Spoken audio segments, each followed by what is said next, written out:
Escape radio on the air. Turn that dial, we're already there. Escape radio. Why did one missing person lead Johnny Dollar into a case where every answer seemed to create a new mystery? At first, there was only a name and a question that needed an answer. But as Johnny begins to follow the trail, he discovers that someone has been carefully controlling what information becomes known and what information disappears. The deeper he investigates, the clearer one thing becomes. This is not just a search for the truth. It is a race to find it before someone else makes sure it is never found. Johnny Dollar, the Canned Canary Matter, originally aired on March 20th, 1961.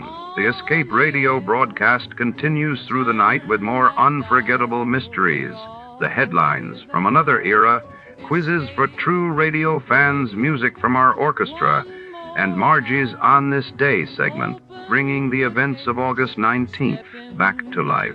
Good night, everybody listening to Escape Radio. On this day, August 19th, in 1942, Allied forces launched the Dieppe Parade on the coast of occupied France, a major World War II operation that provided important lessons for future military planning. In 1953, a political crisis in Iran led to the overthrow of Prime Minister Mohammad Mossadegh, an event that would have lasting effects on the history of the Middle East and international relations. In 1960, the Soviet Union launched Sputnik 5, carrying the dogs Belka and Strelka into orbit and becoming the first successful orbital mission to return living creatures safely to Earth. Before to start this long marathon, don't forget to subscribe to the channel and like this video. Tonight, the shadows creep into the heart of the city's most prestigious ornithology research lab, where secrets are kept in steel cages and canaries sing behind locked doors. When a world-renowned scientist is found dead beside a mysterious unopened can of bird feed, Detective Malone must untangle a web of envy, betrayal, and silent witnesses with feathers. The sterile glow of laboratory lights hides more than test tubes and specimens. It hides the truth. Before to start, let's see what happened the day it was aired. It was April 12, 1951. And that day, General Douglas MacArthur was relieved of his command by President Truman, shaking the course of the Korean War. While in London, the Festival of Britain was officially opened with great fanfare, signaling hope and renewal across post-war Europe. Johnny Dollar. This is Jack Price, Johnny. Corpus Christi, Texas? That's right. Try Western Life Insurance Company. No. No? No, Johnny. I've just taken over the office of Providential Property Insurance down here. Oh, that's a good company, Jack. Only I'm beginning to wish I had. Oh, what's the matter? Less than a week heading up this operation, and I get presented with a claim for $465,000. Wowee. But maybe, I hope, you could keep us from having to pay it. Well, I don't know about So, that. Johnny, if you'd like to earn yourself a nice big commission in addition to your expense account, of course. Now, let me see. My commission on $465,000. Tell me all, Jackson. You fly on down here, and I'll be glad to. Right. I'll grab the first plane I can.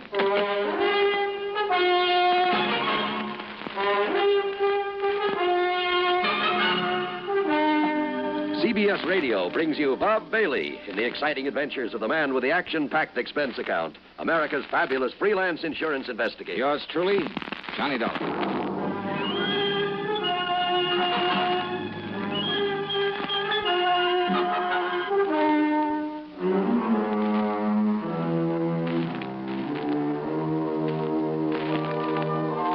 Expense account submitted by Special Investigator Johnny Dollar to the Providential Property Insurance Company, Corpus Christi, Texas office.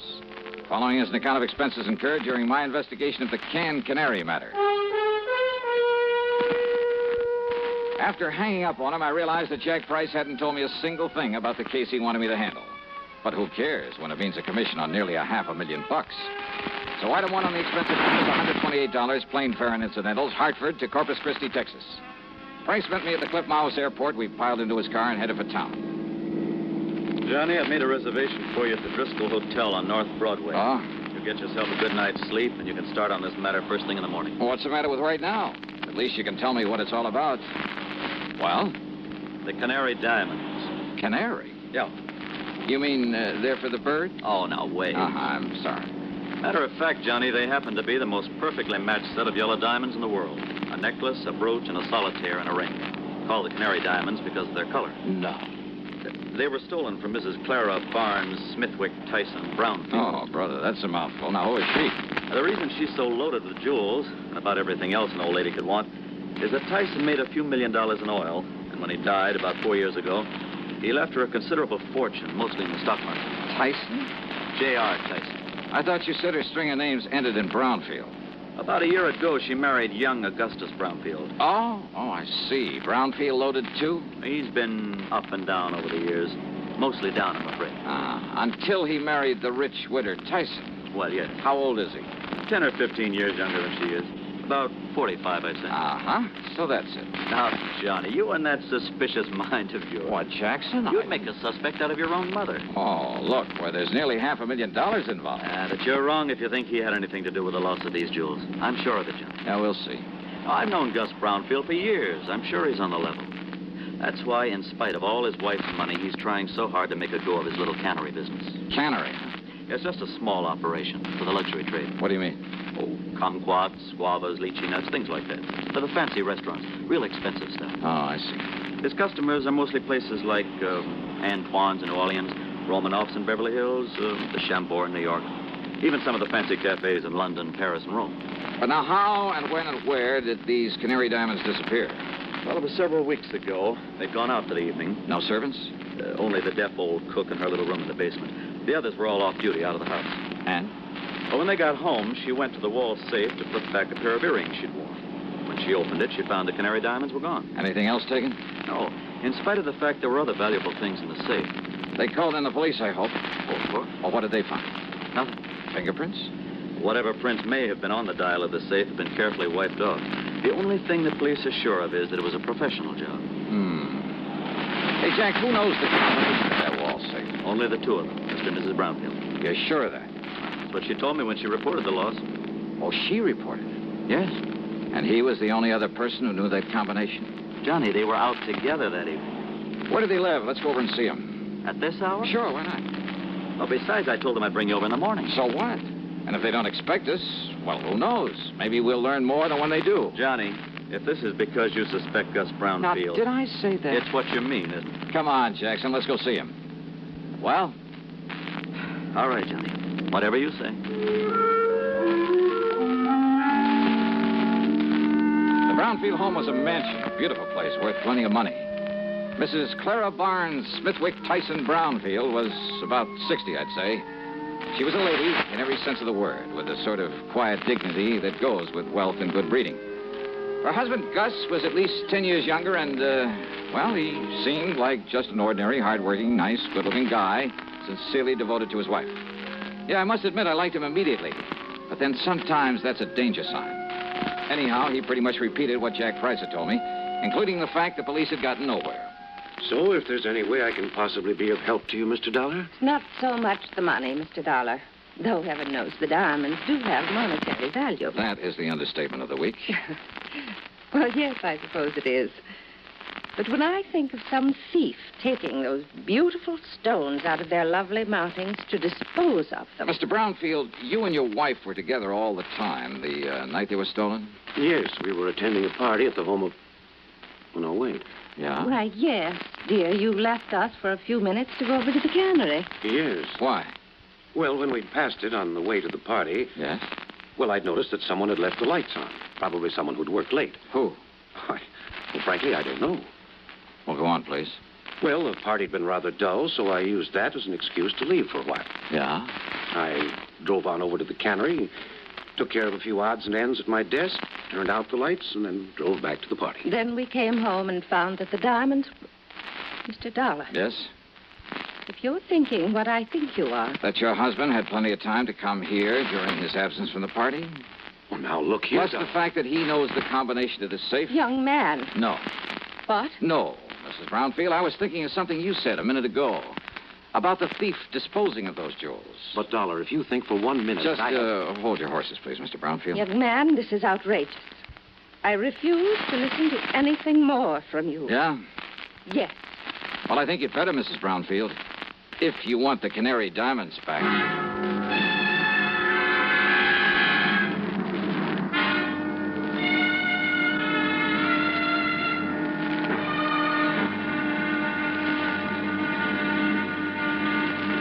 Next time you refresh, enjoy a frosty, ice-cold Pepsi-Cola. Sociability, Charlie. All right, Kay, how's this?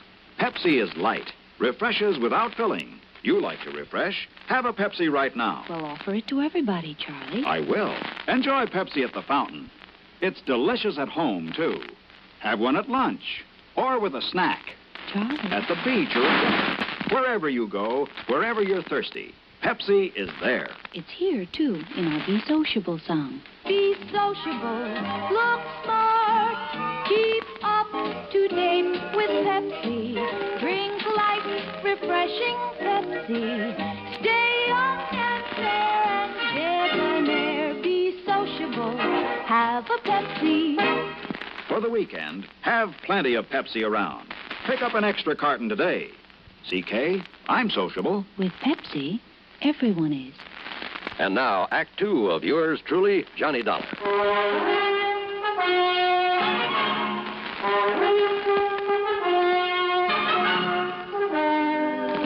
Dollar, this is ridiculous. Is it, Mr. Brownfield? And I suppose the fact that my cannery business is not particularly profitable. Oh, I didn't know about that. I suppose you've decided that that's a motive for the theft of the diamonds. Well, I suppose it could be, couldn't it? Now, listen, Johnny, this is ridiculous. Take it easy, Jack. This is not only ridiculous, it's insulting.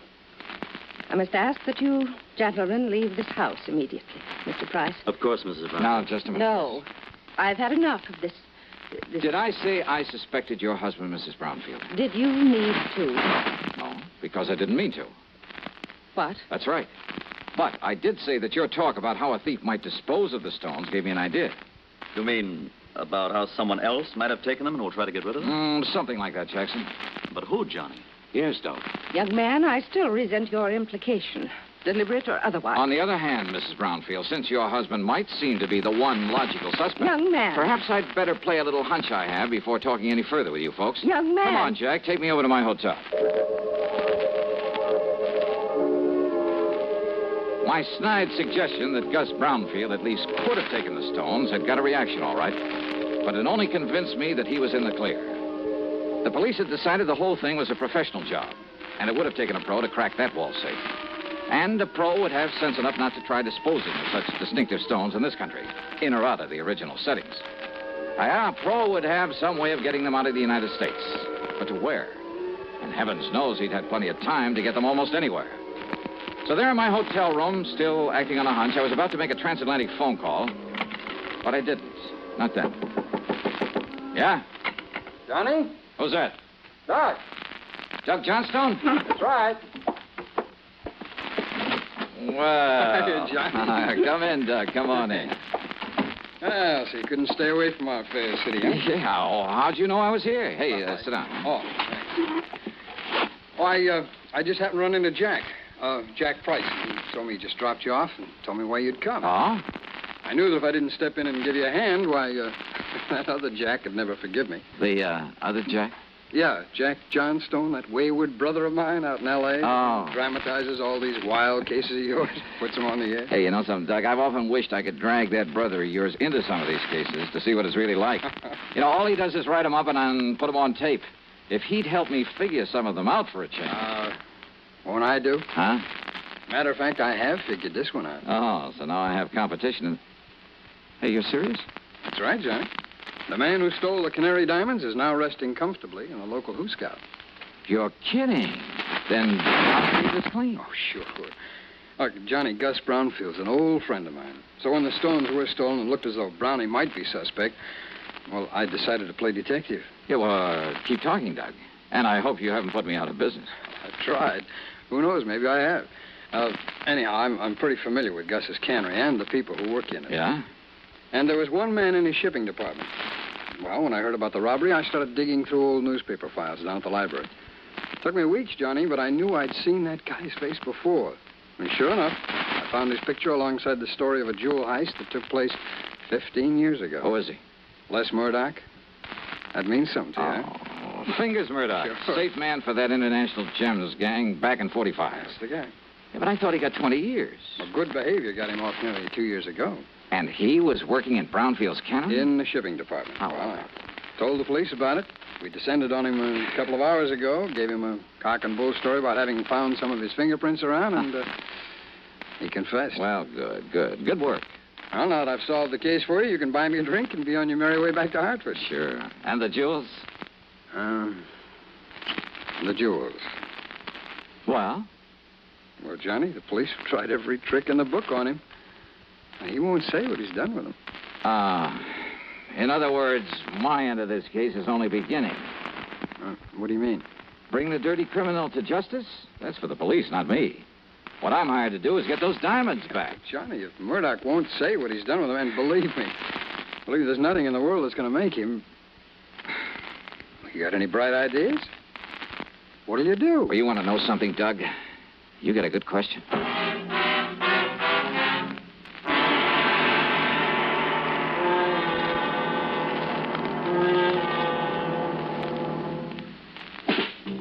Smoking more now, but enjoying it less. Have a real cigarette. Have a Camel. So good. Have a Camel cigarette. So rich. Have a real cigarette. Have a Camel. So mild. Have a Camel cigarette. And here's the reason why. Best tobacco makes the best smoke. Have a Camel cigarette. You can say that again.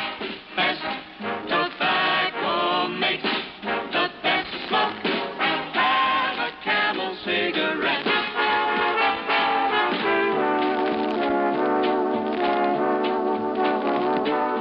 If you're smoking more these days, but enjoying it less, then change to Camels, the best-tasting cigarette of all. Start to really enjoy smoking again. Now back to yours truly, Johnny Dollar, and the Canned Canary Matter.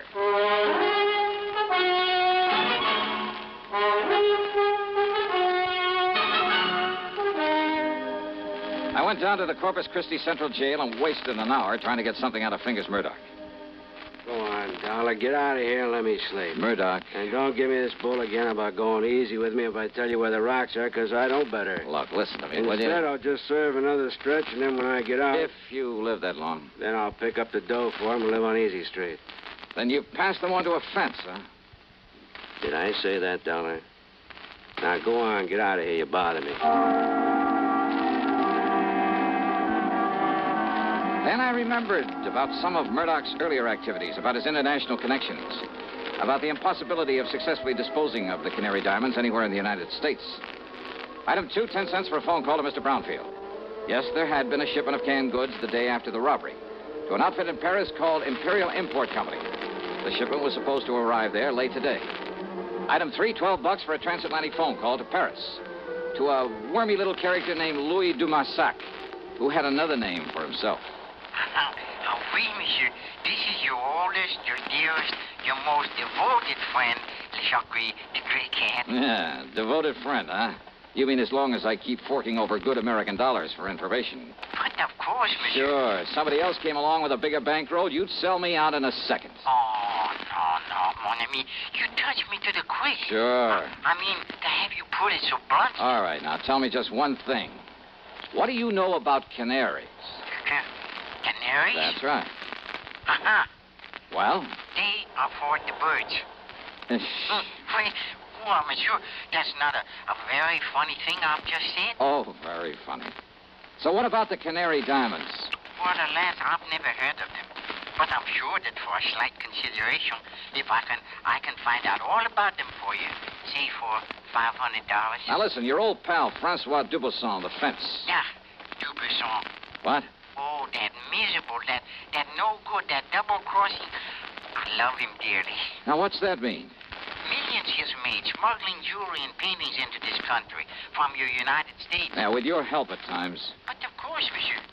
But now what has he done? What has he done? Closed up the antique shop that he used as a front for his operations. You mean he skipped the country? Oh, no. He's still here in Paris. Doing what? Is it not unthinkable that so clever a crook should turn to a legitimate business? Under another name? What kind of business? Produce. Produce? Oui. Caviar from Russia, cheese from Holland, fine sausages from Germany. And canned tropical fruit from here in the States. Oui. Yeah, but how did you know? And he calls it the Imperial Import Company. That's so. Then tell me where I can find him, and I'll cable you $100. But of course.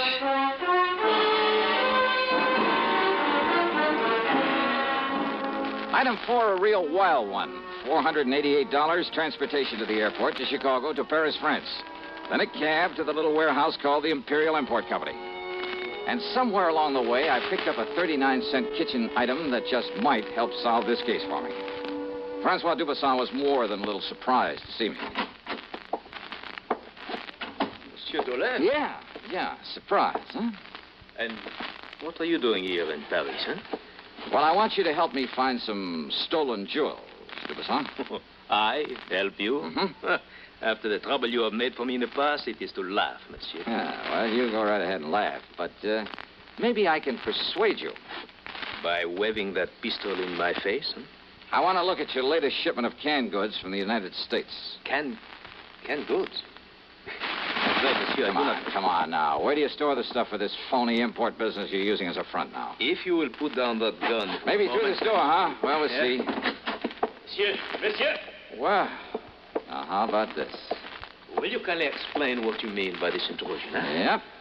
10 cases of fancy tropical fruits from the Brownfield Cannery in Corpus Christi, Texas. And why not, sir? Only one of these cans doesn't contain fruit. I beg your pardon. As if you didn't know. All right, here you are. Take this and we'll get to work. And just what is this, eh? Well, now, Dubuisson, that's a fine old American institution. It's called a can opener. Yeah, I'll pry open the cases and you open the cans. Monsieur. Uh-huh. Until we find the Canary Diamonds. All right, here now. We'll start with this case right here. But I know nothing of the Canary Diamonds. You are going to wield that can opener until you do. Monsieur Dolin. 24 cans to a case, 10 cases. That shouldn't take you too long, though you might raise a handful of blisters. There you are. Get started, brother. Have you forgotten? You have no authority here in Paris. Oh, have you forgotten this 38 might give me all I need? And, of course, I can always call in the police. Police? But I won't unless you make me, Dubuisson. I would not like the police. Oh, I know. And if you want the truth when it happens, I'll kind of hate to see them catch up with you. Huh?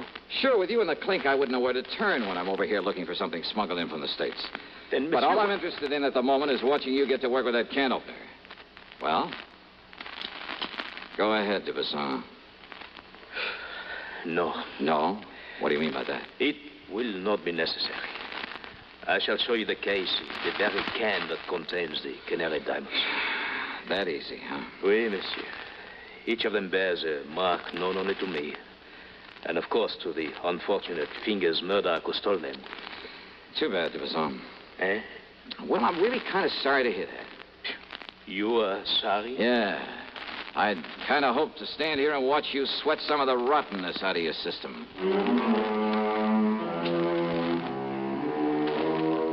Thanks to its Paris representative, the company was able to arrange for getting the stones back to the U.S.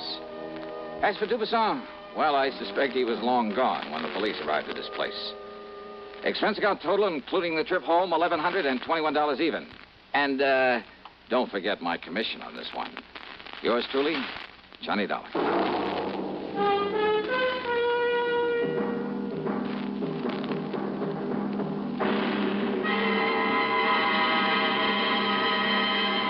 Hi.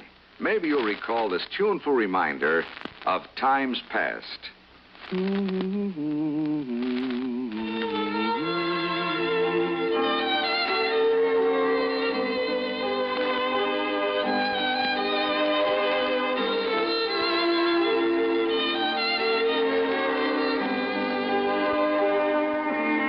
This is Dennis James with something else worth remembering.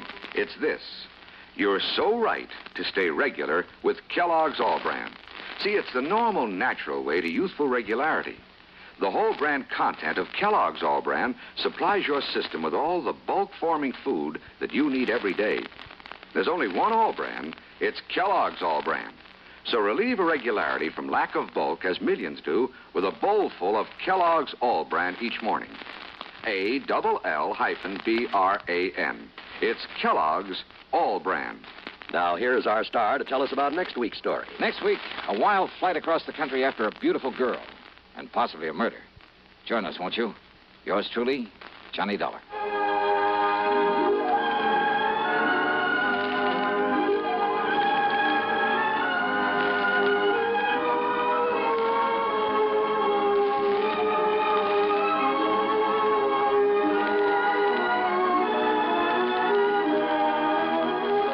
Yours truly, Johnny Dollar, starring Bob Bailey.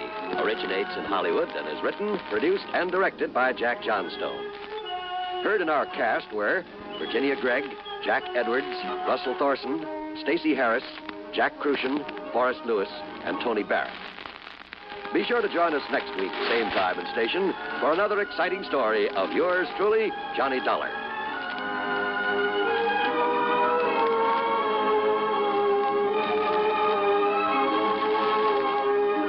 This is John Wall speaking.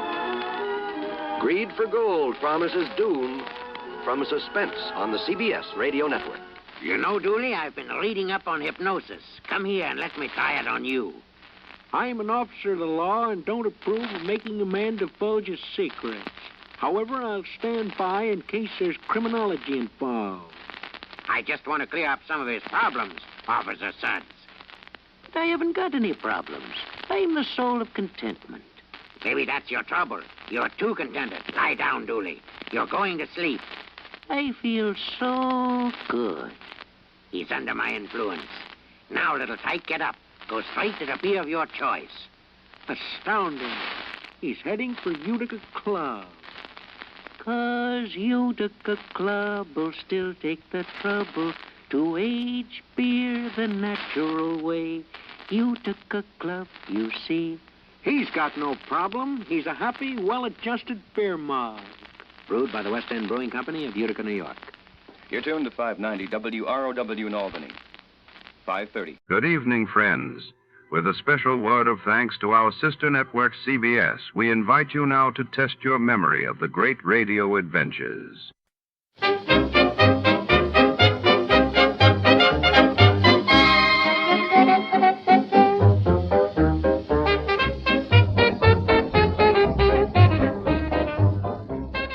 Before tonight's next adventure begins here on Escape Radio, we'd like to thank our friends at CBS.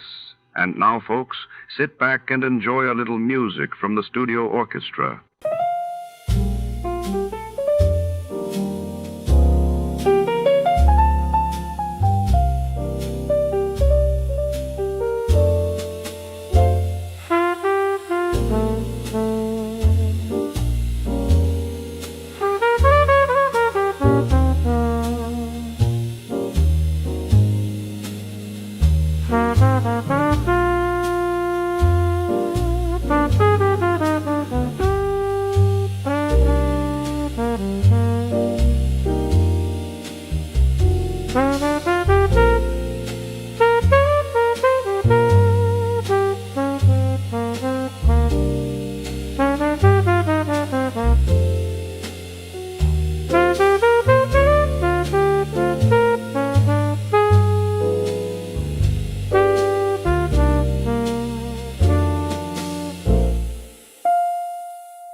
suffocating heat wave chokes the city as shadows grow long and tempers grow short. Where the wealthy heiress vanishes from her penthouse, all crews melt away in the stifling night air, leaving only a cryptic note and a single red high heel. Our hard-boiled detective races against time and the rising mercury to uncover a truth twisted by passion, deception, and the relentless heat.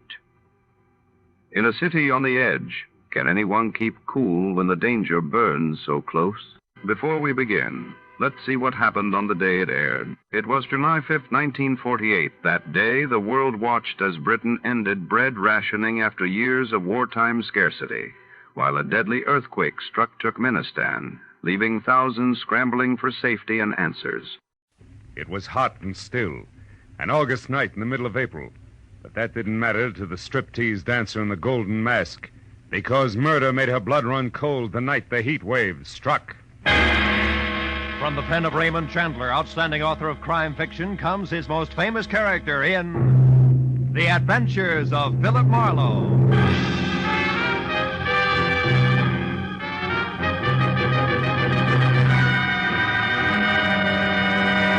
Now, with Gerald Moore, starred as Philip Marlowe, we bring you tonight's exciting story, The Heat Wave.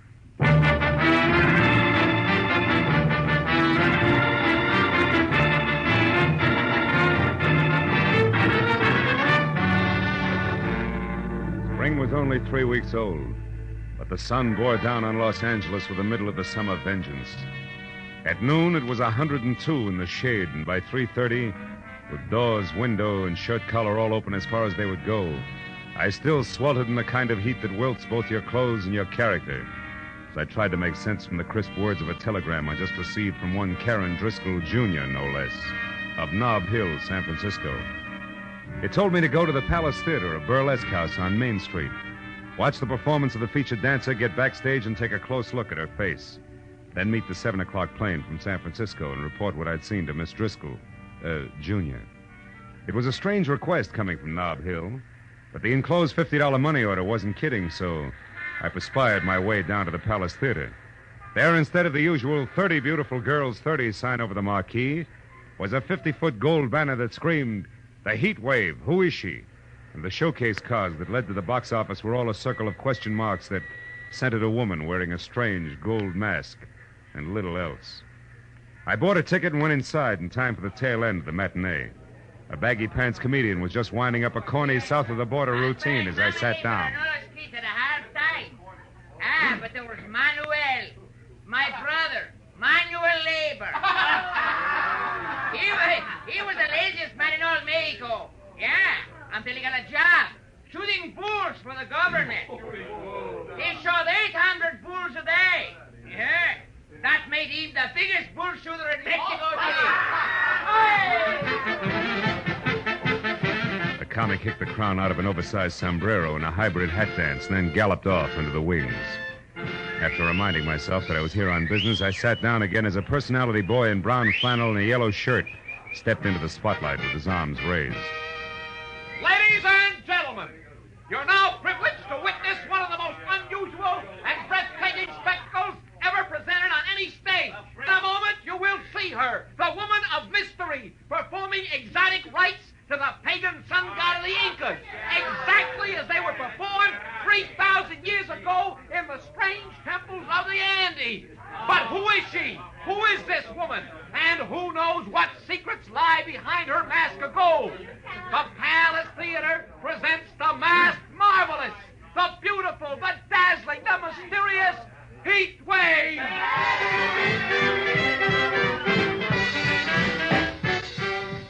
Oh, I had to admit it. This was special. She was the color of alabaster and as supple as a cat, and as she moved across the stage, she got more convolutions out of her two arms than a restless octopus could with 8. Her costume from the neck down was about as sheer as a new spider web, and above that, and covering her face completely, was a gold mask, grotesque and glistening. As the dance headed for a climax designed to knock the cash customers right out of their seats, I reminded myself again that I was here on business. So I walked down the side aisle to a door that led backstage and went through it just as the dance ended. And while the audience tore the house down begging for more, the Heat Wave tossed a couple of kisses through a gold mask and ran to a dressing room. I started after her and was halfway there when a bulging hulk in a sharkskin suit that measured 6'6" in every direction lumbered casually out of the shadows and took a bulldog stance with his back against the dressing room door. I started thinking up fast ad-libs and was hot for a switch on the eager reporter gag when the baggy pants comic slid up beside me. Hey, chum. Huh? They're asking for a load of mayhem if you try to get to the heat wave past Jesse there. Jesse? He the man mountain in the sharkskin suit? Yeah, with orders to break bones. Oh. Maybe I can help you out. Good. But how come? Here, let's go around to the side. You're a reporter, right? Yeah. Well, Inky Barnes can use a little publicity, too, you know. Hold it here by the door. Now, what is it you have to know? Well, all I want's one look at her face. Yeah, that's a cinch. I said I'd help you out, and I will. Like this. Yeah. Right out there in the alley. And don't come back before midnight, goon. You can see her face then when she takes the mask off. I should have known better, but all I wanted at the moment was to kick the slack out of a pair of baggy pants. So I bounced back up the steps, jerked the door open, and ran head-on into 3 square yards of sharkskin suit. It was Jesse. You ain't welcome around here, bum, so stay out. Have you got it? Okay, Jesse, let's say I've got it. Yeah. Also, don't drop it as you walk away.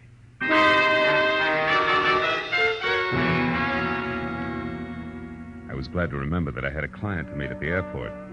So in spite of the fact that the heat wave's face was still a well-kept secret behind a gold mask, I took Jesse's good advice and left.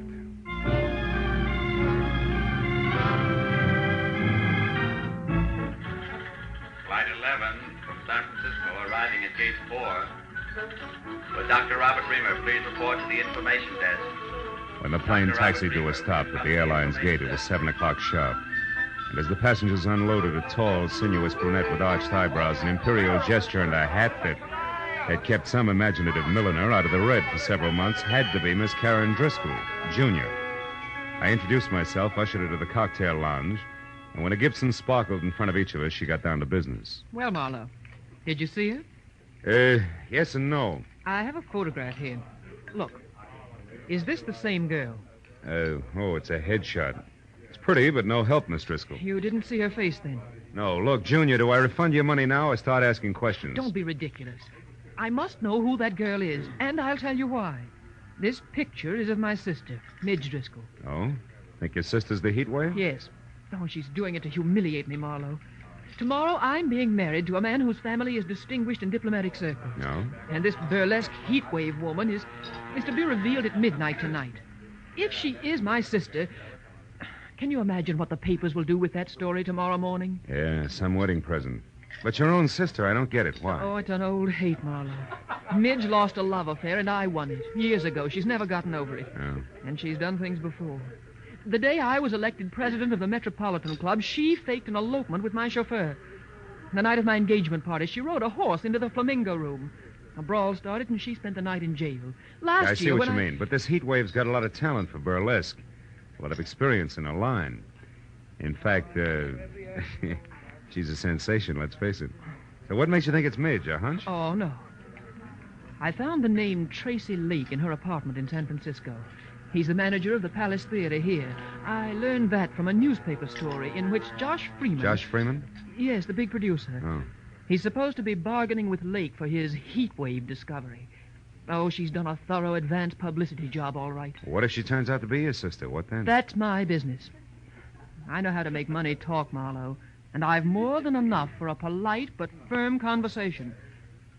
Your job is merely to find out for sure, between now and midnight, if my sister actually is this heat wave. I'll take care of everything else.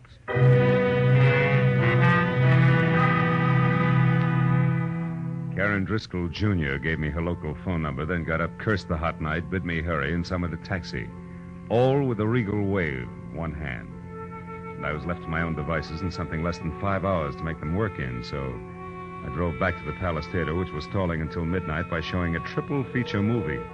Paid another admission and slipped backstage again. It was deserted except for 2 electricians tied up in pinochle under the switchboard light. The heat wave's dressing room was locked. Jessie was nowhere in sight, and I was about to leave again when I heard a familiar voice. cooing into a dark nook that turned out to be a phone booth. It was Hinky Barnes, the baggy pants comic. Beauty to the beautiful, you know. Hey, listen, baby. About that other deal, did you talk to her? She won't. You sure? Yeah. Yeah, well, look, I gotta talk to you. How about dinner? You can't? Well, I know you got things on your mind, but... Yeah, honey, I know you're tired. Well, okay. Don't worry, things are gonna be okay. You'll see. Bye-bye, baby. Hey, Hinky. Oh, you again. Yeah, that's right. That brings us up to date, even Steven.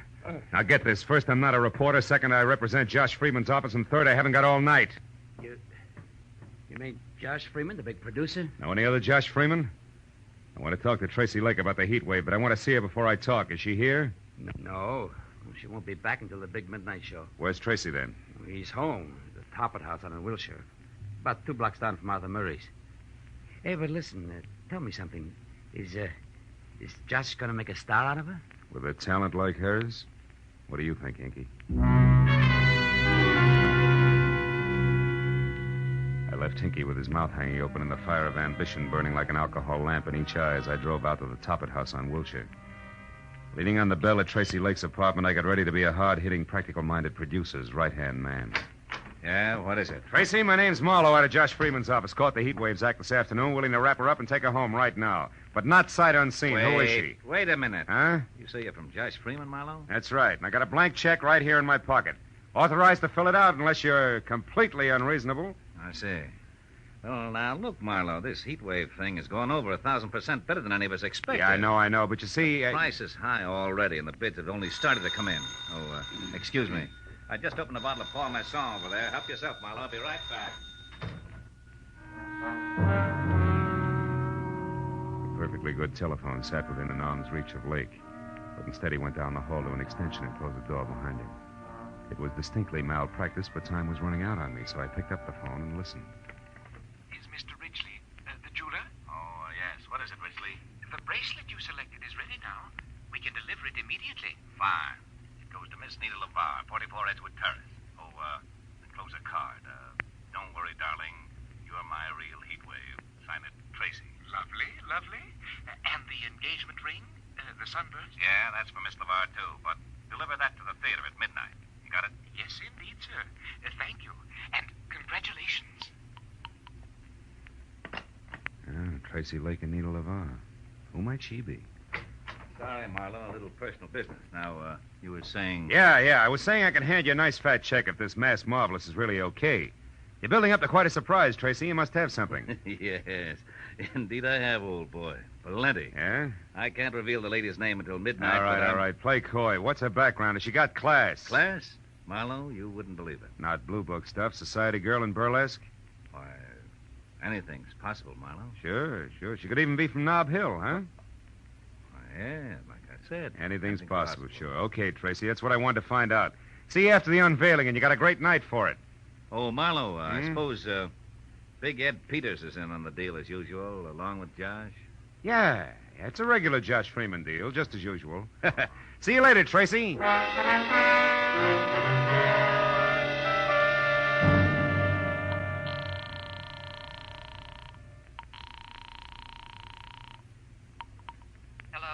This is Marlowe, Jr. I just wound up an interview with Tracy Lake. When I threw Nob Hill at him, he turned green. But it's not official yet. The odds are high that it's your sister Midge, all right, who's knocking him dead as the heat wave. I knew it. That horrible, vindictive little tramp. What else, Marlowe?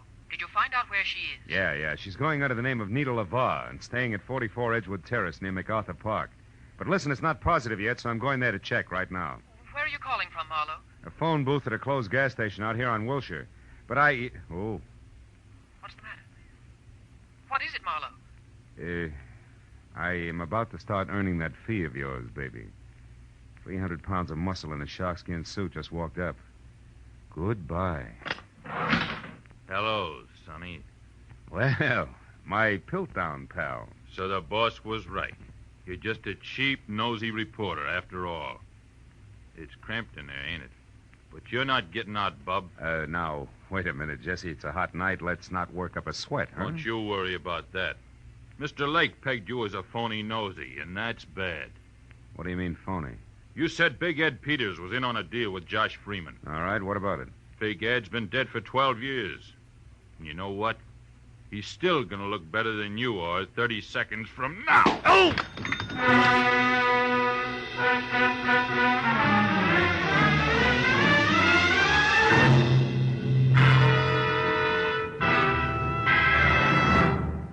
In just a moment, the second act of Philip Marlowe. But first, tomorrow night, in order of their appearance, you'll hear Joseph Cotton, Ozzie and Harriet, Jack Benny and his gang, Amos and Andy, Sam Spade, Lum and Abner, Helen Hayes, Eve Arden, and hold tight now, a special show with Bing Crosby, Bob Hope, Claudette Colbert, and Dinah over most of these same CBS network stations. And Jack Benny with Mary, Phil, Dennis, Don, and Rochester will be heard over them all. Now, with our star, Gerald Moore, we return to the second act of Philip Marlowe and tonight's story, The Heat Wave.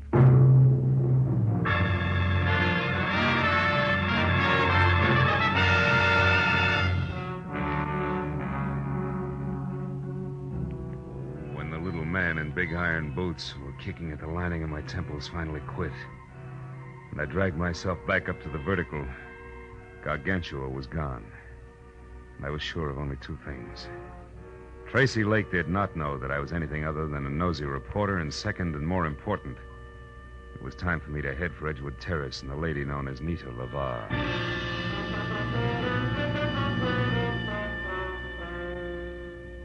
As I started for the front door of number 44, which was an all-alone stucco and a tile L-shaped that showed a single light, the little men in iron boots went to work again.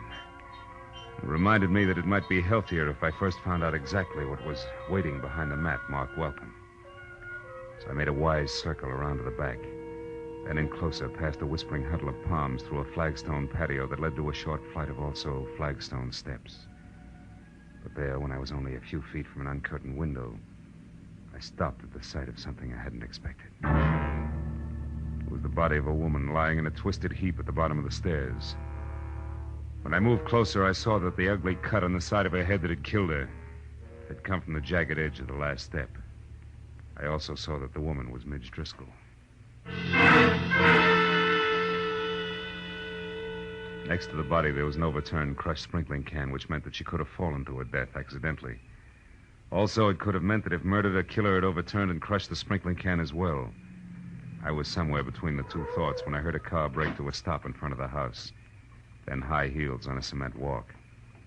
I quietly moved around to where I could see something tall and blonde who, in a better light, would have been better looking. Good evening. What? Who's there? Name's Philip Marlowe. Mean anything? Nothing. And try this. I'm a friend of Midge Driscoll's. Midge? I never heard of anyone by that name. I'll bet. Step up a little closer, honey. Now, wait a minute, Mr. Bright Eyes.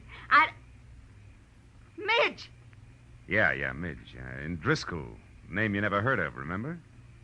Now, what do you say? Do we play it straight? Yeah. I'm Nita LaVar, Mr. Marlowe.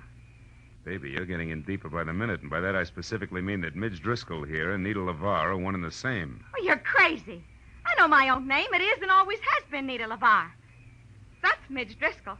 All right, since you've grown so cooperative, maybe you can tell me why she's dead. Could be that she fell down those stairs. An hour before her unmasking is the heat wave? Heat wave? You know an awful lot, mister. How come? It's strictly business. I'm a private detective with client. We'll talk about that later. Right now, it's time to go in and call the police. And don't tell me you can't find your key. Don't worry, private detective. I won't. Here, catch. Got it. Now, let's get inside. But let's not call the police, huh? Why not? Are you afraid that they'll... Oh, I see what you and that pretty little gun mean. I'm glad. I'd hate to have to shoot you. Why, want to night your quota? Don't be funny. I didn't kill Midge. Then why no police? For a very good reason. Until tonight, Marlowe, I've been the heat wave. The substitute heat wave for Milady there, who didn't have the time or the talent for the build-up to the great joke she was going to pull on her sister. You mean you were the one I saw today? The one everybody saw every day. And liked. Liked so much that business boomed and all the heads in the front row weren't bald. Which has what to do with me calling the police? In general, everything. in particular my career. I tried to get that crazy kid there to back off and let me go on with the act that she'd kill after one performance, but no. Miss Bunny Moneybanks wouldn't hear of it. Now that she's dead, you're in. Is that it? Solid. And that's also the reason why I don't want to spend the next 2 hours talking to cops. So go on, put the key in the lock, turn it, open the door, and walk in. What happens then? Then, Mr. Marlowe, we call Tracy Lake and arrange for a playmate for you. Playmate named Jessie, maybe. A playmate named Jessie. And no maybe.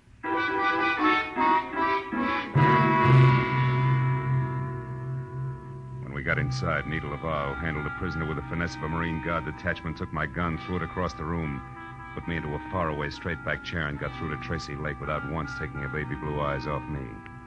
Then when she told the man she called Darling all about Midge's death, which could have been for my benefit, she placed a rush order for the monster. After that, she hung up, sat down, lit a cigarette, and waited. But a second later, she was back on her feet. When I said that friend Jessie was fast, she said I should shut up and more. Listen, Marlowe, you do exactly as I say. Coming! Now stay right where you are and don't so much as open your mouth. Who is it? It's me, Nita. Hinky. Oh, good. Come on in, Hinky.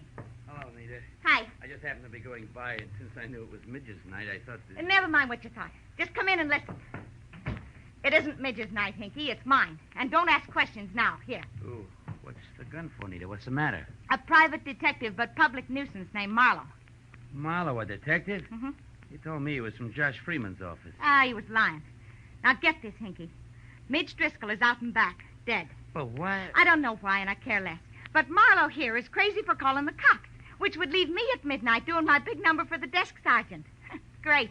So use that gun, see, and hold him here until Jessie shows up, which should be any minute. Now goodbye, and be careful, Hinky. So long, bright boy. Gentle soul, huh, Barnes? Never mind, Marlowe. Save the gab for Jesse.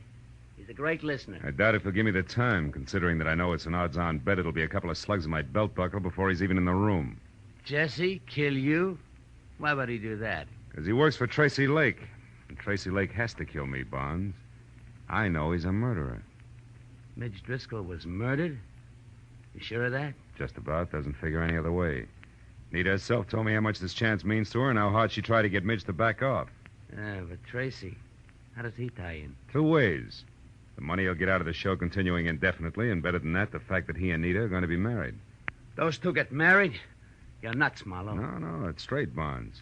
I know because I overheard Tracy talking to a jeweler about the ring he ordered. Now, you mind if I have a cigarette? Hey, Barnes, can I reach for a cigarette? Oh, yeah, okay. Hey, Marlowe, you sure of this?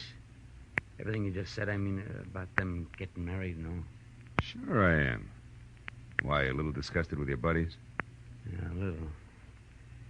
So as of right now, you can do as you want. I'm leaving. No, you're not, Mr. Barnes. Jesse, hey, Jesse, don't shoot. I won't, Mr. Barnes. Unless, of course, you or Buster try to get out of here. Oh, who, me, Jesse? Yeah.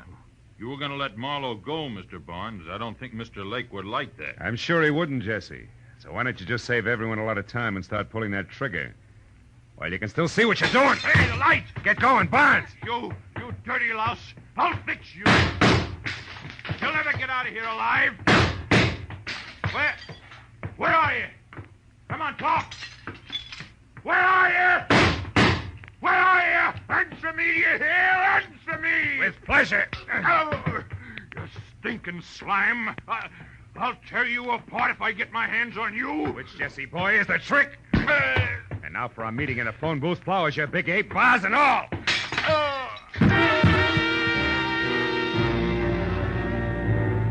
After I got some lights on and found my gun where Nita had tossed it when we first came in, I checked Jesse over once to make sure that he was neither dead nor too alive. Then I started for the door.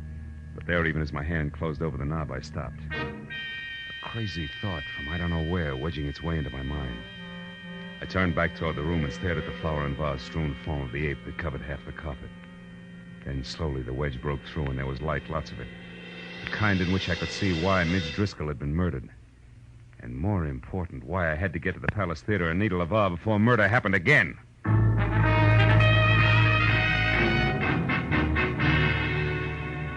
I lurched from the curb in front of Nita's at 20 minutes to 12. When I screeched to a stop downtown at the Palace without somehow hitting or being hit along the way, those 20 minutes were gone. And I was worried because midnight meant that Nita would already be on stage for the unmasking. I raced past the general at the door and then across the lobby and into the theater where I figured I could get down a side aisle to the wings. That was figuring wrong. Because fire laws notwithstanding, the place was strictly SRO and packed tighter than the 7th game World Series. Between the backs of perspiring necks, I could see that Nita, who was across stage from Tracy Lake himself and in the center of a single spotlight that could have opened a supermarket, was still masked. So while I prayed that Lake, who was winding up his spiel, would think of bigger and better adjectives, I ran back to the lobby and around to a flight of stairs that led to the first balcony, where over on one side and near the railing, I found an old man who was daddy to a trio of baby Spots, and the one giant that was on Nita. I shoved him aside just as Lake finished and the maestro took over. And with one hand, I got a good grip on the .38 in my pocket, and with the other, the handle on the big Spot. Hey, what are you doing? Hoping I'm wrong, Dad. But if not, hoping the gun I expect doesn't come from the wings, but... Hey, there, in that side balcony near the curtain, see it? Yeah, it's a gun, all right.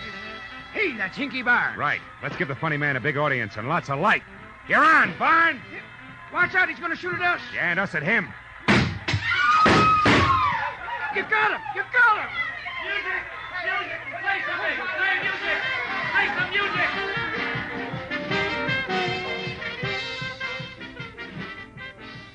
It was 20 minutes of bedlam. Police, music, and 2 quick numbers by Nita LeVar, all of whose shaking was not routine. Before the palace got back to the quiet business of being a burlesque house, and the show went on. It was another hour and 20 minutes before it was all over, and the theater was empty and dark, except for a work light on the stage where Nita, Tracy Lake, and I were sitting in the middle of a papier-mâché Inca civilization. Well, Marlowe, the police say that Hinky's going to live for a while.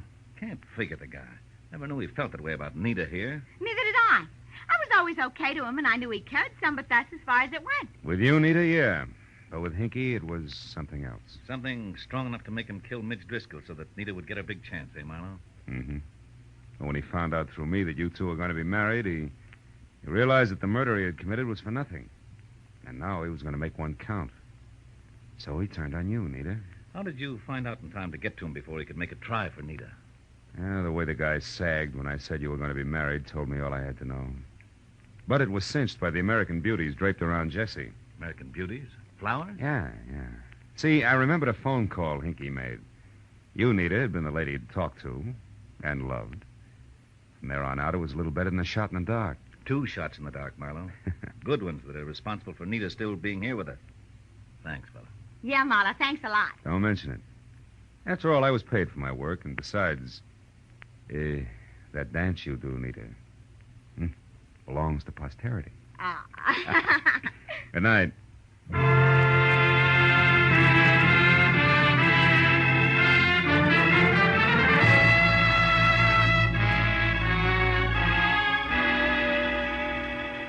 It was still hot in the city.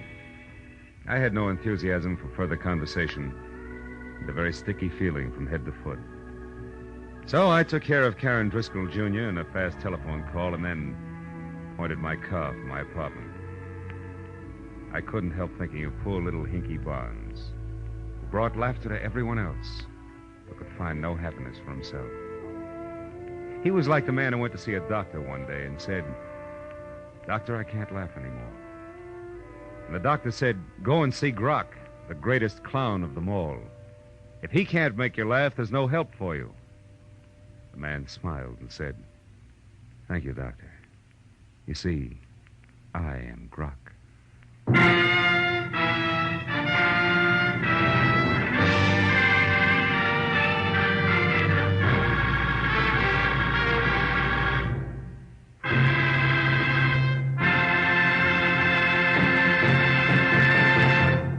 The Adventures of Philip Marlowe, created by Raymond Chandler, star Gerald Moore, and are produced and directed by Norman MacDonald. Script is by Mel Donnelly, Robert Mitchell, and Gene Levitt. Featured in the cast were Vivi Janis, Wilms Herbert, Ed Begley, Elsie Holmes, Barney Phillips, and Byron Kane. The special music is by Richard O'Runt. Be sure and be with us again next week when Philip Marlowe says... It started at dawn in a Los Angeles taxi and wound up that night on a cliff in the middle of the Pacific. All because of a Dutchman with $50,000, a corpse in a lily pond, and an Oriental with a chauffeur who wanted a cloak made of nothing but feathers.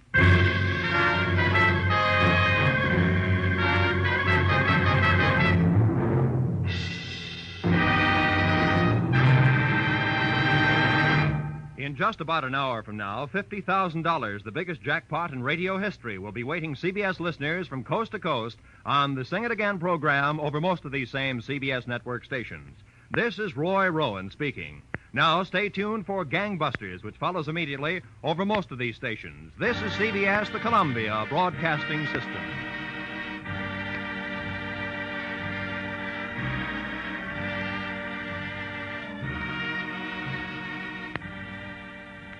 This is Escape Radio speaking, with our thanks to the fine folks at CBS.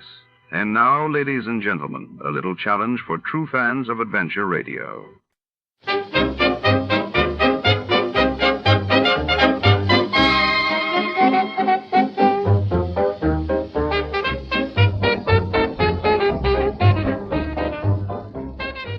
Tonight, under the humming fluorescence of the Wilshire Forensics Laboratory, a single dusty footprint brings the city's secrets to light. In this labyrinth of glass slides and steel cabinets, our detective prowls through chemical scents and cold evidence chasing a phantom whose step may unlock a locked room murder.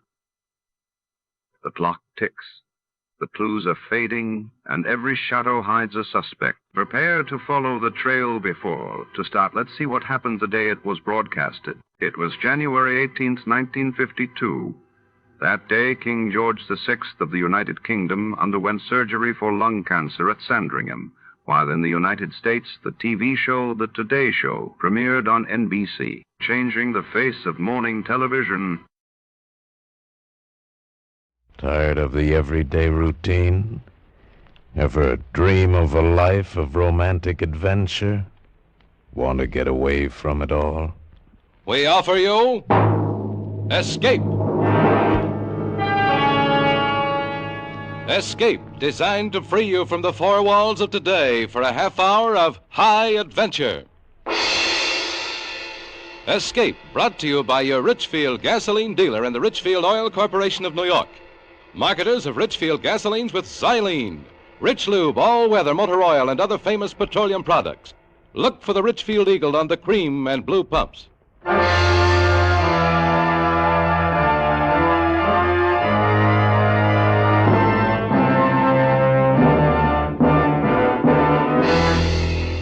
Tonight, we escape with the story of the murderous priests of a weird cult hidden in the barren deserts of Mexico. As Governor Morris tells it in his famous tale, The Footprint.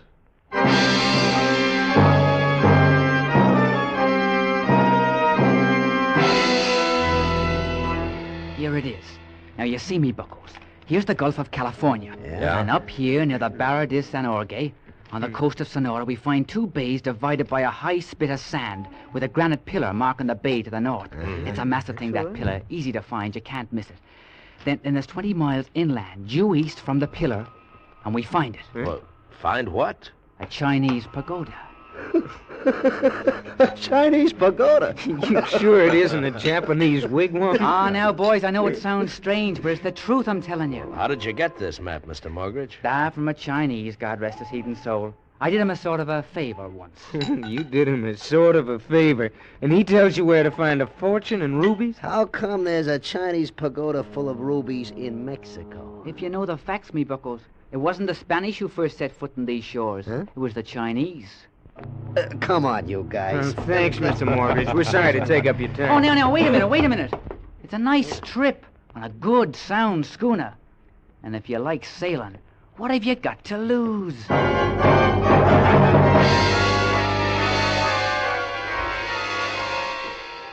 And there was nothing to lose except the $200 a head he charged to outfit the schooner. And that was cheap enough for a summer's cruise, and we all liked sailing. Well, we took it easy after we left San Francisco, heading around the Cape of Lower California, hitting La Paz, and then up and across to Guaymas, and on into the northern part of the Gulf. And after 2 weeks of searching for a pair of bays marked by a granite pillar, we finally anchored in a small inlet to look for fresh water. Yeah, the relief from constant sailing was good. Come on. Draw a card, will you, Chris? Yeah. Jim, you're blitzed. You're a lousy card player. Yeah, you're just lucky, Pinhead. And that makes 500 you owe me. Yeah. I'll pay you when we find the rubies. You deadbeat. Chin up, lads. We'll find that pillar yet. Ah, nuts, Morgridge. We've looked into 50 of these bays. Why don't you cut out the act? What are you talking about, lad? Just come right out and say it. You cooked up this whole deal as a meal ticket. You can't see anything through those binoculars except what we've already seen 100 times. There isn't a hunk of granite in 500 miles. You know it. Well, to think the thought could enter your minds. Why, I'm as put out as any of you. But now's the time to persevere, and we'll find it. Skip it. Come on, Morgridge. deal. Hey, wait a minute. Now, there's something for you. What? There's a boat heading into the bay. We scrambled up to Morgridge at the bow. Boats were rare this far up the Gulf. She was just rounding into the bay a quarter mile off. She looked like one of the fishermen we'd seen down by Wymus, but not quite. Better one of you get the guns out of the locker. There's no use taking any chances. I'll get it. By the time Meph came back with the guns on deck, the stranger was close inshore. And as she came about, we saw him through the binoculars, seated on the open stern, holding a yellow umbrella to keep off the sun. A Chinese dressed in gleaming white. He was mountainous with fat, and his big, round, smiling face glistened with sweat. Another Chinese, stripped to the waist, came out of the big cabin, lowered a dinghy, and hopped in. The big Chinese swung his rolling fat over the rail. We watched the fat man being rowed into shore and continued watching as the dinghy skipped back to the boat which headed out to sea. Until it rounded the horn of the bay, the Chinese just stood there. And then he picked up his yellow umbrella, turned, and waddled across the beach, lumbered over a dune, and was gone. Oh, what do you make of that? I don't know, but now's the time to find out. Let's go ashore.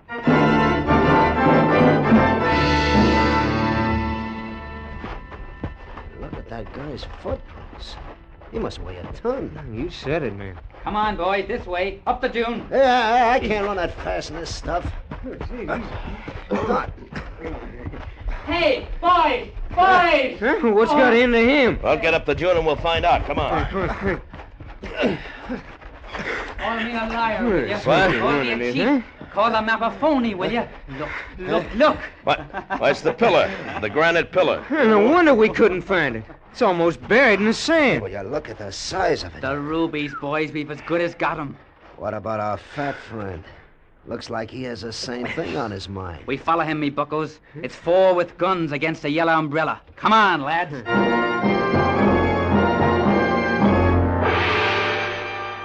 It all seemed real now. It wasn't a corny gag. Somewhere in that desert was a fortune in rubies, and apparently that Chinese was leading us to it. Ahead of us we could see the yellow umbrella bobbing in the distance, and for all his fat, he set us a murderer's pace.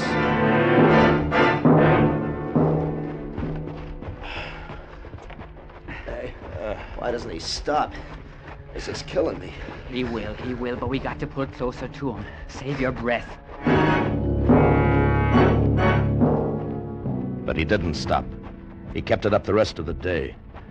And the sun was like a red-hot iron on our backs, and the heat waves danced off the desert like crazy devils. For a while, just before the sun set, the heat threw up a mirage, and the fat bulk of the Chinese seemed to waddle through the sky. And then it was dark, and we lost him. Until... Hey, look. He's coming back. What? It's the Chinese. Huh. I come back to say I go 20 miles without no stop. You like to come all the way, I say nothing. Only tell you all the way nasty sand. You go back.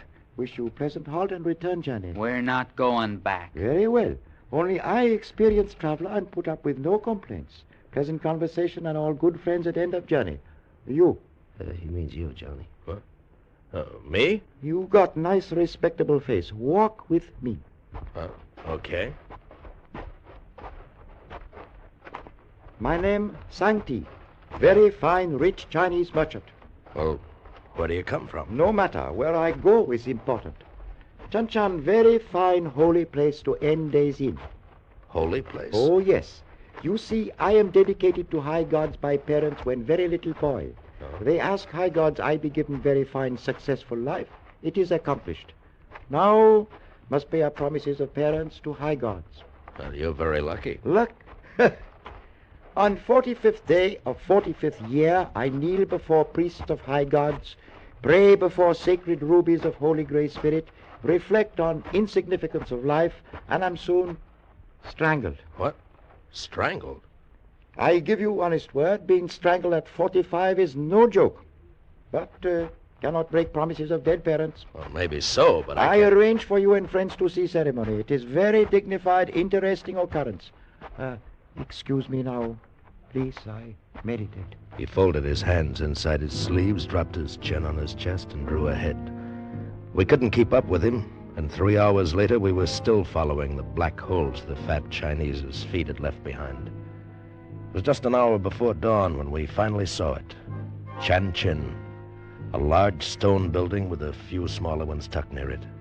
How there could have been a lake in the middle of this impossible waste was beyond understanding, but there was, a small one, and we ran for it. It was the sweetest sight in the world. We sucked it up with our paws and mouths, lay in it, patted it, kissed it. Oh, it was beautiful. Oh, I don't care if I ever see another French bathing suit again. Oh, you lovely water, you. Where do you suppose they be hid, huh? What? The rubies, me bucko, the rubies. How about that big building, huh? Looks like some sort of a heathen temple. It is temple. What? Temple of high gods. Sang-Ti. Oh, look who's here. Again. You better travelers than I expect. You look a bit, then go home. Priests a very unhealthy place for unbelievers. How many priests? 10 priests. Not many, but enough. Why you come to Chenchang? We heard about it through a friend. Now you see, you go before sunrise. I couldn't move another step. Why you come here? Maybe to steal very high god's rubies? You leave very high god's ruby box alone. You with respectable face, take friends away. I can't, Sang-Ti. We've got to rest. You wait till after interesting occurrence of strangulation, then you go. For a man about to meet the high gods, you're pretty calm. Oh, very miserable business. But parents make promise. What can do?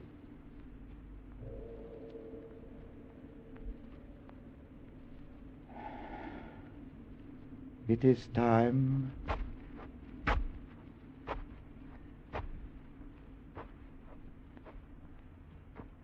Well, me buckos, as the fat heathen says, it is time. Yeah, this I gotta see.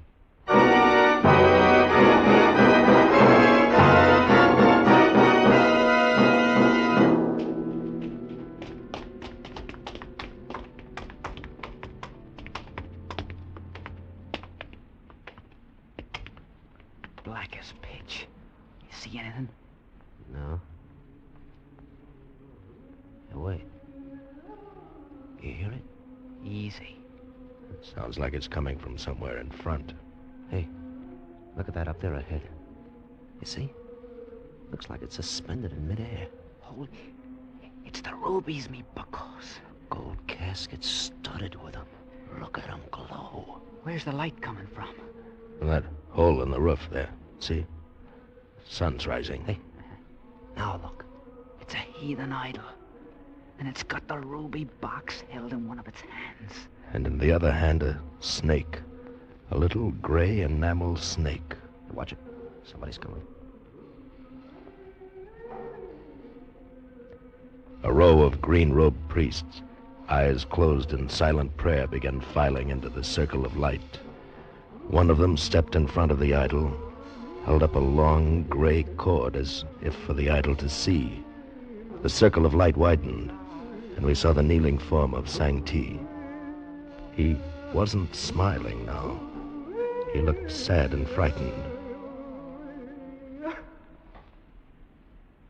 Hey, you don't think he's really gonna get strangled? You got me.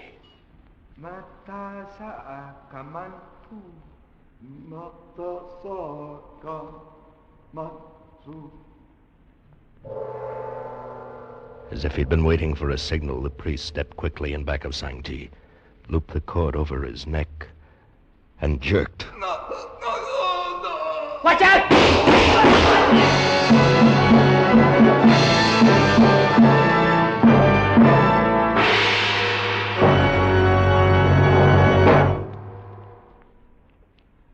C6H4, add CH3 taken twice. No, that's not pig Latin, and it's not a secret code either. It's the scientific description of xylene. Xylene is one of the highest antinought gasoline components ever discovered by science. But here's the big news. Every drop of Richfield gasoline you buy contains xylene. Richfield gasoline contains this super antinought component to take the knock out of hill climbing, to put a new wallop in your motor, to zip you out ahead in traffic, give you power to spare on the open road. And Richfield offers you 2 great gasolines to choose from, both with xylene. Get Richfield High Octane at regular price for the average motor, or Richfield Ethyl. Ethyl at its best for smooth, knockless performance in the highest compression motors. Get Richfield gasoline with xylene tomorrow. Stop where you see the Richfield Eagle on the cream and blue pumps. And now we return you to Escape. You got him, Mortgage. You got the priest. The murdering hyena. Come on. Come on. Hey, careful. Them other priests in here somewhere. Sancti. Is he all right? No, his neck's broken. He's dead. Skip the fat heathen. One of you reach for the ruby casket. I'll get him. Holy Moses, that must be worth a fortune. Look out, Meph, the snake. The snake's not part of the idol, it's alive. Get away! Get away! The little gray snake struck at his hand like lightning. As Meph fell, it was already on the floor racing at Mortgage, who had grabbed the ruby casket. He smashed at it with his rifle butt, breaking the tail, and it slithered away under the idol. We looked at Meph.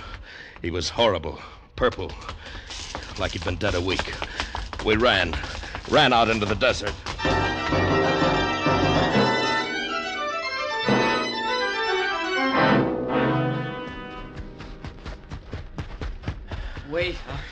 Wait up, will you?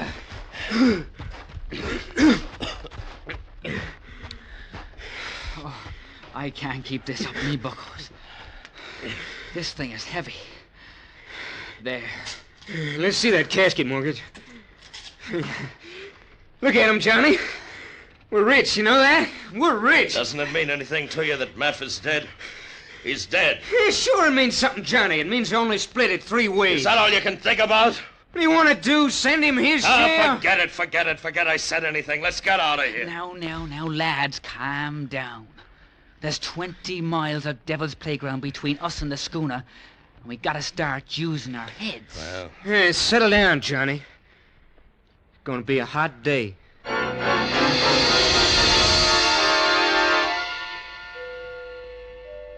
The rubies flamed in the early sun. Crisp leered at them, and Mortgage's face had a look I'd never seen before. All they meant to me was Meph and that sudden, horrible death. I don't remember it getting hot. It just was.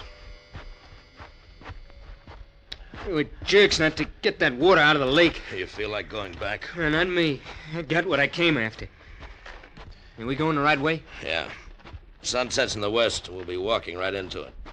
How far we come? I don't know. I don't know anything except that it's hot. Here, Chris. It's your turn to carry the casket.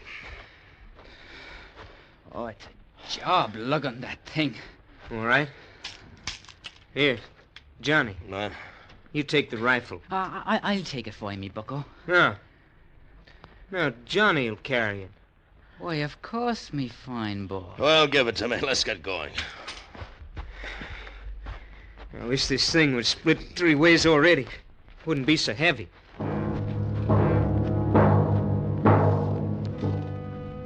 Seemed like the day was endless. The casket passed from Crisp to me and back to Mortgage. I got heavier each time. I didn't think of Meph anymore. The sun burned all thought of him out of my brain. As it headed down for the horizon with maddening slowness. How much longer is it going to hang there? It's enough to drive a man crazy. Hey, let's stop. I gotta stop. We can't stop. We'll never be able to get up. I'm no fat Chinese. I can't walk 20 miles without a stop. If only one of them lake mirages was real. Look. Look, do you see it? Over there on the left. Yeah. Looks like somebody walking in the sky just over them dunes. Looks like one of them priests. Don't you see what it means? We saw the same thing when we were following Sancti. I mean, one of them priests is following us? Yes, it's the casket. He wants the casket. Now, don't get all excited. Remember, we got the gun. There's only one of the devils. Just let him show. He knows we've got a gun. He won't show while there's still sunlight. He'll wait for the darkest time, just before the moon. Well, what could he do? I don't know what he could do, and I don't want to find out either. Johnny's right. That's when he'd try. Yeah. You know, I'm not as tired as I thought. We best be moving along, me buckos. Yeah. There goes the sun.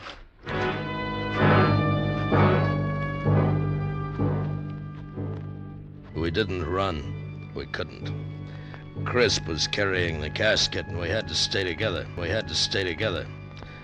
All day we'd prayed for the sun to go down, and now that it had, we almost wished it was still there. The blackness was sudden and complete. We kept walking, waiting, ready for anything. But nothing happened. The dark hour passed and the moon rose. We fooled him. Aye, it seems that we did, me buckos. If he was there at all. He was there, all right. Those priests let us get away too easy. And look, you guys, let's stop. I'm bushed. There's enough moonlight now to see anything. We'll be making it to the schooner tomorrow, easy. It's my turn with the rubies. I'll stand first watch. Well, I guess it's safe. Moon's pretty bright. Oh, my bones. My muscles. We dropped where we stood.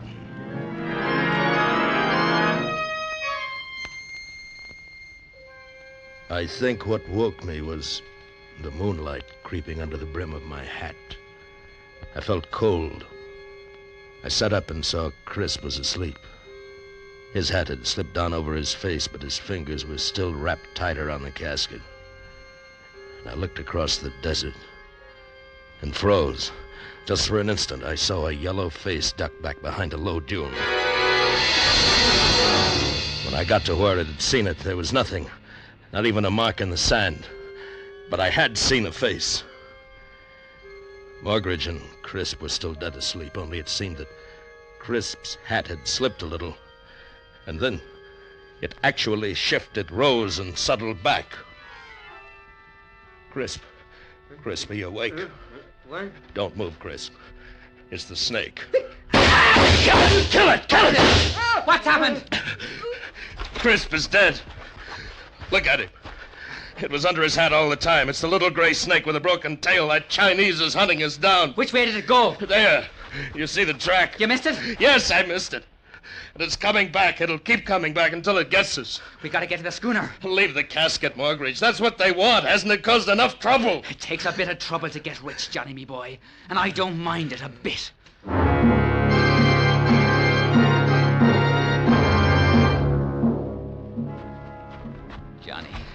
Johnny, me bucko. I got to have water. Oh, help me, Johnny. There isn't any. We've got to get to the schooner. I know the signs, Johnny. There's water out here. Help me look. Don't, Margaret. You'll drive yourself crazy. Crazy, is it? Don't call me crazy. It's you. Look over there. It's bushes. Green bushes. There's nothing, I tell you. It's just sand. Now, don't lie, Johnny. Don't lie. I'll go fetch you a drop. It'll make you feel better. You watch after the rubies, and I'll fetch you. No, come back, Margaret. We've got to go on. Stay with the rubies, Johnny. I watched him work his way over, stumbling in the sand. And then suddenly I saw it. There was something green. Margaret! Margaret, I see it! I see it too! It's water! It's water! No, Margaret! It's silk! Green silk! He wasn't crazy now, and neither was I. The green-robed priest rose up out of the desert, and in his hand he held the little gray snake. Morgridge was running back. And then there was darkness in my eyes, and I was running desperately with something heavy clutched in my arms. We only stopped when when it was broad daylight, and the sense of fear came to an end. Is he following? No. That was a close one, the dirty heathen. Mogridge, do you feel it? What? The breeze. Oh, it's cool. The sea breeze. It's the Gulf, me bucko. We've made it. Look, I see it. The schooner. There's a whole cask of water right in deck.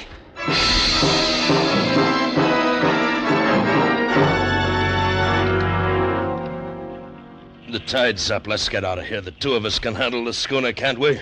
Even one. I done it many times. Johnny.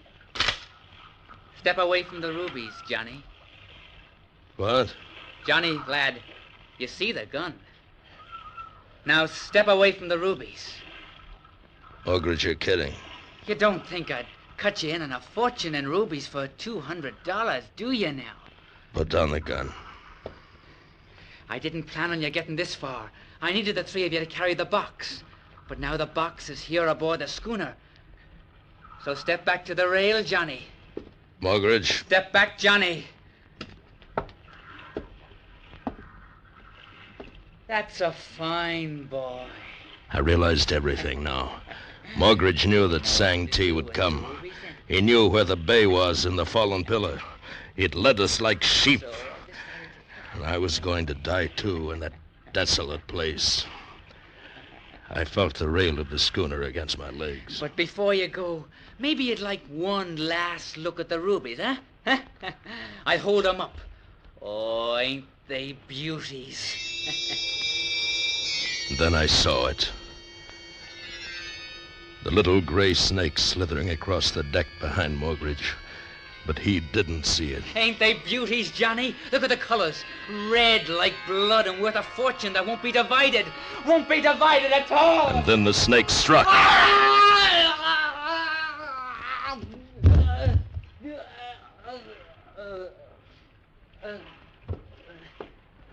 looked at Mogridge. His color began to change. It was horrible. Horrible. Tumanay. Huh? It was the priest standing on the deck beyond Mogridge. And in his hand was the little gray snake. He picked up the ruby box, slipped the snake inside as if it had been a rare string of pearls. And then he bowed and was gone over the schooner's rail. I saw his green robe bobbing into the desert, and the rubies flashing blood red in the sun.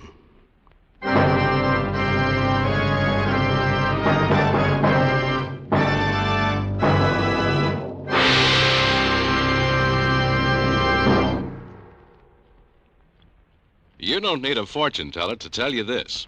From now on, you'll probably have to wait longer for a new car. So don't neglect the car you've got. See to it that all points have the protection they need to save wear and breakdown in hot summer weather. And to give you that needed protection, Richfield All Point Safety Service is made to order. Richfield All Point Service gives your car the sturdy protection of Rich Lube lithium lubricant, the premium lubricant that's better all ways. You'll get expert protection for your motor, chassis, transmission, differential, and wheel bearings. Lubrication that stands up under the toughest summer driving. If you have automatic transmission, you'll get top-rated Richfield automatic transmission fluid. And finally, as an extra precaution, you'll get a safety check on your battery, tires, spark plugs, and radiator. So tomorrow, stop where you see the Richfield Eagle on the cream and blue pumps. Get Richfield All Point Safety Service. Escape is produced and directed by Norman MacDonald, and tonight has presented The Footprint by Gouverneur Morris, adapted for radio by Richard Chandley. Featured in tonight's cast were Bill Conrad, Charles Davis, Luke Krugman, Tom Holland, and Ramsey Hill. Special music arranged and played by Ivan Ditmars. next week. You are creeping through the dark streets of Paris in the middle of the night.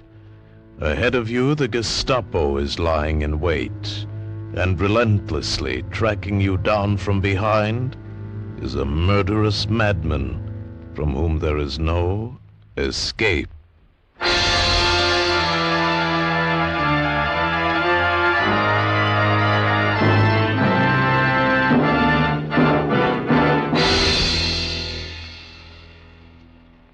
Next week at this time, the Richfield Oil Corporation of New York invites you to escape with the most unusual story of fright and terror in occupied Paris, as Marcel Aimé tells it in his unforgettable story, Crossing Paris. Be listening. Goodbye then until this same time next week, when once again we offer you Escape. Tom Hanlon speaking over CBS, the Columbia Broadcasting System.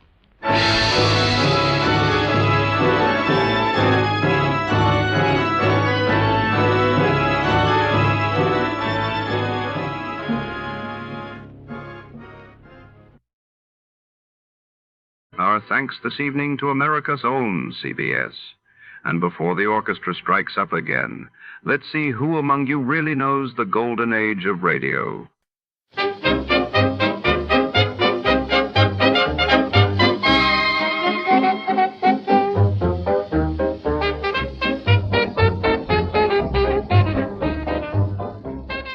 Tonight, under the flickering neon of the city's back alleys, a mysterious gold key surfaces, a key that unlocks more than just doors.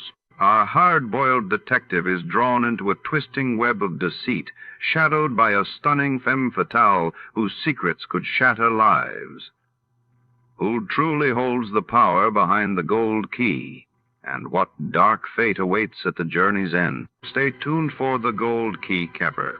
Before we begin, let's see what happened on the day it aired. It was March 6th, 1955. That day, news broke of Soviet Premier Nikolai Bulganin replacing Georgy Malenkov, shaking the Kremlin's power structure, while in Argentina, President Juan Perón's government ordered a crackdown on dissent, intensifying political unrest in Buenos Aires. Das 2.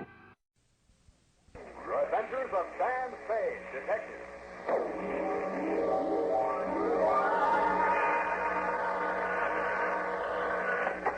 Sam Spade, Detective Agency. Spade, sweetheart. Oh, hello, Sam. What are you doing? Having breakfast, Abby. Breakfast? But it's 7:30 in the p.m. Well, it's a topsy-turvy world, sweetheart. What was the problem, Sam? Oh, a gold key to the door of her apartment. She got to figure out what it unlocked. Very complex case, Abby. Greed, passion, twisted ambitions, hate, love, vengeance, and murder. The whole gamut. It was ghastly every now and then. Well, Sam, maybe we ought to put off the report till morning when you're feeling fresher. Oh, it's very considerate of you, sweetheart, but I'd like to get it off my chest now tonight.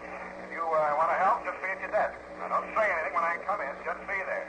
Sam, you sound so serious. Could be, sweetheart. We'll see. I'll be right down to dictate my report on the gold key caper.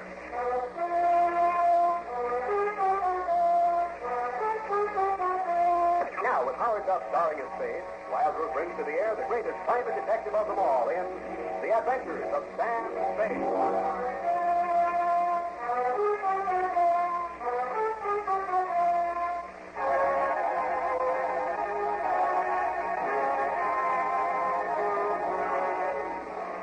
Date January 25, 1948. New homicide detail, San Francisco Police. Attention Detective Lieutenant Dundee from Samuel Spade. License on the 7596. Subject, the gold key caper. Dear Dundee, it started as these things usually do in my office when Effie Farine, a doll of my other Dolan, eased in, closed the door behind her, and leaned against it. Is a girl outside? A client or a client? Her name is Wanda Farr. Has she come a long way to see me? I don't think she's sitting, sir. I know, sweetheart. You never do. Sure in. Okay. Will you please come in, Miss Farr? Right here, Miss Farr. You're so kind, Mr. Spade. I can see I've come to the right place. Yes, okay. That'll be all, Miss Farr. Now then, what can I do for you, Miss Farr? Well, I haven't a great deal of money. I've brought a little cash with me. Would 300 be enough for me? I won't haggle with you, Miss Barr. Come back. Now, what's the story that goes with it? How much do you know about a man named Johnny? About as much as the police know. You know more? I'm afraid I don't even know that much. I didn't even know what he was until one evening 3 years ago. That was the last time I saw him. The police came and arrested me. I was deeply shocked. But I felt I should stand by him. As I remember, the rap was 3 to 5 years breaking and entering. Yes, I promised to wait for him. But you couldn't quite make it. Well, in a way, you're perfectly right. When I heard he was coming out of prison, I just can't think. As you thought of leaving town? Oh, it wouldn't make any difference. He'd find me wherever I went. Can't say that I blame him. What's so funny? You're afraid of me, aren't you? No, not dangerous. Not yet. Are you always saying so? Never. That depends. Oh. Yeah. On how many other staffs you handle, like this county police, and how many other staffs have helped you get out from under. Really? There must be some other type of detective. Okay, here's your money. And I won't go. You can't turn me away like this. After all those things I told you. Something. You haven't any right to... When I put my trust in you... That's a lousy act, too. Sit down. Well, I can't. Now, let's have it. What do you want me to do? Well, he's arriving in San Francisco this afternoon. He'll come to my apartment for the He said he would. I haven't been seeing or even answering letters. That by itself is enough to make him killing mad. Oh, you knew Johnny the thief. Well, I don't. You said you didn't until the cops came in. But I didn't. I didn't know he was in the box. I just thought he was a gambler like anybody. And then about his violence. Whenever he is angry, he just goes crazy. I wanted to see him long before they set him up out of the prison. Then I was going to write and then tell him in prison. But then I was afraid he'd break out and make things worse for himself. But now... Now you've really got to think. Yes, but I can't. I'm afraid. And you want me to hold a gun on him while you give him the air? Oh, you say it like that. Make him feel But I just can't go back. I can't. I just knew that you were by and and I'd be safe. For how long? Look. Look, let's say something for after dinner, shall we? I was wrong. You're not afraid. You're not afraid of anything. What's the address? 1234 Van Ness. Carson 21. What time do you do it? If bus gets in, I'll see. I'll be there at quarter up. Budget 4 times. Long, short, long, short. No. No, don't use the gun. I don't want to make a mistake. Here. Take this. Let yourself in. Gold key to Johnny. Forever. Now, don't worry, Angel. Don't worry. You can put a new name on there. This one's not engraved very deep.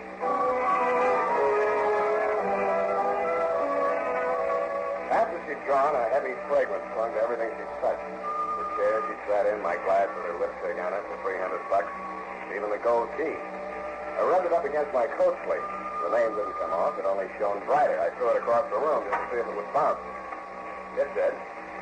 And when I walked over to pick it up, there were 2 keys, or at least 1.5. The gold shank had been hollowed out, and the key that fitted inside it was wrong again, Dundee. Not a glass key, a brass key with a number on it, 322, nothing else.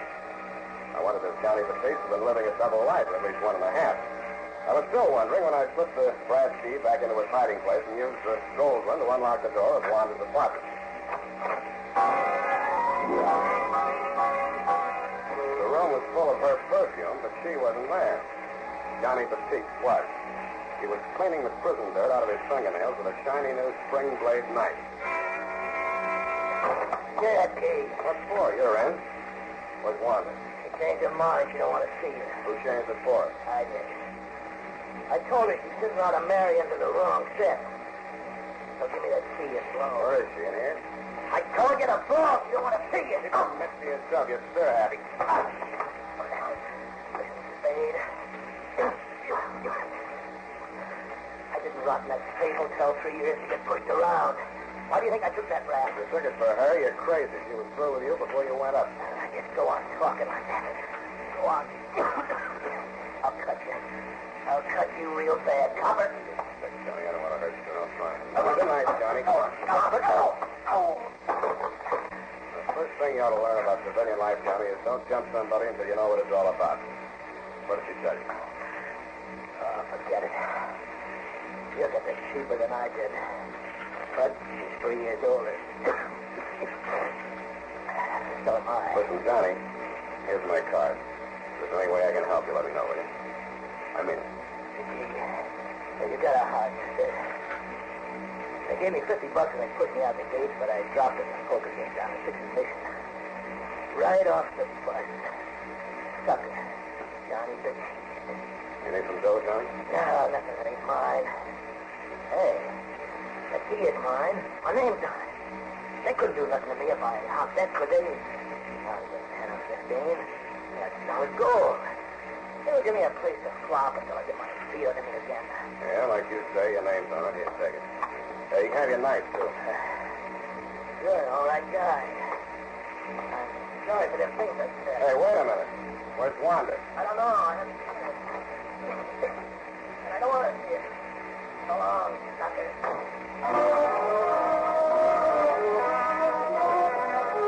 I went to the window and watched him leave the building. He didn't cough when the cold air hit him. Instead, he took a deep breath and strode briskly across the street and into a neon-lighted bar and grill. Something about his swagger bothered me. Giving him the gold key might or might not have been as smart a move as I thought it was, but I was sorry I'd given him back his knife. Sam Spade, sucker.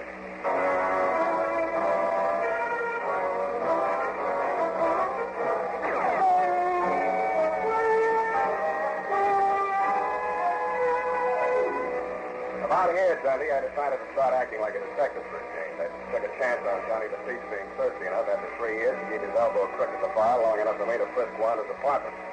I didn't think I'd find her body there, but I did. I deduced that it was in the clothes closet from the feeble cries and puffings I heard as I walked into the bedroom.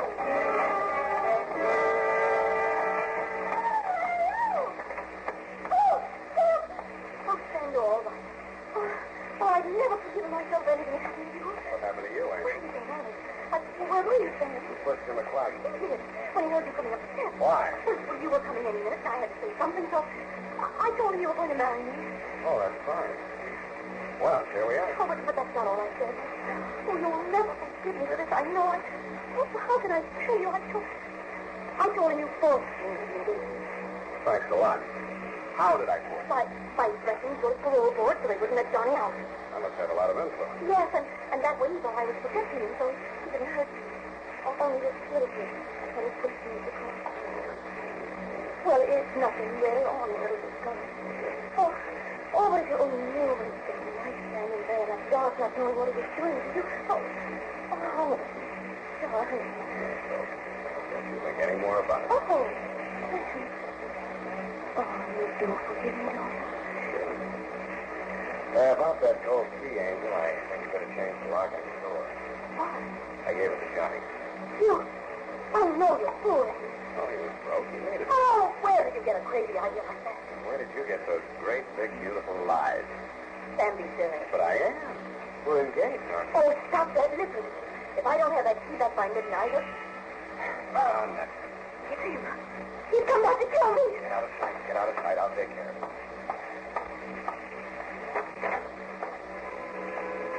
There were two of them. Neither one was Johnny the Thief. They brushed past me and entered the room without a word and stood there with their faces hanging out. While we were giving each other the silent treatment, I sized them up.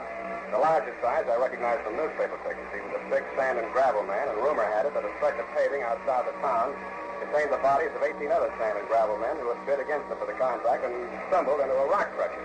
Name? Mike Malloy. The musician with him put his viola case down on the sofa and opened it up. No. This isn't the man, David. What's that what he's doing here? Why don't you sit down and finish that comic book I brought for you? Okay, Rock Crusher. Mr. Spade, I told Miss Farr to hire you. Had any trouble? Not yet. Good. I brought along my bodyguard here just in case. Where is Miss Farr? I sent her to the movies. Why, because you see Johnny the Thief? Yeah, he dropped in. He didn't make any trouble? No. Was he supposed to? There's no point in our talking in circles, Mr. Spade. Johnny the Thief used to work for me. Maybe was here with one of his men, wasn't he? Right for him, You see? Things have changed. Johnny isn't the man he used to be. But I've always taken care of those certainly loyally. I thought we weren't talking first. Believe me, Mr. Spade, I only want to save Johnny from himself. Is he threatening to jump into one of your rock crutches? What's that, boy? He's got a sense of humor. I'm sorry I failed to see it. I was misinformed about you, Mr. Spade. I was led to believe that you were the man to help my fiancée and myself out of this embarrassing situation. Your fiancée? Wanda? Miss Fox? Yes? Yes, it's fiancé. I'll be absolutely frank with you, Spade. I had hoped by bringing you and Johnny Peace together under circumstances that she might be more peculiar. In self-defense, of course. My apologies. Go on. It would have been the merciful way out for Johnny, and it would have saved many lives. I know Johnny Peace. He will try to get back on top. He'll stop at nothing.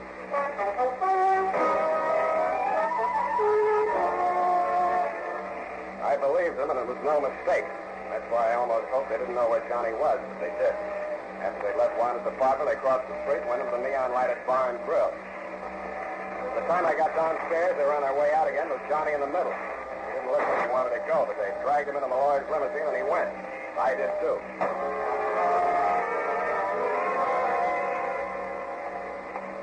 The trail ended on the Embarcadero at the Harbor View Hotel. By the time I got into the lobby, Johnny and his two guards had disappeared up a ratty-looking flight of stairs. I started up after them, but then I stopped cold.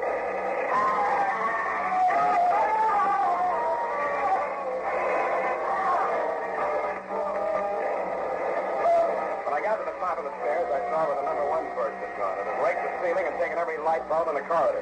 I could see the flashes from the Tommy gun as somebody backed into the hall from one of the rooms, still pumping lead. I'm gonna die! I am gonna die! I'm gonna get out of here! Hey, who's that? Who's that? He either saw or heard me. I flopped down on my belly and tried to work my way into the 10th of an inch nap in the crummy carpet.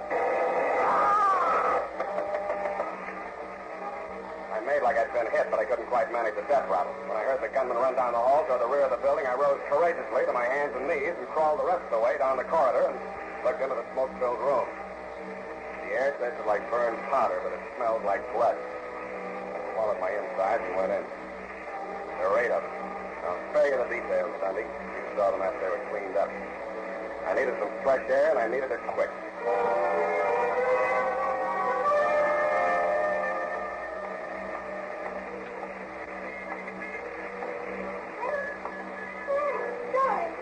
Huh? Over here in the hall. Sam, what's the matter with you? Sick. Oh, poor darling. What was that place, Sam? How did you there? Why were you? Oh, you poor baby. I came after you. Shut up. I want some answers. I don't want explanations. I don't want excuses. And if I catch you using what you know you do to me to snake your way out of this one, I'll... What have I done to you like this? First Johnny, then Mike, and now you. You're starting again. It's the last time. Sam, I'm sorry. What do you want to know? Are you in love with Johnny? But I told you no. Mike Malloy? No. You gonna marry Malloy? What was in that room? 8 dead men. What else? A lot of blood and powder smoke. Now ask me if I'm going to marry Malloy. Okay, that's all I wanted to know. I'll see you later, Angel.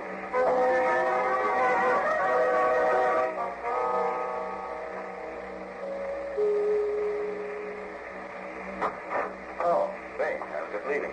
Come back later. You're not leaving, and I'm not coming back later. Get back in the room. Now, listen here, Spade. I hired you as a bodyguard for my fiancée, Miss Farr. What do you come off pushing your way in here with a gun like this?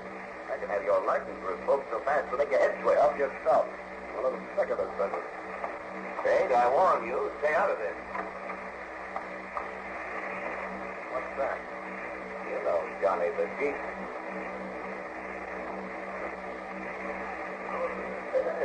Hello, Johnny.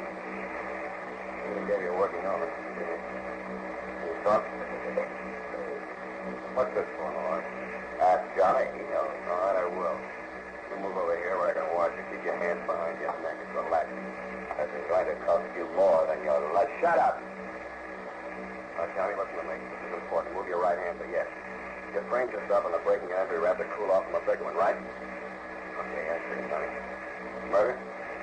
No. Robbery? How big? 5,000, 50? 500,000. That payroll job. Bakersfield, December 1944. That right, Johnny? If I go through with this farce, I can give it to you. If you think it'll do you any good, I promise you it won't.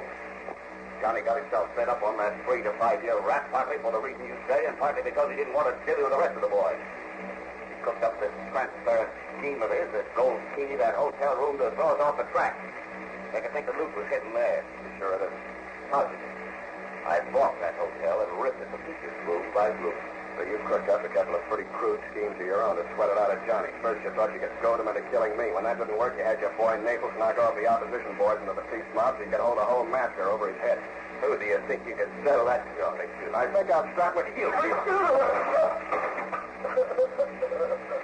Save your laughs until you feel better, Johnny. Don't get jumpy. Yeah, I know it's Naples. I'll talk to him in the other room.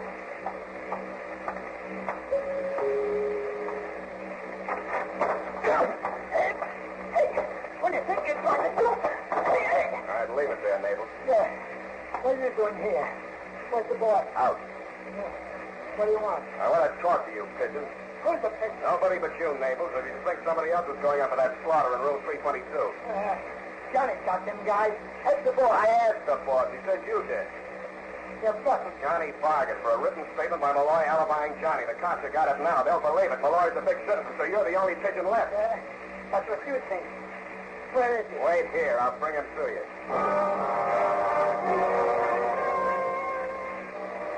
I left Naples standing there in the vestibule waiting for Malloy. Then I hoisted Johnny out of my back and left Malloy waiting for Naples. He went out the back way. I rang for the freight elevator and watched the floor indicator moving around. I believe it was between 6 and 7 when I heard a familiar sound of the Malloy apartment.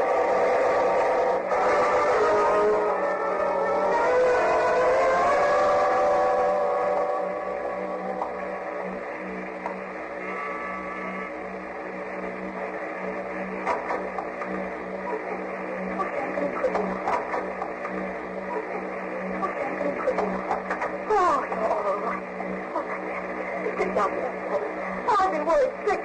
What about? Malloy, Johnny, me, because I had many. Johnny, did Malloy find it? Malloy's dead. Johnny? Johnny can't talk. You know how to. Can't talk? No, but I can. Sam, you didn't have anything to do with Malloy dying. As much as anybody. But you seem so... Oh, no, I just don't believe it. You're rather with Malloy? I think in the feast. Oh, I just have to see him. Oh, it's so long for you, Woody. Johnny, I think of all you've been through for me. I wonder if I won. I won. But you and everything, and the moon, too. Oh, I've never dreamed there'd be anything perfect. It just seems good to be true. Yeah, you're so right, sweetheart. You're so exactly right.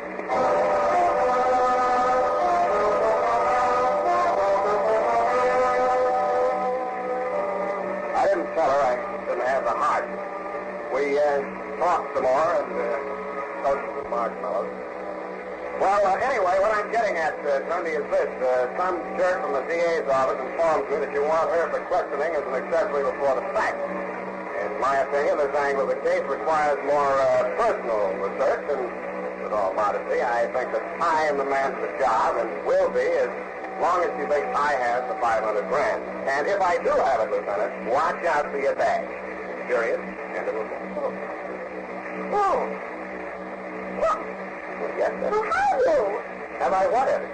The $500,000? Oh, heavens to Betsy, how can you be so calm about it? I said it, sweetheart. Search every nook and cranny for treasury hawkshaws, and I'll give you a full account. Private, of course.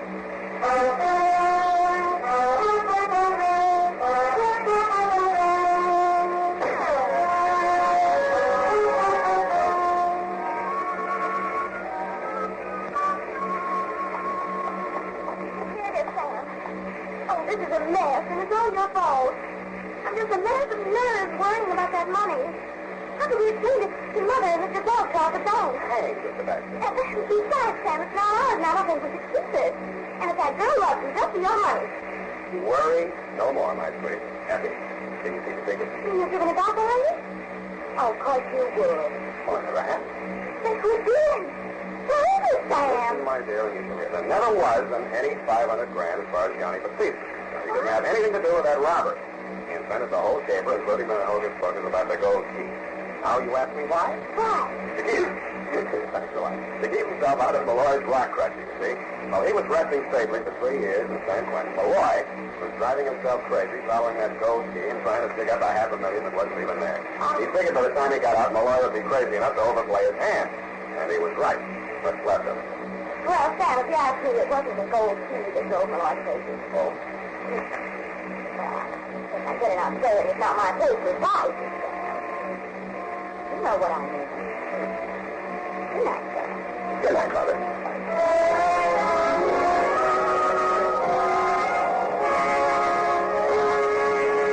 A gracious thank you tonight to CBS for keeping America entertained coast to coast. And now, folks, let's have ourselves a little quiz.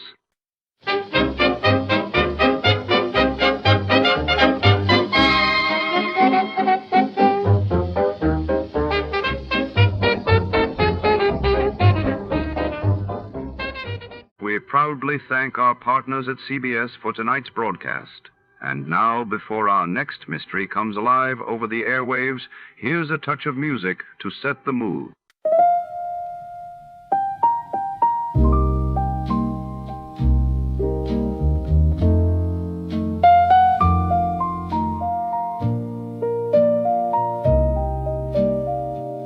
Street lights bleeding yellow, whiskey neat and low. Another case, another sorrow. Where'd my good times go? Midnight shadow blues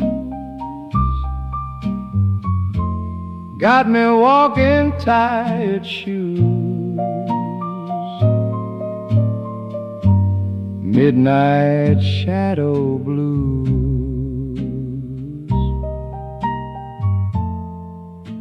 Nothing left to lose.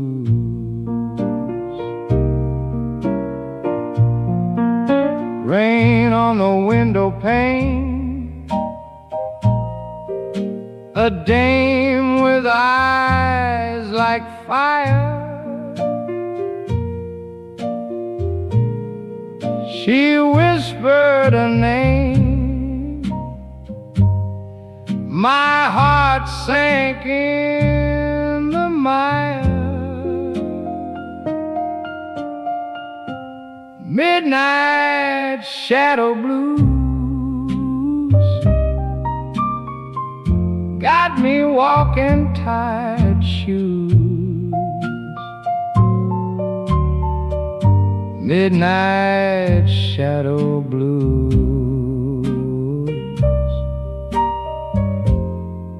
Nothing left to lose.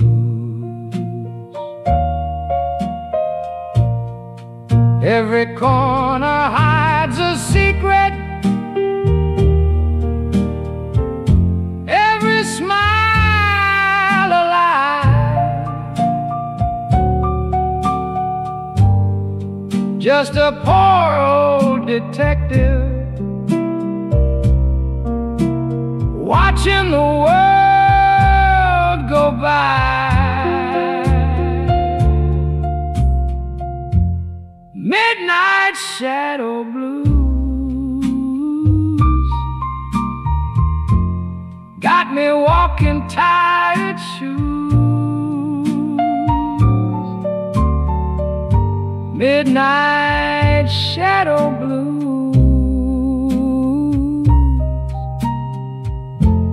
Nothing left to lose.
tonight's tale unfurls beneath the flickering neon of the La Sierra Club, a notorious jazz bar hidden in the shadowy heart of 1948 Santa Monica Pier.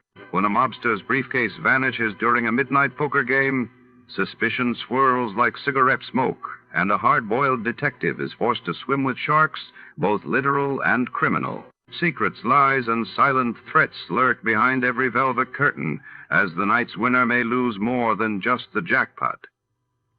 Before to start, let's see what happened the day it was aired. It was April 14, 1950, and that day the world learned about the Soviet Union's announcement of a new long-range bomber stoking Cold War tensions, while in England, Princess Elizabeth gave birth to her second child, capturing hearts across the Commonwealth. Tired of the everyday routine? Ever dream of a life of romantic adventure? Want to get away from it all? We offer you Escape. Escape, designed to free you from the four walls of today for a half hour of high adventure. Escape, brought to you by your Richfield gasoline dealer and the Richfield Oil Corporation of New York. Marketers of Richfield gasolines with xylene, Rich Lube all-weather motor oil, and other famous petroleum products. Look for the Richfield Eagle on the cream and blue pumps.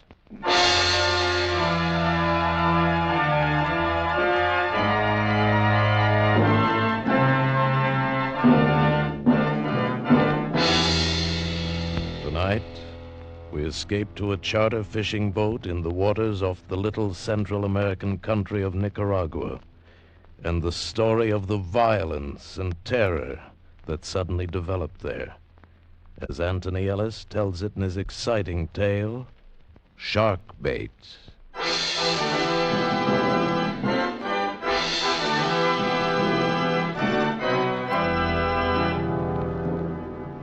I just come out of the hole they call El Splendido. Passes for a hotel in Puerto Morazan. They call it El Splendido, I guess, because of the bigger and better cockroaches. Funny thing is, there are always a few Americans there. They come down to Nicaragua for the fishing. Two of them, a man named Williams and his daughter, had chartered my boat for the next morning. It was getting dark when I walked down to where the boat was tied up, and as I came to the shack that palmed itself off as a cocktail bar, I knew it was time for a drink. The joint was called Joe's. Nobody knew why, since it belonged to a fat, happy Portuguese named Miguel Pereira, who in his spare time dabbled in everything from cut-rate murder to dope. He was a good man not to trust. Went to a table, and he stopped plunking his guitar long enough to bring me a warm beer. Buenos tardes, Capitan Hook. Hi, Mike. It was hot today, eh? Yeah. You are the first person for cocktails all day today. Now, that's tough. But when it gets dark, the Americanos will come in. Then I make up my loss. I'll bet you do. I have heard some interesting talk today. Is that so? I would not breathe it to a soul but you. Go on. Across the border, they are ready. Oh, the rebels again? So they say. Oh, those Hondurans. I have heard something else. Huh? They are bringing guns in for the attempt. No kidding. See, they pick them up from a Honduras fishing trawler off the coast tomorrow night. Then take them to Point Maria here in Nicaragua. Well, that's the point, a couple of miles below Puerto Morazan, is it? See, from there they carry the guns across the border to Honduras. Well, that's pretty slick. These things I have heard, amigo. You're a true conspirator, Miguelito. There is something more, and believe me, dear friend, I would tell it to no one but you. The guns arrive at Point Maria at 30 minutes past 10 tomorrow night. Well, that's valuable information, Mike. You'd better not tell anybody else. You know, you might get yourself into trouble. Oh, but of course I would not. You I tell because I can trust you as you can trust me, Capitan Hook? Yeah. Come, I bring you another beer, On Joe's Cocktail Bar, free.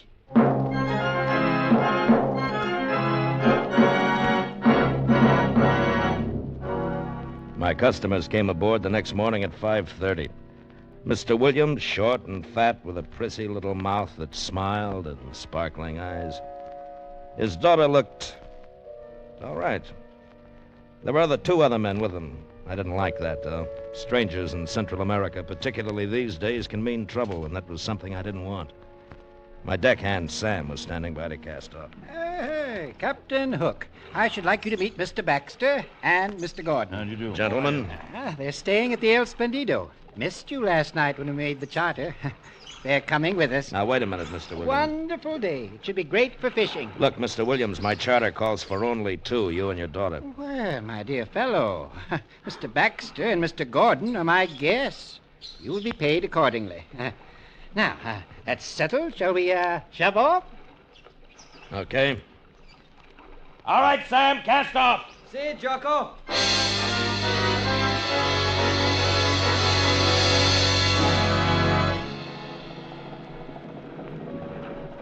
It's beautiful, isn't it, Captain? It's all right, Miss Williams. It's because you're used to it. I've never seen water like this before. No? Your deckhand, you call him Sam. What about him? Sam. He is Spanish, isn't he? Part. Rest is Nicaraguan. Why do you call him Sam? Is that really his name? No, but it's easier. The other one's too long. He calls you Jocko? It's Jonathan, but he can't pronounce it. Strange to find a man like you down here running a charter fishing boat, and with a name like Captain Hook. It's very romantic. I'm glad you like it. Oh. Am I annoying you? No, of course not, Miss Williams. It's my job to answer questions. I see. Captain, that dark patch of water over there. See? Yeah. It seems to be moving. It is. Manta raya. Manta raya? A giant manta ray. We stay away from him. It's healthier. Oh, my camera. I must get a shot. Can you get closer? I can, but I won't. Well, now, look here. There's no need to use that tone with me. I'm hiring you. I want to get a picture of the beast. I'm sorry. I'm chartered for fishing. This is a 46-footer. Now... Your beast is about 35 feet across, and he's bad-tempered, too. Nothing doing. Huh. Oh, very well. Jocko! What? Albacore! Where? Of the port bow. I see him. Forget your manta ray, Mr. Williams. Look, albacore. Tell your friends to get ready. Better let me try for the first one. If we lose him, the rest will get away. Watch those outriggers, Sam! Mr. Williams, break out your gear. This is it.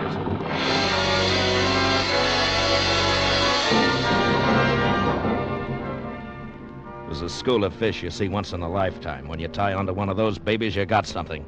I turned the wheel over to Sam and got set. The albacore took the feather jig like a crazy horse, only 10 times faster. I knew that if I lost him, it was goodbye school. That's the way albacore are. Oh, you've got him. Come on, get those lines wet. Over on the other side of me, Baxter. Right. No, Baxter, look out. You're crossing my line. I'm sorry. No, get around me. Here. Here, not that way, you fool. You're fouling me. Under me. That did it. There goes the line. I'm sorry, Captain. Forget it. Well, you won't see albacore again today, Mr. Williams. There they go. Dear. Too bad. Oh, well, that's luck. Come along, Baxter. We'd better have a beer. Good idea. After all that excitement, I could almost feel the fight in them. It's really too bad, but accidents will happen. All right, Sammy, I'll take the wheel. See you, Jocko. Perhaps we catch something else later. Yeah. You're angry, aren't you, Captain? What? No. Oh, yes, you are. If Mr. Baxter hadn't been so clumsy, we would have caught albacore. That's right. And I'll tell you something else. What? I don't think that either Baxter or his friend Gordon are fishermen. They are. The hotel last night, they said so. Don't kid yourself, not the way Baxter handles a rod. But they said... And another thing, he's carrying 2 guns and shoulder holsters. Oh? Yeah. Well, I guess it's their business. Mine's to find fish. You're not afraid of very much, are you? Listen, why don't you go and sit up forward? Are you afraid of me? Look, I've taken too many spoilt dames on these trips. Like smallpox, I'm immune. And I'm bored. You talk like a bad movie. Now go cut up mullet or something. I'm not expendable. We cruised for another couple of hours. Sighted one marlin tied into another. That is, Mr. Williams did, but he lost it. Baxter and his quiet friend didn't fish much. They watched. I didn't like that any better. We landed a few barracuda. Big, nasty devils that could rip the meat off your arm in a second. And it was hot. Sun bounced back from the glassy water and made you wish you were somewhere else. And then it was afternoon. Those two guys just sat. They were making me nervous. Williams drank beer and perspired while his daughter kept casing me. I figured she was getting ready for another try when we saw the boat. It was a fisherman flying the Honduran flag. Oh, not very good sport today, eh, Captain? It may get better. It's too bad I missed that marlin. There'll be another. I hope so. First the albacore and then marlin. Hey, on your right. Huh? What sort of craft is that? That's commercial fishermen. Oh, quite large, isn't she? They take a lot of fish. Of course. I'd like to get a picture, if I may. I thought you wanted fish. I do? Right, then I'm headed down the coast. Well, would it take long to get close enough for a picture? No, it wouldn't be worth it. Huh? She's Honduran. I don't want trouble. Trouble, Captain? In case you haven't heard, Honduras is ripe for another revolution. What? We're under the Nicaraguan flag. I'm not taking any chances. I don't understand. It depends whose side the fishermen are on. If they're Honduras government, it's all right. If they're not, they might like to have my boat. What? It's happened before. Incredible. Yeah. Revolution. Well. Captain, that ship, she seems to be signaling. No, what about it? Mr. Gordon knows a little about signal pennants. Does he? Like he knows how to fish? I think it's a distress signal. Yes, you ought to find out. Distress. Is that so, Captain Hook? Could be. Could be a trick. Well, I don't understand. If they're in distress, it's our duty to When go... we first sighted her, there wasn't any signal. Now she very conveniently runs one up. I don't like it. We're putting back to Puerto Morazan. We better take a look. Not on my boat. Sam! Hi, Jocko. We're through for the day. Take in the outriggers. I'm Yeah, sorry, Mr. Williams, but I don't like this charter. Now, You'll look get your here. money back. But you can't do that. I Stay on the engaged... course. Nuts. I insist, Captain. Mr. Baxter, what are you doing with a gun? Are you crazy? Walk over here slowly, Hook. Come on, I mean it. Well... All right, Gordon, take over. Right. I've been wondering about you ever since you boarded. Have you? Well, now you know. Mr. Baxter, really, you have no right to endanger us all. This is going too far. Keep out of this, Mr. Williams. You're pretty interested in that trawler, aren't you? Yes, that's why we've borrowed your boat. If you give us any trouble, I'll shoot you in the leg and throw you overboard. I imagine you would make excellent sport for the shark and barracuda. They have an extraordinary scent for blood, Captain Hook.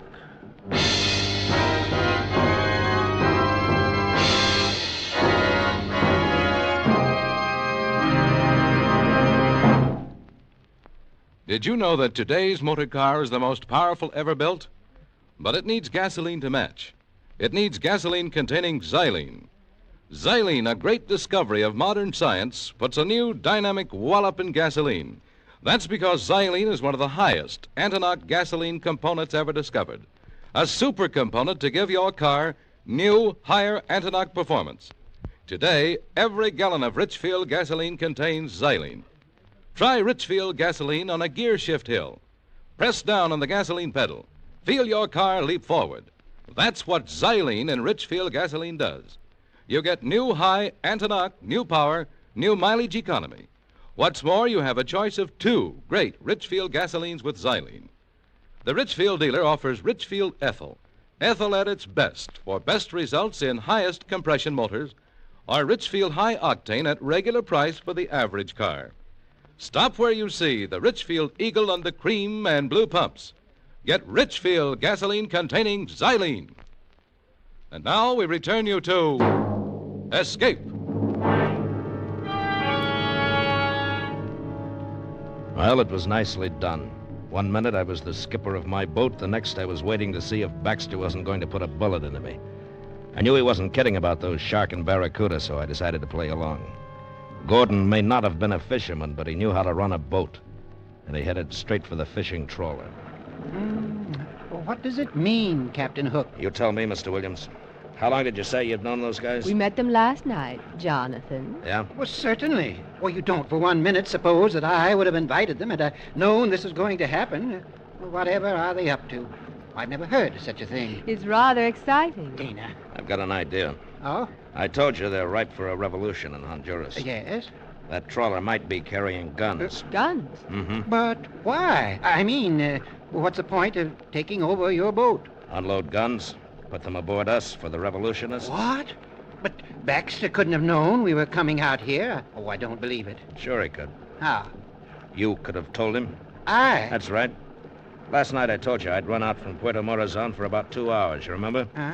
Even told you the direction, south-southwest. Yes. You said we'd have a chance at Marlin and possibly Tarpon. Yes. I guess I did mention it to them. Okay. That's why Baxter didn't want us to stop for those albacore. He and his pal made a deal with the skipper of that boat to meet him somewhere around here and at about this time. Oh?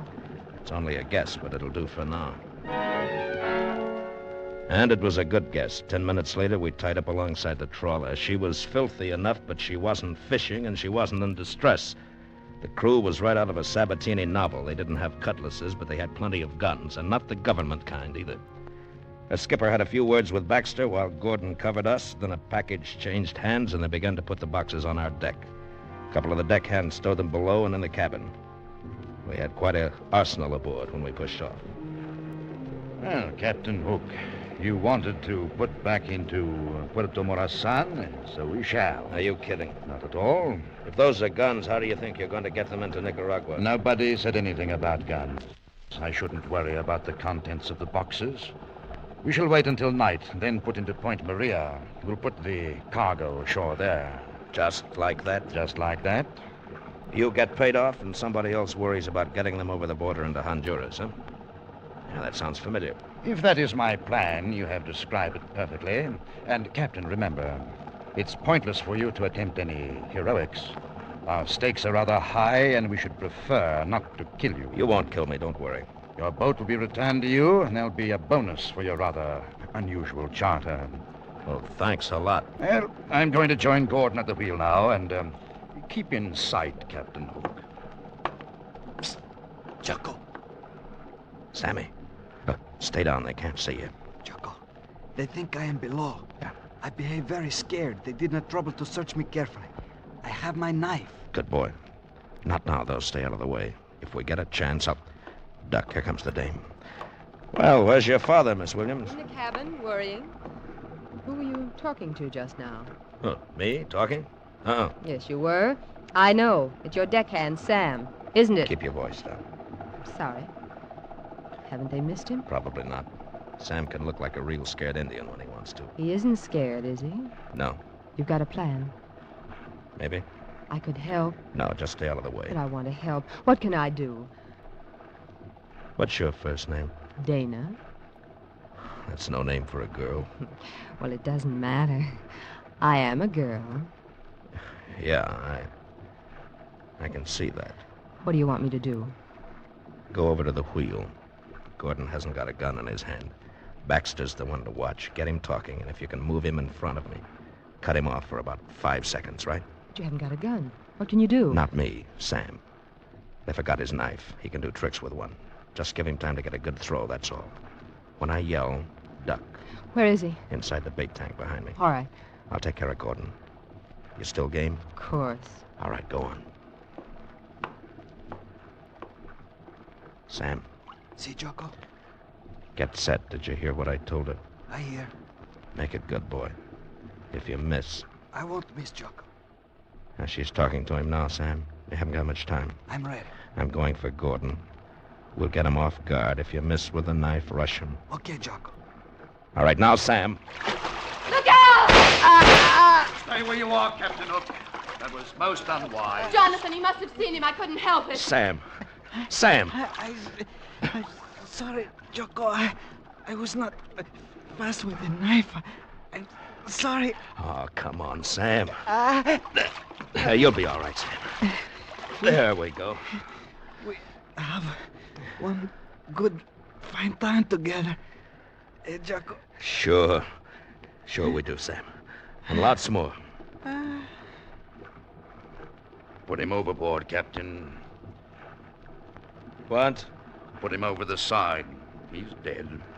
Listen, you're murdering... I want no dead bodies in this boat.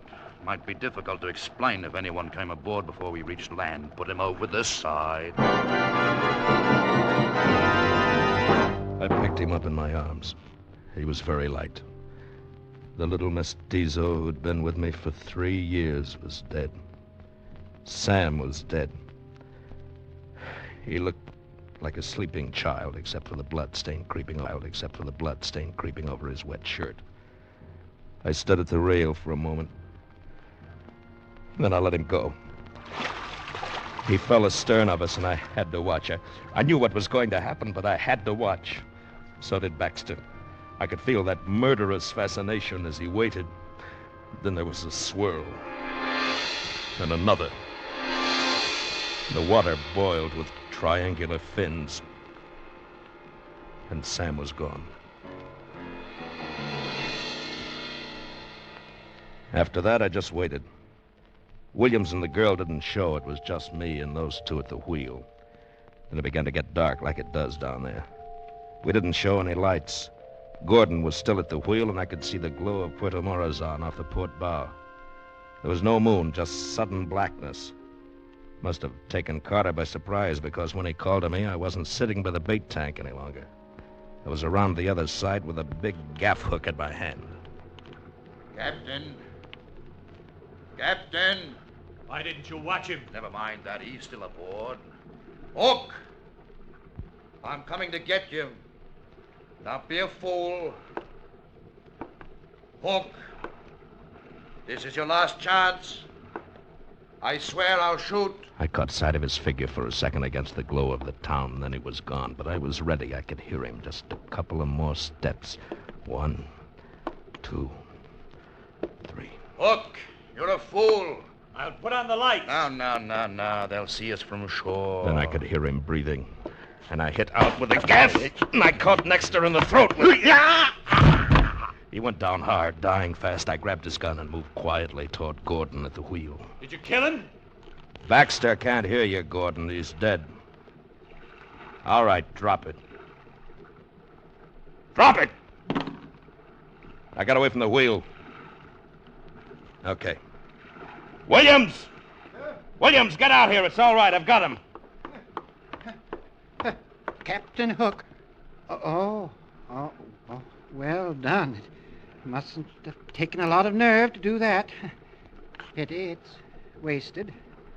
Sorry, Captain Hook.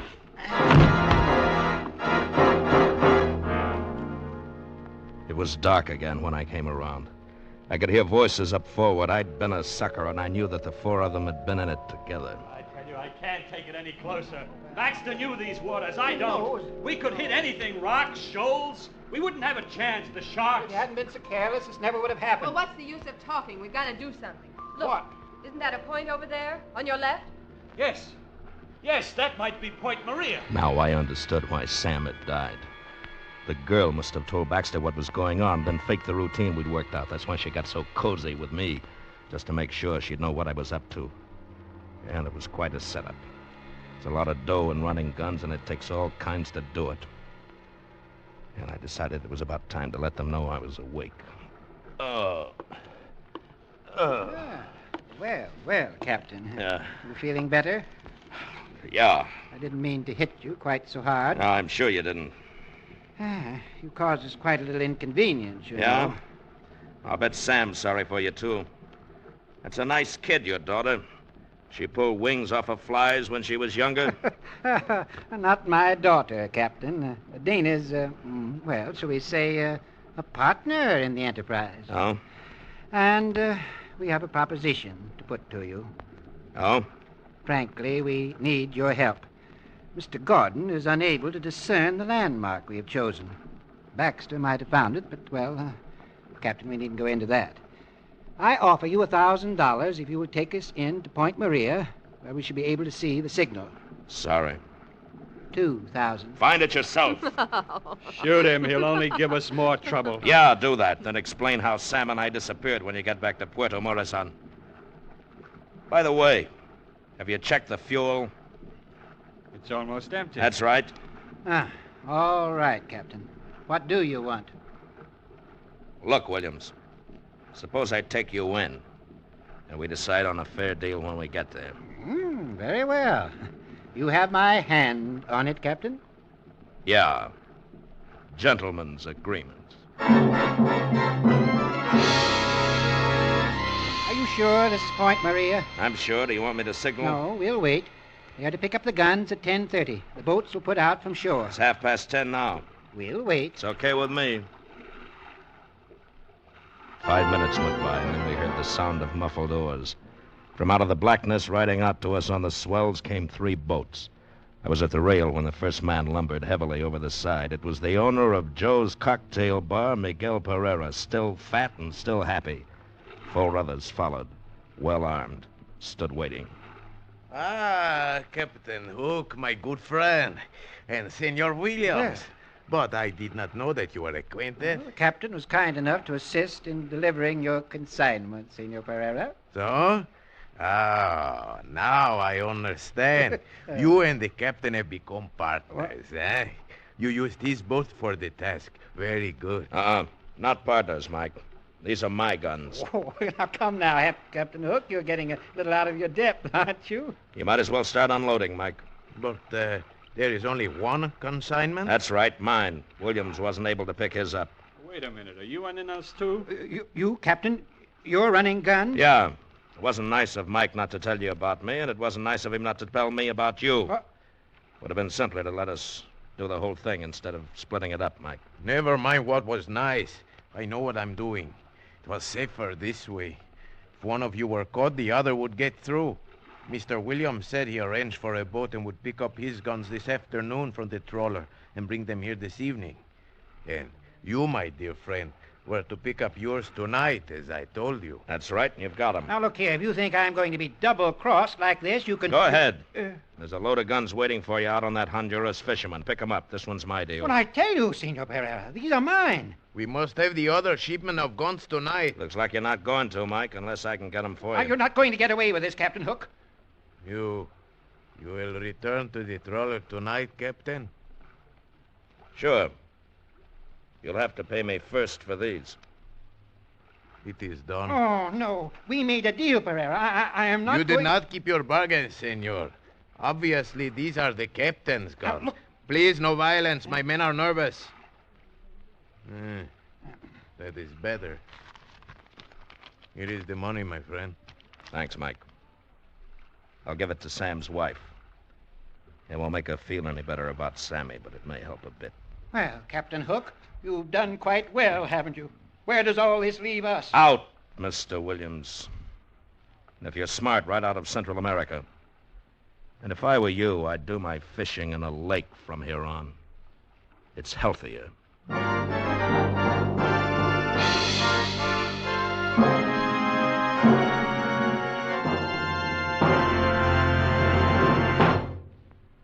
Did you know that just the motor of a modern car has as many moving parts as a whole car did only a few years ago? That means your motor oil has a bigger than ever job to do. That's why it's more important than ever to use Rich Lube all-weather motor oil. Rich Lube is refined 100% from the costliest Pennsylvania crude. It protects moving engine parts with a tough elastic oil film that stands up under the hardest driving conditions. Rich Lube keeps your motor cool by carrying excess heat away from vital engine parts. In addition, it cleans your motor of harmful deposits as you drive. Rich Lube, the Pennsylvania premium motor oil, saves you money by protecting your motor under all-weather, all-driving conditions. Yes, it's much cheaper to use Rich Lube than to pay the cost of motor repairs. Change to Rich Lube all-weather motor oil tomorrow. Keep your motor clean. Keep your motor young. Escape is produced and directed by William N. Robeson, and tonight has presented Shark Bait by Anthony Ellis. Featured in tonight's cast were Bill Conrad as Captain Hook, Mary Shipp as Dana, Will Gear as Williams, John Daner as Baxter, Steve Roberts as Gordon, Harry Bartell as Sam, and Paul Frees as Miguel. Special music was arranged and played by Ivan Ditmars. Next week. You are standing on the deck of a whaling ship, about to put out from San Francisco, when a stranger suddenly appears to inform you that he has just murdered your first mate. A stranger from whom you realize there can be no escape. Next week at this time, the Richfield Oil Corporation of New York invites you to escape with the story of intrigue and violence aboard a whaling ship of 100 years ago, as Bud Nelson tells it in his exciting tale, Yellow Wake. Be listening. Goodbye, then, until this same time next week, when once again we offer you Escape. Tom Hanlon speaking. This is CBS, the Columbia Broadcasting System.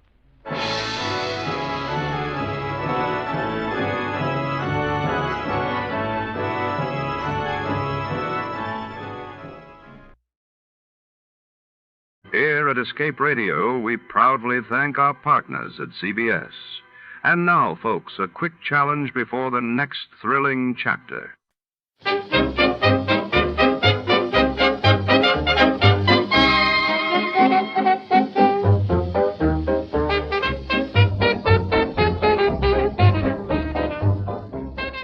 In the city where secrets don't sleep, a private eye finds himself tangled in the shadows of a spiritualist's parlor. When a famed medium seance ends in sudden death, every guest becomes a suspect, and every alibi is haunted by doubt. Step into a world of flickering candlelight, whispered fortunes, and hidden motives. Tonight, the truth is elusive, and the medium was rare. Before we begin, let's see what happened on the day it aired. It was April 9th, 1947. On that day, the world learned of the tragic Texas City disaster as a ship explosion rocked the port while in Rome. The signing of the Italian peace treaty signaled a new chapter for post-war Europe. Most Saturdays at this time, we spend an exciting half hour of adventure and action with America's public hero #1, Hopalong Cassidy. Well, even two-fisted cowboys take summer vacations when they can, and Hoppy is no exception. But Hopalong and Topper will be back with us riding the CBS air trails again 2 weeks from tonight, September 22nd. Get this and get it straight. Crime is a sucker's road, and those who travel it wind up in the gut of the prison of the grave. There's no other end, but they never learn. From the pen of Raymond Chandler, outstanding author of crime fiction, comes his most famous character in The Adventures of Philip Marlowe.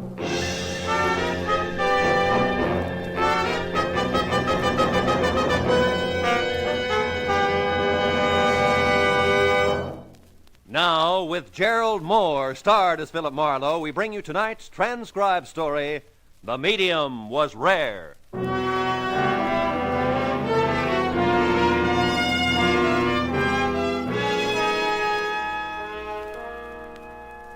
Let me out of here. I've got to get away. This is the time. The time when all I can think of is trout streams, trails through tall mountains, where every man is Hopalong Cassidy. I was sitting in my favorite restaurant telling Mary, my favorite hash slinger, all about it. Oh, it all sounds so wonderful, Phil. Yeah, but that's not the half of it. There are waterfalls so high it seems the cascade comes from heaven itself. Going alone, Phil? You bet your sweet life I'm going alone. In the words of the poet, I'm going to commune with nature. I'm the most natural thing you ever saw. Darling, you're beautiful. Your charms are many, but you want me to be honest? Yeah.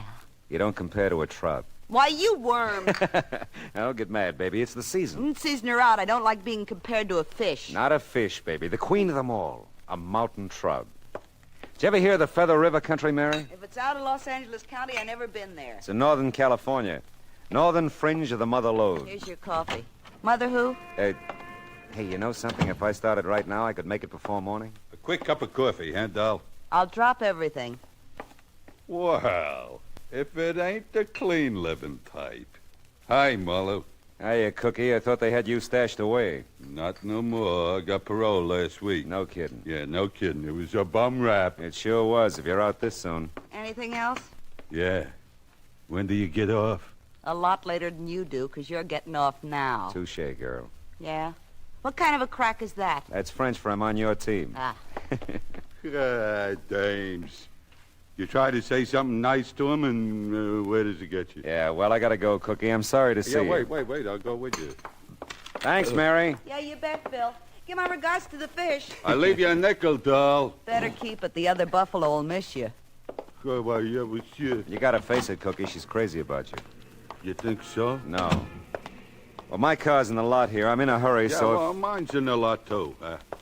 Listen, Marlowe, I was just wondering. You get around. You got any idea where Cesano is? Cesano? Yeah. Don't you know any decent people? What? Hey, Cesano's my pal. He's as decent as I am. You made the point, Cookie. Seems to me there was talk he had something to do with you taking that rap in the first place, huh? Listen, you don't think I'm trying to find him to knock him off or anything like that? Could be. You're about that bright. But it doesn't really matter. I don't know where he is. I don't care. I don't want to know where you are, either. Well, that suits me good. Only Good. I don't know what you're so kissed off about. I done nothing to you. Neither is Cesano. You make my taxes higher. Yeah, how?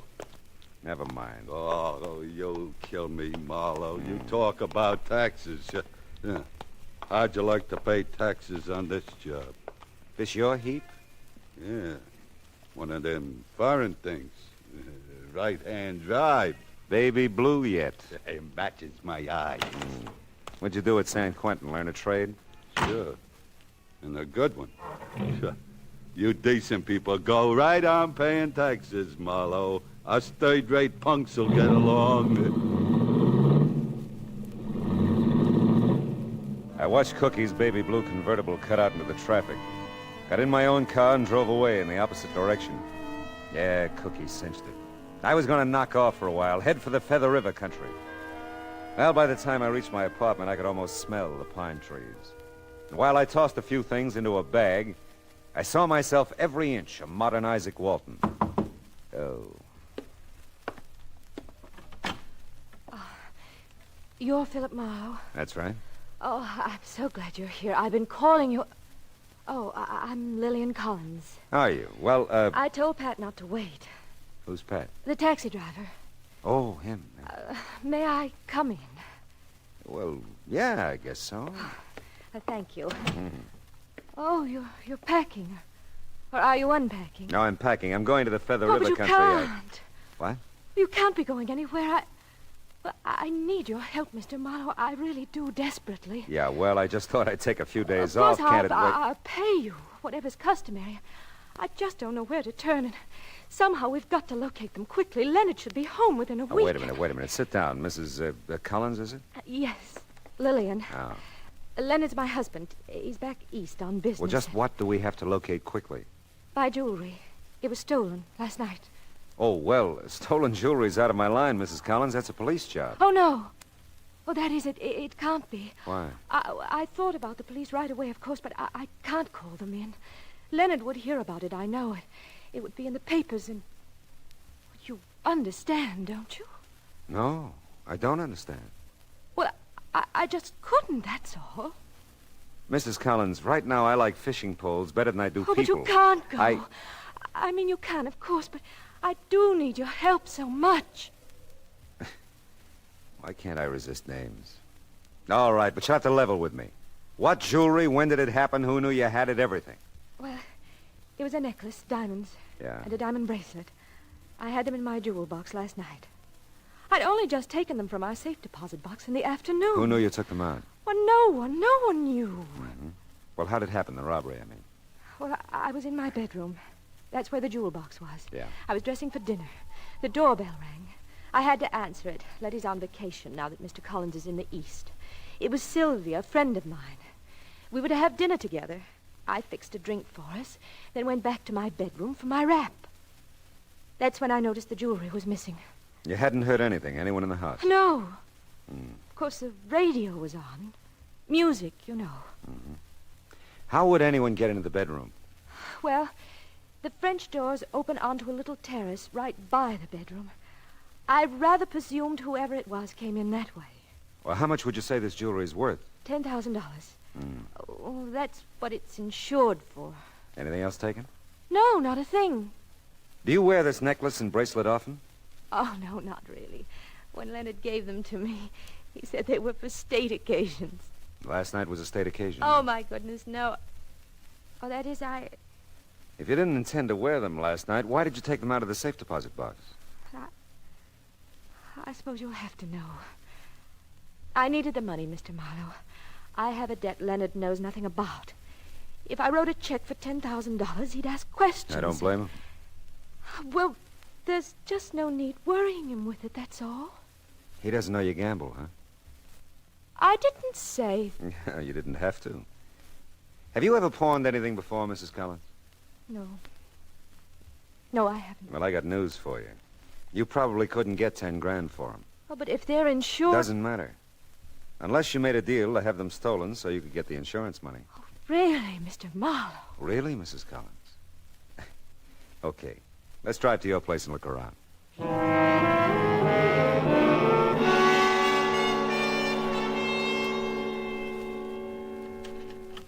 Yeah, these doors have been jimmied, all right.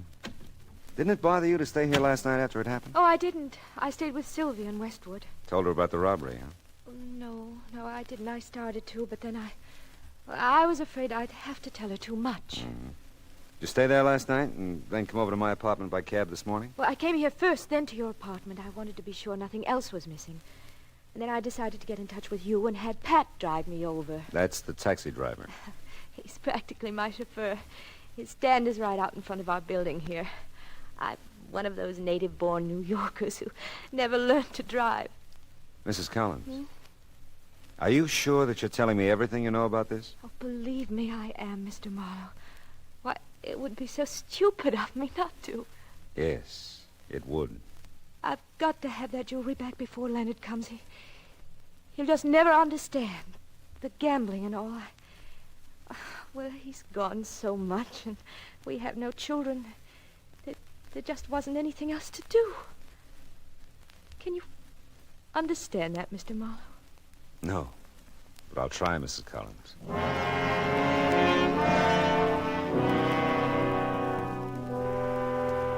There was something tragic about her. A woman of means and advantage who was husbandless part of the time and childless all of the time. I suppose that isn't an easy life, but surely there must be other ways to fill the emptiness, huh? Well, Lili unpacked a small bag and asked me to drive her to Sylvia's. As we walked toward my car, a grinning taxi driver leaned out of his cab. Take you somewhere, Mrs. Collins? Oh, not this time, thanks, Pat. I'm freeloading. Okay, but don't make it a habit. I gotta make a living, you know. I know. See you later, Pat. He's awfully nice, Mr. Marlowe. Yeah, he seems to be. Tell me about your friend Sylvia. Oh, well, there isn't much to tell. She's a nice person, a widow. Oh, she just lives a block or so from here. Turn on Wilshire to your left. Okay. Tell me, does Sylvia have money? Well, I guess so. She seems to, anyway. Has a lovely apartment, a nice car. All the symbols, anyway. Why? I just wondered. Oh, by the way, if you don't want her to know you've hired me, maybe you better tell her I'm a business friend of your husband, huh? Just drop by as you were leaving the house, something like that. Oh, yes, that's a good idea. Yeah. It's in this block, the big green apartment building on the right. Okay. That's funny. Is it? Yeah. Oh, here's a parking place. Wonder what Cookie's doing around here. A friend of yours? No, not possibly. That car parked there, foreign job, baby blue. It's Cookie's, all right. Oh. Sylvia's apartment is the first one on this side. You really don't have to come in, Mr. Marlowe. Name's Murphy, remember? Old friend of your husband's. Yes, that's right. I'll come in to carry your bag and to meet Sylvia. Very partial to wealthy widows. Really, Mr. Marlowe, do you think you will find my jewelry? Well, I've got one idea so far, Mrs. Collins. If that doesn't work, well, you leave it up to me, huh? Yes, of course. Oh, here we are.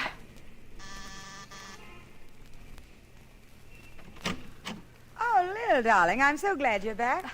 Oh, hello. Hello. Sylvia, this is Mr. Murphy. Oh, yes, of course, Mr. Murphy. Sylvia Jennings. How do you do, How are you? Murphy?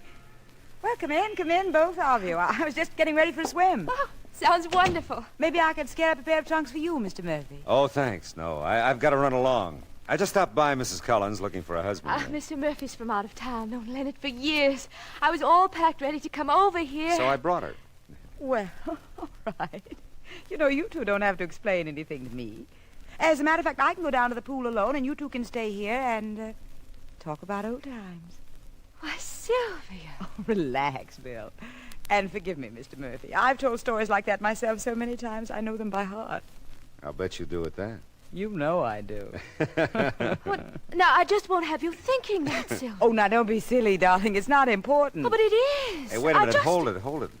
Let's you both go down to the pool and talk it all over. I really have business to tend to. Oh, I'm sorry. I'm really sorry. Yeah, we'll just keep it that way. Huh? Will we be hearing from you about anything or anything? You know. Oh, sure. Sure you will. About anything.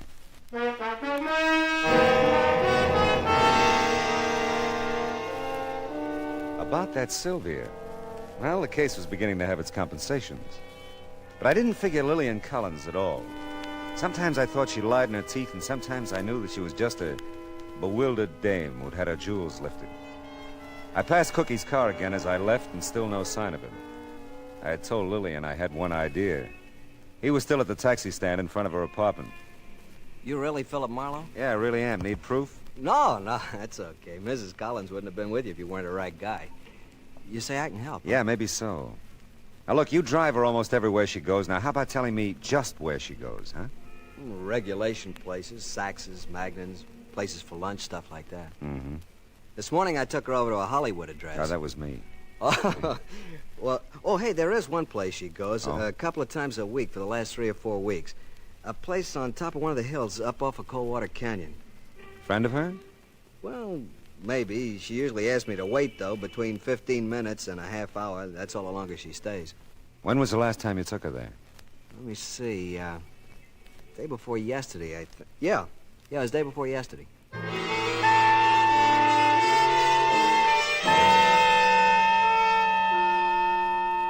I followed Pat's instructions through every devious curve to the top of Coldwater Canyon. The thing that interested me most was not what was ahead, but what or who was behind me in the big expensive car. The sun was hitting the windshield just right to obscure the driver. I slowed at the isolated address, noticed another big car parked in front. When I stopped, the car behind me stopped. A well-dressed woman got out and went into the house. As she did, she passed another well-dressed woman coming out. It looked like a change of shifts. As she drove away, I got out of the car and went up to the door. Someone somewhere was watching me. I could feel it.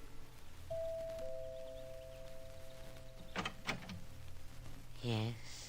Oh, hello, I do not believe you have an appointment, sir. Oh, no, I didn't think to make one. Excuse me, please. One moment. What a creep. And what a joint. You, will come in, please. Yeah, thanks.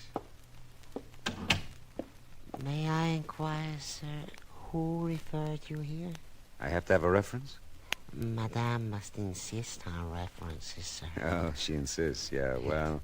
I'm a friend of Mrs. Collins. Lillian Collins? Oh, yes, Mrs. Collins, yeah. Yes. You will follow me, then. Madame will see you now. More to the point, I will see Madame. I followed the Peter Lorre character down a darkened hallway. As far as I could tell, there was no door ahead. It looked like a blind alley. Even in the darkness, I sensed that someone could see me. I didn't have long to think about it. Just when we reached what looked like an impasse, the little man ahead of me pulled some heavy drapes aside and nodded for me to enter. I walked into a room that was heavily draped on all sides, pungent with the smell of incense.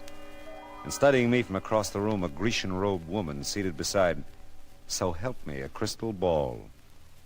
You will come in, please, and be seated.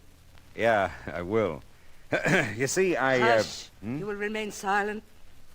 It is so necessary, your silence. Bruno, you will go. Yes, madame. Hey, they're very clever, those drapes. When they're closed, you can't tell where the door is. I must insist. Your silence is very important. Ah. You are in need of help, much help, or you would not be here. Yeah, well, you could say that. Yeah. You make it very difficult for me to see what is in store for you. The crystal is cloudy, very cloudy. I'll quit breathing on it. Please. Oh, excuse me. Now, you are seeking something, probing, searching out, and this is not a good thing. Some things one must not pursue. I regret to say, for you I see much trouble. Great trouble and danger. You are in need of rest, my friend. Rest and sleep. A long sleep. Bruno will help you. Bruno will help you to sleep.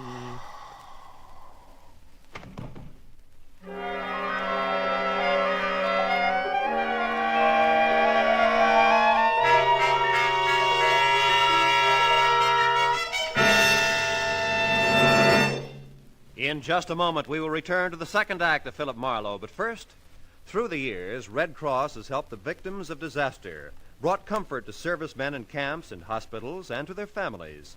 Today, with the country rising to meet the challenge of aggression, the Red Cross has been asked by the government to undertake tremendous tasks.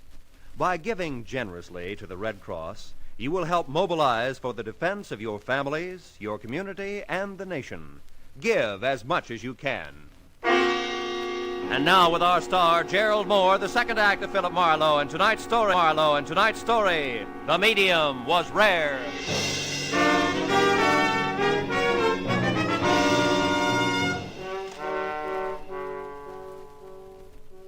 Madam's prediction was suffocatingly accurate. Bruno helped me sleep all right with a strong assist from a sponge full of ether. My watch said it was 2 hours later when I came out of the anesthetic a long way from the house on the top of Coldwater Canyon. I was in my own car parked on a strand of beach north of Santa Monica.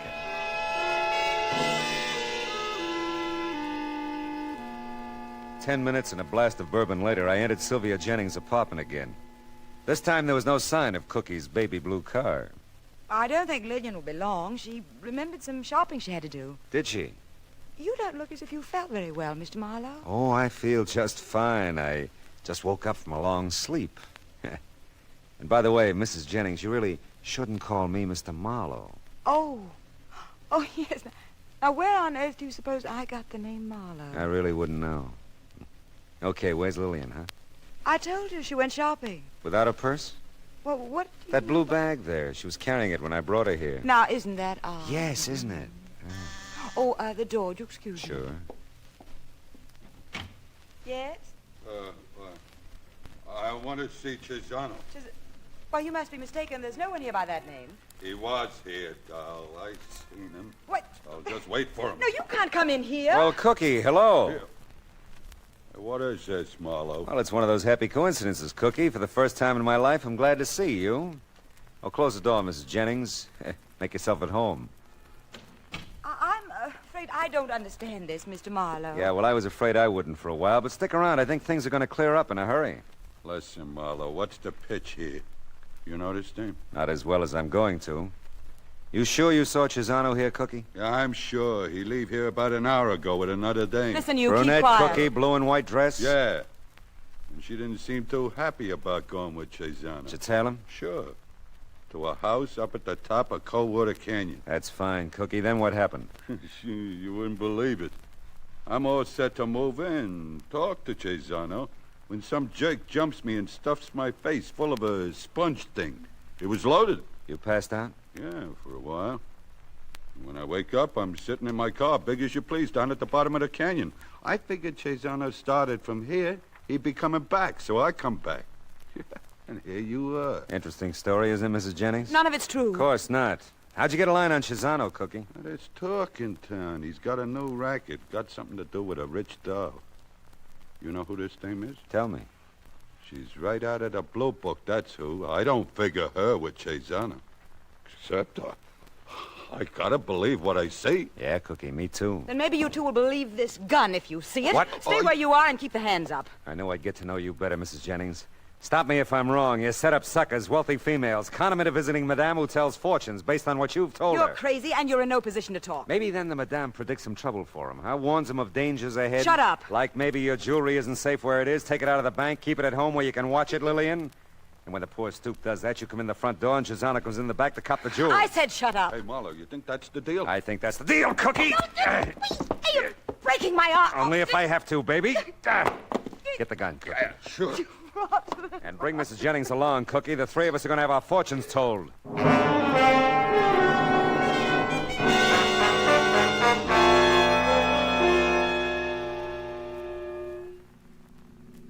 How about that, Chisano? What a sweet deal he's got. I didn't figure him for so smart. He's a big brain, all right. And wait till he hears we're cutting in on him, sharing the take. Huh? This way, everybody makes dough. Me, you, Cesano, even the little doll here, huh? Leave me alone. Easy does it, Cookie. You're pretty smart yourself. How'd you figure I was going to make a business deal with Cesano? Yeah, no chump, Marlowe. I got every Seamus figured. You're all looking for that one big, sweet deal like Cesano's got to move in on. It's a natural. Yeah, you're right. Cesano will never go for it. He's got no choice, doll. Oh, hey, watch it, Marlowe. There's a geek in a prowl car ahead of you. Yeah, I've been watching him. Where's Mrs. Jennings' gun, Cookie? Right here. Why? Give it to me a minute, huh? You ain't gonna plug it. Come on, give it to me. Okay, but I don't get you. Thanks. You hit him. Yeah, and that's not all. What are you doing? You ran right into that police car. That's the way I played it, honey. Hey, that wasn't very bright. Oh, Mr. Marlowe. Got a couple of customers for you, officer. I had to move quick. Oh, sure, but... Oh, yes, we do. The lively one's got a great racket. I'll tell you about it later.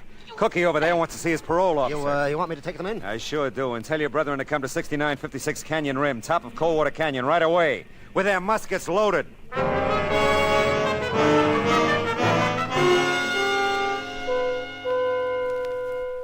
The house at the top of the canyon had the empty look that only occupied houses can have. Cookie had tipped his hand just in time. I was better off traveling light. I knew I'd have no trouble getting in. Cesano was probably expecting me. I was so right. You're late, Marlowe. Well, some days it takes me longer to come out of ether than others. You must have done a good job, Bruno. I always try, Mr. Cesano. Oh, believe me, Cesano, he's earned a promotion. Get the business over with. Well, madame, I didn't recognize you without your crystal ball. Never mind that, Marlowe. Okay, I won't. Where's Lillian? She's arresting. Ah. Look, Cesano, your nasty little racket here is one thing, but kidnapping is another, huh? Yeah. And murder is something else again. You forced us, Mr. Marlowe. I warned you not to probe. Cesano, listen. I'm not kidding. If you've done anything to Lillian, I'll take you... She's perfectly safe. She's not been harmed yet. That's right. Not yet. She better not be. Oh, there you are, Lillian. She can be. There's no one there. It's an old gag, Cesano. Gives me a chance at my gun. Now, the three of you stand over there by the windows. Now, look, Marlowe. No, you look. You and Bruno and Madame take a good look out the window and let me know when the law arrives. You know, Madame, even without your crystal ball, I can see trouble for you. Much trouble.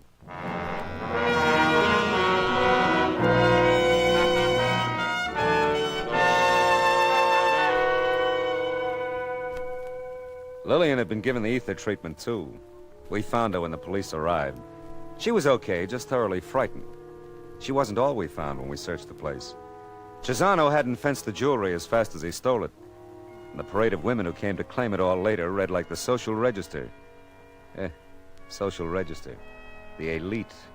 The 400. Yeah, well, I know a place where the 400 give way to 4,000 luscious, lovely mountain trout. Oh. The forest primeval, the murmuring pines and the... Yeah.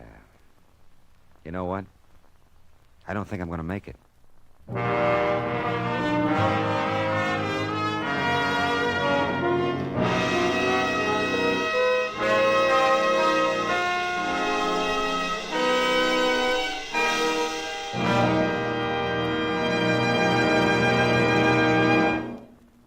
The Adventures of Philip Marlowe, bringing you Raymond Chandler's most famous character, star Gerald Moore, was produced and transcribed tonight by Cliff Howell and written for radio by Kathleen Height.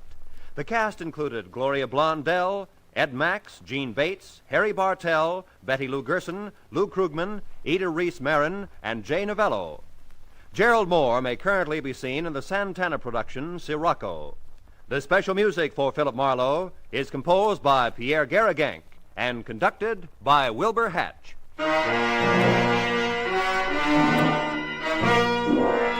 Be sure to listen again next week at the same time when Philip Marlowe says... This time, strange sounds came from a bungalow court. Or did they? An old woman thought so, but she had quite an imagination. A crack in the wall held the secret. A couple of guys held guns. And a nice guy held on. For dear life.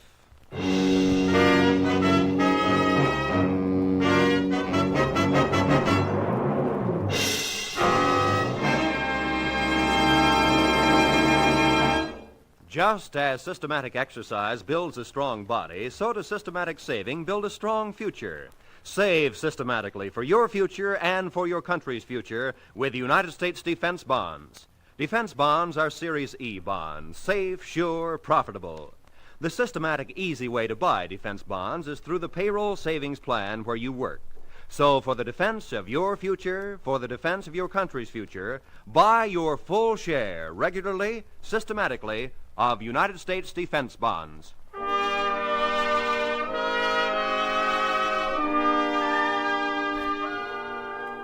Roy Rowan speaking. This is the CBS Radio Network.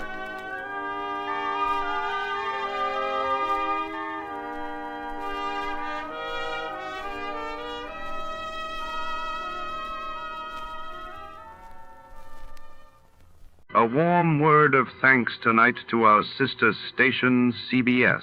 And before the next thrilling episode begins, let's see how much you know about your favorite radio heroes.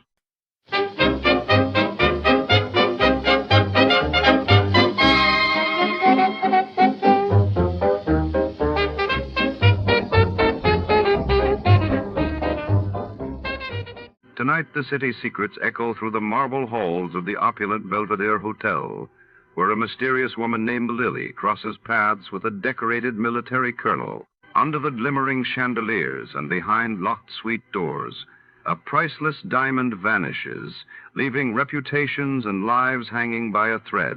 As shadows lengthen and suspicion grows, our detective must untangle a web of deceit before the culprit slips away into the Los Angeles night before to start Let's See What Happened the Day It Was Aired. It was February 17, 1954, and that day the world's attention was captured as British Prime Minister Winston Churchill urged an East-West summit to ease Cold War tensions while in the United States.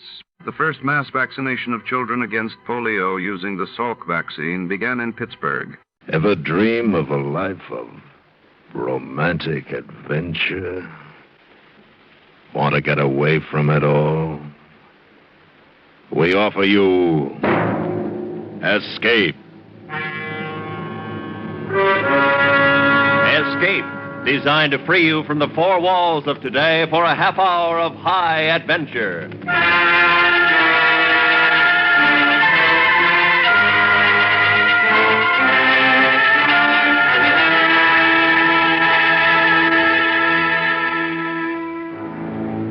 You are standing guard deep in the forests of Africa, while around you, closing in on you, are the dreaded Mau Mau, who, if you relax your guard, will kill you.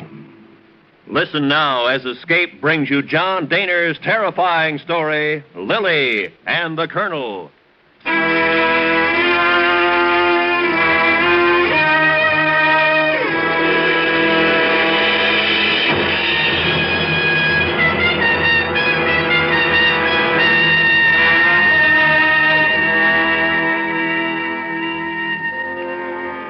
I first met Colonel M.O.V. Abernathy at the Rift Valley Club, Kenya Colony, East Africa.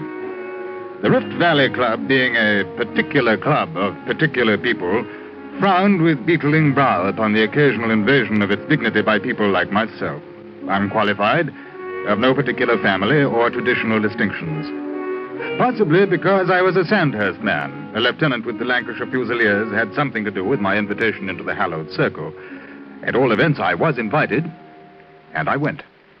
Sandhurst, eh? That's right, sir. Sandhurst? I was at Sandhurst myself, 1917. That's so, sir. Well. Still turning them out the way they used to? Not knowing how they used to turn them out, I couldn't say, sir. Capital. At least they turn them out with humor. Only thing that's kept me alive, a sense of humor. Yes, I can see that. Sent down from Suez, were you? Yes, sir. Yes, How's old Suez? Haven't been there for 14 years. Oh, as it always has been, I suppose. I don't imagine it would change much. And now you are here to save us from the Mau Mau. I'm quite sure you can save yourselves, Colonel. Of course we could if it weren't for the bunglers and the bungling.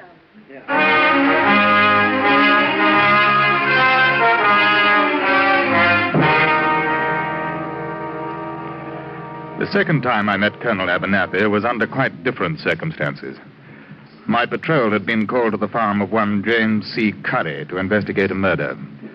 On the way, I stopped by Colonel Abernathy's house and brought him along in case identification was needed. He knew everybody in the valley.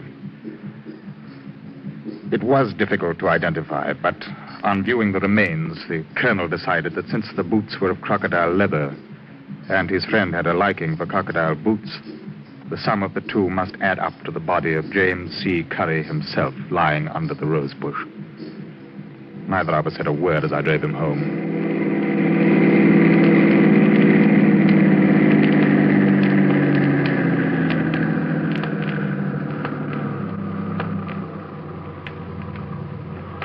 Come in for a moment. Oh, thank you, sir, but I really should be getting back to quarters. Nonsense. Lancashire Fusiliers won't cease operations because their brightest officer isn't back on the dot. Anyway, you need a drink. Well, I could use one, sir. Good.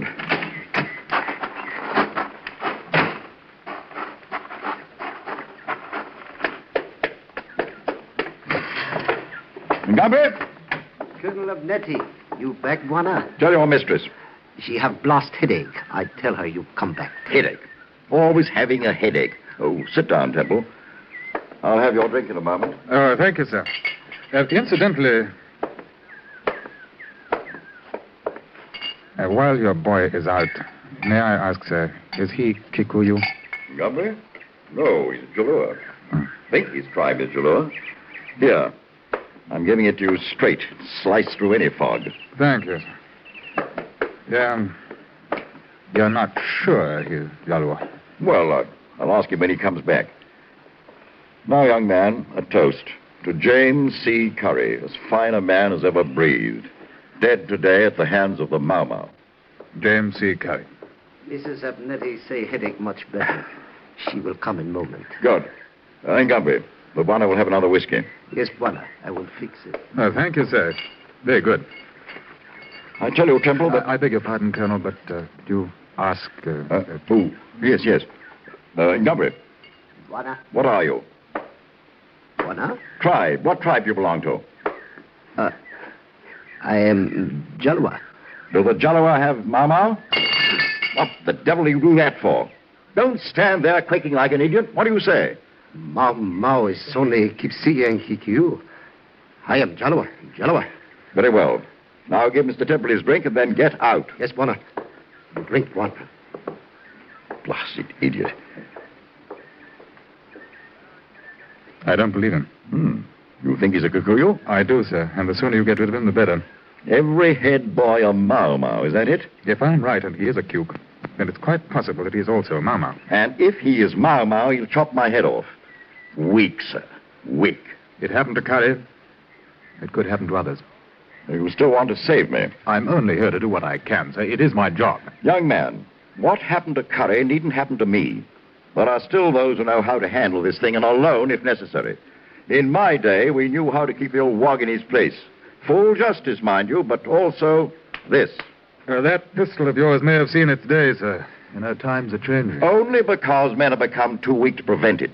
I'm surprised that you, a Sandhurst man, should have failed to grasp the fundamental traditions that gave strength to the empire. Of what empire, sir? What empire? Blasted the empire! Oh, Julian, have you seen Tabbykins? I don't know where that cat can be.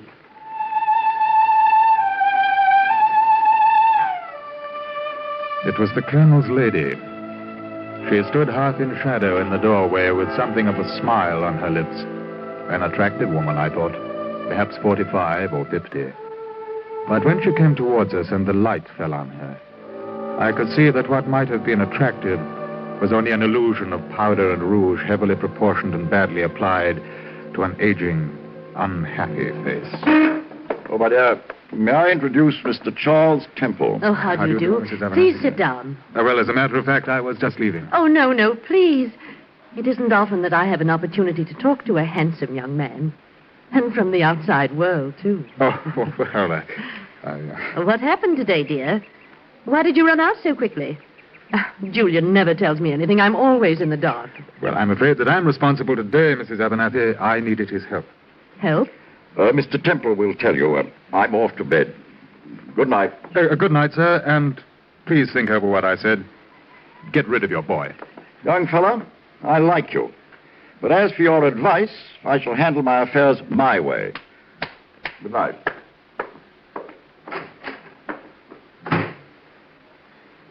Are you a difficult man, Mr. Temple? I beg your pardon. I mean, I hope you're not like Julian. You know, bouncing about and exploding. Oh, I don't suppose I am. Quite. I should be disappointed if you were. And what was it Julian said you'd tell me? One of your neighbors was killed today. Killed? Who? James Curry. Jim Curry. Jim Curry? Who'd want to kill Jim Curry? Why? Why? Mrs. Abernathy, please. Oh, no. No, I'm quite all right. How did it happen? Mau. Mama. There must be a way out. There must be a way out. Yep. There must be Let a me way get out. you something. Oh, yes. Yes. Here, drink this. Thank you. Better. Oh, that's better. Yes. Well, I hate to, but I must go now, Mrs. Abernathy. No, please don't. Sit beside me. Let me call the colonel. He can be with you. But he can't help me. More than I can, I'm sure. Now, please, would you let me...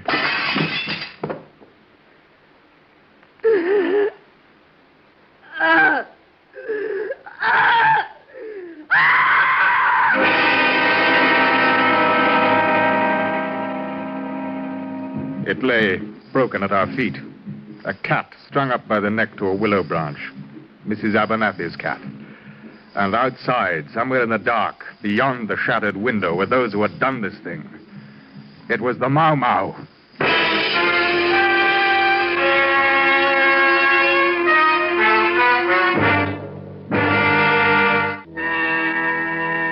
I heard the colonel behind me as I ran out of the door. The moon was huge in the sky. It was shining down with a blue-white light, and the beauty of the clearing became suddenly terrifying because of what we knew was lying hidden in the dark trees. Probably miles away by now. Yes, I'm afraid so, sir. Wait. What? Got him. Come on.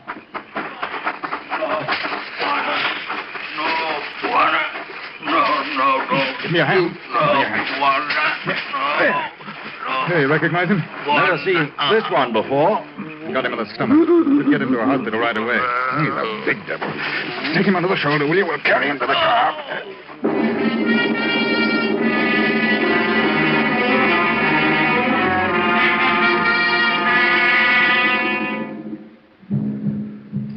I took him to the nearest clinic at Naivasha. All night he hovered between life and death. All night I questioned him vainly, and much of the next day. And then, toward the end, I asked him if he knew he was dying. He rolled his head toward me, and the look in his eyes showed me that he knew he was. It was then that all my questions were answered. Name? Matemba. Tribe? Kikuyu. Mau Mau? Yes. Family? One brother. And this brother was Colonel Abernathy's head boy, Ngumwe. Colonel Abernathy! Colonel Abernathy! Who's there? It's Temple. Oh, thank heaven it's you. Come in. I'm all alone. Where is the Colonel and Ngumwe? They've been gone all day. They left me alone. I've never been so terrified in my life. Will you be back soon? My tabikins and the shooting. Oh, yes, they'll be back soon. And I shall wait for him then. He gave me a pistol and said I must carry it with me until he comes back. He's wise. I hate guns. They're for killing. Oh, do sit down, Mr. Temple.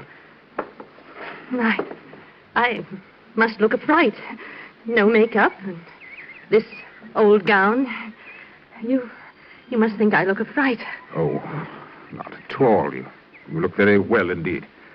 Well, thank you, kind sir, she said. May I make you a drink? Oh, no, thank you, Mrs. Abernathy. I think I shall have one. If I don't look out, I shall become a drunkard. A solitary drunkard. Oh, I'm sure you're much too sensible for that. Julian doesn't think I'm sensible. He calls me silly.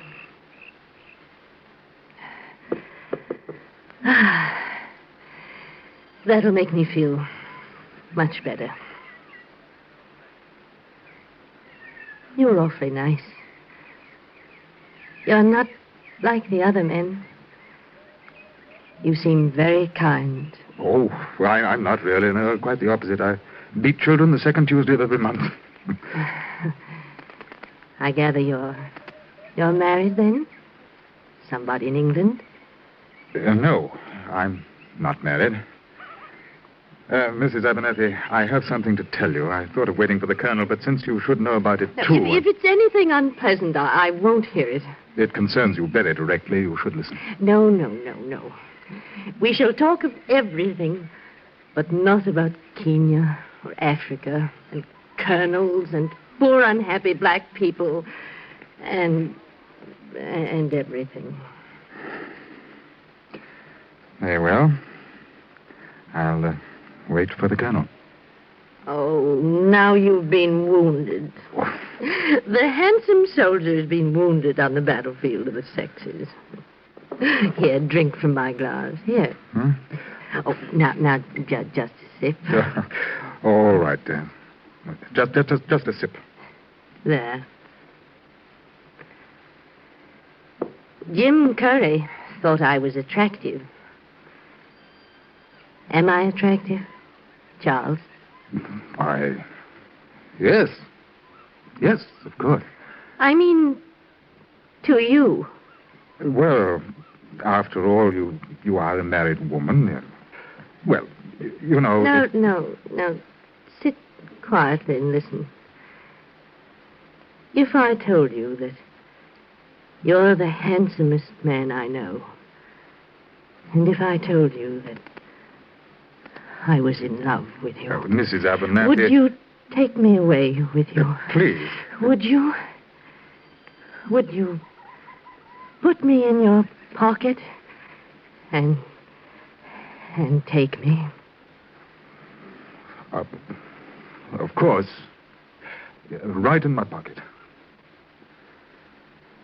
No. I don't feel very well. I think I shall lie down. Poor old... Oh, Temple. Oh, sorry I couldn't be here when you came.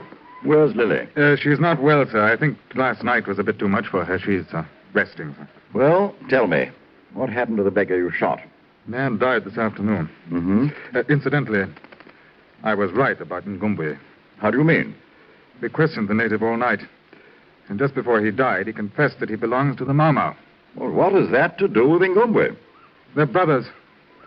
And he is a Kikuyu after all. Yes, sir. Get rid of him. But quietly, we don't want to aggravate the situation. Dying devil. Don't worry. I know what to do. One more thing. I want you to place a light in your front windows. Oh? What for? Well, we shall be patrolling the valley tonight, and we'll have a clear view of your home most of the time. Should anything happen, you turn out the light. We'll know then that you're in trouble, and we'll be along in a jiffy. Right you are. Yes. Well, I must be off now, sir. Good night, Colonel. And please be careful with Ngumbwe. Goodbye, Temple.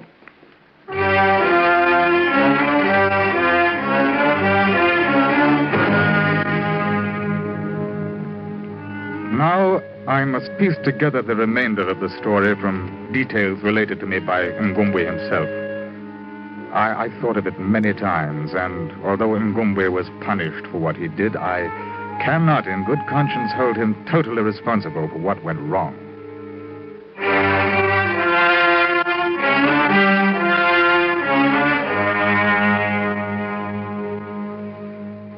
Ngumwe!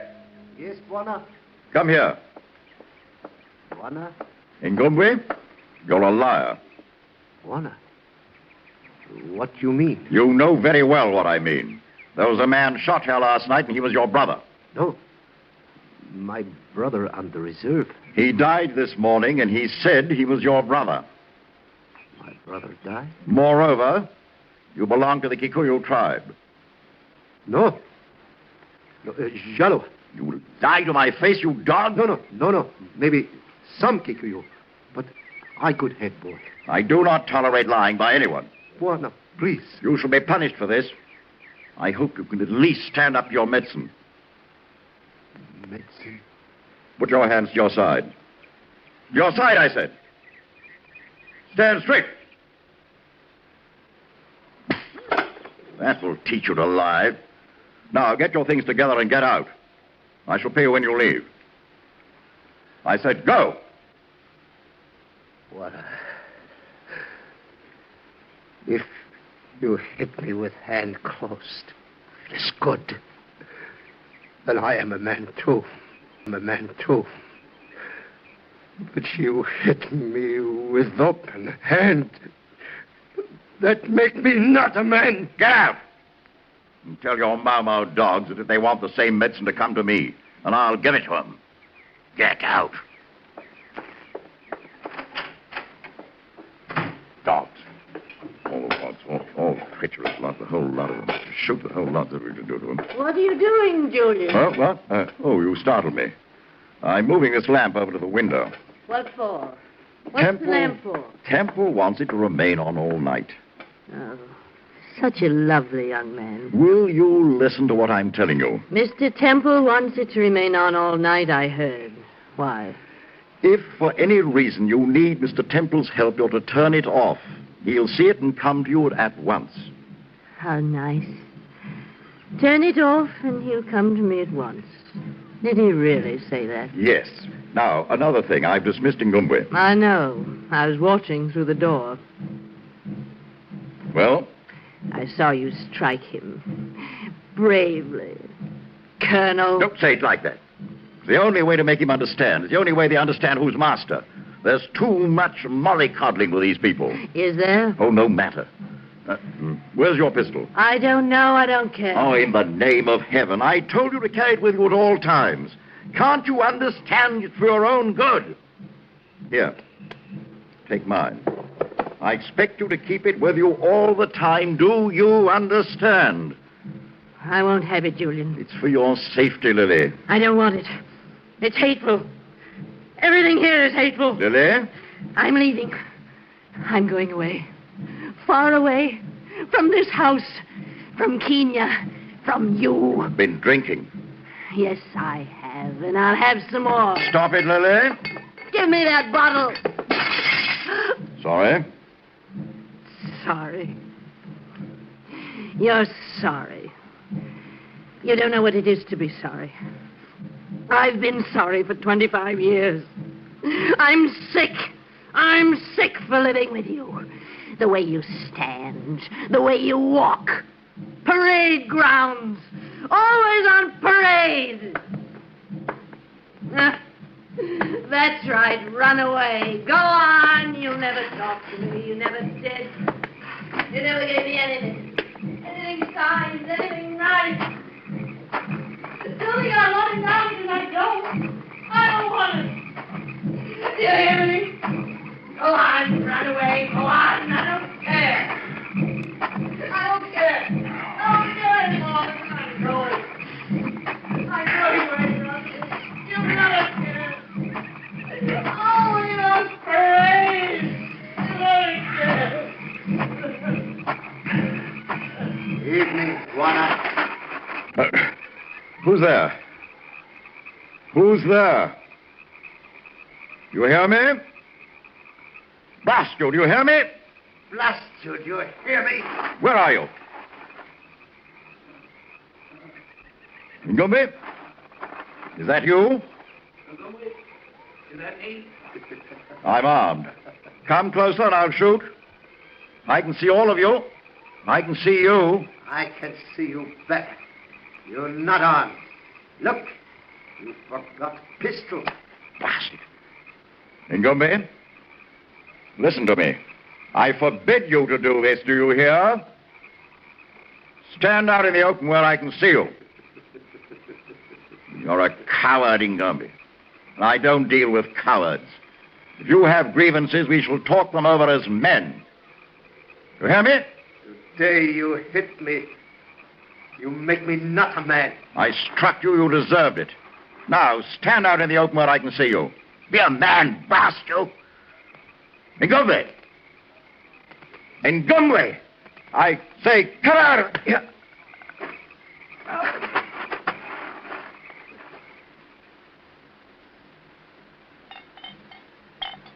Julian? Julian, I know you're out there. I mean what I say. I'm going away. Julian? Oh, very well, don't answer me then. But you're a fool. You could have kept me. If you were kind. I only wanted kindness. Mr. Temple's kind. Oh, how stupid of me. The lights. Julian said he'd come for me if I turned off the lights.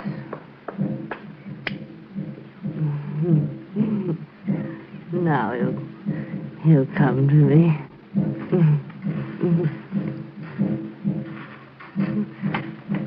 Charles Temple? Is that you? Oh, you must have been waiting just outside. It is you. It is. I can see you. Oh, you've come for me.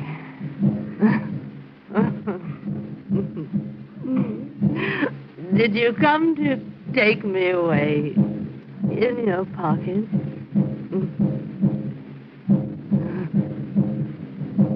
Go away.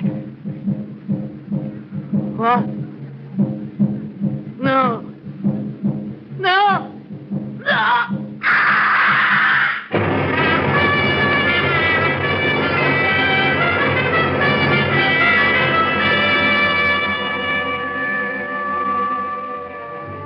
When I arrived with the patrol, the house was dark. My men found the colonel lying dead in a thorn bush. I found the colonel's lady, poor unhappy woman. At the screen door to the veranda, there was a strong smell of whiskey about. I turned my head away.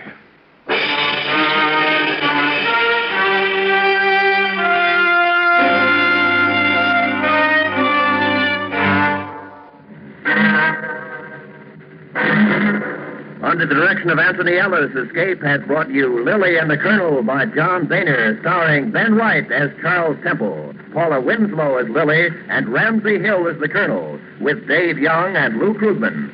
The special music for Escape is composed and conducted by Lee Stevens. Next week.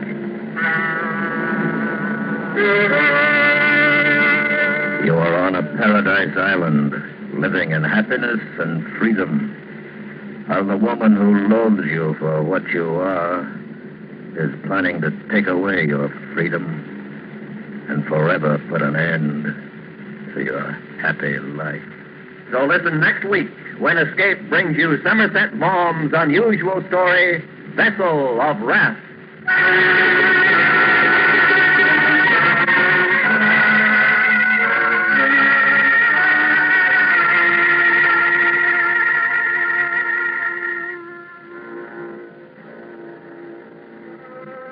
Tomorrow night, the Lux Radio Theater and Suspense are putting on two of their top shows of the season. Suspense presents William Shakespeare's Othello with Richard Widmark as the star. And Lux Radio Theater brings you Wait Till the Sun Shines Nellie with David Wayne and Gene Peters. Remember, that's on Monday night, Suspense and the Lux Radio Theater on most of these same CBS radio stations. This is Roy Rowan speaking. And remember, America now wakes up to 3 million clock radios and listens most to the CBS Radio Network.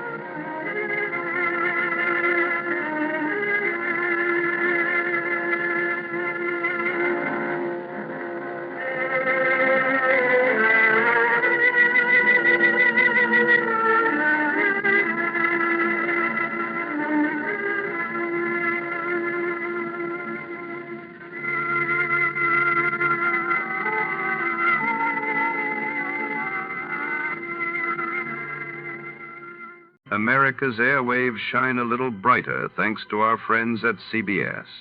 And now, ladies and gentlemen, let's see if you're ready for tonight's radio quiz.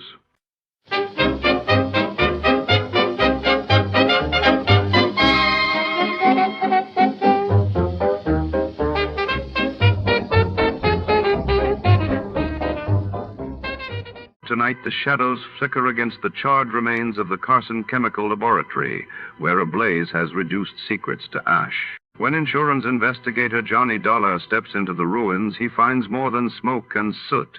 He uncovers a trail of clues leading through scorched files and suspicious silence. Who set the fire, and what was meant to be hidden in the flames? Follow Dollar as he navigates the labyrinth of science, sabotage, and deceit. Before to start, let's see what happened the day it was aired. It was July 20th, 1955, and that day the world watched as the Geneva summit opened, bringing together leaders from the United States, Soviet Union, United Kingdom, and France in a bid for peace during tense Cold War days. Meanwhile, in Buenos Aires, Argentina, the government declared a state of emergency after violent anti-Peron riots shook the city. From Hollywood, it's time now for... Johnny Dollar. This is Jim Paris at Worldwide Mutual. Don't tell me, Jim. Let me guess. Huh? What are you talking about? The reason you called me, I can smell the smoke all the way over here at my apartment. Oh, well... Also, I heard something about the fire on a news broadcast a few minutes ago. Yes. Somewhere out on Albany Avenue, he said. Yes, it's the cash and save market over the other side of town. And since your company insured it, you want me to go over and take a look? A good look, Johnny. You thinking of possible arson? I am. Okay, why? That store is just one of a chain. Hartford, Boston, Providence, Springfield, Lowell. Yeah, I see. But how does that make it arson? This is the fourth one to go up in as many weeks. Oh. The outfit that owns them having financial troubles? The outfit that owns them is one man. Who? John Wakefield Carson. Then I repeat my question. Johnny, if he is burning up his own markets, if you can prove it, you can save our company a lot of money. That might cost you a lot of money, Jim. What do you mean? Wait till you see my expense account.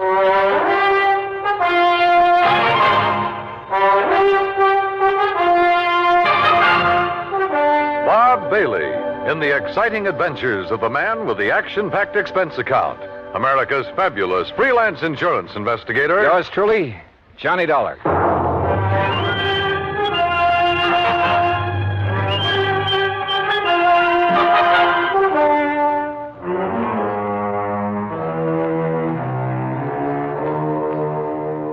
Expense account submitted by Special Investigator Johnny Dollar to the Worldwide Mutual Insurance Company, Home Office, Hartford, Connecticut.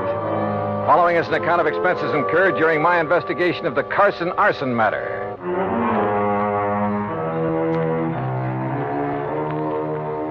Expense account item 1, $1.25 for a taxi from my apartment to the offices of Worldwide, where I hoped Jim Paris could give me a little more to go on.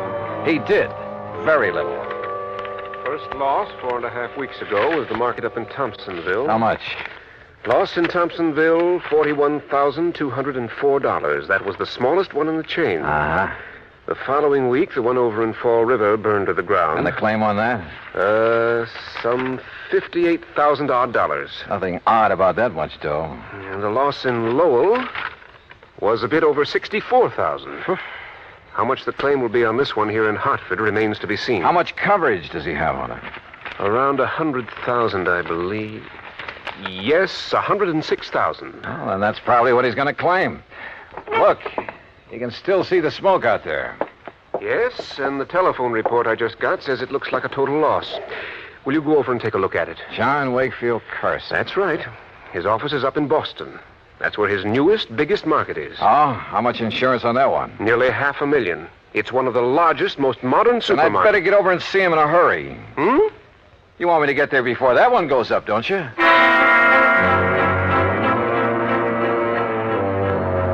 Expense account item 2, $450 for a cab to the scene of the fire way out on Albany Road. 3 or 4 fire companies were hard at it. But it was easy to see there wasn't a chance of saving much. It struck me that this location, part of a brand new residential area, was about as far from an established fire company as it could be. I wondered for a moment if this was deliberate. I finally ran down Hal Gibbons, an old pal, and one of the best men an arson squad ever had. Stick your nose up in the air and take a deep one, Johnny. You smell it? Well, it's not kerosene, Hal. I don't think it's gasoline either. No, but it's something highly inflammable. The boys of that chemical truck could get it out. Might learn something. Of course, these stores always stock a lot of cleaning fluid, stuff like that. Most of them are not inflammable. Well, how about... Johnny, look out!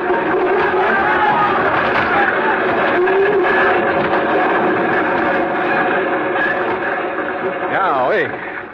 Hey, maybe we better move back a ways. Yeah. Must have got a pretty big start on the fireman, Hal. Sure, because it's so far out. It's like the markets in Thompsonville and Fall River. And Lowell, too. Oh? Kind of makes you wonder, doesn't it? At this point, I'm more than just wondering, Johnny. Have you come up with anything? Those other towns are out of my bailiwick, but I know all the boys in the departments. Have they come up with anything? No, and that's why I feel I've got to get the first lead, if there is one, right here. Has old man Carson showed up? No, not during any of the fires. He just sits calmly in his office in Boston, mutters something philosophical about the vagaries of fortune, and lets it go at that. And files a big fat insurance claim. I think I want to see that guy, Carson. I don't think it'll do you any good, but go to it. Know anything about his financial situation? He's loaded. Multimillionaire. And boy, what a queer one. What's that mean? A regular nut. Always quoting Shakespeare, the Bible, poetry, but a good businessman. You sure he hasn't got some big investment, something like that went bad on him recently? I'm sure. There has to be some reason. Get back, I tell you. You gotta stay back of the line. You want to keep your job, you tell your chief I'm here, and I want to know why this fire got out of hand. Well, who's that? Now, look, miss, I got orders. Don't choke on them. It's all right, Jerry. I'll take care of her. Whatever you say, Mr. Gibbons, but I got orders. Okay. Well, Miss Carson, it looks like you're losing another market. This is the fourth one. The fourth one and a little over a... Say, don't I know you? I'm afraid I haven't had the pleasure. Miss Margaret Carson, this is Johnny Dollar. The insurance investigator. Good. Now maybe we'll get somewhere. Oh, this is... Walter. Walter! Yes, Margaret? My fiancé, Mr. Dollar. Walter Smitten. Smitten? Hello, Walter. Mr. Gibbon? Walter handles the legal end of things for Dad. Oh, I see. Next president of the company, Walter? I? In the grocery business? Oh, no, sir, thank you. The legal end is enough for me. Well, what do you think about these fires? 4 in a row. Well, if I were you, Mr. Dollar, I'd suspect arson. Oh, Walter, for heaven's sake. Why, Walter? Someone trying to put Mr. Carson out of business, something like that. Put Father out of business with a couple of fires? Oh. Miss Carson... Come on, Walter, we've seen all we need to make the final report to Dad. Goodbye, Mr. Dollar. Hal. Yeah. See ya. Like a motive, Johnny? That Walter character?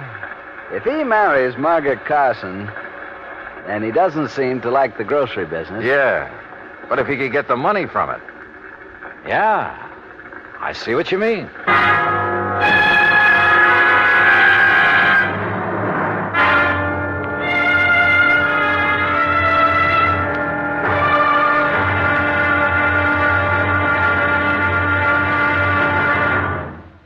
Act 2 of yours truly, Johnny Dollar, in a moment. Our flag now numbers 50 stars, and behind each star there stands yet another flag representing one of the 50 states.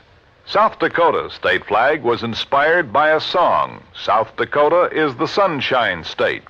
A stenographer named Ida Anding designed the flag with a sky blue background and a blazing sun in the center, and the words, South Dakota, the Sunshine State, in gold around the sun. Later, the state seal was inserted over the sun, a seal representing mining and agriculture, the prime pursuits of the state. The state's banner also carries the motto, "Under God, the people rule." South Dakota's state flag, the flag of the 40th state to enter the Union, was adopted on March 8, 1909. And now, Act Two of yours truly, Johnny Dollar and the Carson Arson Matter.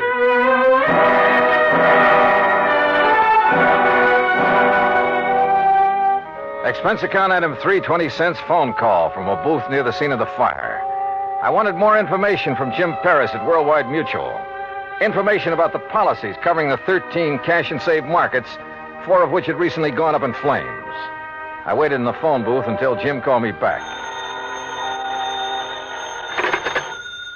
Johnny Dollar. Jim here. Oh, good. All right, here's the list of markets, Johnny, in the order of insurance coverage, starting with the smallest amount. Go ahead.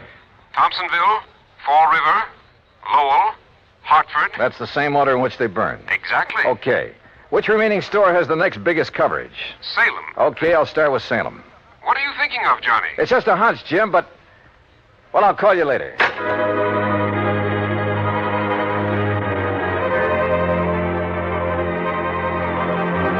Item 4, $5.25 for a cab back to my apartment. Item 5, $21 even, mileage in my own car, Hartford to Salem, Mass. Despite burning up the highway, it was almost dark when I pulled into Salem. It was well after dark when I finally located the cash and save market. Again, the store was far outside of town, and it was a long way from the nearest firehouse. I don't know exactly why I went there instead of the main office in Boston. After all, it was the same day as the Hartford fire, and the others had all been about a week apart. As I said before, call it a hunch.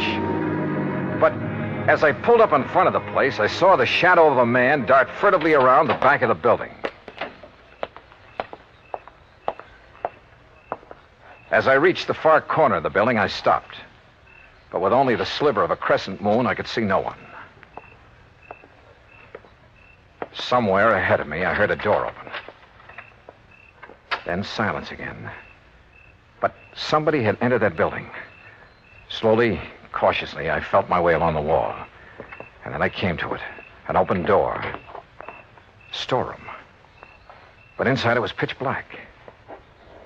I drew my gun and carefully, quietly felt around for a light switch. After stumbling gently against a big packing case, I found it. I hunched down behind the case and flicked it on. All right, where are you?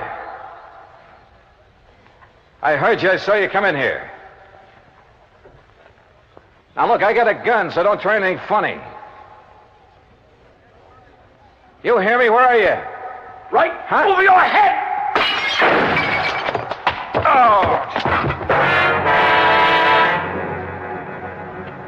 I must have been out a long time.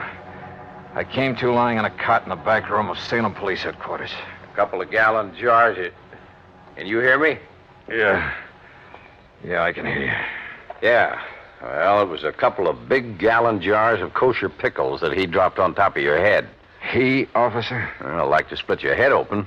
So he brought you in here to headquarters and had the doc look you over. Up. Easy now. Oh, yes. Doc says no permanent harm done. He gave you a shot to make you sleep and rest. Now, how about this cup of hot coffee? Yeah, sure. And about a dozen aspirins. My head feels like... There you are. Thanks. But you said he. Well, according to him, you left yourself wide open when you sneaked in there after him. And then to turn on the lights. Son, you've got a lot to learn. Okay, so I pulled a boo-boo. But do you know who it was that slugged me? Of course, son. He brought you here. Who? Owner of the market. What? Mr. John Wakefield Carson. Item 6, $2 more mileage on my car. This time down to Boston and the main office of Cash and Save Markets. To the private office of John Wakefield Carson. Please be calm of mind. All passion spent, Mr. Dollar. What? That's from Milton. Please sit down. Now look, Mr. Carson, about last night. Baydock plays tricks upon us all. It did so in bringing us together last night. How did you know I was going to investigate that market of yours up in Salem? Well, I didn't know. But look you, young man. Yeah? The fires which destroyed those 4 markets did so in order their value to me. So I found out. Possibly then the next to go would be the store in Salem. For that indeed is next in order of value. It figures. Or perhaps 'twas mere coincidence those accidents occurred in that order. Accidents? Remember, coincidence breeds further coincidence. That's a quotation from Brasco. Now listen to me, Mr. Carson. For that reason, I decided to inspect the Salem store myself. Inspect it, huh? To make sure there'd be no possibility of spontaneous combustion there. Let's get one thing straight right now, Mr. Carson. Yes? I think those fires were set. And if you'll come down to earth... Possible, I suppose. It was Shakespeare who said, fire answers fire. Through their paly flames, each sees the other's umbered face. Listen to me, will you? Of course. I think you set those fires, or had them set. By Mr. I think you were going to burn down the store in Salem until I came along. When I saw you there, I thought that was your intent. Oh, sure. All right, tell me this. What do you plan to do with the insurance money, if you get it? Rebuild? Bigger and better stores where the old ones stood? No. Or did you find out you hadn't made them big and modern enough for those real estate developments where they were located, and decided the cheapest way for you to do... No. To build again where tragic dealt the fate. Forget the fancy quotes and answer my question. Shakespeare said, you tread upon my patience, sir. Look. It's most enough to make a deacon swear. Answer by James Russell. Mr. Carson. What disposition of the funds I choose to make is mine alone to settle. And from my heart. Carson. Enough. I've had enough of this. Now be on your way. No, wait a minute. Be gone, Dollar. And irk me now no more. No, you wait. From your heart, you said. Now I have said enough. Henceforth, my lips are sealed. Okay. But you know something? I think you've told me who might have set those fires. And if you'll answer me just one more question. No? Okay, we'll see.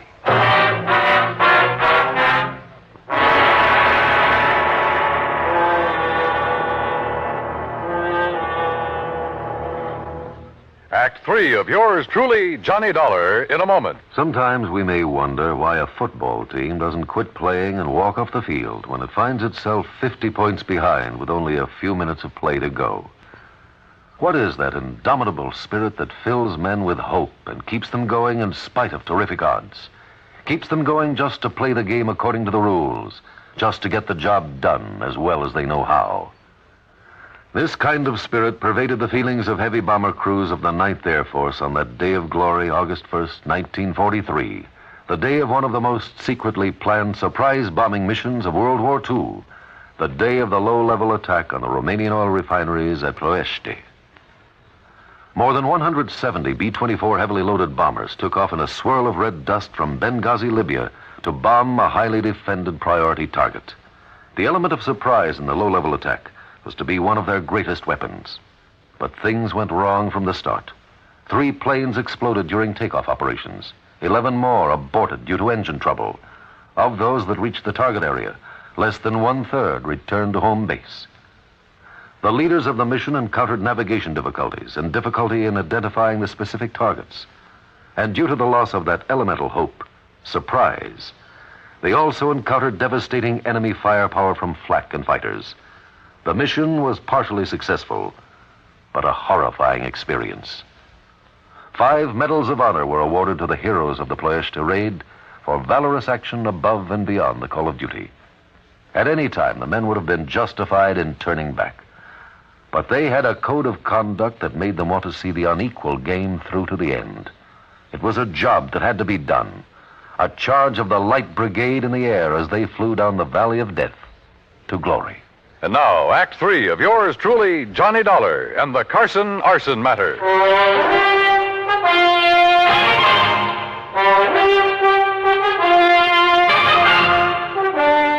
Expense account item 780 cents, phone call to Hal Gibbons and the arson squad back in Hartford. Yeah, Johnny, I finally found plenty in the remains of that fire. Then it was arson. By some rank amateur. That's why it was hard to spot. What do you mean? When a pro sets a blaze, we know what to look for. I see. And what about the other 3 fires? I called the boys in those cities immediately. Heard back from them this morning. Same story. All right. Have you checked on Walter, what's his name, the fiancé of Carson's daughter? You mean stepdaughter? Stepdaughter? I have, and that's what stops me. Alibis, huh? Perfect. Walter Smitten couldn't possibly have started those fires. I didn't think so. Huh? Now, that boy may call himself a lawyer, Hal, but he just hasn't the nerve, the gumption. But who else? He stands to benefit if he marries Margaret Carson. And surely you don't think Carson himself... Johnny? Call the Boston police, will you? Have them meet me at Carson's office. What for? Maybe to make an arrest. Do that for me, will you?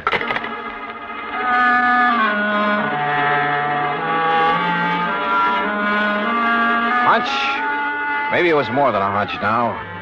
Sure, I know there was no real clues in the case, but maybe for once I could get along without them. I went back to Carson's office and, I must confess, tried a little bluff.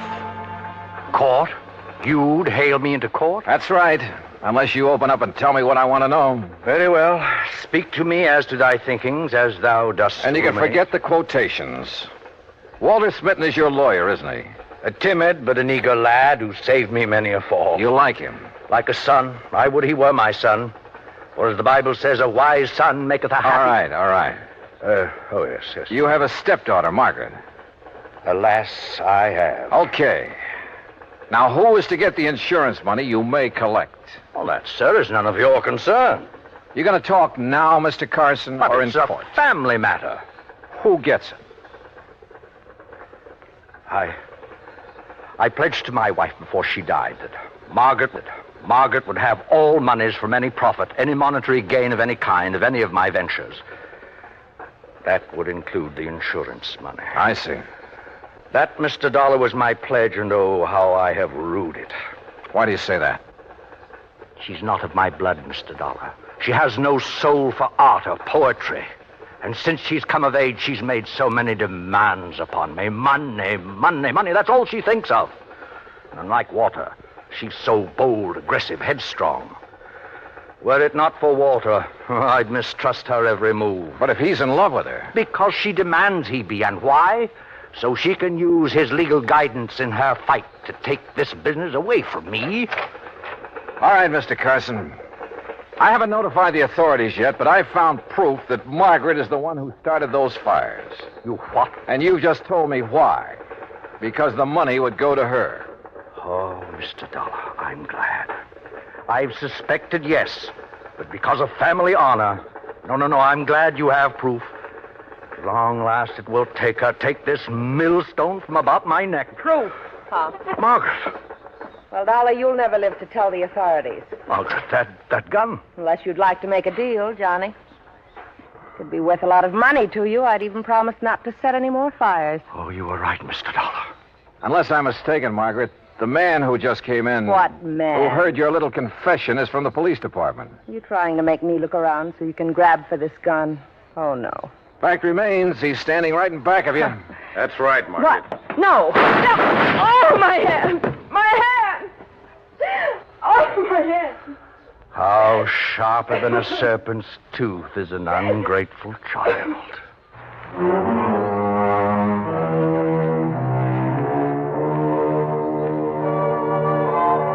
Yeah, the company will have to pay on those 4 markets.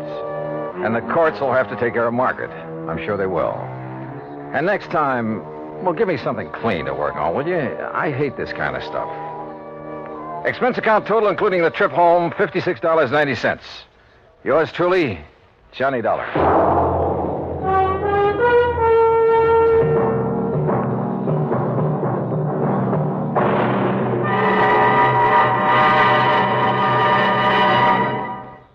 Our star will return in just a moment.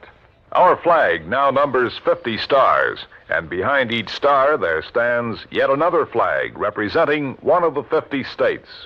Oklahoma's state flag depicts an Osage warrior's circular buckskin shield from which hang 7 eagle feathers. Across the shield is the Indian's calumet, or pipe of peace, crossed with the white man's peace symbol, the olive branch. On the shield are small crosses, the Indian's graphic sign for stars, indicating lofty ideals or a purpose for high endeavor.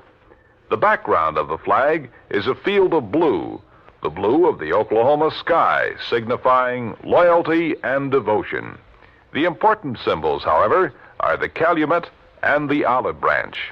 These override the shield, the symbol of war, and bespeak a predominant love of peace by a united people. Oklahoma's state flag, the flag of the 46th state to enter the Union, was adopted on April 2nd, 1925. Now, here's our star to tell you about next week's story. Next week, the Rolling Stone matter. Remember that old saying about a rolling stone? Well, it applies here, with a vengeance. Join us, won't you? Yours truly, Johnny Dollar.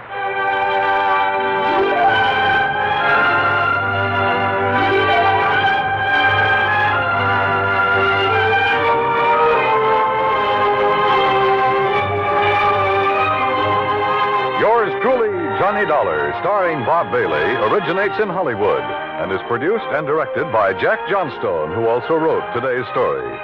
Heard in our cast were Virginia Gregg, Byron Kane, Harry Bartell, Jack Edwards, Joe Kearns, and Forrest Lewis. Be sure to join us next week, same time and station, for another exciting story of yours truly, Johnny Dollar.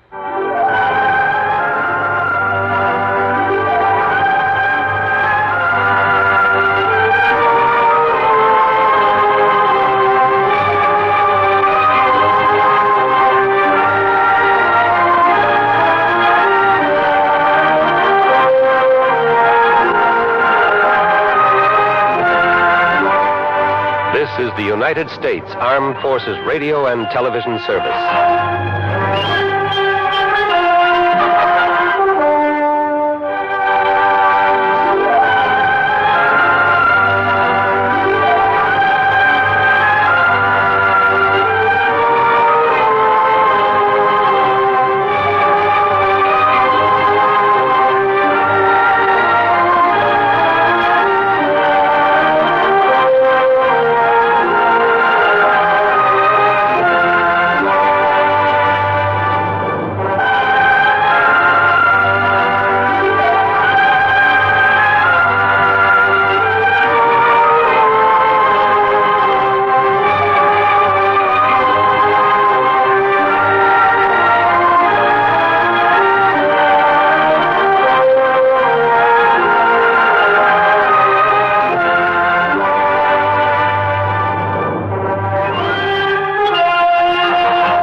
A warm word of thanks tonight to our sister station, CBS.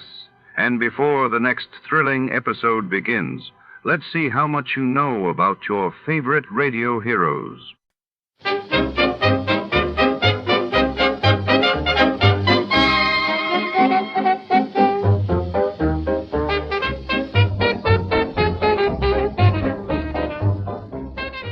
Tonight, under the neon glow and swirling smoke of a Macao casino in 1949, secrets are shuffled between velvet tables and high-stakes strangers. Our hard-boiled detective is drawn into a labyrinth of intrigue, where fortunes and lives are wagered behind crimson curtains and every shadow hides a potential threat. As the roulette wheel spins, danger closes in. From every side will he find the truth before the house takes all. Before to start, let's see what happened the day it was aired. It was March 31st, 1952, that day. The world watched as the United States tested its first hydrogen bomb on Eniwetok Atoll in the Pacific, marking a chilling escalation in the nuclear arms race. Meanwhile, in London, King George VI was laid to rest as thousands lined the streets to mourn the passing of the British monarch. You, finding life rather dull, dreaming again of exotic places, wishing you were somewhere else, we offer you Escape.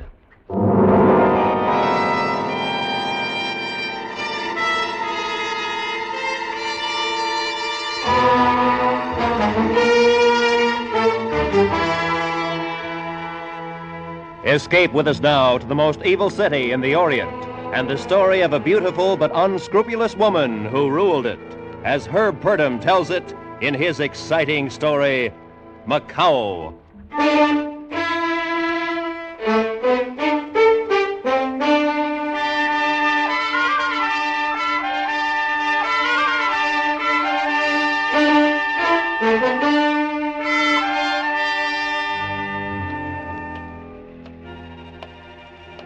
The streets are dark.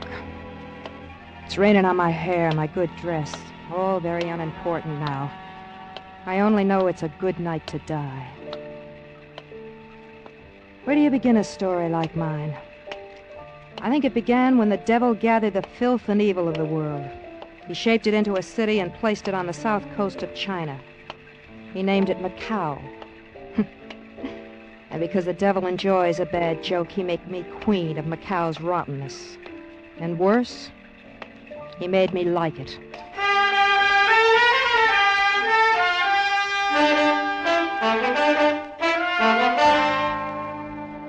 Maybe you've wanted something. Wanted something so bad you'd kill to get it. I did. I wanted a city. This city.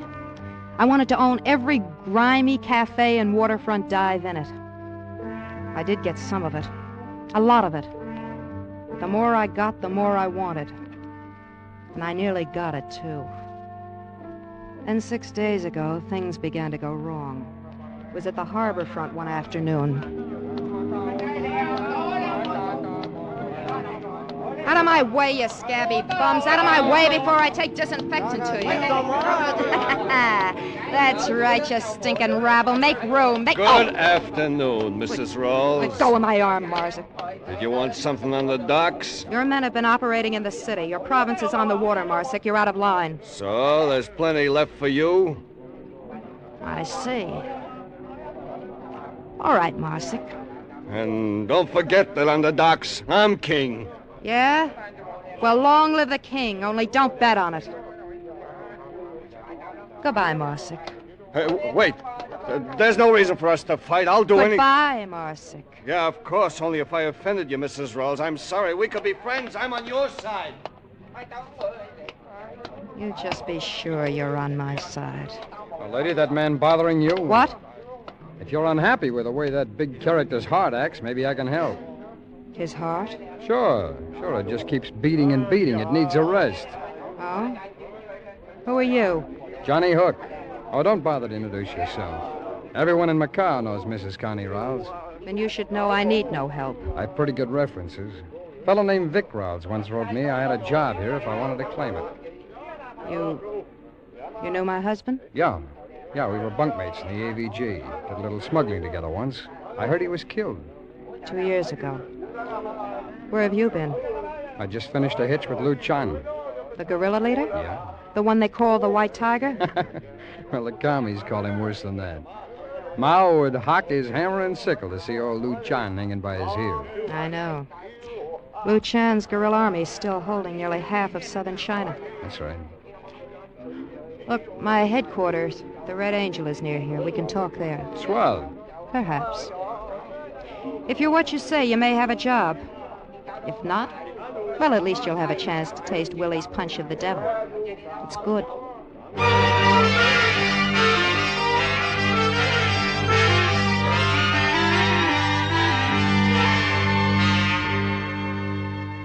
And you add a jigger and a half of cognac and a dash of bitters. Then take a lemon, twist, and rub it gentle. That's very important. You rub it gentle around the rim of each glass. See, most guys toss the twist into the drink, but that way, it's too strong. All you want is just the stink of the lemon. Yeah.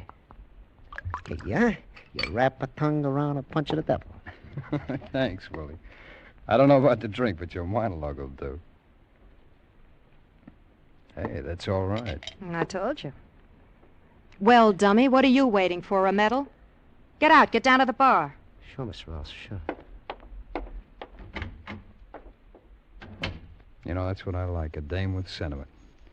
Why didn't you just kick him in the stomach and be done with it? He's used to me. I'll bet he is. You're pretty, you're smart. I can see why Vic married you. But how do you run a setup like this? Vic spoke Cantonese. He knew the people. You? It isn't necessary. All brain work, huh?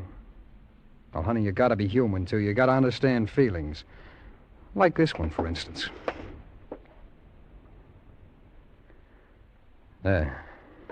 Is that all? No, I'm liable to kiss you again. Fu Sung. What? Well, sliding panels. Who's the Chinese gun-toter? The name is Fu Sung, foolish one. Huh?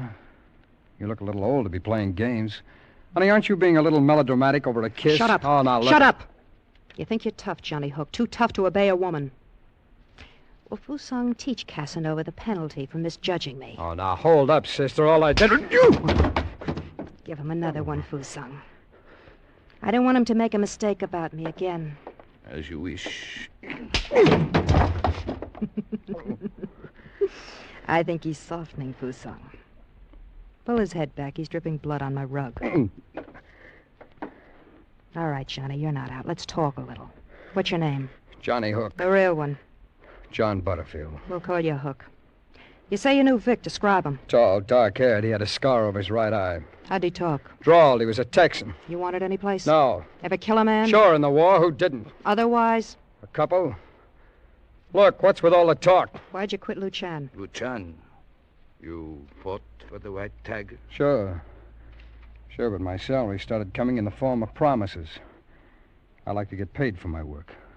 So? That is the economic necessity of life. But you must tell me of Luchan sometime. Later, Fu Sung. Johnny, you wanted to know how I run this setup. Well, Fu Sung handles the Orientals. He speaks a dozen dialects. Go on. As a rule, I don't hire white men. I can't be trusted. Maybe I'm an exception. Maybe. We'll see. Your first job will be on a man named Peter Marsick. I want 6 of his boats destroyed tonight. You'll be supplied with bombs and a fast speedboat.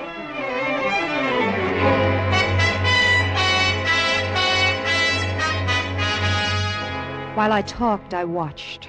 I knew from watching him take Fu Sung's blows that Johnny was tough. I hoped he was tough enough, for I was lining him up for the world's most dangerous murder.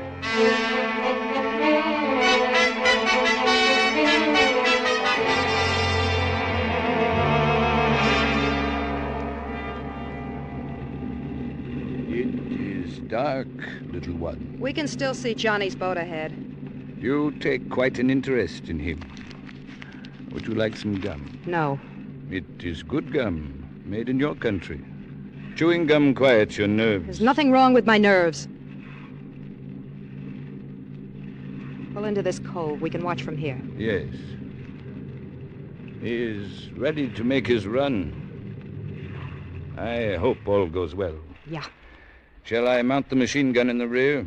If he is pursued too closely, I can discourage them from here as they pass. Perhaps you'd better. But if it's the police, don't shoot. Of course. He started his run. The gun will be ready in a moment. He's at the line of boats. There they blow. An unfortunate waste of good boats, little one. I want to be sure Marsick never challenges me again. This'll stop him. Indeed it will. Those boats cost Marsick a fortune. There. The gun only needs loading. Here comes Johnny. He's got his boat wide open. Behind him it is clear. No. Little one, look. A police cruiser. Police? Stop them. But little one, you know we must not fire on the police. Stop that cruiser. The men are forward. Try for the engines aft. No, little one, this is insane. Stop that cruiser or I'll ram it. Very well.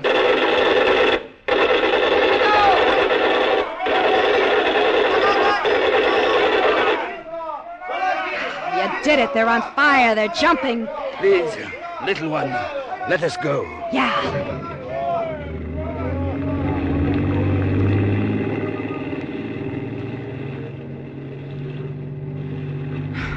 All for that stranger. You are a fool.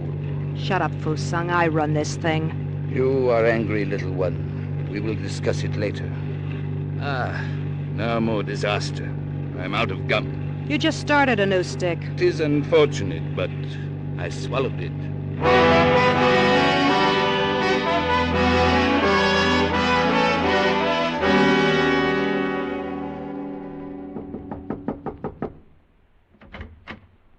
Hi, Connie. Everything quiet? Come in, Johnny. Well, honey, our 6 boats are matchwood now. Mrs. Rawls. Oh, Mrs. Rawls. I got away clean, but someone did a devil of a lot of shooting behind me. You idiot, you forced us to sink a police cruiser. I forced you... You mean that it was you behind me? Fu Sung and I. You're not with Lu Chan fighting the communists now, Johnny. Fights cost me money. Oh, how? The cops. Well, they won't be able to prove anything, but that's because I dumped a machine gun worth $600. I'll steal your new one. Forget it. You did a good job on the boats. Thanks. Little one, Inspector Kaiwan, downstairs in the club. Thanks, I'll be down. Johnny, you better get out of here and stay out for a day or so. Use the back stairs. Right. Oh, and Connie, Mrs. Rawls. Yeah? Thanks. For what? My life. It's not much, but I like it. You know, if I can keep you around, I may die a natural death yet. I gave Johnny 3 minutes. Then I went down to the nightclub. The Red Angel wasn't only a good front, it was something else. Something special. Just for me. It was smoky enough for a 5-alarm fire. And the combined smell of liquor, perfume, and unwashed bodies was enough to make a buzzard back off. But to me, the Red Angel had never lost its fascination. I wouldn't have traded it for heaven. Mrs. Rawls, Inspector Kaiwan. We've met. On many occasions. Yes, indeed. The number of our meetings has not dulled my enjoyment of your beauty, madam. Yeah. A drink? Thank you. No. It is my sad duty to try and discover proof of your activities last night. Yes. If you were I, would you use trickery or threats? Fu Sung has given me your alibi. Your boats, of course, have been prepared for our visit. Is that all? I would like to chat for a while. Perhaps I can trick you. You've had your visit. Unless you bring a charge against me, get out. Cops give the place a bad smell. Is it possible?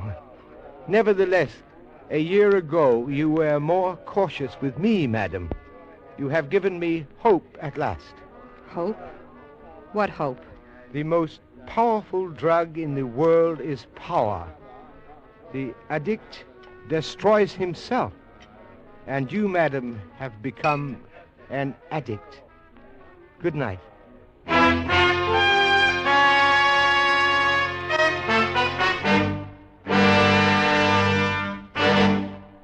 Escape, under the direction of Norman MacDonald, returns in just a moment. Tomorrow evening, CBS presents over most of these same stations The Nation's Nightmare, first of 6 weekly programs exploring organized crime in America. First program in this series of hard-hitting exposés will be titled The Narcotic Evil.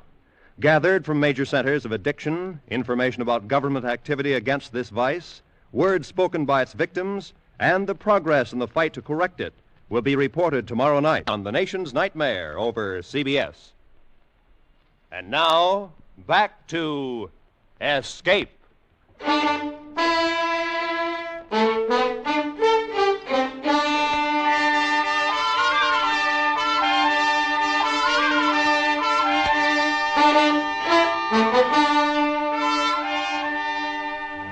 I was always fascinated by the smell of evil.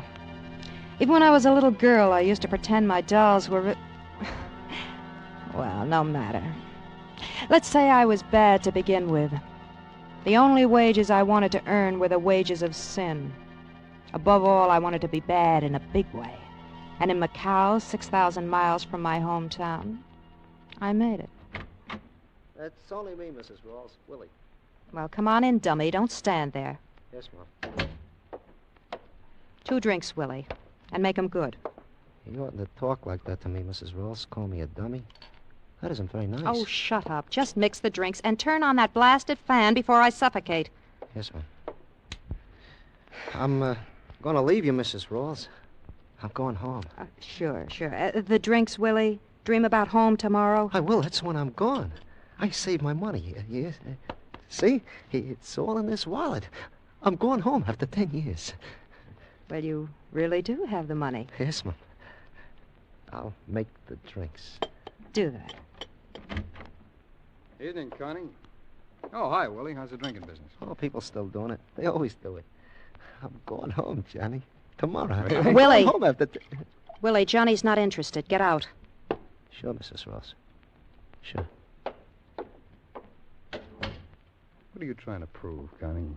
What do you mean? Kicking that poor guy around. Does it make you feel good? He's a dummy. He doesn't care. Help yourself to the drinks and hand me one. I'll call down and make amends to Willie. Yeah, you do that. There you are. Thanks. Fusung? Willie's on his way down. Give him the night off and tell him the drinks are on me. Yeah, champagne. And listen, he's carrying a bankroll. See that he doesn't have it in the morning. Mm-hmm. That's right. Oh, and that champagne. Make it the cheap kind. So Willie doesn't get home after all. He's a good bartender when he's sober. And I like these. Well, that's a good reason to bust a man's drink. Inspector Kaiwan has dropped his investigation. He knows it's you. He can't touch me. I'm too big. Yeah, you're too big. But it's nothing to what it will be. And you too, Johnny. If you can bear the way I treat my bartender. No, I'm a louse already. I may as well go all the way. $250,000? What? Help you make the trip? Quarter? Hey, how many of those drinks have you had? You want in? Do I want to breathe? It's a big order. Dangerous job. So was the war, only it didn't pay so well. Go on. Mao's communists are taking over in China. I'm going to help them for $250,000. And? Macao. Macao? You mean the whole city? The whole city. Well, I give you credit, baby. You go nuts in a big way. Well, I've made the deal. All right, break it down for me. It's very simple. You'll assassinate the guerrilla leader, Lu Chan. Johnny's face was the color of blue cheese as he stared at me. But I knew the power of money over men like him. That $250,000 would buy better scruples than his. And in case he needed extra encouragement, I gave him an additional promise and a kiss. We both liked it. Oh, baby, baby. Johnny. Again. You love me? Yes. Yes, I do. Johnny, you'll do the job? Sure. I'll start making plans right away. Good. Keep in mind what you're working for. $250,000. Me. Now drink your drink, honey. The ice is melting.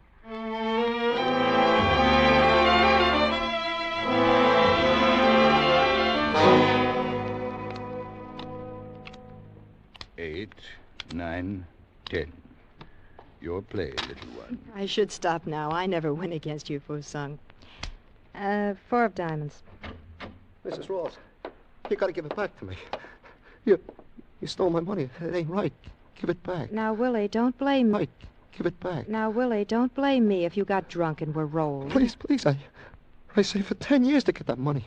Jack of hearts to you, Fusung. Give it back to me or I'll kill you. See, I got a gun.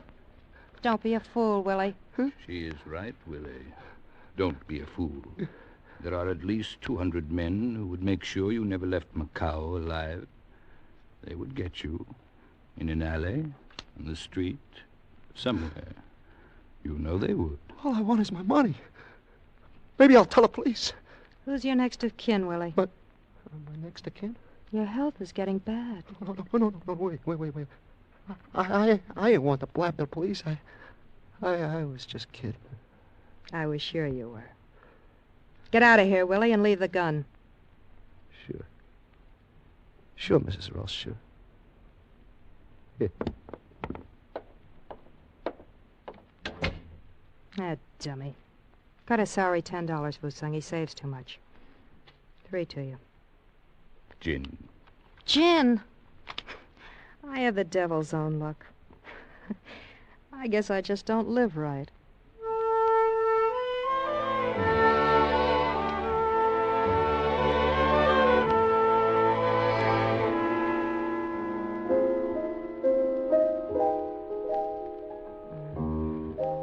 That's nice, Frankie. Little one, it's been a good night. The money flowed in. Good. Tell Willie to make me a drink. Go on, Frankie. Good evening, Mrs. Rawls. It is indeed a lovely melody. No, hello, Inspector. Slumming? Slumming? I do not believe I understand this word.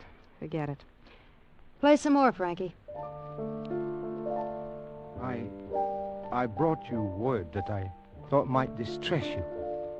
Peter Marset committed suicide an hour ago. So?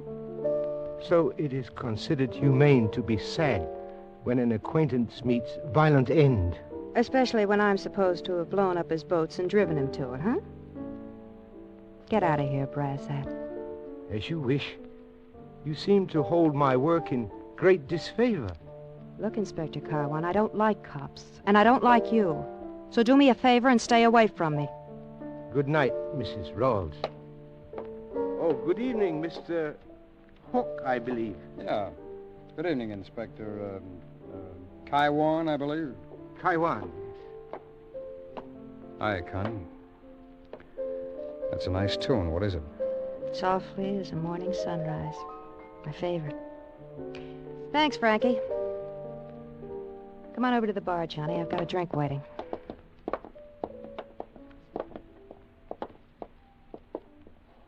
Here's your drink, Mrs. Rawls. Willie, fix me one, will you? I need it. Sure. Well, Johnny, figured out your plan? Yeah. Well? Oh, don't mind Willie there. Tell me. I've figured out a way to kill Luchan, but I'm not going to do it. Say that again. You heard right, Connie. I'm out of the deal. Yeah, Johnny. Thanks, Willie. Oh, boy, you're still as good as ever. Thank you. Glad you like it. Johnny Hook, you're not backing out of this deal. I'm already out. Oh, look, Connie, you had me tabbed right, I guess. For that kind of money, I'd kill a man. But not if it means the end of what a lot of guys I knew died for. Died for? This'll mean more power for us than we ever dreamed of. I don't dream. I have nightmares. How about you and I, Johnny? Doesn't that count at all? I told you once, Connie. Sometimes it isn't just brain work. You have to understand the way people feel. Oh, I'm sorry. You don't know what I'm talking about. Johnny! Johnny! You stupid, sentimental fool. You're forcing me to... Another drink, Mrs. Rawls? No, I'm going upstairs. Clean up and lock up. And if you drink any of the liquor, pay for it.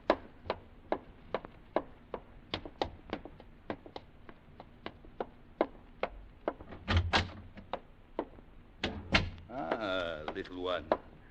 I have just finished. Would you care for some gin rummy? Johnny Hook has just betrayed us. He just left. You know what to do. Johnny? But how? Never mind how. Pass the order along. You know what you are doing. Once I give that order, he is a dead man. That's the kind of a man I want him to be. Do as I say. Yes. Good night, little one. I will tell them to make it quick. You will never know what happened. Johnny would never know. But I would. I sat at my desk staring through two blank eyes at the room. Only I was seeing Johnny walking Macao streets, past this alley and the next, always going closer to the one that held his death. I looked out at the window and saw it was beginning to rain.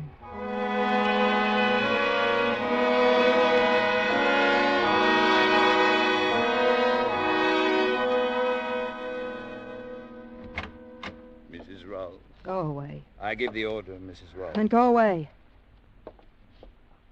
What did you call me? Mrs. Rawls. I'm your little one. You always... There is no little one. You killed her when you plotted to betray my people. What? So Willie shot off his mouth. As you say, Willie shot off his mouth. All right, so I didn't tell you about it. I would have cut you in on it later. Even now you do not understand. You betrayed my people, the men who make up your organization, me. Louis Chan is all that stands between us and communist slavery. Get a soapbox, patriot.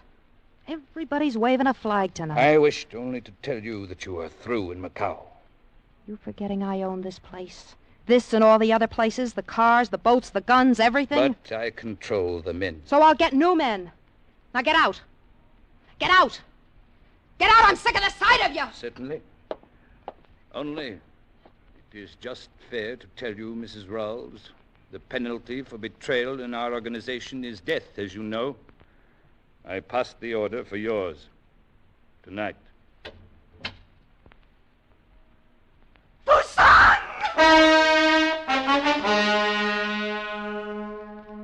How could it happen? One moment I was all powerful and my plans were set to make me owner of Macao. And then I was alone, my power gone, and I was just another woman. No, not even that. For there outside the wet window was my death waiting for me. Somehow I found myself driven to meet it. I went down and out into the rain.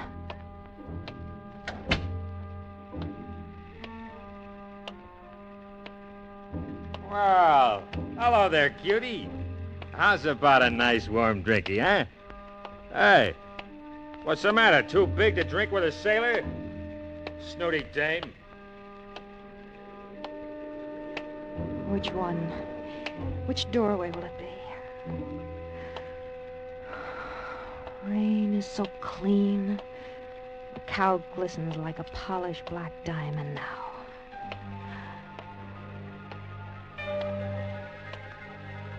I wish I'd gotten up early more often.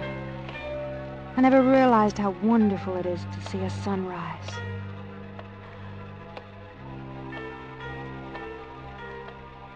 I like walking in the early morning. Perhaps if I hurry, I can catch Johnny.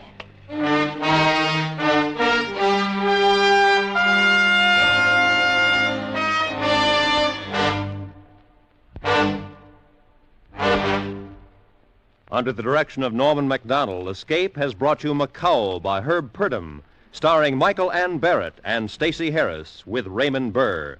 Featured in the cast were Lou Krugman, Charles Lung, Paul Dubov, and Frank Gerstle. The special music for Escape is composed by Leith Stevens and conducted tonight by Wilbur Hatch.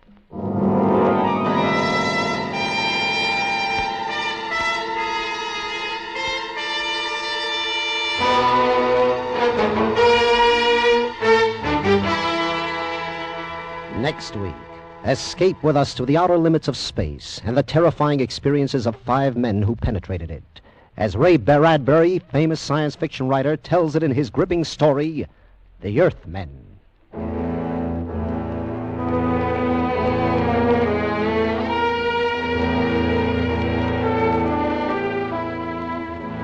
Immediately after station identification over most of these same CBS stations, yours truly, Johnny Dollar, played by Edmund O'Brien, investigates the Neil Breer matter for an insurance company. Finding his victim buried a week, Johnny Dollar goes to work uncovering one shocking fact after another. As his expense account mounts, so does the action and excitement. Stay tuned for Edmund O'Brien as yours truly, Johnny Dollar, next on most of these same CBS stations. Roy Rowan speaking.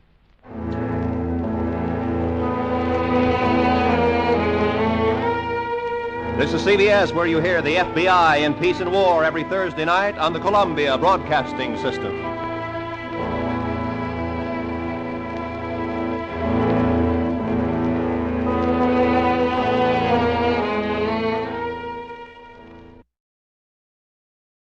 Before we continue tonight's excitement here on Escape Radio, we'd like to thank our friends over at CBS.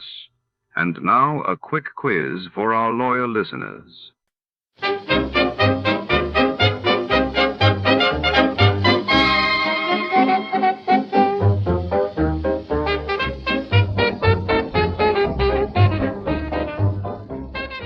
Tonight, under the neon haze of midnight, a shadowy figure slips through rain-soaked alleys clutching a mysterious briefcase marked SQP. When a sultry stranger with secrets of her own crosses paths with our hard-boiled detective, the line between ally and adversary blurs. As the city sleeps, a high-stakes chase for the SQP heats up what's inside, and who will claim it first. Stay tuned for a tale where every clue is a trap, And everyone has something to hide. Before we begin, let's see what happened on the day it aired. It was March 10th, 1948. That day saw the world reeling as John Masarek, Czechoslovakia's foreign minister, was found dead beneath his window, while in Panama, the government declared martial law after fierce political unrest erupted in the capital.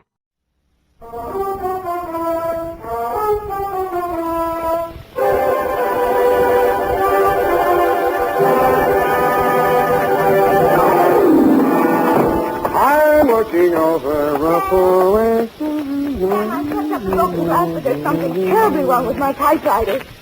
Looks okay to me. Those old models stand up, Eph. They don't make them like that nowadays. I should hope they don't. Somebody shot it. SQP again. No, the alphabet is all right, Sam. It's just the one key. One missing? No, but it's Sam. This one right here, Sam. Look at the at and Sam. That makes sense. You won't need it for this one. Come on in. Oh, Sam, wasn't I smart? I got the answer right away. The answer to what? That to which you referred to, Sam, is the whole ghastly ribble. SQP, to be exact. Well, I was tired. Of course you were. And besides, I was right here where I can see it, right out the window. See, the neon sign, Sam, over the Misty drugstore. See? That's it. Stability, quality, purity. And a blink. Dave. Wasn't I smart, Sam? Wasn't I? Yeah, of course you were. But that isn't quite the answer. Well, what is that? To Detective Lieutenant Dundee, Homicide Detail, San Francisco Police, from S. Spade, Life Na, 137596. Subject, the SQP Caper. The minute she walked into my office, I smelled trouble. But it also smelled like $50 an ounce. She was small and brunette. Her eyes were large, appealing, and moist. But her pitch was disappointing. And now I realize that what he really came to San Francisco for was to be with her. This isn't the first time, Mr. Spade. There have been others. I don't know who this woman is, and I don't care. This time I intend to do something about it. They're registered at the Belvedere Hotel, and I want you to go with me and... Just a moment, Mrs. Pierce. Yes? I think I know what you're leading up to. You want a detective to go with you and be a witness so you'll have grounds for divorce. Is that it? Yes. I can't go on any longer with a man I can't trust. Oh, it's so humiliating. Mrs. Pierce, please, I do sympathize with you. Honest, I do, but I can't take the job. After I poured out my heart to you, exposed myself. Oh, now, please, it's not as bad as that. It happens every day. It's just that I don't take divorce cases. But I do know a detective who might help you. You'll be much better off with me. But I'm sure I'd feel much better with you. Maybe after your divorce, Mrs. Pierce. Patricia, my friends call me Pat. All right, Pat, I'll see what I can do. Belvedere Hotel, good afternoon. Tiny Stover on duty. Tell him Sam Spade. Just a moment. Who is he, Mr. Spade? Friend of mine. House detective at the Belvedere, but he likes to pick up an extra fee now and then. Sam? Tiny? Sam? Tiny? Sam? Roger. Who? Look, Tiny, I'll stop if you will. Oh, Sam. Yes! What's with you? Yeah, about a guest in your register. Pierce, Donald, Mr. and Mrs. Oh, yeah, sure. Clerk gave you the high sign on him. Pierce, yeah. Checked in alone, but registered for both, Sam. Said the wife would be along later, but it's okay. She finally got here. Yeah? Well, his wife is in my office now. Huh? She wants to crash the party. Oh, I get it. Want the job? Well, Sam, I can't take it for a private fee. It's against the house rules, you know. Oh, too bad. Oh, wait, Sam. I go off duty in half an hour. Maybe I could do it incommunicado, huh? Send her around, Sam. Okay, Tiny, will do. Will he help me, Mr. Spade? Yeah. Ask at the desk for Tiny's side, but don't let that put you off. He's an all right guy. Oh, thank you, Mr. Spade. You've been very kind. Goodbye. Good luck. Sam, what happened? Why did you leave so quickly? For the same reason you shouldn't have let her in the first place, Effie. It was a divorce job. Oh, but Sam, she looked so refined and all. And being the first of the month, I thought you might take exception. I do. Of course, you know best, Sam. But it seems to me you might welcome a little change now and then. I know you feel it's underneath you, but it's such nice space work, and between 9 and midnight alone you could... Effie, there are 2 words for that kind of work. What, Sam? Never mind.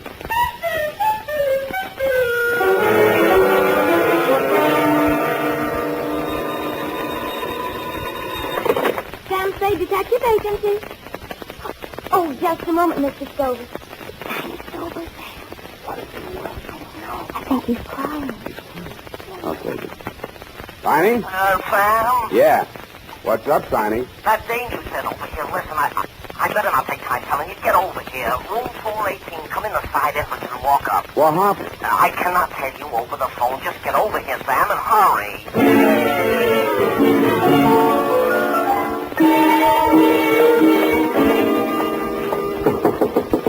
It's me, Tiny. Sam, open up. Come in, Sam. Sort of ease in, will you? He's lying in the way of the door. The first thing I saw as I squeezed through the narrow crack of the door was the brunette that had visited my office that afternoon. She was handcuffed to a chair, and a gag had been stuffed into her mouth. Tiny's frightened eyes shifted uneasily from her to the body on the floor. What kind of a caper is this? Well, you'd better tell me, Tiny, what happened. Who handcuffed her to the chair? I did. We broke in just like it says in the book, only there was no dame here, just him. He starts to jump the wife, and I grab him. The next thing I know, he's got my gun. I try to twist it out of his hand. The next thing I know, bang.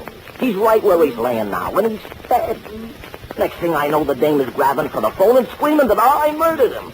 That's when I decided I'd better shut her up for a while so you and me can compare notes on this thing. Well, first we better get some notes to compare. Now, listen, Pat, I'm going to pull this gag out of your mouth, but if you start screaming, it's going right back in. Get it? All right. Now let me out of these handcuffs. Yeah, we'll get around to that. Now, first, I want to put you straight on something. I know that Tiny here went into this on the level, which is more than I know about you. So if there are any angles in this cable besides the story you told in my office, let's have them now before the cops get it. All right. I lied to you. I never saw this man before in my life. Shut up, Tiny. Go on. I was hired by a man named Christopher. He advertised for a photographer. He said he specialized in photographs for legal evidence, and this man Lombard's wife wanted a divorce. I didn't want to do it at first, but the pay was good, and he said it was good experience for newspaper work, which is what I want to do. So I took it. Why didn't you tell me that in my office? Those were his instructions. He said that's the way they did it. And any detective would understand. And I was sure you did when you wouldn't take the job. Hey, wait a minute. I don't get it, Sam. Is she some nut or something, or is she just dumb? I guess I'm just dumb. No comment. Let's get some facts. Your name? Patricia Vane. My friends call me Pat. That part of my story was true. I studied photography at Berkeley. And... Yeah. Now, this guy that hired you. Well, he has an office in the Fidelity Building, where all the divorce lawyers are. Full name? Calvin Christopher. It says on his office door, Public Relations Counsel. That's room 842 in the bag. You ain't swallowed this yarn, are you, Spade? Tiny, go sit down. I didn't say nothing. Check. Now, Pat, is this your story? You and Tiny came in here together. Lombard jumped you. Tiny grabbed him. There was a scuffle, and a gun went off. Yes. I just opened my purse to take my camera out. Where's the camera? I don't know. In the excitement. Oh, that looks like it over there. Over there by the phone. Be careful, there's some exposed film in it. It might have a clue. What did you shoot? Oh, some fishing boats. And one I featured Mr. Christopher himself. And some action shots of what just happened here. Do you think the police will confiscate my camera? No, I will. I saw it first. Hey, Sam, where you going? I'm going to do some fishing. Sam, you can't leave me holding the bag. You got me into this. You want to get out, don't you? Yeah, but... Okay, keep me in the clear. You'll have somebody working for you. I felt like a cab dummy, but there was nothing I could tell you that they couldn't tell better as eyewitnesses, so I left them there to face you and your homicide boys alone. My first stop after leaving the Belvedere was Ledkin's Lightning Photo Finishes, where I left Pat's camera and films. Then I mushed across town to the Fidelity Building.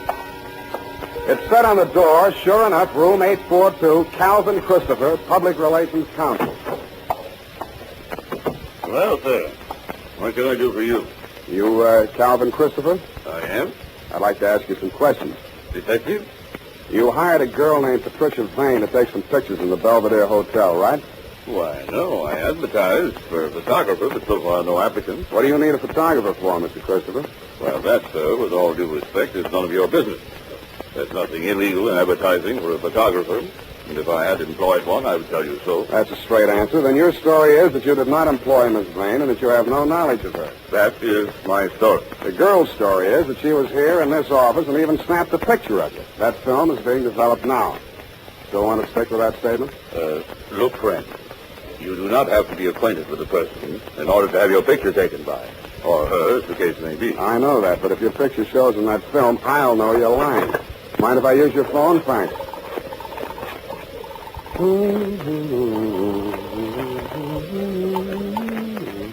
Homicide. Lieutenant Dundee. Dundee, Sam Spade. That girl you're holding in the Pierce death, Hotel Belvedere? What girl, Sam? Who's Pierce? Tiny Stover gave you the rumble.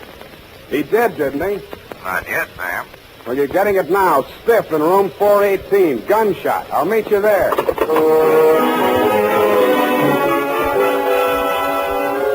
And I did. I won't dwell on that part of it, Lieutenant dear. You were cross with me, and I didn't blame you. Pierce's body was still there, and it was still dead, but there was no brunette, no house stick, no gun, and no bullet wound. The medic called it death from natural causes, heart attack. But the worst was yet to come. When I rushed down to Ludkin's to get those pictures just to prove to you that I wasn't completely out of my mind, there were no fishing boats, no pickets, no Mr. Christopher, and no struggle. Nothing but pictures of a complete set of dental x-rays. There was a date on them, 7/14/48, and some initials, SQP.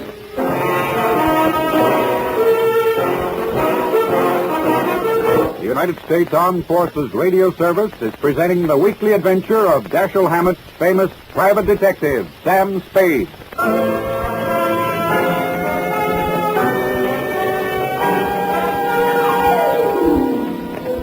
SQP. Seemed very familiar somehow. Society of Quail Prevention? Too neat. After you and your boys had cleared out, Dundee, I went back to room 418.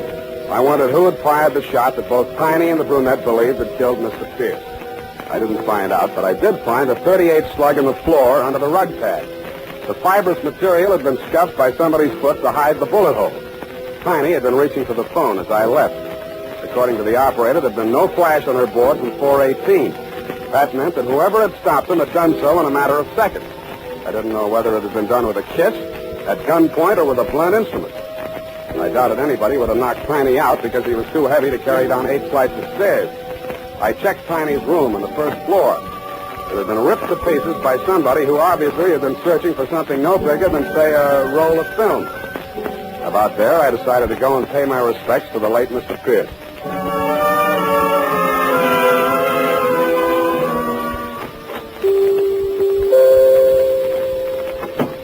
Good evening, sir. I'm Converse Jeffries. You never remember me, do you? Was it in connection with the columbarium? No, we decided against it. Oh? Which was your dear departed? Pierce. Donald Pierce. Late afternoon pickup at the Belvedere. Oh, dear, he's still on the flat. He's not quite ready to be viewed. Would you like to see the floral tributes? They're truly lovely. Who made the arrangement? Mrs. P. A truly lovely tribute. Small but perfect.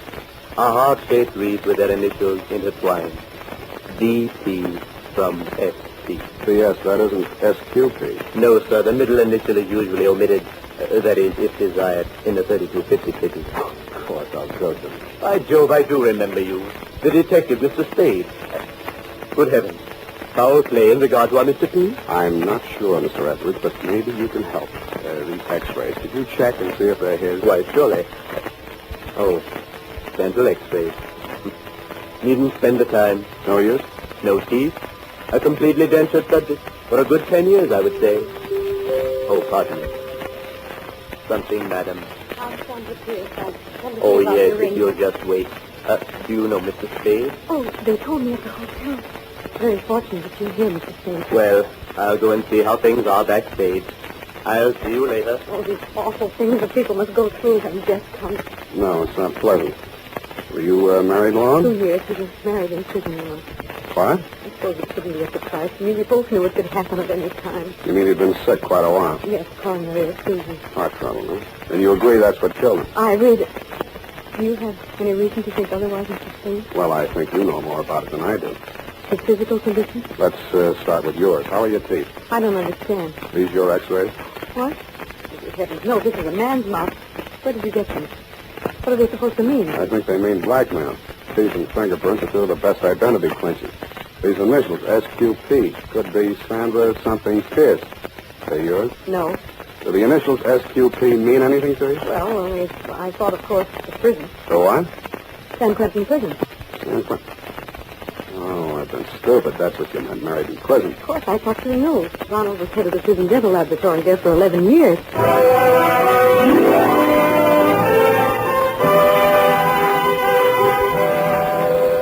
I sat down and gaped at her.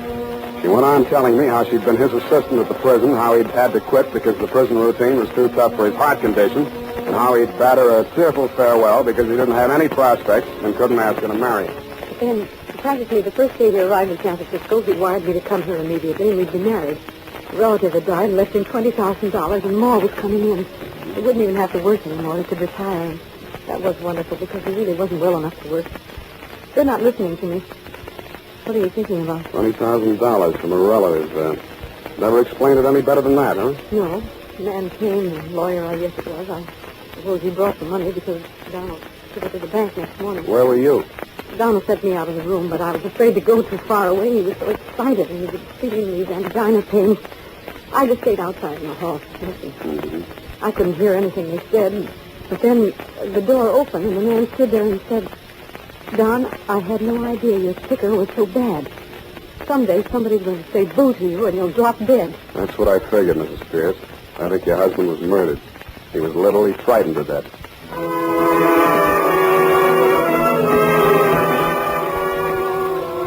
I had almost all of it now. Just a name and a number were missing, and I thought I might have them in my office under SQP. There was a light showing in my outer office as I came down the hall. It went out as I turned the doorknob. Stop right where you are. I've got a gun. That you, Pat? Oh, it's you, Sam. You were so long, I thought you'd never... Hey, honey, don't do that. Here. Come on, honey, don't give up like that. Here. Like this. What happened? Oh, I'm so tired. My ankle, I think I broke it. I jumped out of the car. Let's see. I think it's just a sprain. Christopher's car? We were in the back. He slowed down on the ramp. There was something stuffed in my mouth. I couldn't make a sound. What's funny? I'm sorry, baby. You seem to have spent the entire day bound and gagged. I'm sorry. Go on. Oh, after you left us in that awful hotel room, he came in, and he was furious. Wanted to know why we had spoiled everything by letting the gun go off, even though Mr. Stover explained that it was only accidental. Yeah? And then he started laughing and said he was only fooling, and he would take charge. So Mr. Stover left.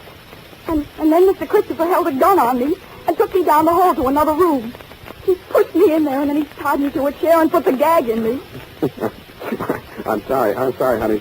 So he let you cool off in there until it got dark enough and late enough to get you downstairs and in the car without attracting too much attention. You say he was heading over the bridge to Oakland, huh? Yeah. Why are you shouting so? I guess I'm just excited. And I was, but not over Pat's story. It was something I'd just seen. The shadow of a man against the frosted glass of my office door. I went on talking. I hoped loud enough for him to hear every word I said.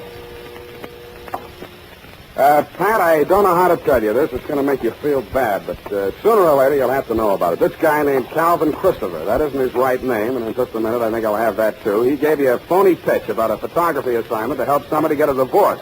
But what he had in mind from the beginning was to use you as a murder weapon. Me? A murder weapon? You and whichever detective happened to go there with you. You see, Pierce was a blackmailer. He'd been a dentist at San Quentin, and who did he run into one day here in San Francisco but an escaped con whose teeth he had worked on, and of whom, by happy chance, he had a complete set of dental x-rays. This con bought the x-rays from him for $20,000. He's still at large and thinks he's safe now that Pierce is dead. But what he doesn't know is that Pierce took snapshots of the x-rays before he turned the originals over. The cameras got switched, and I have the x-rays right here. Look at them, sweetheart. What are you... Get down, lie flat.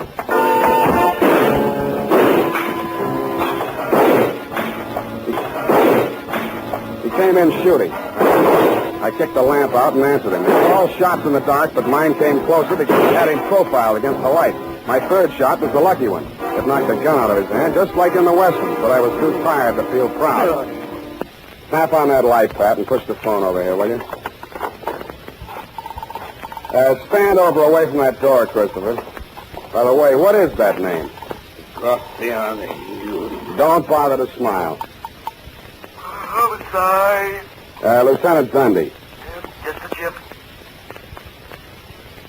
Look out, Dundee. Dundee, come over to my office and pick up Victor Graziani, 39, Caucasian, San Quentin lifer, broke out July 14th this year.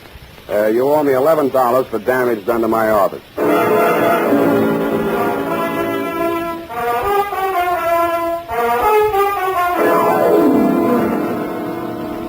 Period. End of SQ paid. Oh. Sam Spade Detective Agency.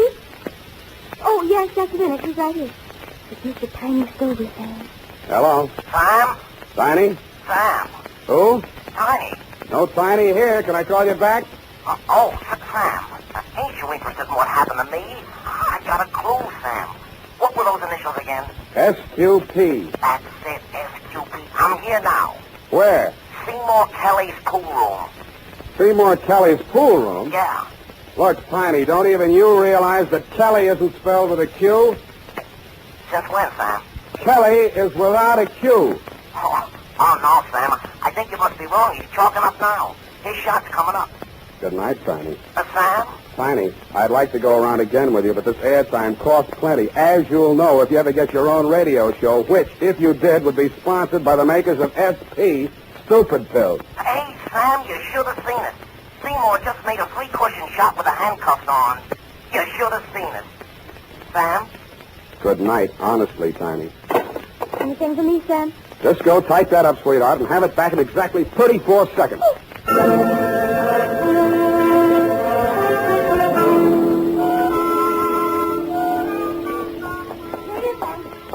I'm confused about who's getting divorced. Sam, you shouldn't accept divorce cases. Effie, it was not a divorce case. You actually mean we require the usual partial recap? Partial recap? Oh, yes. The dental x-rays would have shown that, wouldn't they? Effie, you're not happy here. What? You have no one to talk properly to. Have you ever thought about maybe Tiny Stover? Oh, a lonely man, Effie. All these evenings free. Forced to pool rooms for diversion. Sweetheart, you could take him away from all that snooker. Oh, Sam. I could fix it up for you with Tiny. Sam. Come here, sweetheart. Has anyone ever told you how lovely you are? You know what always happens when you get me mixed up. I just... No. My earring. It's caught in place. Well. Say, I'll let you stay out another week. Quite, Sam. Thanks for everything. Forget it. Good night, Sam. Good night, sweetheart.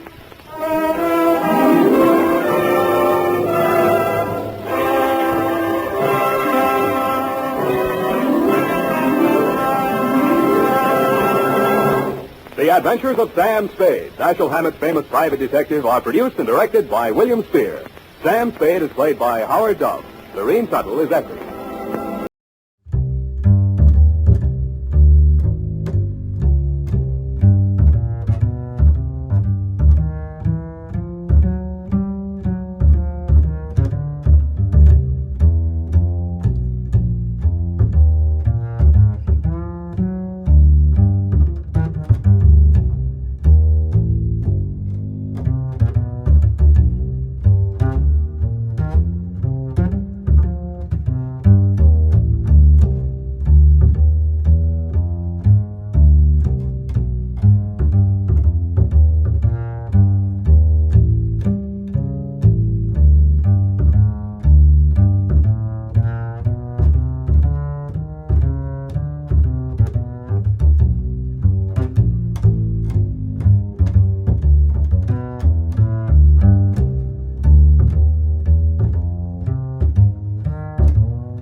We tip our hats tonight to our partners at CBS. Stay tuned, folks, because before the next story begins, it's time for a fast and fun radio quiz.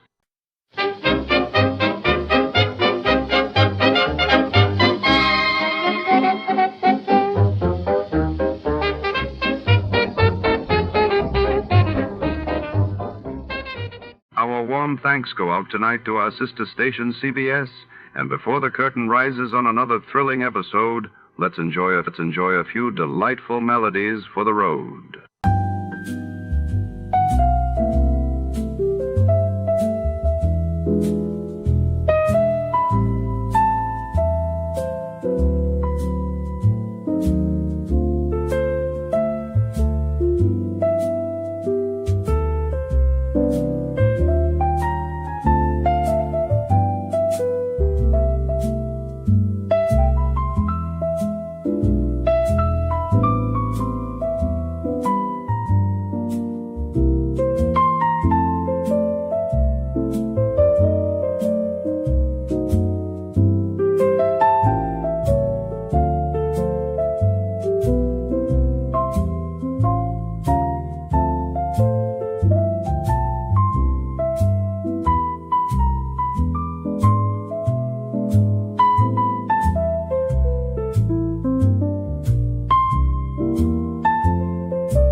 glittering murder on the rails tonight's case unspools inside the first-class dining carriage of the legendary Orient Express as it snakes through the Balkan Mountains under a winter moon. Against the backdrop of polished mahogany and fine crystal, secrets simmer among Europe's elite. And the sharp-eyed detective must unravel a web of deception before the train reaches its next stop. All aboard for a journey where every passenger has something to hide before we start. Let's see what happened the day it was aired. It was February 16, 1951, That day, the world reeled as the United States conducted its first atomic bomb test at the Nevada test site, while in the UK, King George VI underwent surgery for lung cancer, sending shock waves through the British public. Fed up with the everyday grind? Tired out by the dull routine? You want to get away from it all. We offer you Escape. Escape, transcribed to free you from the four walls of today for a half hour of high adventure. You're aboard the Orient Express, rushing through the European night, bound for Istanbul. And in your compartment with you, a gun pointed at your head, a small, mysterious stranger is about to take your life.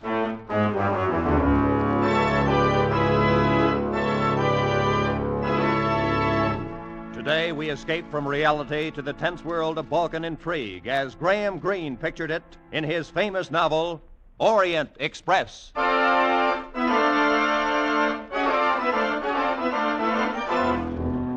Orient Express. Orient Express now leaving. My name is Gregory Myatt.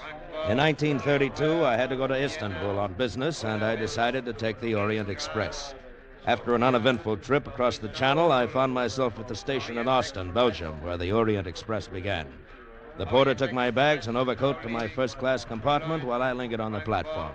And, inevitably, somebody bumped into me. Oh, I'm sorry. Oh, that's quite all right. I wonder which way are the second-class coaches, please? That way, I think. Your suitcase looks heavy. May I? Oh, no, thanks. I can manage all right. I always have. Yeah, she had a very nice figure, trim and erect. I wondered whether she was going as far as Istanbul. Orient Express, en voiture. En voiture. I made my way down the platform to my coach. But there was a stranger in my compartment going through my overcoat. Young man, you have the wrong compartment. And you have the wrong overcoat. This coat is mine. Also this compartment, number 7. It happens to be number 8. 8? I have made a mistake.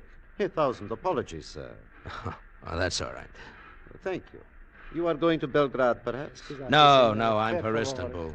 So, allow me. My name is Richard John. How do you do? My name's Myatt, Gregory Myatt. I am grateful you are a fellow countryman. These little mistakes can be so difficult to explain. Fellow countryman?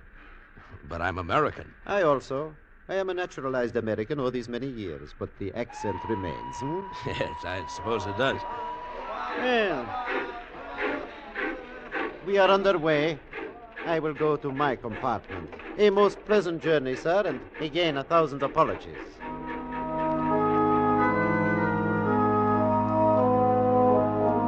I looked at the landscape a while and then got out a book and settled down to read. And at that moment, of course, we ran into a string of tunnels, all of them pitch black.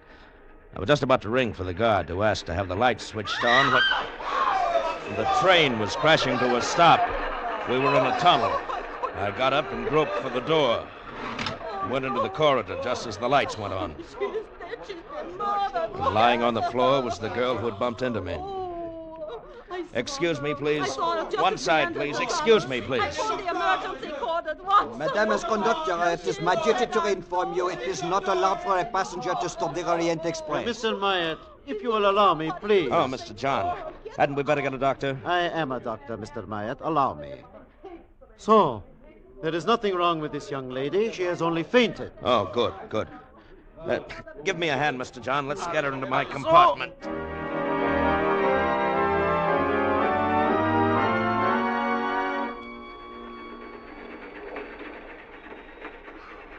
I'm all right now. Really, I am. Yes, of course you are. Here you are. Drink this. It's brandy. Drink it, young lady. It will help you. Good. I don't know why I fainted. I never did before. When did you last have a decent meal? Yesterday? The day before? Suppose it was the day before. That's my affair. You have no money? No. How would you like to have dinner with me? Well, Please say yes. I won't say no. Fine. Will you join us, Mr. John? No, I prefer to remain in my compartment. As we dined, I learned her name was Carol Musker. She was a chorus girl, and she had a job waiting for her in Istanbul. I felt a bit sorry for her, but, well, more than that, I I remembered how she felt in my arms when I carried her into my compartment. And I wanted to hold her again. I ate a lot, Mr. Myatt. I hope you can afford the check. I think I can. Oh, good. Now, how about breakfast tomorrow? And all the rest of your meals till we reach Istanbul. Mr. Myatt, I hope you don't have any ideas about me. Well, of course I have. You're very attractive. Well, I don't know anything about you. For all I know, you're married and have 6 children. I am not, and I haven't. How about you? I have no one. Well, then there's no reason why we shouldn't have ideas about each other, is there? And by the way, my first name's Gregory. More coffee or dessert? No, thanks. Well, then as soon as I've paid the... Mr. Myatt. Oh, Mr. John. Excuse me, is this yours? That's my pocketbook. I found it in the corridor outside my compartment. You must have dropped it when you lifted this young lady. He gave me my pocketbook and left the dining car. All my money was there, but one thing I knew, I had not dropped my pocketbook. Mr. John had taken it. Well, Carol and I started through the train. It was about 9 o'clock, and the lights were already dimmed. In the second-class coaches, people were asleep, sitting up in the crowded compartments. Mr. Myatt, here's my compartment. Thank you for dinner. It's, very early. You have to go in? Oh, I'm tired. Oh, it's too crowded in there for comfortable sleeping. And besides, you never know who's next to you. Oh, but I do. That little fat man, see? His name's Joseph Grunlich. He introduced himself. Oh, he did he? You're not jealous. No. But what do you know about him? He might be a thief or a bigamist. Now you're being ridiculous. Well, good night, Mr. Myatt. Gregory? Carol, Yes? you might kiss me good night. No one will notice. All right. What? Oh, young lovers, eh? Oh, Mr. Grunlich. If you're going somewhere, sir, why don't you go ahead? Do not be angry, please. I was not spying, Mr. Myatt. How do you know my name? We all heard of the gentleman gallant enough to take Miss Musker to dinner at the good doctor's suggestion. Doctor? What doctor? Mr. John. He's a doctor, is he not? Now, if you'll please excuse me, I must get some water. I'm quite thirsty. I don't think I like that guy. Carol, how about taking my compartment? Your compartment? Or I'll get you another one. We'll speak to the conductor right now, huh?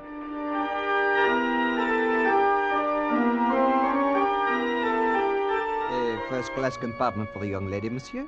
You must wait until we arrive at Cologne. No tickets are sold aboard the Orient Express. We arrive in Cologne in, let me see, precisely 15 minutes.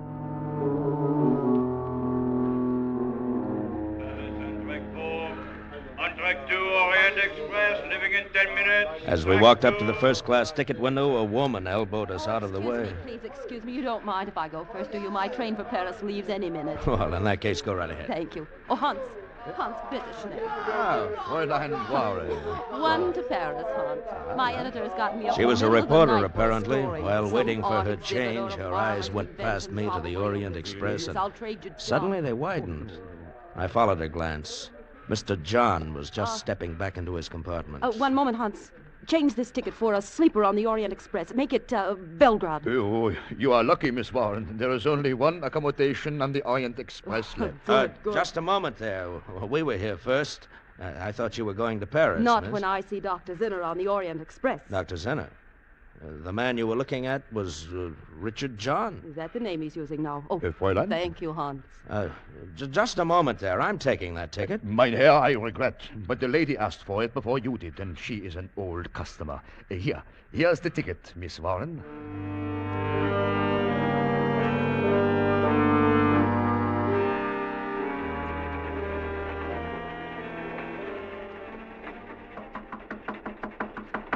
Who is it?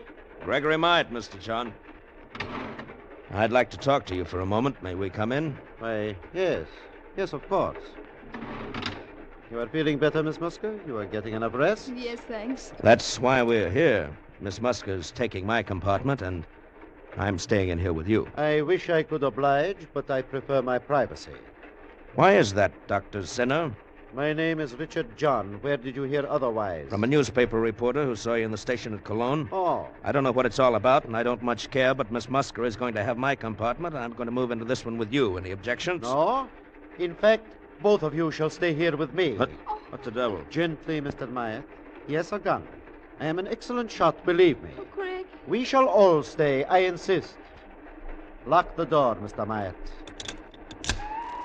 That's fine. Now, just who are you, Mr. Myatt? Who am I? A police spy here to keep me from getting to Belgrade? Oh, that's ridiculous. You surely don't expect me to believe your story about some... Mr. John. Mr. John. That sounds like the reporter from Cologne. Tell her she has made a mistake. Tell her, Myatt. Go away. You've got the wrong compartment. My name is Myatt. I'm a reporter. Mabel Warren, London Clarion. Myatt, put your arm around Miss Musker. Open the door part way, just enough for her to see both of you. I shall be behind the door. And remember, I have a gun. Oh, you're not the man I'm after, are you? My name is Myatt. I haven't the slightest idea where you can find your Mr. John. Well, I'll find him. He's on the Orient Express somewhere. Excuse me for interrupting your, Excuse me for interrupting you. Good night, Mr. Myatt. Bolt the door, please. Oh, perhaps you really are only an American businessman, Mr. Myatt. In that case, I owe you an explanation. Sit down. He told us a fantastic story. He was a political exile from his own country. He'd been forced to leave 5 years ago, and now he was going back to lead a rebellion, to overthrow the government by a coup d'etat. And to me, it made very little sense. Had it not been for the gun in his hand, I might have laughed in his face. If I am captured before this train gets to Belgrade, I will be executed. Once in Belgrade, however, I am safe. I am very popular. I know the city. There are thousands ready to hide me. Yeah, that's very interesting. Now that you believe we're who we say we are, you could put that gun away. I'll bunk here with you, and Miss Musker can go to my compartment. I cannot allow that. Among the passengers on this train are many of my countrymen. Some would be loyal if they knew about me, but others would not. Dr. Zinner will tell no one. I am sure you would not, intentionally, but it might slip out. No, I cannot permit you to leave this compartment. I'm warning you, if I can, I'm going to take that gun away from you. Don't try it, my friend. You're older than I am, Dr. Zinner. You're tired. Just how long can you stay awake?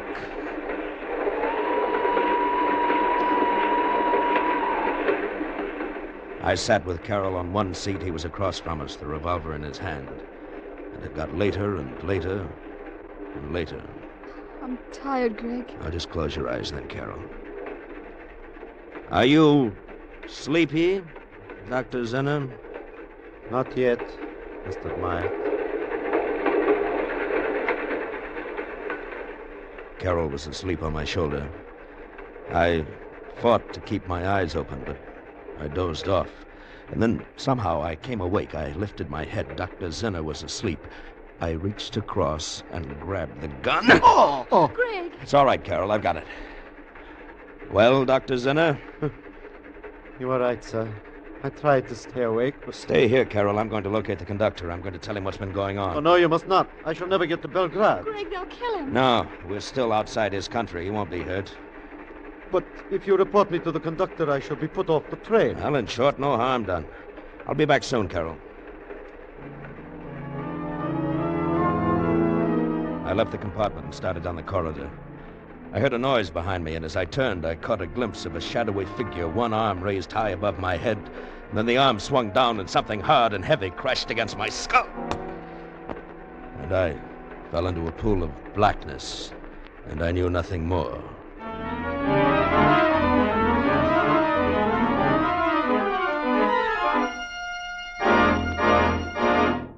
In just a moment, we will return to Escape.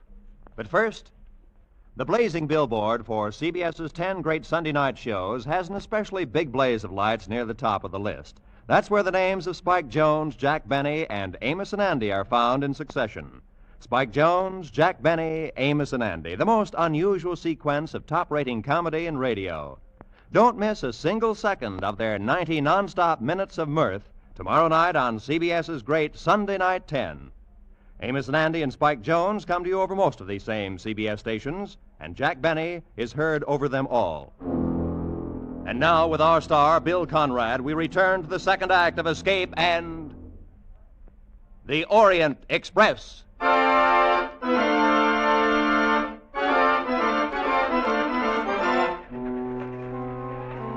How much later it was when I opened my eyes, I don't know.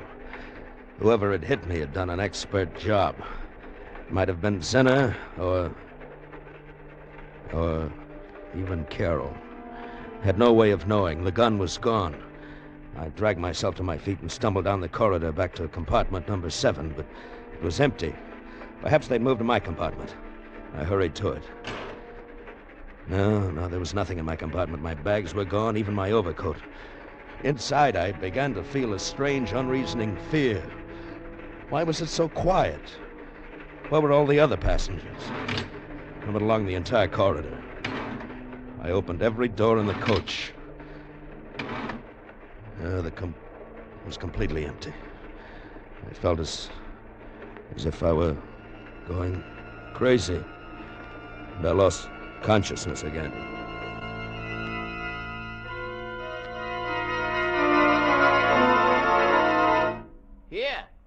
Here, you! What? Mister! What? Wake up! Wake up! What? Who are you? I, sir? I am the brakeman. No. Tell me, what happened to everyone? This coach was full. I got on at Austin. Dozens of people got on at Austin. Oh, no, sir. This coach is empty, and it comes only from Regensburg. Regensburg? No, it's from Austin, I tell you. Look, compartment 8. This was mine. My bags, my overcoat, they were here, and now they've disappeared. What was that? Oh, that is only the switch engine. We're on the yards outside Vienna. This coach is a deadhead. It was put on at the Orient Express at Regensburg, and now we take it off. Deadhead? You mean... No, it's not my coach at all. The regular coaches are... The Orient Express is in front of us, sir. If you do not want it to leave without you, you had better hurry, sir. Don't worry, I'll make it. The Orient Express was just getting underway when I dropped off the front of the Deadhead. I had plenty of time to run up alongside and swing aboard. I made my way through the train to my coach and knocked on the door of Zinner's compartment. Open up in there. Who is it? Gregory Myatt, open the door. Come in, please. Lying on the berth, bound and gagged, was the reporter, Miss Warren. And standing beside her, gun in hand, was not Dr. Zinner, but Joseph Grunlich. You have a very tough skull, Mr. Myatt. I should have hit you a little harder, no? Where is Carroll? Where is Dr. Zinner? Why have you tied up this reporter? No, please, not so fast. First, as to Miss Warren. I have tied her to prevent her from interfering with Dr. Zinner. Had I allowed her to file her newspaper story, Dr. Zinner would never get to Belgrade. I happen to be an ardent follower of Dr. Zinner. I was standing watch last night when you dashed into the corridor, Mr. Myatt. You had this very gun in your hand. You had obviously broken away from Dr. Zinner. Fortunately, I had a blackjack. Where is Carroll and Dr. Zinner? Do you promise to do nothing to interfere with Dr. Zinner's plan? I promise nothing. No, be reasonable. The Orient Express will soon cross the border into my own country. It makes only one stop at the border for passport identification. After that, you are involved no longer. Why be stubborn? All right, Grunlich. I won't interfere. Mr. Myatt, I thank you. You may go now. Dr. Zinner and Miss Musker are next door in your compartment. Dr. Zinner was seated on one berth dozing, and Carol lay on the opposite berth fast asleep, traces of tears on her cheeks. She shivered. I covered her with my overcoat, and she woke up. Gregory. Gregory, I didn't know where you were. Go back to sleep. Oh, I searched everywhere. I didn't know what to do. When I came back here, oh, I was so tired. Dr. Zinner made me go to sleep. Everything's all right. In a few hours, everything will be fine. Now, close your eyes and go back to sleep.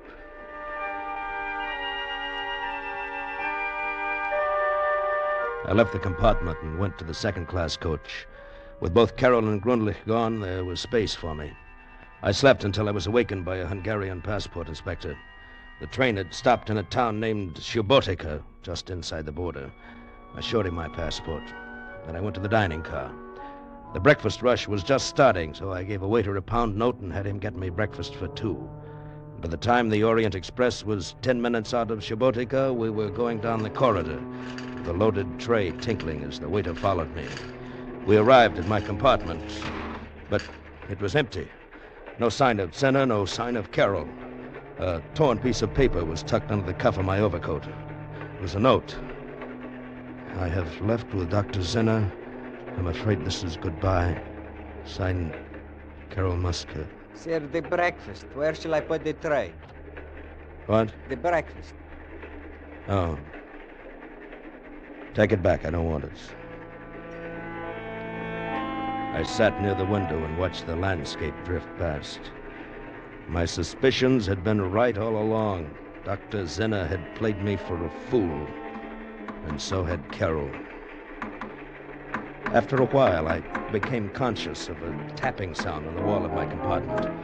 It kept on, and suddenly I realized that it was coming from the compartment next to mine, someone's heel banging against the wall. It took only a minute to get next door. It was Miss Warren, the reporter, all tied and gagged. Oh, thank goodness. I thought you'd never hear me. Where's Grundlich? Where are the others? You mean you don't know what's happened? Zinner's going to be executed. Executed? Well, they took him off the train at Subotica. Grundlich arranged the whole thing. He's a government spy. Well, he can't be. Well, he is. They're probably holding a drumhead court-martial on Dr. Zinner back in Subotica this minute. I see. And Carol Musker's a government spy, too? The girl? No.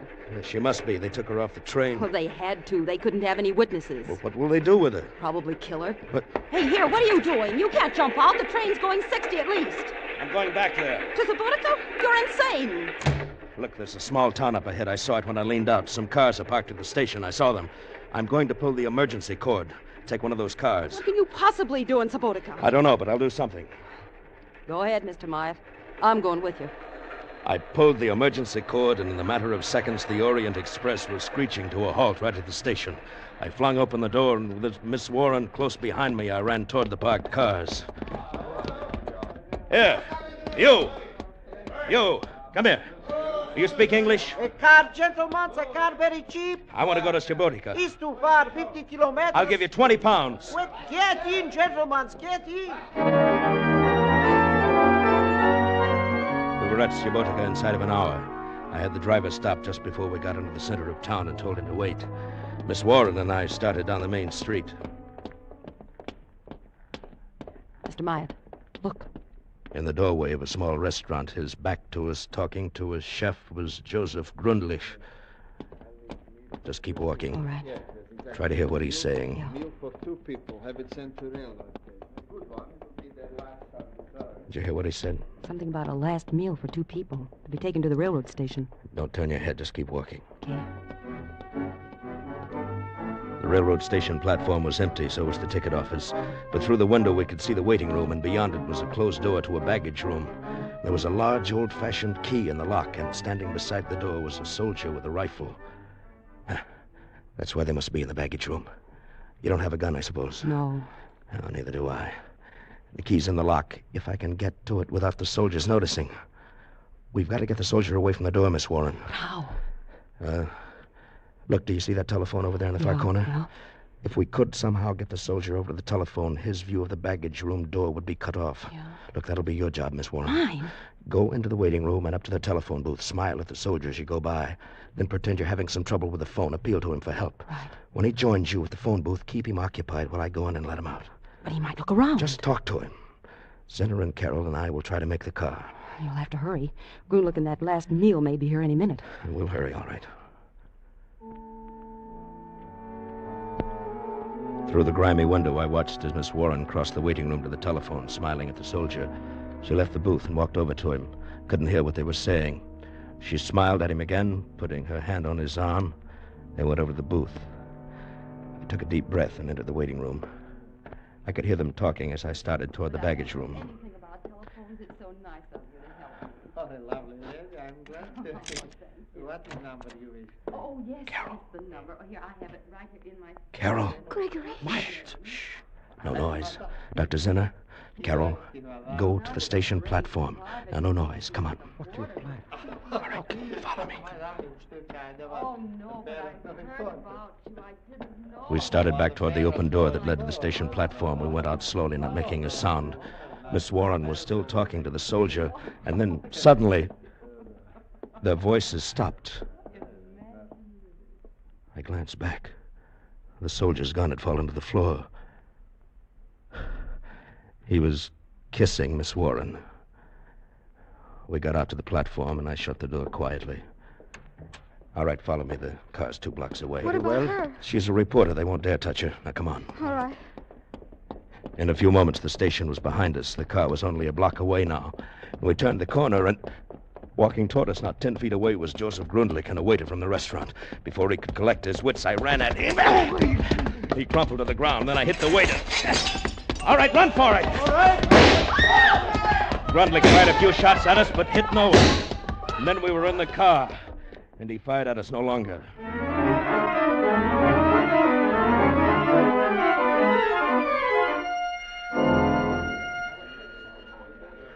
En voiture, Orient Express, all aboard. Goodbye, Dr. Zinner. You sure you won't come along? No, I stay here in Belgrade. I shall be all right now, thanks to you. Goodbye, Mr. Myatt. Goodbye.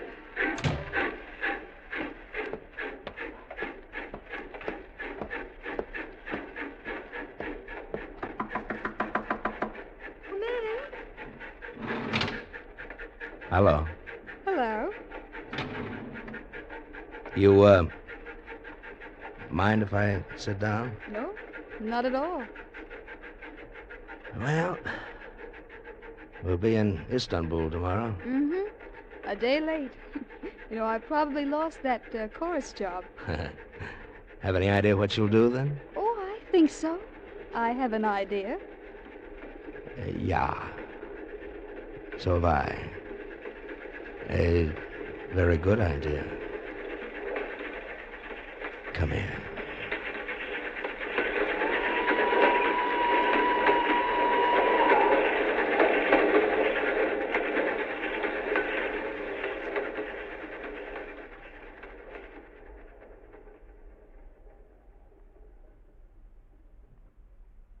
Escape is produced and directed by Norman MacDonald. Today, we have presented transcribed Orient Express by Graham Greene, adapted for radio by Sheldon Stark and Walter Newman, with editorial supervision by John Dunkel. Starred as Gregory Myatt was Bill Conrad. Featured players were Edgar Barrier, Hans Conried, Gloria Grant, Harry Bartell, Ann Morrison, Jack Crucian, and John Daner. The special music was arranged and played by Ivan Ditmars. Next week, You are alone in the steaming jungle with 3 men. You know that one of them is a desperate criminal, a man you've come here to arrest, but you don't know which one. You'll have to find him before he can save himself by killing you.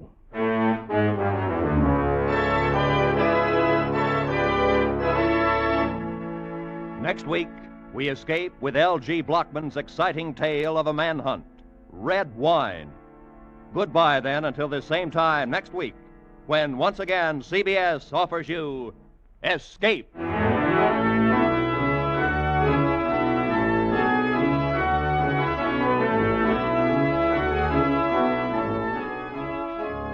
Looking for more escape drama? There'll be more coming along on CBS tonight, when most of these same CBS stations will bring you The Adventures of Philip Marlowe and Gangbusters. They're both regular Saturday night features on CBS.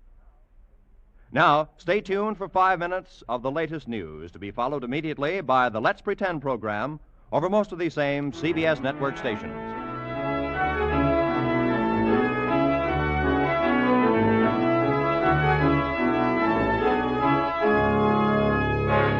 This is Roy Rowan speaking for CBS, the Columbia Broadcasting System.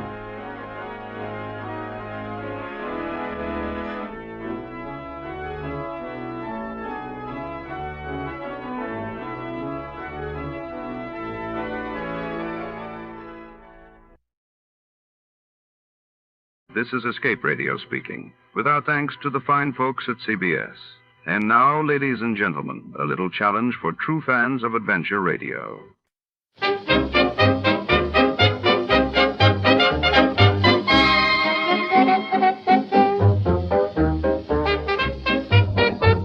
Tonight, our story unravels beneath the flickering neon lights of the opulent Edelstein & Sons jewelry store, where secrets are locked away as tightly as the diamonds in their vault. When a mysterious buyer arrives after hours, a routine transaction inside the gleaming, marble-floored cellar quickly twists into a labyrinth of deception, betrayal, and hidden motives. What did the buyer truly come to claim, and who is pulling the strings from the shadows? Stay with us. Before to start, let's see what happened the day it was aired. It was February 13, 1953. That day, the world watched as the Soviet Union confirmed the arrest of Lavrenti Beria's rivals in a dramatic political shake-up while across the Atlantic, devastating floods swept through the Netherlands, forcing thousands to evacuate and drawing international aid. Johnny Dollar. Johnny, this is Don Regal at Worldwide Mutual. Oh, sure, Don. Out in Chicago. No, guess again. You've been moved? Yeah. Where? I hope it's been a promotion. Well, Johnny, I'm sitting here looking out the window of my office at the vast blue expanse of the mighty Pacific. Or at least I would be if the fog weren't so dark and thick this afternoon. San Francisco. Right. One of my favorite towns. Go on. I'll bet you say that to every city in the United States. No, I mean it. I have some real fond memories. Oh, yeah? Who is she, Johnny? I mean memories of nice, big, fat fees. You know, Don, every case I've handled in that fair city of yours over the years has paid me very nicely. How about this one, Don? Let's wait and see, huh? What's the problem? Man missing. Anybody I might know? Well, I doubt it. His name is Harvey Lehman. And, Johnny, I find we have the gentleman insured to the tune of exactly $250,000. Wow. Yeah. Okay, Don. I'm on my way.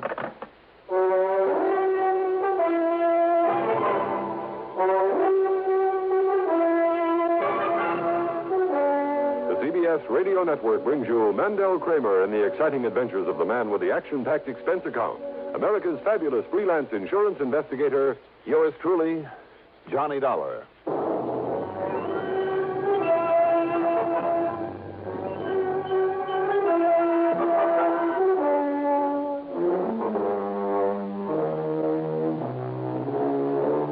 Expense account submitted by Special Investigator Johnny Dollar to the Worldwide Mutual Insurance Company San Francisco office. Following is an account of expenses incurred during my investigation of the buyer and the cellar matter. Item 1, after a quick early dinner, is $6 for a cab out to Bradley Field, and item 2, $175.70 plane fare. It was quite late by the time we sat down at San Francisco International Airport, so item 3 is another $6 for a taxi into the Huntington Hotel, high on famous Nob Hill, where from my window I could look out over Telegraph Hill and Chinatown, Fisherman's Wharf, the Embarcadero, and other familiar spots of this wonderful, colorful city. First thing in the morning, I dropped in on Don Regal at his office right near station KCBS that carries these reports of mine on CBS Radio every week. You know, come to think of it, the last time I was in San Francisco, a couple of them in at KCBS helped me solve an important arson case. Yeah, I remember that one, Johnny. Where are you staying this trip? Over at the Huntington, as usual. Well, I hope you didn't bother to unpack your bag. No, why? Well, you may have a little more traveling to do. What do you think I did to get out here? Had my way, I'd stick around and enjoy this town of yours for a little while. Well, no reason why you shouldn't. You can come back after you've cleared up this case for us. And believe me, I hope you can, Johnny. What's it all about, Don? Well, as I told you on the phone, the man's name is Harvey Lehman. As I also told you, he's disappeared. And if somebody's knocked him off, you'll have to pay a nice hunk of insurance. Yeah, exactly $250,000. But if that man ever had an enemy, I'm crazy as a bedbug. Well, I've always suspected that. Who's the beneficiary? His wife, Doris Lehman. They've been getting along all right? No, to be honest with you. Oh, here we go again. Oh, no, wait a minute, Johnny. Don't start jumping to any fancy conclusions. Why not? That's a lot of money. Yeah, sure it is. But Harvey Lehman is only 48, 49. All right, so why wait around for him to grow old and die before collecting on him? No, Johnny. What I mean is that he has a good business going and will be worth a lot more over the years than any hunk of insurance is now. Even 250 G's? Even that. Even if it means putting up with him over the years? Well, any putting up with it, Johnny, I'd say is on his part. How do you mean? Well, Lehman's a real solid, hard-working citizen who's so completely straight and decent, but, well, he's the sort that other folks often take advantage of, especially his wife. Yeah? Domineering. She's overpowering. And while he's working, she's spending, and not on him or his house, anything like that, mind you, but on her own selfish self. Well, then you've just opened up possibility number 2. That he's disappeared deliberately to get away from her? Sure. No. Why not? Well, he's simply not the type. And there's a stubborn streak in him, Johnny, and I'm sure he'd keep trying to make a go of it in the hope that she'd get over this extravagance and nagging one day, and, well, I just don't think he'd give up. I know he wouldn't run away. Maybe. Maybe not. I'm sure of it. How long ago did he disappear? By the way, what sort of business is he in? Well, he's a buyer, Johnny. I guess you'd call him a commission buyer. Oh, buyer of what? Well, antiques, that sort of thing. You want a giant ruby from some ancient Persian idol, Lehman would get it for you if anyone could. Or the suit of armor that King Arthur wore. Or even a whole room from some Scottish castle. You know, that sort of thing. Well, anyhow, he left here just a week ago. A week ago? Mm-hmm. Well, that means a pretty cold trail. Yeah, I know. He told his wife he was going down to Los Angeles, to Beverly Hills to be exact, to see a man. Told her he'd be back the following day. But he wasn't. Any reason why he couldn't have just stayed over for a while? Well, look, Johnny, if Lehman said he'd show up at 9:16 on Tuesday morning, he'd be there at 9:16 on Tuesday morning on the nose. Not a minute sooner, not a minute later. That kind. Yeah, that kind. Anyhow, Johnny, I've checked every hotel and apartment down there, so have the police. There's been no sign of him. What about this man that he went to see? Well, his name is John Arthur Whittington Maynard. I've been on the phone with him. The police have been on the phone with him half a dozen times. Lehman never showed up. Maynard. John Arthur Whittington. Yeah, you remember him, Johnny. Big producer-nick of a lot of big movies some 30 years ago. Well, at least they made a lot of money. Yeah. All of them horror films, Edgar Allan Poe and vampire and werewolf sort of stuff, before all this science fiction type of stuff came along. Well, the old screwball made himself millions. Well, why did Lehman say he was going down? Well, like I said, Lehman was a buyer of some pretty unusual stuff on commission. And I understand Maynard has a house full of it. Oh, wait a minute now. Don, isn't he the one who had an old movie set, an old castle moved onto some property to use for a home? Yeah, that's the one. You've probably seen it in one of the picture magazines. But now, to get back to Lehman. You better give me his description. Let's see. Here's the scope on him, Johnny, all scribbled out for you. Thanks. And if you want a picture without having to go to the police, his wife has promised to have one for you. Good, because she's the one person that I want to talk to about this. Now, have you got a car I can use? No, sure, you can have mine. But listen, Johnny, so far as Mrs. Lehman is concerned, I thought I made it clear a couple of minutes ago Okay, Don, okay. Let's just wait and see. The Lehman house was up in Marin County over the Golden Gate Bridge, and it was quite a mansion. From the minute I stepped inside, it was plain who dominated this household. The rugs, every piece of furniture, every bit of decoration, everything was in the unmistakable taste of a woman. Even Lehman's so-called study would have done much better as a sewing room. There was certainly no place where a man could open his collar, take off his shoes, put up his feet, and relax. And the more I talked with Doris Lehman, the more I became convinced that one of two things had happened. Either he, in spite of what Don had told me, either he'd skipped out simply to get away from her, or she had done him in for that insurance.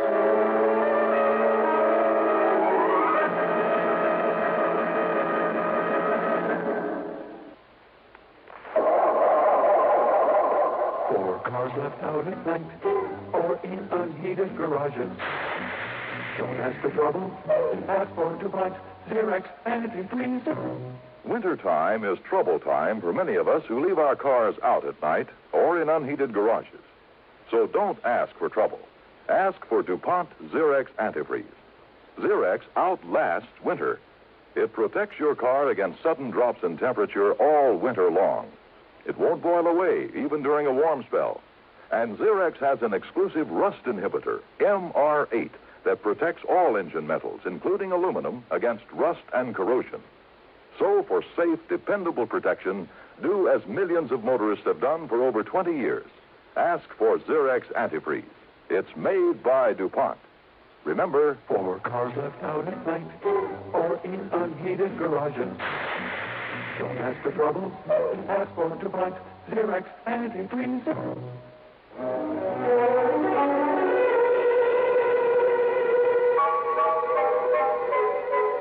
Now, just a minute, young man. If you came out here to insult me... I'm sorry, Mrs. Lehman. You very well should be. But in my job, we have to consider all the possibilities. Ridiculous. Do you think for 1 minute I'd dirty my hands with such a low act as murder? It's ridiculous. Even for $250,000? Make no mistake about it, Mr. Dollar. Harvey is worth a great deal more to me alive than he might ever be dead. He's done very well for me and will continue to. If you can find him and bring him back to me... I'm sure he will. Of course he will. Have you considered that he might have just wanted to get away from you for a while? I beg your pardon. Harvey just run off and leave me? Well? He wouldn't dare. I wondered. Well, you can stop wondering right here and now. Harvey would no more... He would no more... Yes? Go on, Mrs. Lehman, or if I hit a sore spot. Mr. Dollar, if I thought for 1 minute, if it were possible that you were right... No, I refuse to believe it. And if you have no better theory, I suggest you get out of here and forget the whole thing. If he's to be found, the police can do it. Have they accomplished anything as yet? No. Big, talking, do-nothing men. They haven't accomplished a thing. And those bumbling, movie-struck police down there in Beverly Hills are just as bad. Now, just a minute. It just happens that Beverly Hills is a mighty fine police department. I know. I've worked with them. Then why haven't they found him? That's where Harvey went. Well, how do you know? How do you know that he ever got there? Because he telephoned me from Mr. Maynard's home. If you can call that atrocity a home. He said that's where he was calling from? The night of the morning he left here. Harvey always calls me when he gets to a destination, wherever it is. I insist on it. And naturally, Harvey obeys. I'm sure he does. Did you tell that to the police? Of course I... Yeah? No, I guess... I was so confused. These stupid police annoy me so with their endless questions and insinuations. They're even worse than you are. Thank you very much. What? Don't you realize they're only trying to do a job for you? Then why don't they? Why don't they know that Harvey got there? Because you didn't tell them. Why did he go to see Mr. Maynard? To collect the money due for a lot of junk he bought for him. $10,000. Junk? Oh, chunks from some ancient Roman ruin. Artifacts out of the temple of some old pagan god. And a lot of other nonsense that castle is stuffed with. Maynard simply refused to pay. He told Harvey he should feel honored for having been able to contribute to the decoration of that silly place. And that if he didn't stop dunning him, he'd what, Mrs. Lehman? Oh, I don't know. All I know is that he threatened Harvey, and more than once. For simply trying to collect a bill? Well, you don't know that crazy old Maynard. Oh, I guess I don't. Anyhow, I got fed up with it. I told Harvey to go down there and collect that money or else. Why should I tell you this? I don't like you. It's none of your business. So just leave and forget about it. Goodbye, Mr. Dollar.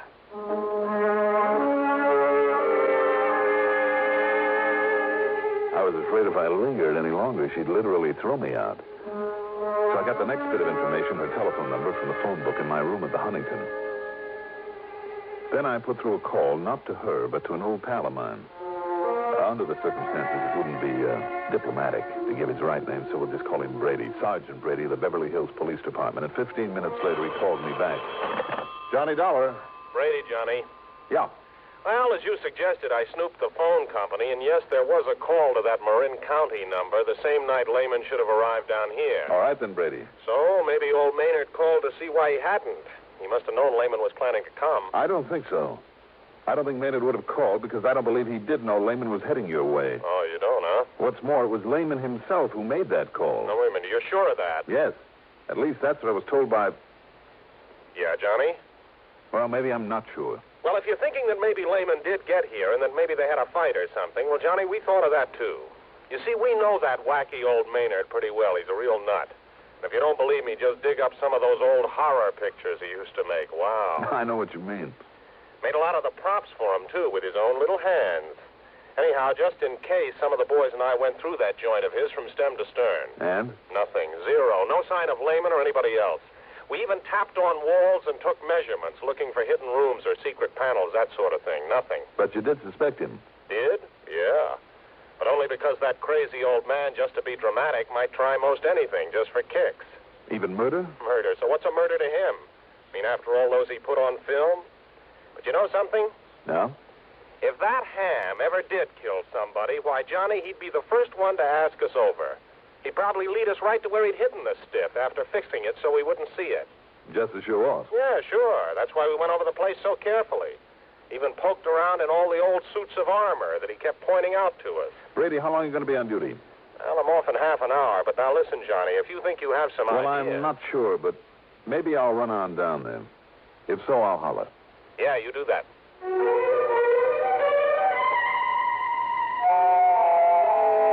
Item 3, $83 even for a cab to the airport, a jet to Los Angeles, and a deposit on a rental car. I drove into Beverly Hills to police headquarters. As I suspected, Brady wasn't there, nor did a phone call raise him at his home. However, the officer on the desk promised to keep trying and gave me some directions, so I took off. After leaving a pleasant residential section, I took a narrow dirt road high up the side of a mountain. I could see all of Beverly Hills and most of Los Angeles spread out below me, and Catalina Island over 20 miles out in the blue Pacific like a jewel, fairly sparkling in the late afternoon sun. I could also see the crummy castle where John Arthur Whittington Maynard lived alone among the tattered glories of his past in the film business. And suddenly, that wee small voice in the back of my brain spoke out loud and clear. Watch it, Dollar.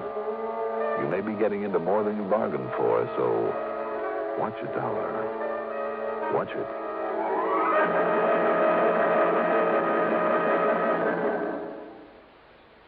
In thousands of communities throughout the nation, this is the time of year when we strive to help our less fortunate neighbors. Not that we don't try to help all year round. It's just that now many health, recreation, and welfare agencies band together in a common fundraising campaign. When you give just once to your United Fund or community chest, you'll help many people in your city, the sick, the needy, the aged, the serviceman, and veteran. So give the United Way, and please give generously.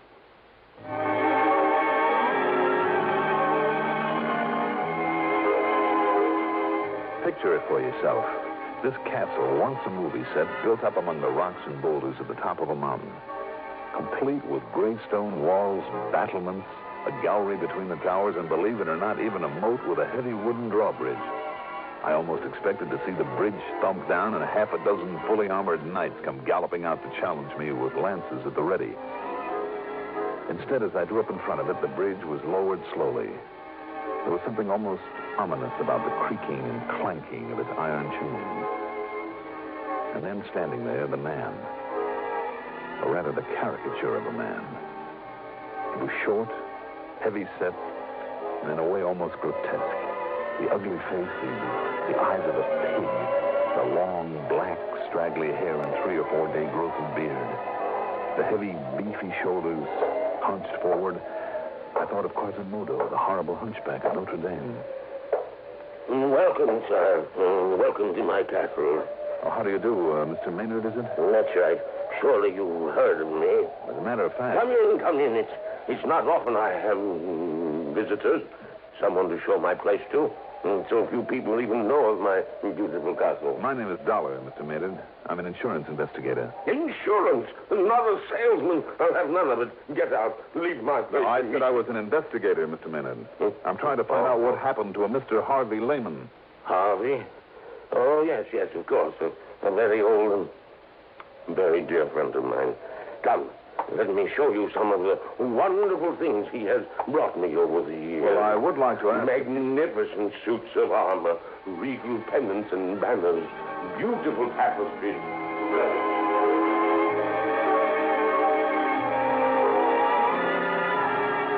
Pinning him down to talk about Harvey Lehman was almost impossible. But I must confess that the trip around that phony castle was interesting, to say the least. Much of what he showed me deserved a place in a museum. Real collector's items. And some of the props from old horror pictures that he's made were just fascinating. Especially down in one of the dank, dark, dirty dungeons, ancient instruments of torture, the rack, the wheel, the Iron Maiden, a metal boot to be filled with boiling oil. From my pictures, Dollar. From my pictures. Realism, that's what I had in all of them. Because I was the greatest plotter of them all. When it came to mystery and torture and murder. Get back to Mr. Lehman. And can you think of a better place to keep them than down here? And think of a better place to keep them than down here in this dusty old dungeon, eh? Yes, very fitting. Now, in here, I must show you my wine cellar. There are still a couple of questions, though, that 29 years ago, I laid down the wines in here. Yes, all that time they've been aging in here. Cases and cases of them, rack after rack. Do you see them under the dust and cobwebs? Finest vintages of all. Yes, sure. Now, Mr. Maynard. Yes, 29 years ago, when I retired and moved into this place, I put these wines down here. So you said. You can tell how long by the dust and the cobwebs. Yes, I know. Spiders. Here undisturbed for 29 years. One thing more, though, about Mr. Lehman. No, I told you, Mr. Dollar. I know nothing whatsoever about him. When did you see him last? Oh, almost a year ago. You sure about that? Yes, I'm sure. Oh, look here, this case of port. No label. But the finest vintage port. Mr. Maynard? Over here. Do you see them? The sherries. Magnificent sherries. And the longer they lie there, undisturbed, the finer they'll be. You never drink them? Drink them? Such treasures. Drink them indeed. Look at this one. The color of this ancient sherry. Hold it up to the light. There. Do you see? Yes, I'm afraid I do now. What? I see. Realism, you said. Didn't you mean what looks like realism? By the time it was shown on a movie screen? I don't understand, Mr. Dollar. Tell me the truth, Mr. Maynard. These torture machines, for instance, in the other room, and some of that armor upstairs. Well, some of that armor cost me a fortune because it's genuine. Maybe so, some of it. But how about the rest? You mean you could tell? That it's only imitation? Stuff that was made up for some of your old movies? But I made it myself. I have a skill in such things. I thought it was perfect. It would have fooled me, all right. Well, then I don't understand. Even as the dust down here and the cobwebs fooled the police, too, didn't they? What? When they came around here a few days ago for a look. Now, just a minute. I'll bet by way of showing off, you dragged them down to this wine cellar, too. You were so sure of yourself. Dollar? Phony cobwebs are almost like the real thing. Phony? All the dust. What is it, Maynard? Fuller's earth that you've scattered around? You don't know what you're talking about. The whole setup would have fooled me royally if you hadn't picked up that bottle of wine and held it up to the light. I'm going to take a look under some of these cases, Mr. Maynard. No! You leave them alone. Why? Because they cover up something you don't want me to see? No, don't do that. What was the name of that gruesome old picture in which you had a man buried under a cellar floor? I said stop it. If you don't, I'll pull this trigger. Oh, I see. There. That wild, silly guess of mine paid off. That's right.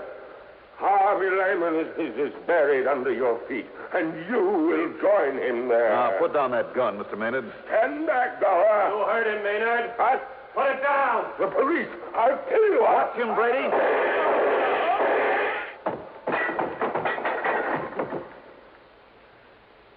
Thanks, Brady. Well, it was a pleasure, Johnny. I'm sure glad you left word for me at headquarters. Oh, believe me, so am I. And he certainly fooled us when the boys and I went through here a couple of days ago. But how did you ever guess? A bottle of wine when he held it up to the light. Well? He said it was fine old sherry, lying around down here for 29 years. So?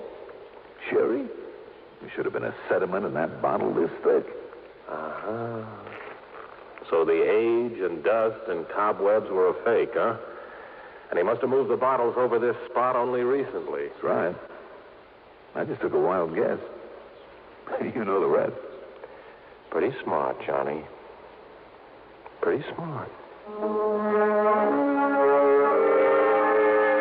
Needless to say, wild as the whole thing may seem, they found Lehman's body buried there in the cellar.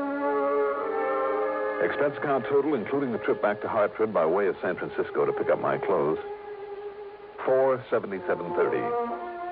Yours truly, Johnny Dollar.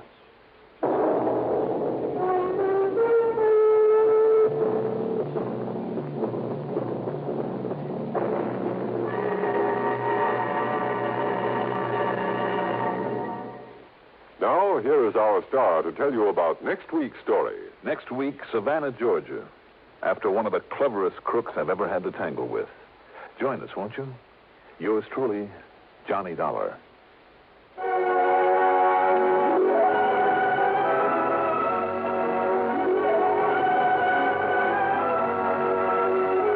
Yours truly, Johnny Dollar is written by Jack Johnstone, produced and directed by Bruno Zerato Jr., music supervision by Ethel Huber. Johnny Dollar is played by Mandel Kramer. Also featured in our cast were Leon Janney as Maynard, Gertrude Warner as Doris Lehman, William Redfield as Brady, and Carl Frank as Don Regal. Be sure to join us next week, same time, same station, for another exciting story of yours truly, Johnny Dollar. This is Art Hanna speaking. Don't just stand there. Enjoy the Gary Moore Show weekdays on the CBS Radio Network. From all of us here at Escape Radio, thanks kindly to our sister station, CBS. Now then, let's see if you're true masters of classic radio.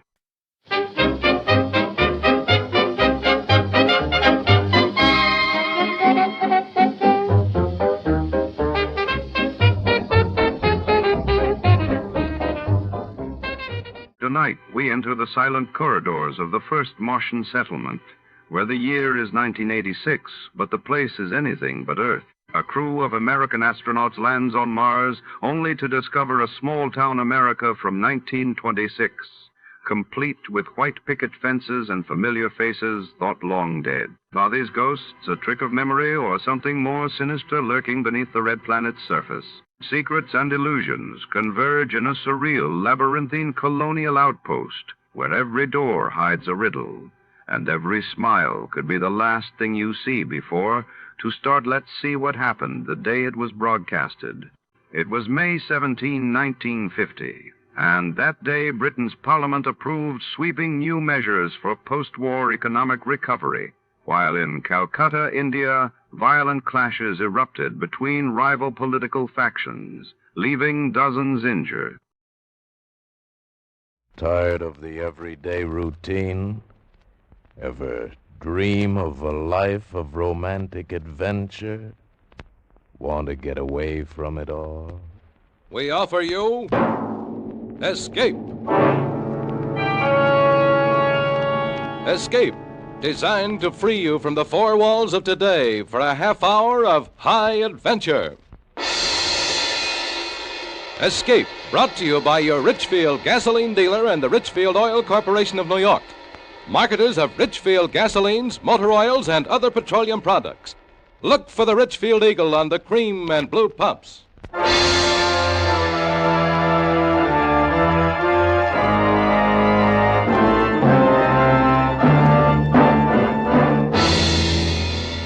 Tonight, we escape to a gigantic rocket ship about to be shocked into space on man's first voyage to Mars. As Ray Bradbury tells it in his famous science fiction story, Mars is heaven.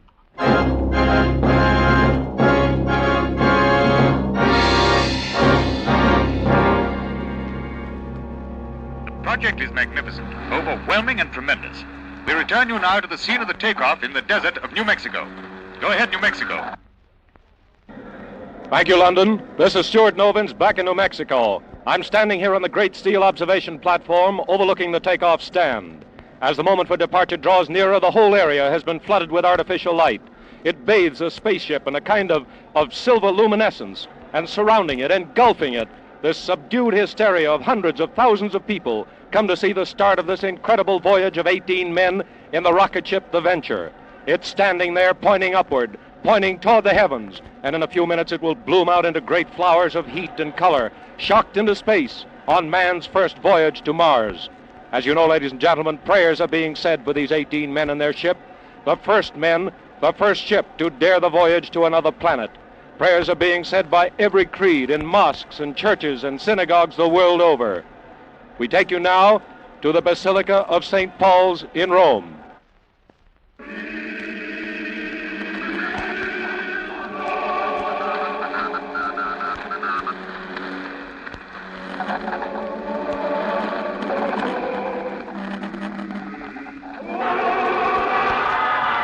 This is New Mexico again. We're sorry to cut in, but that roar you're hearing, the roar of the crowd, it's the moment we've been waiting for. I can see the crew of the Venture walking up the catwalk that leads to the spaceship. The men are entering, and now the escape hatch is closed. Now the men are in the ship. This silence, this great, awful silence of the crowd, it's the voiceless prayer that's in every heart. They're about ready now. Some lights from the ship just blinked on and off. It's a signal. In just a few seconds, a few more. Stand by. Stand by.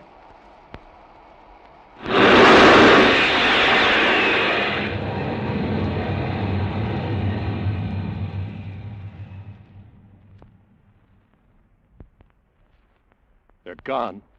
The Venture. It's out of sight.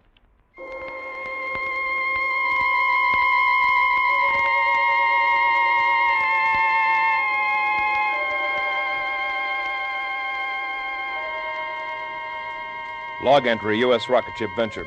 1 hour out from Earth. Destination Mars. Past Keneally heaviside layer without incident. Rate of speed 450,000 miles per hour. With planet Mars at its closest point to Earth, 35 million miles. Calculate duration of voyage to be roughly 3.5 days. Captain John Black, master.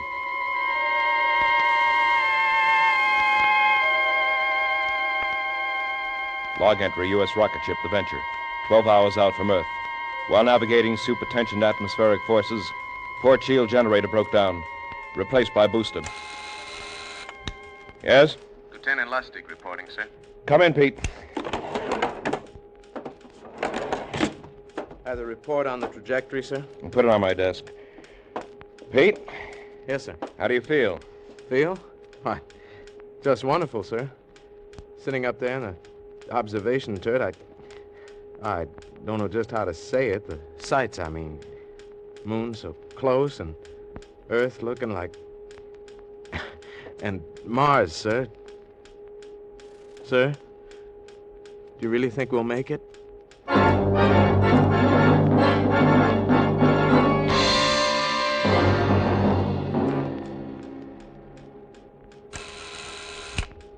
Who is it? Dr. Higston, Captain. May I come in? Sure, Sam.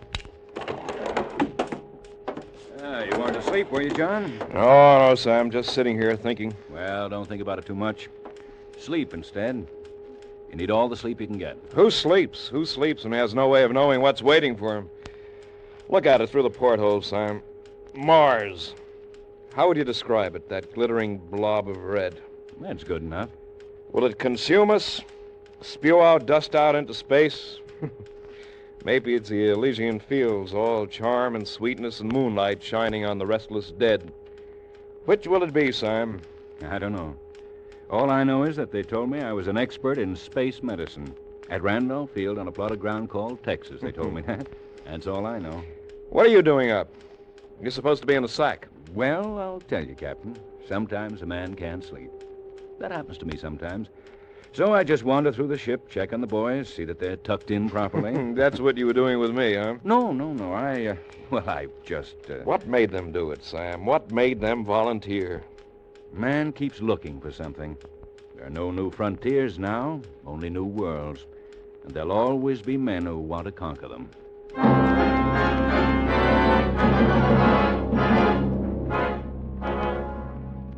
Log entry, U.S. rocket ship Venture. 78 hours out from Earth. Approaching gravitational field of Mars. Atmospheric conditions similar to Earth's.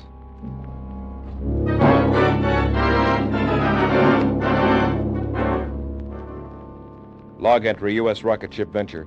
79 hours out from Earth. have this moment landed on Mars at 1700 hours. We made it. Chemical analysis indicated on ship's instruments shows air to be breathable and will sustain human life. Gravity comparable with that of Earth's. Ready, John? Yes. How are the men in sick bay, Sam? Happy? They're all right, John. You ready? First one thing.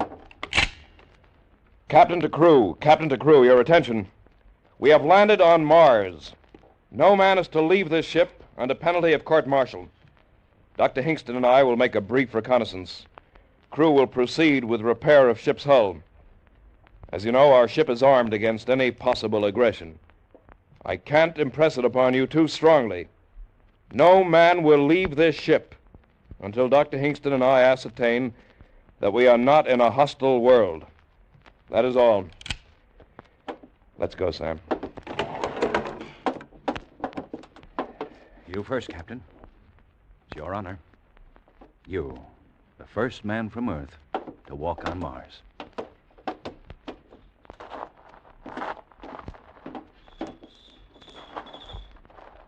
This grass. It's a well-kept lawn. John, look over there. A house. A Victorian house. Colored glass and scrolls and everything. I don't believe it. Come on. Sam, look at these. 2 iron deer on this lawn. We had a pair of these when I was a kid. Sam, you hear that? That piano from that house. Sam, this isn't Mars. It can't be. It just can't be. It can't be, John, but it is. Welcome to Mars.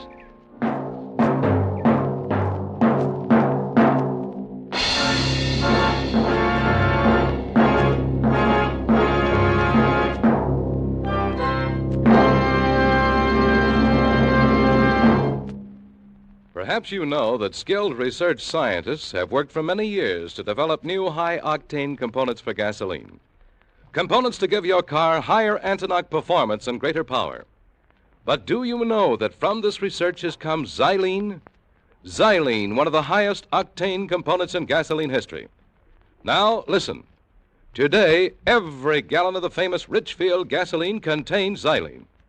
Xylene in Richfield gasoline helps give your car new, lively pickup, new high anti-knock power, and new gasoline economy. Furthermore, there are 2 great Richfield gasolines with xylene. That means you can select the right Richfield gasoline to give your particular car the finest performance at lowest cost per mile. Richfield high-octane gasoline at regular price is specially refined for the average motor. Richfield ethyl. Ethyl at its best meets the requirements of the newest motors of the highest compression. And remember, both Richfield gasolines contain xylene. Stop where you see the Richfield Eagle on the cream and blue pumps. Get famous Richfield gasoline with xylene. And now we return you to Escape.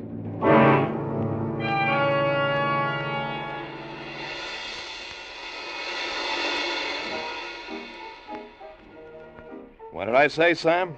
Somewhere back there in space? That Mars was the Elysian fields, all sweetness and charm. No, John, it isn't that. It's what you see. A world like ours on Earth. And this? A small town with good air in it. A small town like the one I was born in. Same smell of flowers, the same sounds. You think that the civilizations of 2 planets can progress at the same rate, develop in the same way? I do now. Well, I don't. Oh, look at that house. A Victorian house on Mars? You expect me to believe that? A house with lace-curtained windows, with port swings, with something that sounds like a piano and probably is a piano, playing beautiful Ohio. You believe all that? I believe it. I admit it's strange, but I believe it. Strange nuts. It's impossible. We're going back to the ship. Wait, John. It could be. It could be that there are similar patterns of thought, movement, civilization on every planet in our system. Maybe we're on the threshold of the great psychological and metaphysical discovery of our time. Maybe we... Well, go on, Sam. Maybe this proves the existence of God. Not everyone needs proof. I don't. But how else can you explain all this? John, it fills me with terror and joy. I don't know whether to laugh or cry. I admit it looks peaceful and cool. Pretty much like Council Bluffs, where I was born. That was a good, quiet place, Council Bluffs, Iowa. Do you see that, Sam? Do you hear it? I see it and hear it. It's there. A horse and carriage going down the street. Just suppose that by accident or something, we landed on a planet in space in another time. Suppose that this is Earth, 30 or 50 years ago. Maybe we got lost in the dimensions. What do you think, Sam? So much like my hometown. That house. That room up there with the beaded lamp near the window. When I was a kid, I used to sleep and do my lessons in a room just like that. I'd lie there in the night, and I'd be awake, and I could hear the freight trains across the river, and... John, do you hear that? I hear it. Let's go. Where?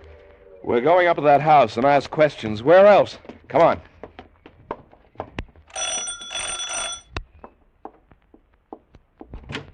Yes, can I help you? I beg your pardon, but we want... If you're selling something, I'm much too busy and I haven't time. We're all at supper. Oh, wait, don't go. What town is this? What do you mean, what town is this? How could you be in a town and not know what town it was? Oh, I beg your pardon, but we're strangers here. We're from Earth. And we want to know how this town got here, how you got here. Are you census takers? No. What do you want, then? How long has this town been here? It was built in 1868. Is this a game? Oh, no, not a game. Look, try to understand. We're from Earth. From where? From Earth. Where's that? The Earth? What? Out of the ground, do you mean? Oh, no, from the planet Earth. Come out on the porch, please, and I'll show you. No, I won't come out there. You're evidently quite mad from the sun. Let me try, John. Lady, we came in a flying ship across space among the stars. We came from the third planet from the sun, Earth, to this planet, which is Mars.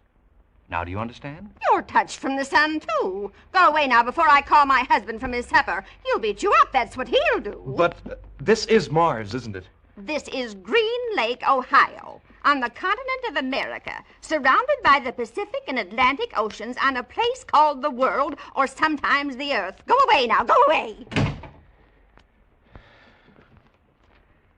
Let's take a walk, Sam. Yeah.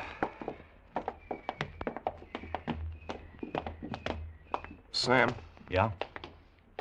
There's something going on here. Something we don't understand. I want you to go back to the ship. If anything out of the way happens, lift the ship and get out. But, John... That's an order, Sam. All right, if it's an order. John, look. Look at that woman walking toward us. Oh, what about her? Well, she looks like... Sam! Oh, Sam, you look fine, so grown up. Sam, don't you know me? It's your grandma, your old grandma. Grandmother? What's wrong, Sam? This is a happy meeting. And who is this friend of yours? This is Captain John Black. John, this is my grandmother. Grandmother? So help me. So help me, John. This is my grandmother. She's dead. Died 30 years ago. But this is my grandmother. Well, there's no sense standing here on the street. You just come along to my house. We've so much to talk about. You too, Captain. And your friend of my grandson's is mine, too. Now, don't stand there with your mouths open. Come on.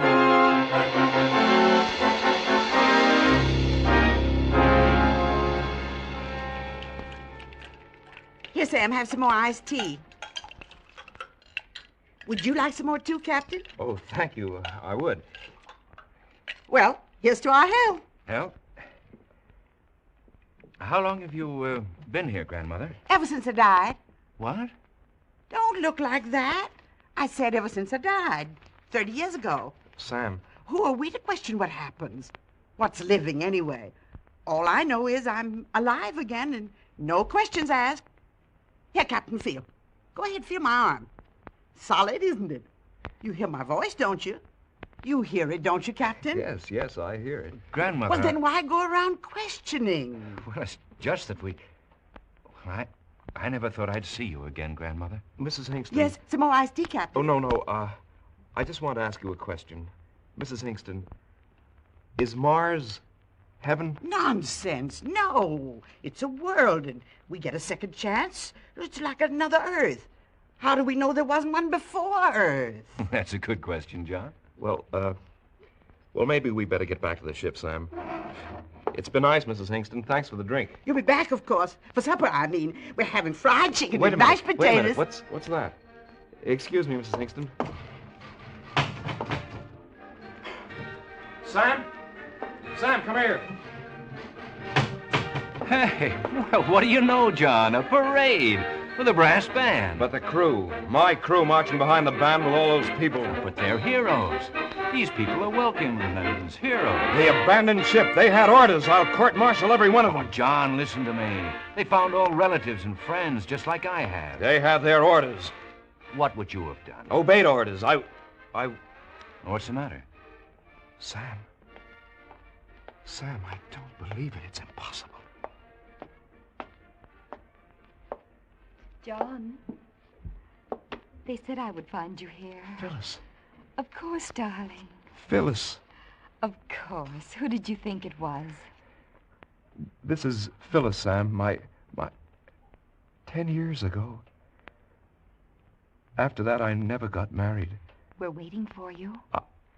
Your mother and father. They're alive? Waiting for you. At your old house. On Maple Avenue. You heard that, Sam, didn't you? This is Phyllis talking. And she said Mother and Dad and the house... You understand it now. The crew. Same thing has happened to them. Yes. Yes. When I open my eyes, it'll all be gone. Phyllis will be gone. Open them, John. Phyllis. Phyllis. Oh, my darling. My darling.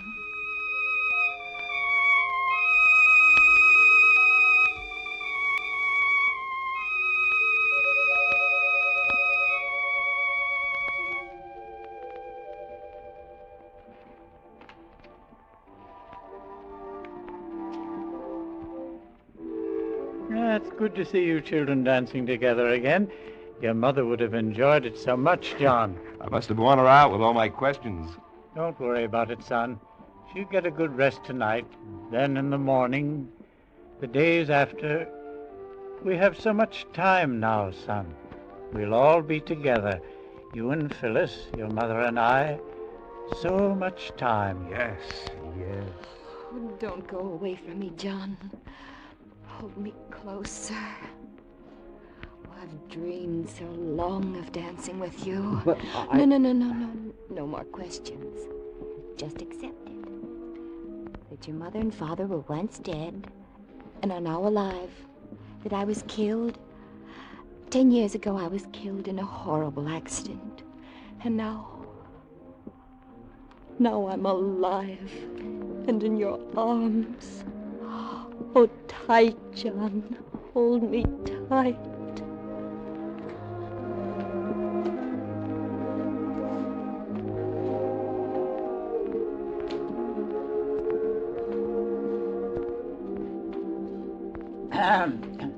Well, I think I'll run along to bed now.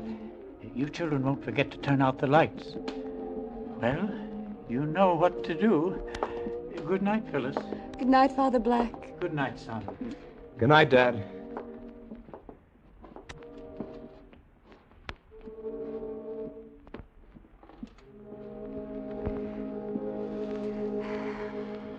Shall we go out on the back porch, John? Like we used to long ago. Come with me, John.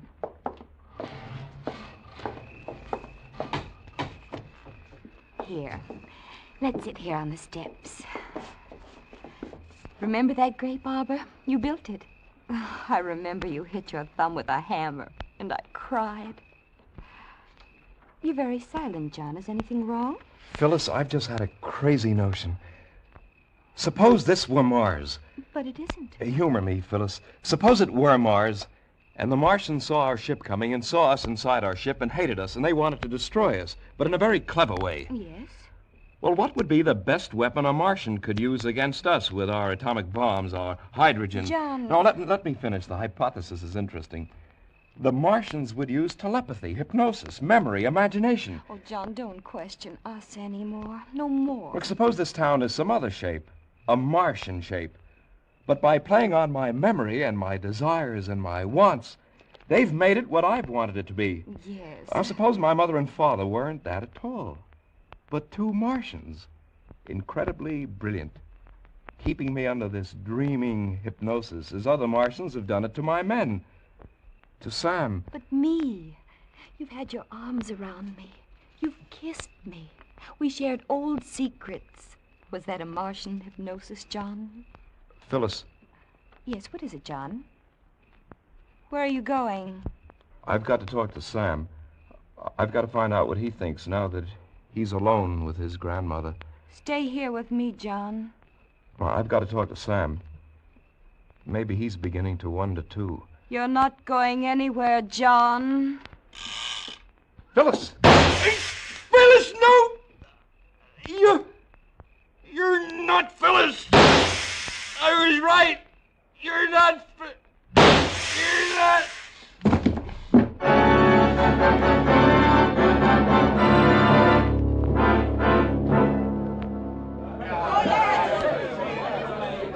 Friends, comrades, fellow Martians, this is a great day for Mars, a day of great rejoicing. As number one of Quadrant 327B of Sector Q, it is my proud privilege to read to you this message from the planetary All-High. It says, congratulations on your splendid work in meeting the barbarian invaders and atomizing them. You have proven the complete efficiency of Plan A, and hereafter, mass hypnosis will become standard operating procedure in repelling any further invasion from outer space, be they submartian, from Earth, or any other creature from any other planet. Well done. I can add little to this unstinted praise from the All-High, but I would like to point out to you that what you have accomplished could not have been done had it not been for our space heroes who have risked so much and often given all in recent years to keep the planet Earth under close surveillance. This surveillance, as you know, has been accomplished by our space patrols, known to Earthmen as flying saucers. They were courageous, these Earth creatures, to brave space in that crude ship, but they were inferior beings, and therefore they had to be atomized. Their extinction was necessary to ensure our way of life. Yet perhaps, since this has been your first encounter with creatures from outer space, you whose glorious victory this has been, may want to say something. Is there anyone who wants to say something? You? Yes. It was a very interesting experience. He said his name was John Black. He was a nice young being. Nice. He thought I was his father, whatever that is. I guess that's all I want to say. And you? No, I don't think so. Well, I thought of something, but I forgot. I see. And you? One of them asked me if Mars was heaven. What's heaven? I don't know. Now for the business at hand. The ship they came in. The destruction of it. Disintegrator squad. Ready. Proceed. Compress charge. 16 atmospheres. Charges compress. Low velocity.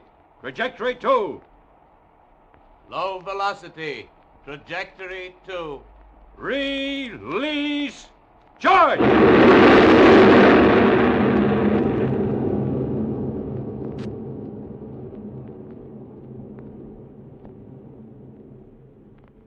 The ship they came in, it's gone.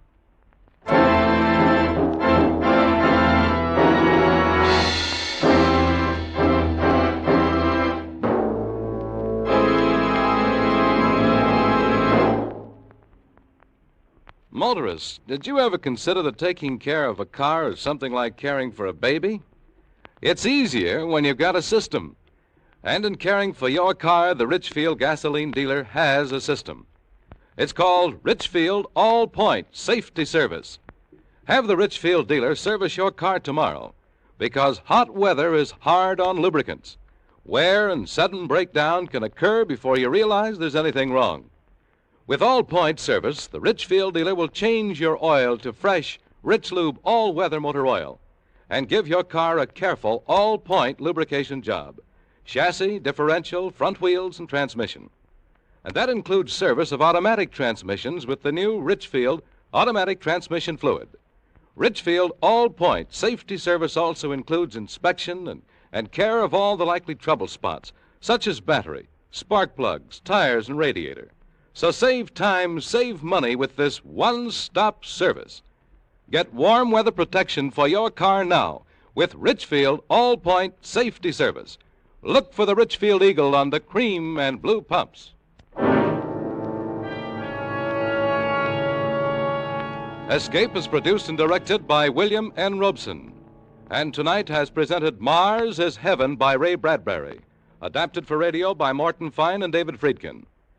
Featured in the cast were Jeff Corey as Captain Black, Florence Bates as the grandmother, Bill Johnstone as Dr. Hingston, Walter Catlett as number 1 of Mars, Elizabeth Root as Phyllis, Paul Frees as Peter Lustig, Ian Wolfe as the father, and Stuart Novins, who played himself.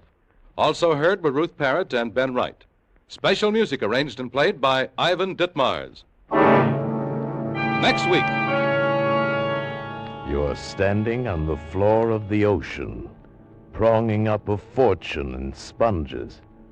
But moving closer and closer to you, his huge sponge hook raised to rip open your diving suit, is a man from whom there is no escape. Next week at this time, the Richfield Oil Corporation of New York invites you to escape with an exciting story about sponge fishers in the Gulf of Mexico, as John and Gwen Bagney tell it in The Big Sponge. Be listening. Goodbye then until the same time next week when once again we offer you Escape. This is CBS, the Columbia Broadcasting System.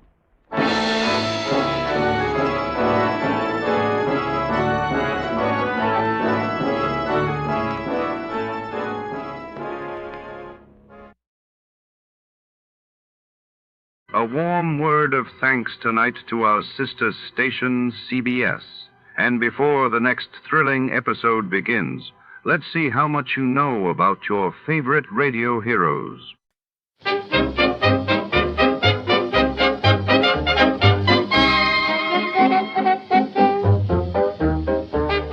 Tonight, in the shadowed alleys of intrigue, a priceless gem vanishes the fabled Rushlight diamond. Our hard-boiled detective is on the case, trailing clues through smoky parlors and rain-slit streets, where every suspect hides a secret, and danger waits in the dark. Who stole the diamond and why? Stay tuned as deception and desire collide in a web of mystery that could cost more than just a jewel. Before we begin, let's see what happened on the day it aired. It was January 12, 1951. That day, the world watched as the United Nations headquarters opened in New York, marking a new era for international diplomacy, while across the globe, fierce fighting continued in Korea as United Nations forces faced heavy opposition near Seoul. The Adventures of Sam Spade, Detective, brought to you by Wild Root Cream Oil Hair Tonic, the non-alcoholic hair tonic that contains lanolin. Wild Root Cream Oil, again and again, the choice of men who put good grooming first.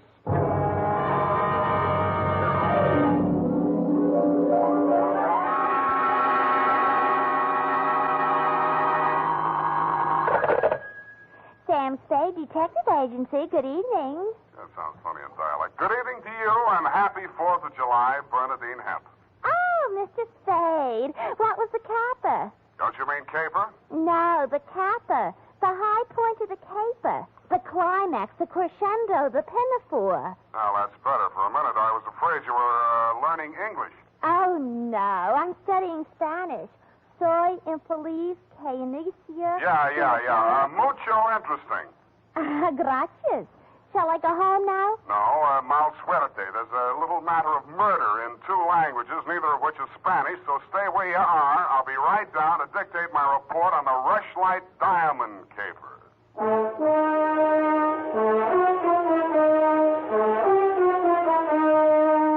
Dashiell Hammett, America's leading detective fiction writer and creator of Sam Spade, the hard-boiled private eye, and William Spear, radio's outstanding producer-director of mystery and crime drama, join their talents to make your hair stand on end with the adventures of Sam Spade.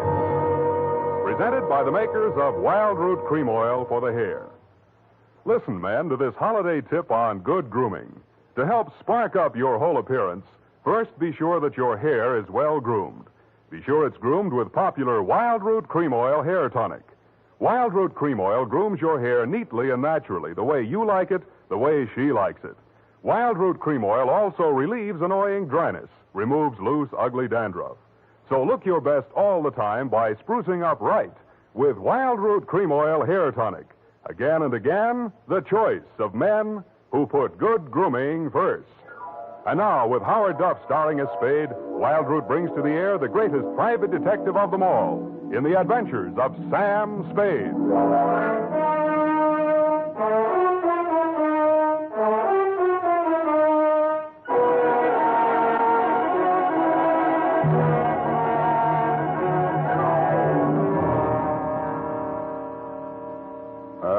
Date, July 4, 1948, to Mrs. May Rushlight, 21A, Granite Court. From Samuel Spade, license number 137596. Subject, the Rushlight Diamond. Dear Mrs. Rushlight, it was the kind of nice, relaxing assignment that comes my way just often enough to remind me that gumshoeing can be respectable. There was an air of quiet elegance about 21A, Granite Court, and about the butler who answered the door. He took in my rented gray topper and doeskin gloves, nodded approvingly at my wing collar, watered silk ascot, pearl gray waistcoat, morning coat, pinstripe trousers, and my spats with the mother of pearl buttons, and asked me if I were a florist. I set him to rights, and he led me up a flight of stairs to the early A.M. annex of your morning room. Mr. Samuel Spade. You're just on time, Mr. Spade. Mrs. Rushlight will be pleased. I'm Nancy Ward, Mrs. Rushlight's social secretary, and if you don't think that's tough to say, try it. Mrs. Rushlight's socials? What's tough about that? You'll do. Definitely you'll do. Shall we dance? I will dance at her wedding. But don't get me wrong, I'm not secretly in love with Ralph Rushlight, and the bride is lovely. Just hate to see all that money going down the drain. Is there anything else you think I should know? You know what your job is. You're supposed to guard the wedding presents. That's simple because it's nothing but a lot of cheap silver. And stay away from the champagne. It's non-vintage. The food will be foul. The guests are the most dismal aggregation ever assembled. Sounds like a lovely party. I arranged the whole thing. I told you she's a lovely bride. What'd she ever do to you? I'd rather not say. I don't want to sound bitter. This way, Mr. Spade. The old hat. Mrs. Rushlight will see you now. Thank you, Florence Nightingale. Nancy?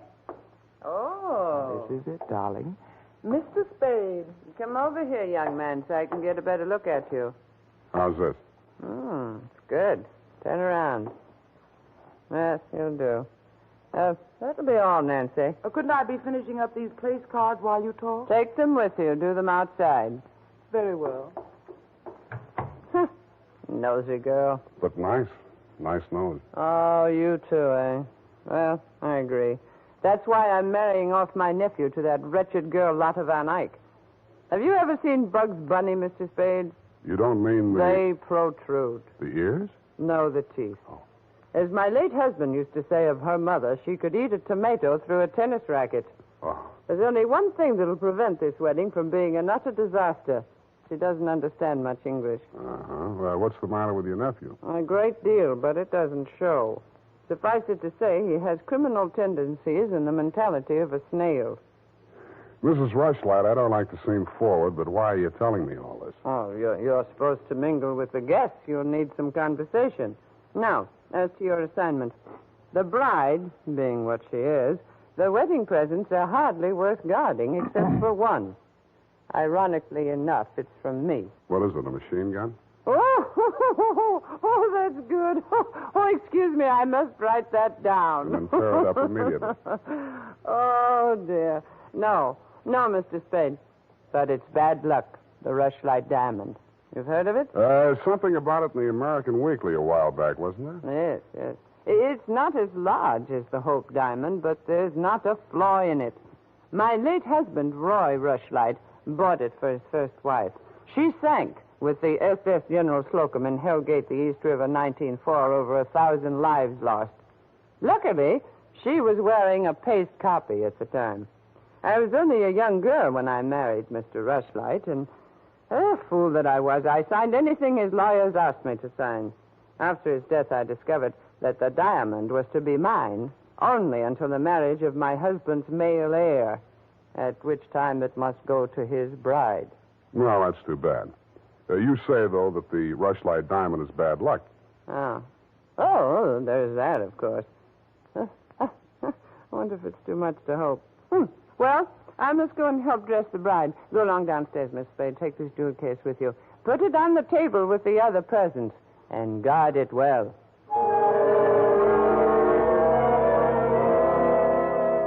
So I took the old velvet-covered case you held out to me and checked the contents. It was an old-fashioned lavalier with a clear stone pendant only slightly smaller than an 8-ball. Didn't look like a diamond, but smooth-cut diamonds hardly ever do. It didn't look like bad luck either, but a mirror broke in the hall as I passed it, then I fell all the way down the stairs, and as I entered the ballroom, I knocked over a punch bowl. Nothing really terrible happened until just before dark when the guests began to arrive.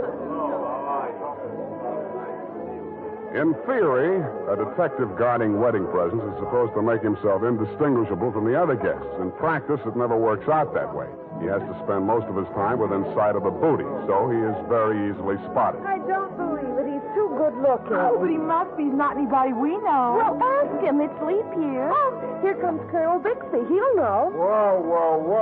Beauty gathered round the booty, eh? And much more beauty than booty, though. Say, when are they going to hang the diamond on that drip? No, there's no way to talk about the blushing bride. Is that it in the crummy old case there? That case is heirloom, young lady. The stone that reposes in it is worth a king's ransom. Now take your grubby hands elsewhere. Get on with you. Go on. Well, just because he's going to give the bride away, thinks he can order everyone around. Mr. Spade, allow me to congratulate you, sir. These affairs, one all too often sees the detective on guard duty at the punch bowl. I was forewarned. Oh, yes, very bad champagne. Flat. I'll be glad when these ill-starred nuptials are consummated. And by the way, Bixby's my name, Colonel Lysander Bixby. Colonel? It is my melancholy and thankless duty to give the bride away to the hapless groom, Ralph Rushlight. However, it's much better to give than to receive. You tell that to May Rushlight, eh? You're quite a trinket. Mustn't touch grubby hands, remember? Oh, sense of humor as well as sense of duty, eh? Candidly, if I knew a place to fence it, I'd be the... Colonel Bixby. Oh, Miss Ward. How lovely you look. Poor Ralph. Mrs. Rushlight asked me to warn you to get ready. The bride will be down any moment. Good grief. Well, I suppose I must steel myself. Where did I leave my glass? Keep your eye on that old goat, Mr. Spade. I don't trust him. Who is he? He's the only one here who knows why this wedding's happening. It's the bride's foster father. You mean he's got something on the family? You'll never know how much until you kiss the bride. Look, Nancy, it's none of my business, but Oh, it's starting. I'll have to go in now. Now, wait. What? How does it go? Speak now or forever hold your peace? No, I can't do that. Thank you for understanding.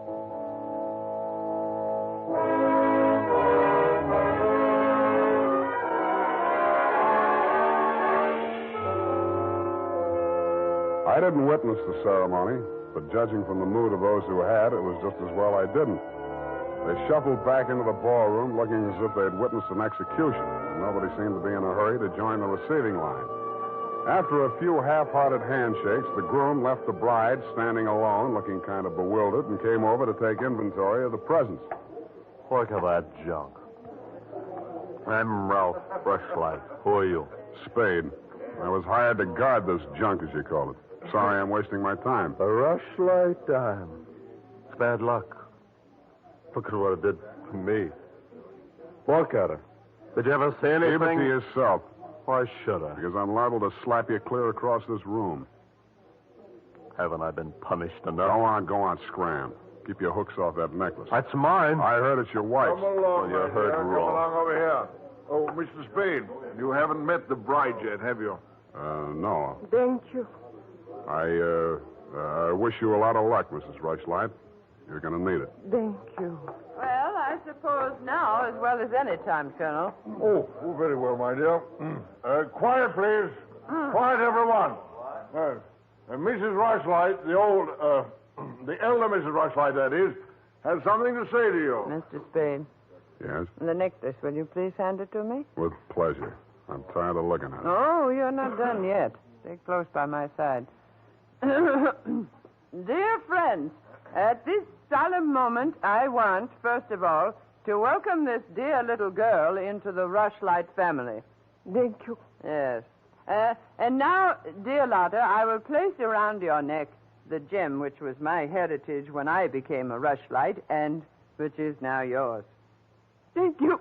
Oh, what's wrong? Lotta, come back here. Lotta! I'll go out to the carport and hit her off. Oh, you leave her alone. I'll take care of her. Whose wife is she, anyhow? Lotta, come back here. Lotta, bring it back!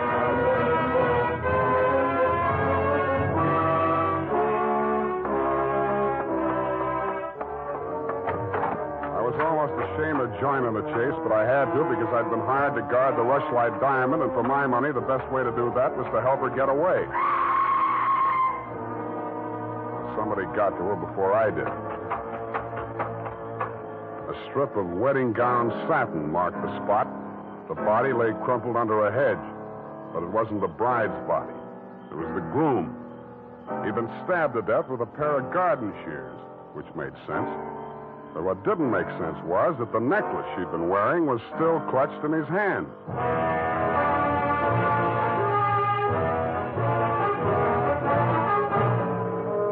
The makers of Wild Root Cream Oil are presenting the weekly Sunday adventure of Dashiell Hammett's famous private detective, Sam Spade.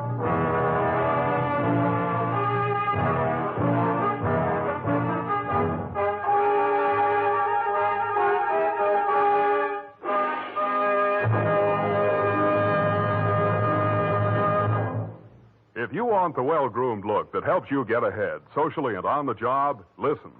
Recently, thousands of people from coast to coast who bought Wild Root Cream Oil for the first time were asked, how does Wild Root Cream Oil compare with the hair tonic you previously used?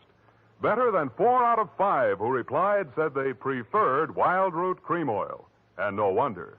Wild Root Cream Oil grooms the hair neatly and naturally, relieves annoying dryness, and removes loose dandruff.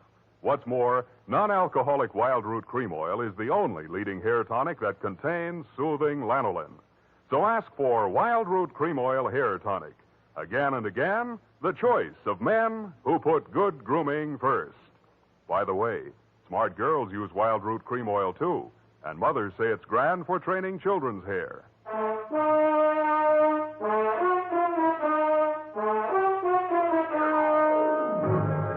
And now, back to the Rushlight Diamond Caper. Tonight's adventure with Sam Spade.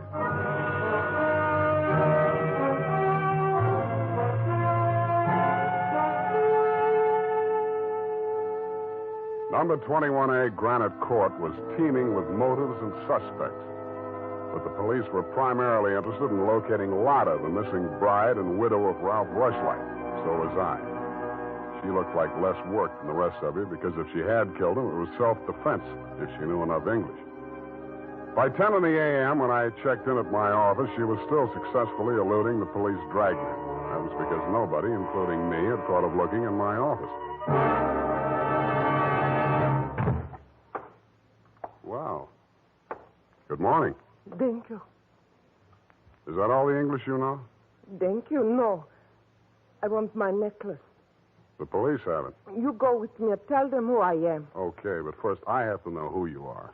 Where you came from, what your connection with Colonel Bixby is. I am in Macao being born. In Macao. Dutch colony. Uh-huh. My father there 7 years ago dying is. When I 13 years old have arrived. I see. Colonel Bixby in San Francisco, the financial representative from my father was. I am adopted to him, not for a father, but so he takes care of my monies, which coming of age am I a rich Dutch woman. Uh-huh. But legally, he's your foster father. Yeah. Also legally, I'm the wife of Rushlight. I want my necklace. You married him for the necklace? Yeah.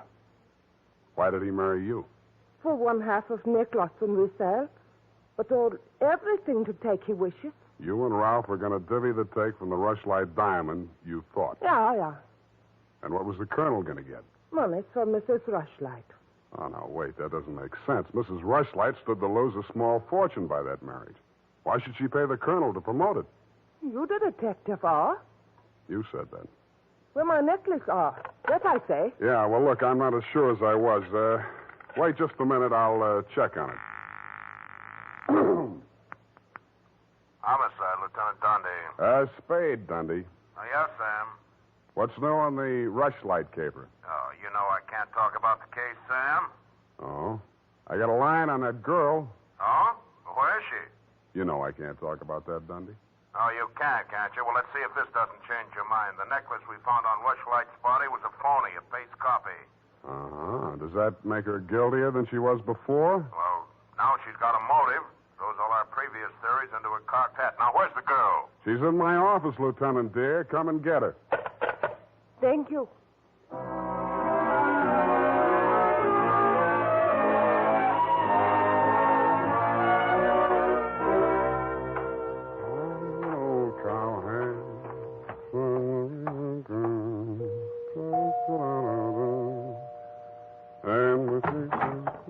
Oh, it's you, Sam. Back again? Yeah, do you mind? Well, that depends on who you came to see. You, sweetheart. Oh. But first, I'd like to talk to Mrs. Rushlight. Well, she can't see anyone. She's in a state of nervous collapse over Ralph's death. Oh, that's too bad. You seem to be holding up pretty well. Oh, I'm relieved. He's better off dead than married to that. Yeah. Rushlight Diamond's still unlucky, you know. What do you mean by that? I was just trying it on for size. Uh-huh. Does it fit? Yeah, but you and Mrs. Rushlight are about the same size. Her nerves getting any better? You're the doctor. If you want to see her, go ahead. She's up there. Thank you.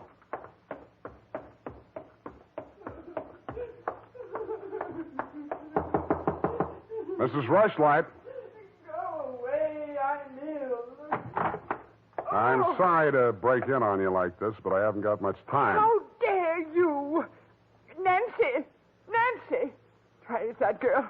Mr. Spade, please leave me. Mr. Spade, please leave me alone with my grief. Funny thing, yesterday Nancy was carrying a torch for Ralph, and you were holding the torch to him. Today it's different. Oh, good heavens. You don't think I'm grief-stricken over Ralph. Good, that's one less mystery. Mr. Spade, what do you want? Your nephew's killer. Oh, does it matter? It does to me. Somebody getting knocked off right under my nose is bad for private detectives everywhere. Oh. For a moment, I thought that... Say, wouldn't you rather make some more money? I refuse to marry Lotta. Oh, no, nothing like that. It's the necklace, Mr. Spade, the genuine. What is? I don't know. All I know is the other one isn't. Who told you that? Well, the police know. It's in the papers, isn't it? Not yet. Well, how else would I learn? The murderer's the only one who could have told you, unless you're the murderer. I see. Very well, Mr. Spade. I'll tell you what I know. I'm not as wealthy as you might think.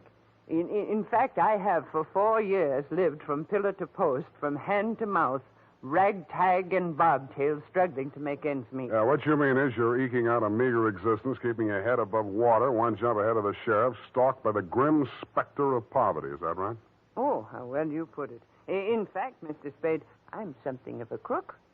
I've borrowed large sums of money from Colonel Bixby, putting up as collateral something that was not mine to forfeit. Don't tell me. Let me guess. It It was the Rushlight diamond? Well, you seem to know everything. All but one thing. Why did you think you could palm off a paste copy on an operator like Bixby? He sent you here. I won't tell you another single thing. Well, then I'll tell you a few things. The only way the Rushlight diamond could be transferred legally into the hands of Colonel Bixby was by tricking Ralph into marriage with Lotta, since Ralph's wife automatically became the legal owner. With Ralph dead, Bixby would be in line to inherit the diamond from her. Inherit? California state law. Foster parent may inherit from a foster child in absence of any direct heir.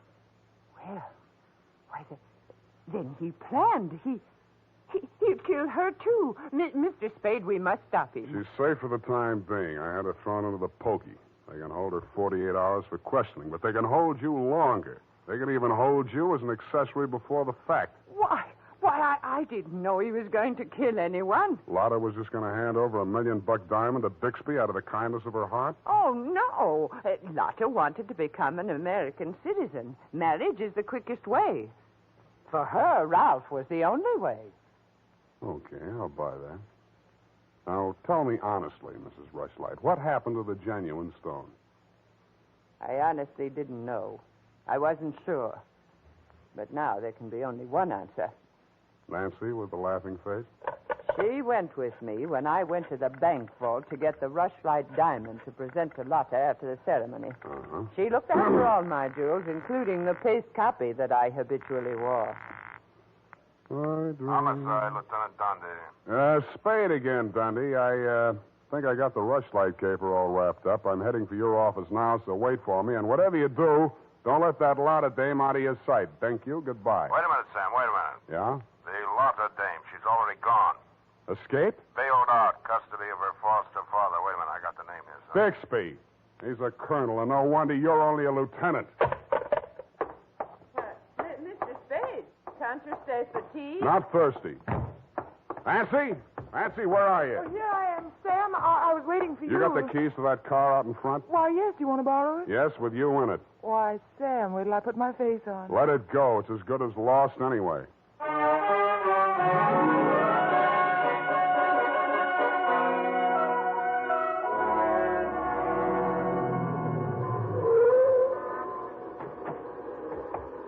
Come on. What is this place? Where are you taking me? Never mind. Just hang on. I'll fly you up to the second floor. Sam, that was a shot that sounded like Lotta. You stay here. Don't come in until I call you.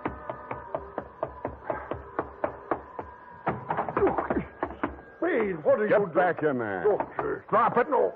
Drop it or I'll crack your elbow. That's better. Now sit down. I want to look this over. Looks real cute. Powder burns, gun beside the chair, and what's this? Well, a note in Dutch. It's a suicide note. She killed herself. I could almost believe that. You've handled this very well, considering the bad breaks you've had. Only one thing wrong. Do I scent a bargain? I don't have to bargain. I've got the diamond. All you've got is 2 murders rapping on your thick noggin. Don't be absurd. I know who has the real necklace. Then you better talk to her directly. You can come in now. Sam, was that... Oh, that poor, homely little dame. What did she ever Stop, do? you're breaking my heart. She committed suicide. You know better than that. She committed suicide. If the colonel's price is right. Oh, I see. I'll put it to you directly. It's not easy to fence. It'll have to be cut. That'll decrease the value considerably. Say, $10,000, no questions asked. Pardon me, that suicide shot, it's ringing in my ears. I can't hear you. 20,000. 50. All right, 100,000. Sam, don't be a fool. Take it. I'll give you a real break, Colonel. That's the cops coming after you. Anything, Spade. What do you want me to do? I want you to try and get out of here. What are you going to do? There's the door. Go ahead. All right. Thank you, Colonel.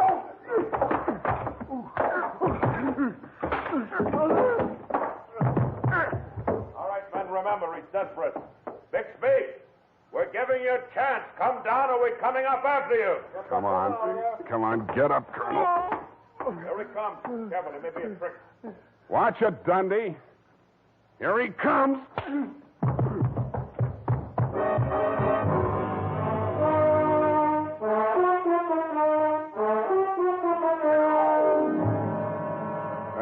that, Mrs. Rushlight, is the crop. For a man that went down fighting, Colonel Bixby didn't need much persuading once they got him under the lights down at headquarters. He confessed to everything, and the murders weren't the worst of it, the way I figure. The worst of it was the cruel way he victimized the poor little ugly duckling, Lotta Van Eyck. It's tough enough to be whipped before you start. Period, and a report. My goodness, that was muy triste. I mean, I'm beginning to see why Effie gets so repressed sometimes. Effie, depressed? That little doll told you that? Only between she and I and the lamppost. She's so sensitive, you know. Not like I, of course. I invariably cry at weddings. You don't say, Bernadine. You attend weddings often? With high frequency, Mr. Spade. You mean frequently? No. The last time it was FM. You know, frequency moderation. Oh, yes. Moderation in all things, I always say. You mean you attend radio weddings? Oh, yeah. I've been married 6 times. My next date is television. You've been married 6 times? Well, to each his own, Mr. Spade. You mean 6 men have... Oh, no. I only marry my husband. Repetition is the spice of variety, I always say. Is that legal? If it's not after 6 weddings, what isn't? To each his own, as you say. Well, we don't presume to make a career out of it. As soon as we get the mangler and the deep freeze, we're going on our honeymoon. Well, congratulations, and type this up when you have the time. Mrs. Bernadine Hemp.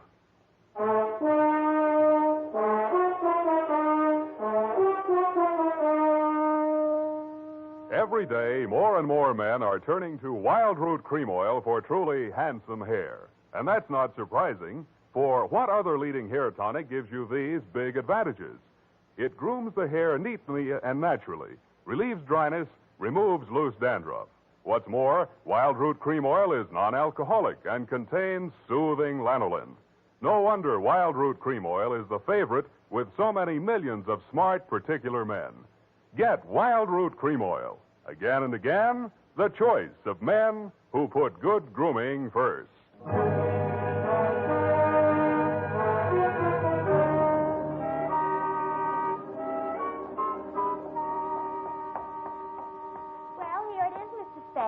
I'm sorry it took so long, but I kept relapsing into Spanish. Yes, I know how. And Effie's typewriter doesn't have any upside-down question marks. Upside down. Mm-hmm. Take a memo. Call typewriter man. I already have. Oh, I almost forgot. You received a telegrammic commutation. A telegrammic what? A wire. Oh, a wire. Well, open it and read it. In English, por favor. It says, Dear Sam. Figures. In the haste of my departure, I neglected to warn you about Well, when I do that one another favor, she'll have silver threads. Who? That ball of fire whom I'm taking the place of in order to be double-crossed of by. Effie? Is she still in far-off Canab? And good rubbish, if you'll pardon the expression. Oh, Bernadine, let me see that. I neglected to warn you about Bernadine. I'm sending details, airmail special, but in the meantime, whatever you do, don't go to any radio broadcasts with her, and if she comes to work in a wedding gown, take the day off. Love, Effie. And I had 2 tickets for honeymoon payoff, and now she went and spoiled everything. Oh, now there, Bernadine, you just have to marry your husband again, that's all. I wouldn't have had the time anyway. I know. It's just the principle. Good night, Mr. Spade. Good night. Buenas noches. Hasta la vista. Effie, why did you ever leave me?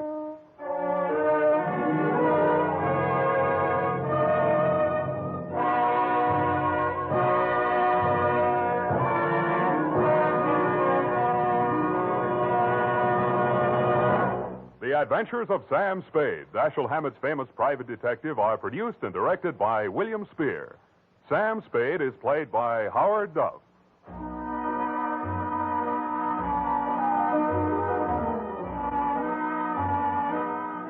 The Adventures of Sam Spade are written for radio by Bob Tallman and Gil Dowd, with musical direction by Lud Gluskin.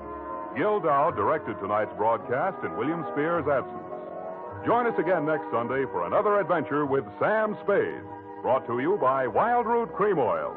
Again and again, the choice of men who put good grooming first. This is Dick Joy reminding you to Get Wild Root Cream Oil, Charlie. It keeps your hair in trim.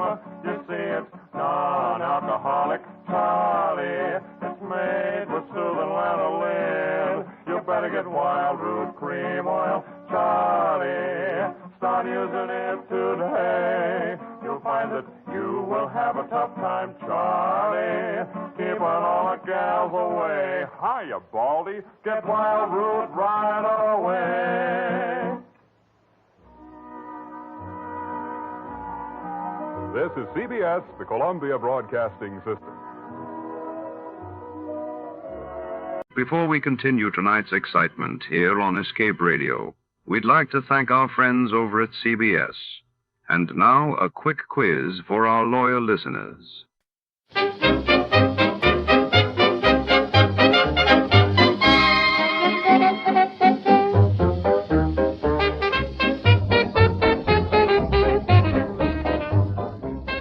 Tonight, shadows run deep in the echoing halls of the St. Jude Medical Research Laboratory, where the discovery of a scientist's body in a pool of crimson sets off a chain of secrets, betrayal, and deadly ambition. Behind locked doors and sterile glass, every beaker holds a clue, and every colleague hides a motive.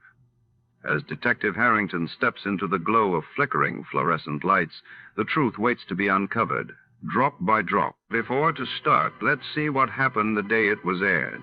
It was March 18th, 1952. On that day, the world watched as the United States Senate ratified the Japan Peace Treaty, officially ending the state of war between the two nations, while in Egypt, King Farouk narrowly escaped an assassination attempt, intensifying the nation's political crisis. Wrigley's Spearmint Chewing Gum, the refreshing, delicious treat that gives you chewing enjoyment, presents for your listening enjoyment Edmund O'Brien as Johnny Dollar. Your call to Blood River is ready, sir. One moment. Go ahead, please. Hello, Deputy Gray? Yeah, is this Mr. Dollar? Yeah, right. I've been assigned to the Colburn shooting. I got your telegram. When'll you be here? Well, I have to ask you a favor. I got a plane space to Parkinson, and I understand there's a bus to a place called Divide, but I can't find any transportation into Blood River. Well, there isn't any. I'll have to meet you in Parkinson. Oh, good. I'm due to arrive at 4 tomorrow afternoon. Say, what about Colburn? Did he make a statement? No, he hadn't come to yet. If you want one, you better show some speed. The doc says he may not last till tomorrow.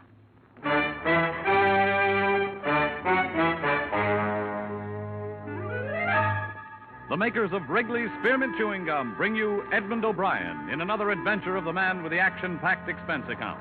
America's fabulous freelance insurance investigator. Yours truly, Johnny Dollar.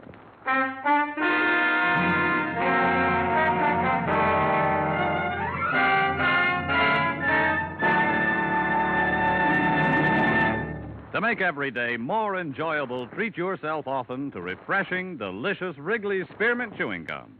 Here's a taste treat you can enjoy indoors, outdoors, at work, or at play. The cool, long-lasting mint flavor refreshes you. The smooth, steady chewing helps keep you fresh and alert, adds enjoyment to whatever you're doing. Wrigley's Spearmint Chewing Gum. Healthful, refreshing, delicious.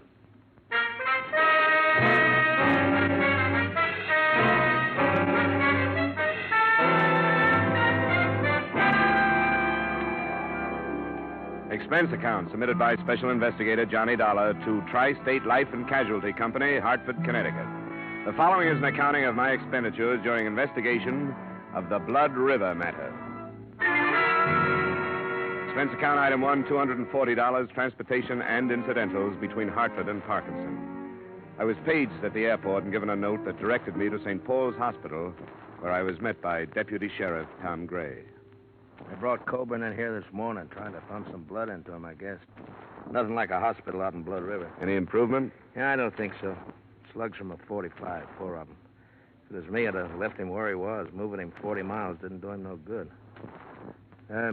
What did this insurance company send you out for? Just a routine check. When a policyholder gets shot up, they like to know why and by whom. How much insurance do you have? $50,000 worth. Oh, I didn't know that. Who's it go to? Frank Colburn, a son, and Mary Colburn, a daughter. Oh.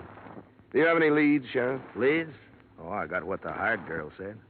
What was that? I didn't hear about it. Oh, she was a witness. She was in the kitchen that night. A man knocked on the door, asked for some grub. Old Colburn walked in, started to shoo him away, and the man shot him down. Have you got him? No, not yet, but a posse's out hunting him. We'll find him. Come on, operating room's down this way.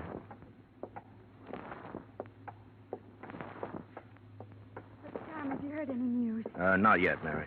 Hello, Frank. I didn't know you two were here. Yeah, we came in as fast as we could. This is Dollar. He's from your pa's insurance company back east. Miss Colburn, Frank. Who sent for you, Dollar? The insurance company was notified of the shooting. They asked me to come out. Why? I don't think this is the time to talk about it. It's just the way they work, Frank. They like to look into things like this. Come on, Dollar, in here. Oh, Tom, wait. Can't we go in, too? The doctor told us to wait here, but we've got a right to go in if anybody has. Well, I guess you have, Mary, but the doctor probably thought it'd be easier for you this way if something went wrong, you know. Well, it isn't. I want to be with him. I have a right to be. All right, Mary, if that's the way you want it. You too, Frank? I don't see how it'll do anybody any good, but I'll come.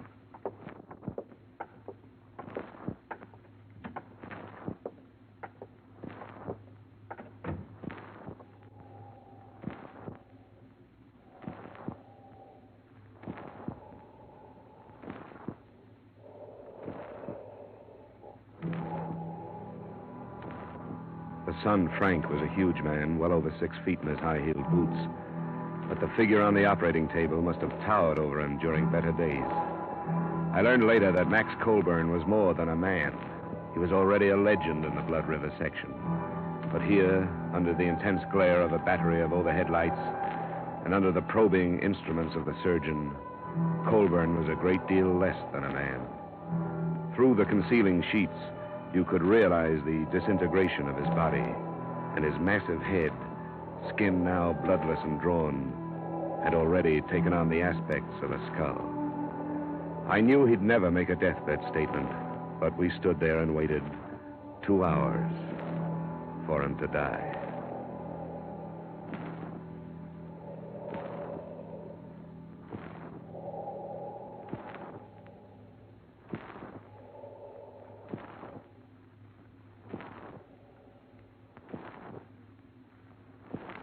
That's all, nurse.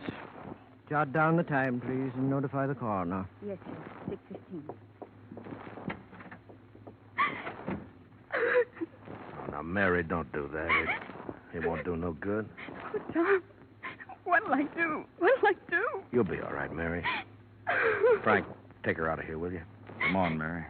There's nothing anybody can do now. If it had been me, Doc, I'd never brought him in. Old Bull might have made it in Blood River. I'm sorry, Gray. He had to be moved. No facilities at all out there. That's your business, I guess. It was point-blank range, Gray. Multiple punctures of the stomach, single puncture of the right lung. He had to be moved. How do you do? Johnny Dollar, Doctor. Oh, I'm sorry. Dr. Fulton. Mr. Dollar is representing the insurance company. How do you do? I'm sorry I couldn't save him, Dollar. Well, you did everything you could. Yeah.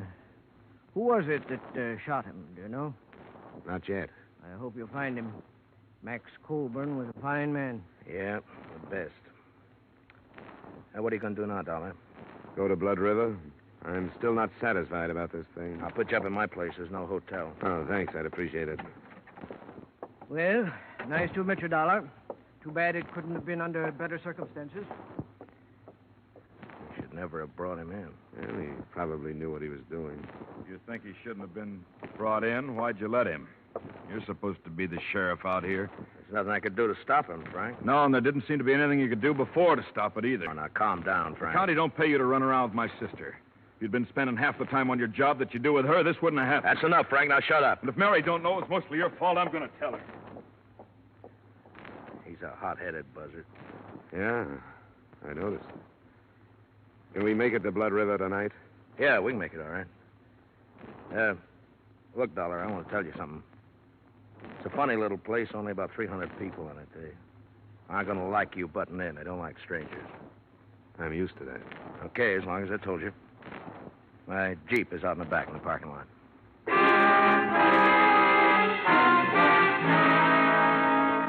It was only 40 miles to the village of Blood River. It took us until 9:30 to get there. But long before then, I had begun to feel the place. It was at the foot of a range of mountains that rose sheerly from a narrow, choked valley. And it was the mountains that gave the feeling of oppression. In the moonlight, they seemed to be leaning over the village, ready to destroy it at any moment. Gray had comfortable quarters in his cabin office. I slept fairly well. And the next morning, he drove me out to the village, to the Colburn Ranch.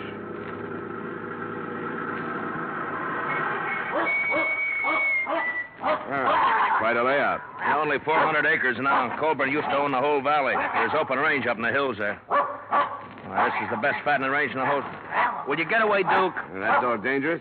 Could be, I guess. He's the old man's dog. He knows something's wrong, but he don't know what. That's right, isn't it, Duke, boy?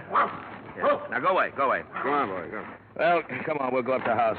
Our girl will be in the kitchen, I suppose. Oh, cut it out, Duke. He's all right. Now, shut up, will you? He don't see many people dressed like you. He's got nothing on me. I don't see many dogs like him.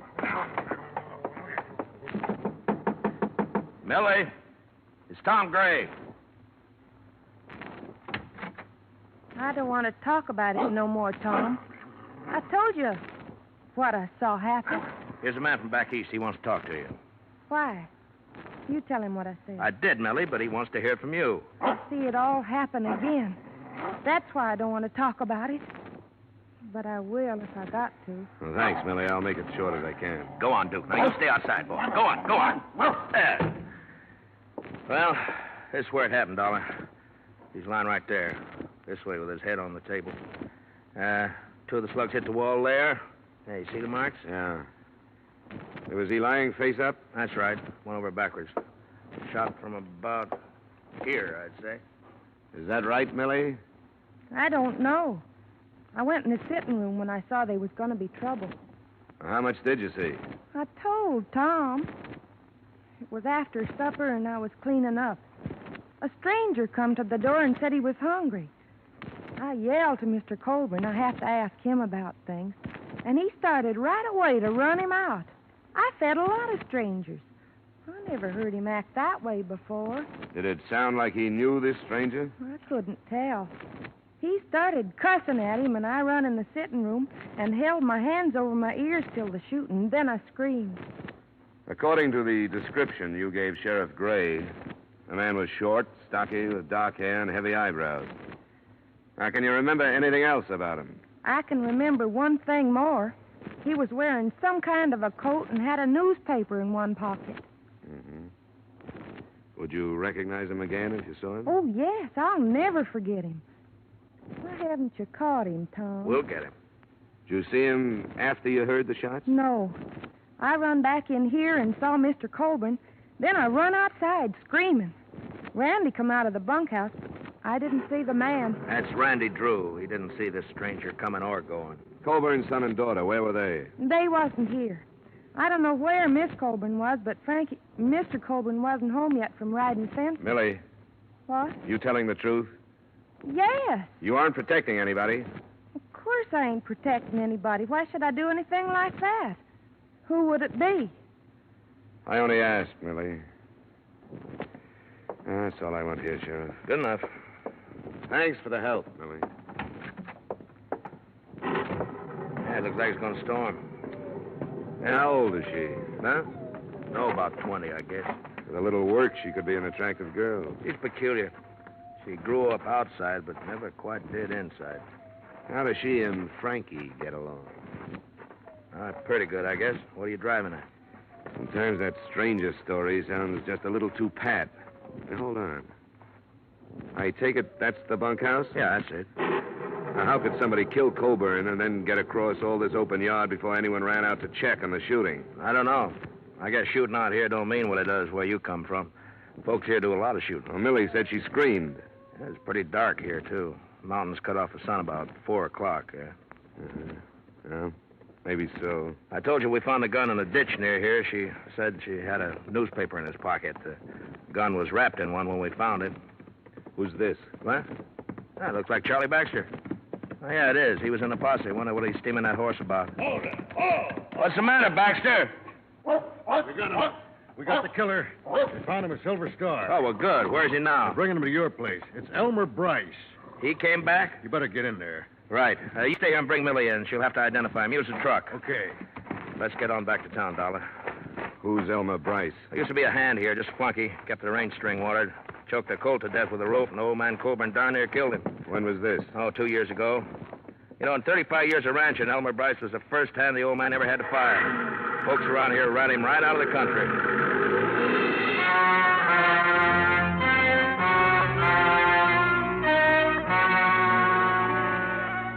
The thunderstorm swept in over the mountains and began to drench the valley during the trip back to the village.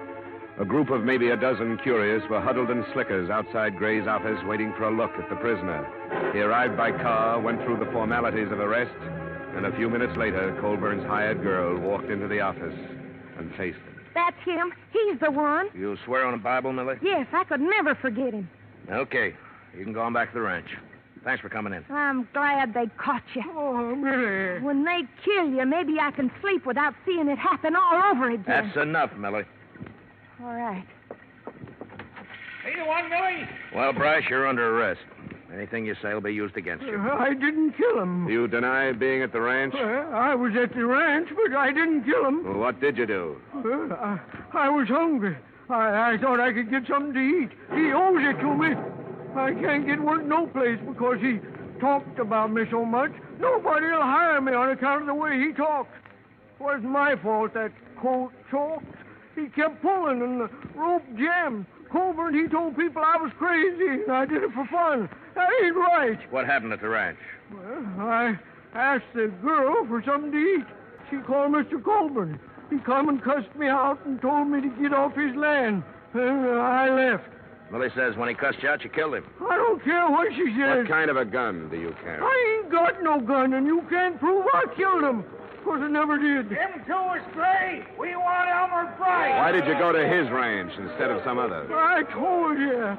Because he owes me something for what he done to me. Why don't you tell the truth so we can get on with this, huh? I didn't kill him. You hated him. I hate a lot of people. Listen to them. Who is it? What? Let me come in. Just a minute. All right, come in. Gathered fast, Gray. Must be near to 100 out there now. They sent me in to say they wanted Bryce. Well, they can't have him. You know how they feel about old man Colburn? They want his killer for themselves. I didn't kill him. Nobody can prove I did. I think you've waited long enough, Sheriff. You better get this man into a car and get out of here. All right. Come on, Bryce. On your feet. I ought to give you to him. I don't care what Give me a hand, Dollar. Sure. The faster we move, the better. Open the door, Baxter, and start out. We'll be right behind you. All right, let's go. Move, Bryce. Come on, move. Get to the car, Bryce, quick. Now go home, folks. Anderson there, you go home. And Phil, you know better than to do this. Now go on home. Right, get away, Lego. We don't need no outsiders. Man, take care of this outsider. I got the killer. Use your head. This won't do it any good. This is AFRTS, you ain't gonna stop it. Oh!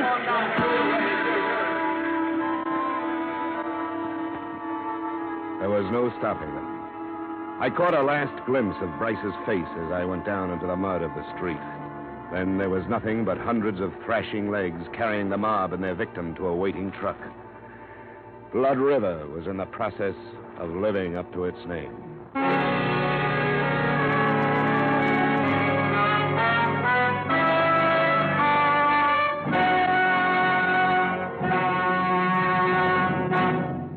To make every day more enjoyable, treat yourself often to refreshing, delicious Wrigley Spearmint Chewing Gum. The lively, full-bodied real mint flavor cools your mouth, moistens your throat, freshens your taste. And the chewing itself gives you a little lift, helps you keep going at your best. So for real chewing enjoyment that's refreshing and long-lasting, always keep Wrigley Spearmint Chewing Gum handy. Healthful, delicious Wrigley Spearmint Gum will make every day more enjoyable. And now, with our star, Edmund O'Brien, we return you to the second act of Yours Truly, Johnny Dollar.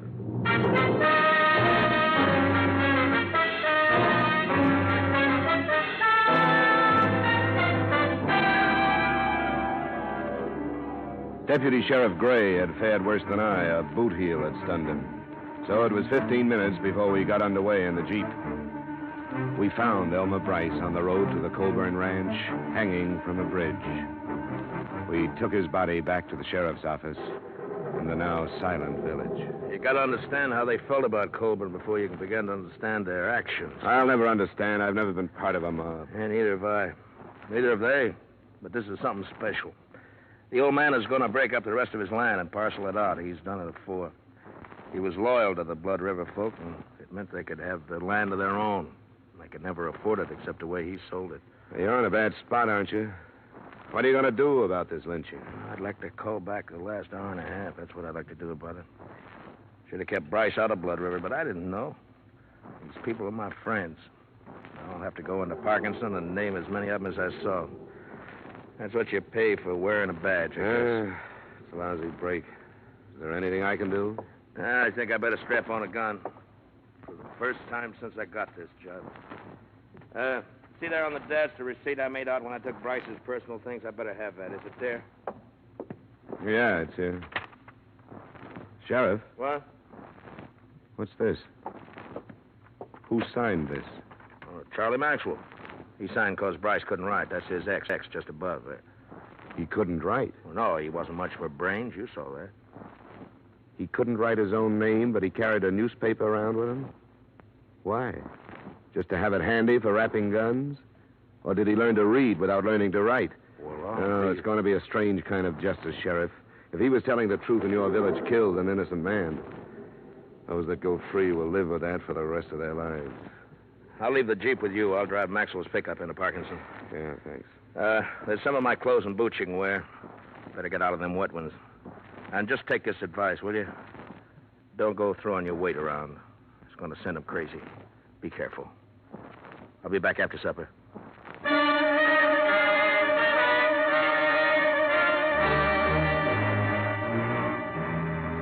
The single street was still silent and empty when I left the Colburn Ranch.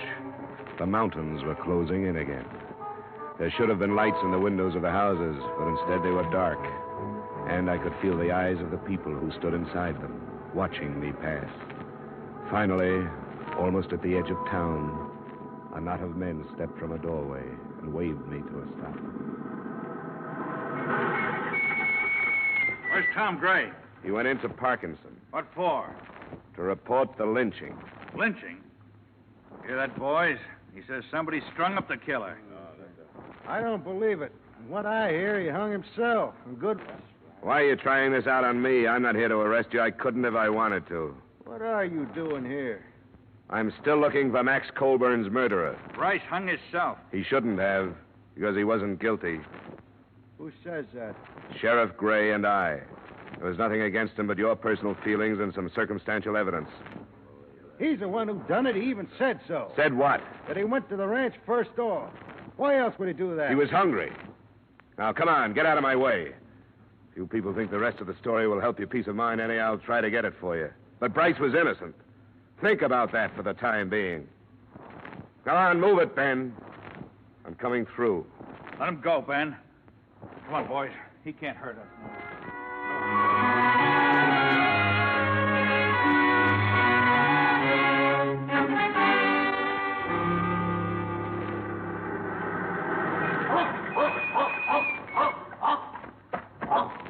All right, boy, all right. It's all right. Come on, now. You're a good boy. Sure, it's all right. Yep, these clothes belong to a friend of yours.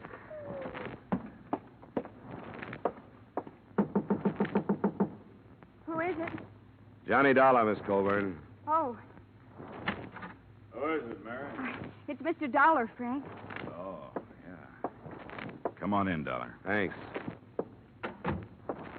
We heard about Bryce.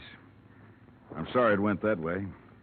Any man, I don't care what he is, has a right to a trial. Yeah. Lynching is one of man's least pleasant habits. This one especially. It looks like Bryce was innocent. No, he wasn't. Millie said he was the one. There could have been a lot of things wrong with her statement. She didn't see it happen. She only heard it. Somebody else could have taken advantage of Bryce's visit and done the shooting himself. I don't follow you. He did come out here. He admitted it, but I don't think he killed your father. He hated him. Mary, stop that. Sure, he hated him. Everybody knew it. With that and Millie's statement, who would bother to look any further than poor, dim-witted Elmer Bryce? Oh, Frank. Oh, Frank. Shut up, Mary. Go on in the other room. Wait a minute. What's the matter with her? She's upset. Frank, you killed him. Shut up. You'd like that to be true, wouldn't you? You said you would. You said you would, and you killed him. I'm going to the sheriff, Frank, and don't try to stop me. She's off her head. Like everybody else in this blasted hole. Yeah? Why should she have said that? Because I lost my temper one night. Told the old man he better blow his own brains out before I did it for him. Because he forgot how to think with them. When was that? A couple of weeks back. Maybe I was hot enough to mean it at the time, but I cooled off. I wouldn't kill my own pa. Well, there goes your sister, Frank. Sheriff Gray mentioned that he was going to sell the rest of his land. Was that the cause of the trouble? Yeah. He didn't care what happened to his kids. I told him with all the war talk, this was the time to hang on to it, restock the herds, and get ready to make some money. The ranch is yours now. That's right. Mine and Mary's. Where were you when your father was killed? I was riding fences up by Red Knoll. Do you have any way to prove that? Any witnesses? You don't run into anybody up that way. That's our land. Folks stay off it. What about it, Frank? What about it? There's a lot stacked up against you. I know it. You can depend on my sister. You and anybody else who'd like to string me up for it. What about Millie? Was she in it with you? In it? Now, wait, don't get the wrong idea. I didn't kill my pa. There's a lot stacked up against you. Well, there are places to go. I don't like jails and courtrooms. I think I'll just fade until it blows over. That's not the way. You won't make it. You're gonna stop me? I'm being paid to see this thing cleaned up. I'll have to try. Get out of my way, Dollar. You sit down until the sheriff gets you. Get away from the door. You're an outsider. It's none of your affair. Now get out of the way. I said get out of the way. What's this to you? Stay where you are. You can't make me.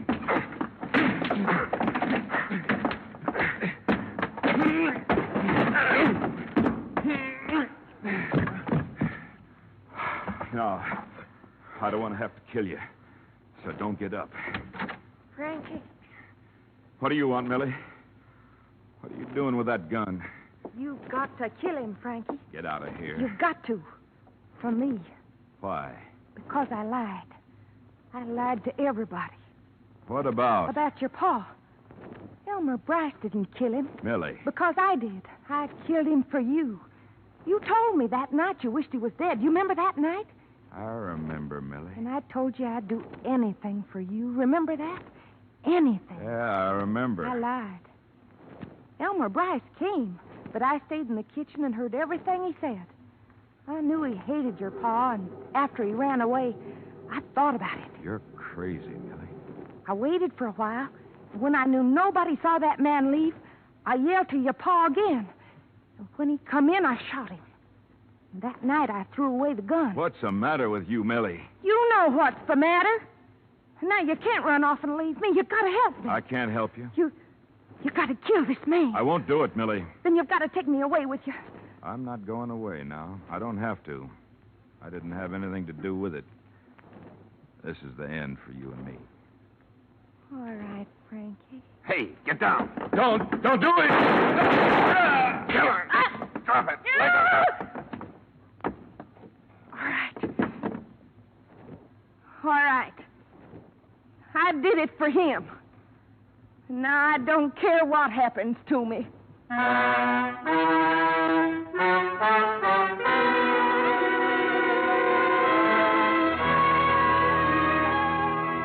As far as I was concerned, that was it. Frank Coburn lost a lot of blood, but not his life. And his sister still had to live at the ranch with her ill-tempered brother. The hired girl who brought all this about was taken by the sheriff. When I left Blood River, the state had moved in to see what it could do about the lynching. But what that is, I don't know. The entire village was guilty of murder, and what could anybody do about that? All I know is that the original murder was not committed with the idea of insurance fraud. And in spite of the mess I got into, that's what I was hired to learn. Expense account item 2, same as item 1. Expense account total, $740. Yours truly, Johnny Dollar.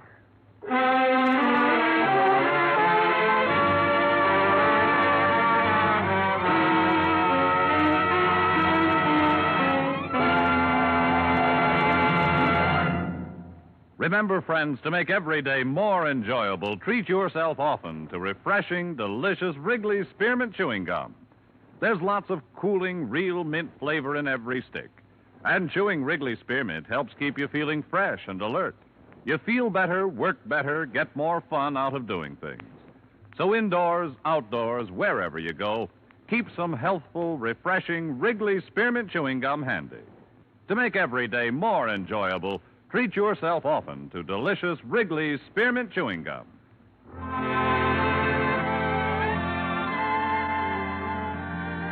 Yours truly, Johnny Dollar, is brought to you by Wrigley's Spearmint Gum and stars Edmund O'Brien in the title role, written by Gil Dowd with music composed and conducted by Leith Stevens. Edmund O'Brien can now be seen starring in the Columbia Pictures production 711 Ocean Drive. Featured in tonight's cast were Virginia Gregg, Bill Conrad, Junius Matthews, Sammy Hill, Clayton Post, Tyler McVeigh, Dave Light, and Howard Culver. Yours truly, Johnny Dollar, is produced and directed by Jaime Del Valle.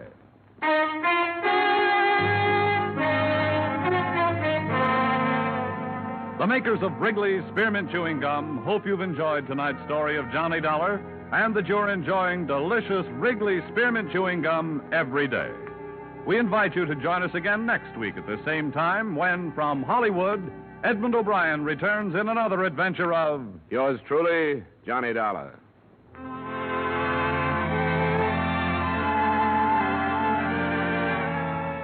Bob Stevenson speaking. This is CBS, the Columbia Broadcasting System.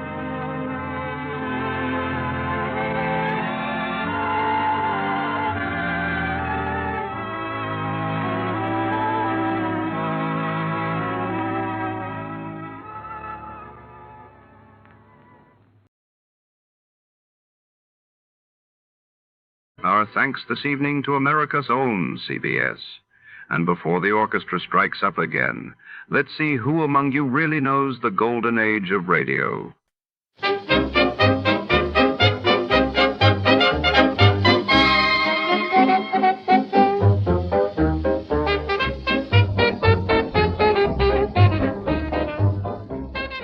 Tonight, under the shimmering neon lights and the ever-watchful gaze of the city, a mystery unravels. When Sugar Kane, a sultry singer with secrets, stumbles into the office of our hard-boiled detective, the case quickly turns deadly. A missing diamond, a jealous lover, and shadows that whisper lies, who's playing who. In the Sugar Cane Caper, danger is just a note away. Don't blink, or you might miss the truth in the smoke. Before we begin, let's see what happened on the day it aired. It was May 23rd, 1948. On that day, the world watched as the United Nations debated the escalating crisis in Palestine, while in Italy, the first democratic parliamentary elections brought a wave of hope and uncertainty across Europe. The Adventures of Sam Spade, Detective. Brought to you by Wild Root Cream Oil Hair Tonic, the non-alcoholic hair tonic that contains lanolin. Wild Root Cream Oil. Again and again. The choice of men who put good grooming first. Sam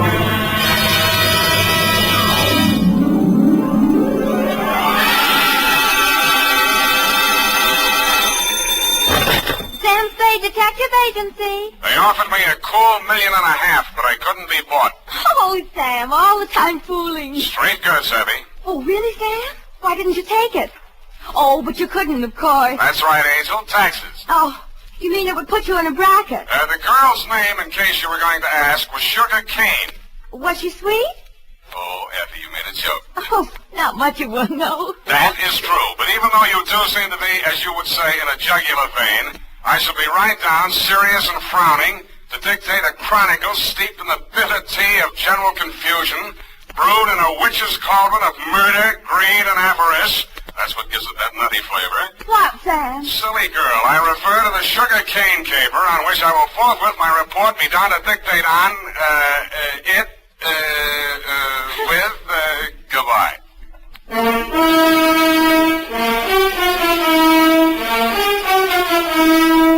Dashiell Hammett, America's leading detective fiction writer and creator of Sam Spade, the hard-boiled private eye, and William Spear, radio's outstanding producer-director of mystery and crime drama, join their talents to make your hair stand on end with the adventures of Sam Spade. Presented by the makers of Wild Root Cream Oil for the hair. Want to look better on the job? Get Wild Root Cream Oil. Want to look better to that gal of yours? Get Wild Root Cream Oil. Wild Root Cream Oil Hair Tonic improves your entire appearance by grooming your hair neatly and naturally, relieving dryness, removing loose dandruff. If your family hasn't yet enjoyed the benefits of America's leading hair tonic, here's what to do about it. Ask at your drug or toilet goods counter for the new 25-cent get-acquainted bottle of Wild Root Cream Oil Hair Tonic. Again and again, the choice of men and women and children, too. And now, with Howard Duff starring as Spade, Wild Root brings to the air the greatest private detective of them all in the adventures of Sam Spade.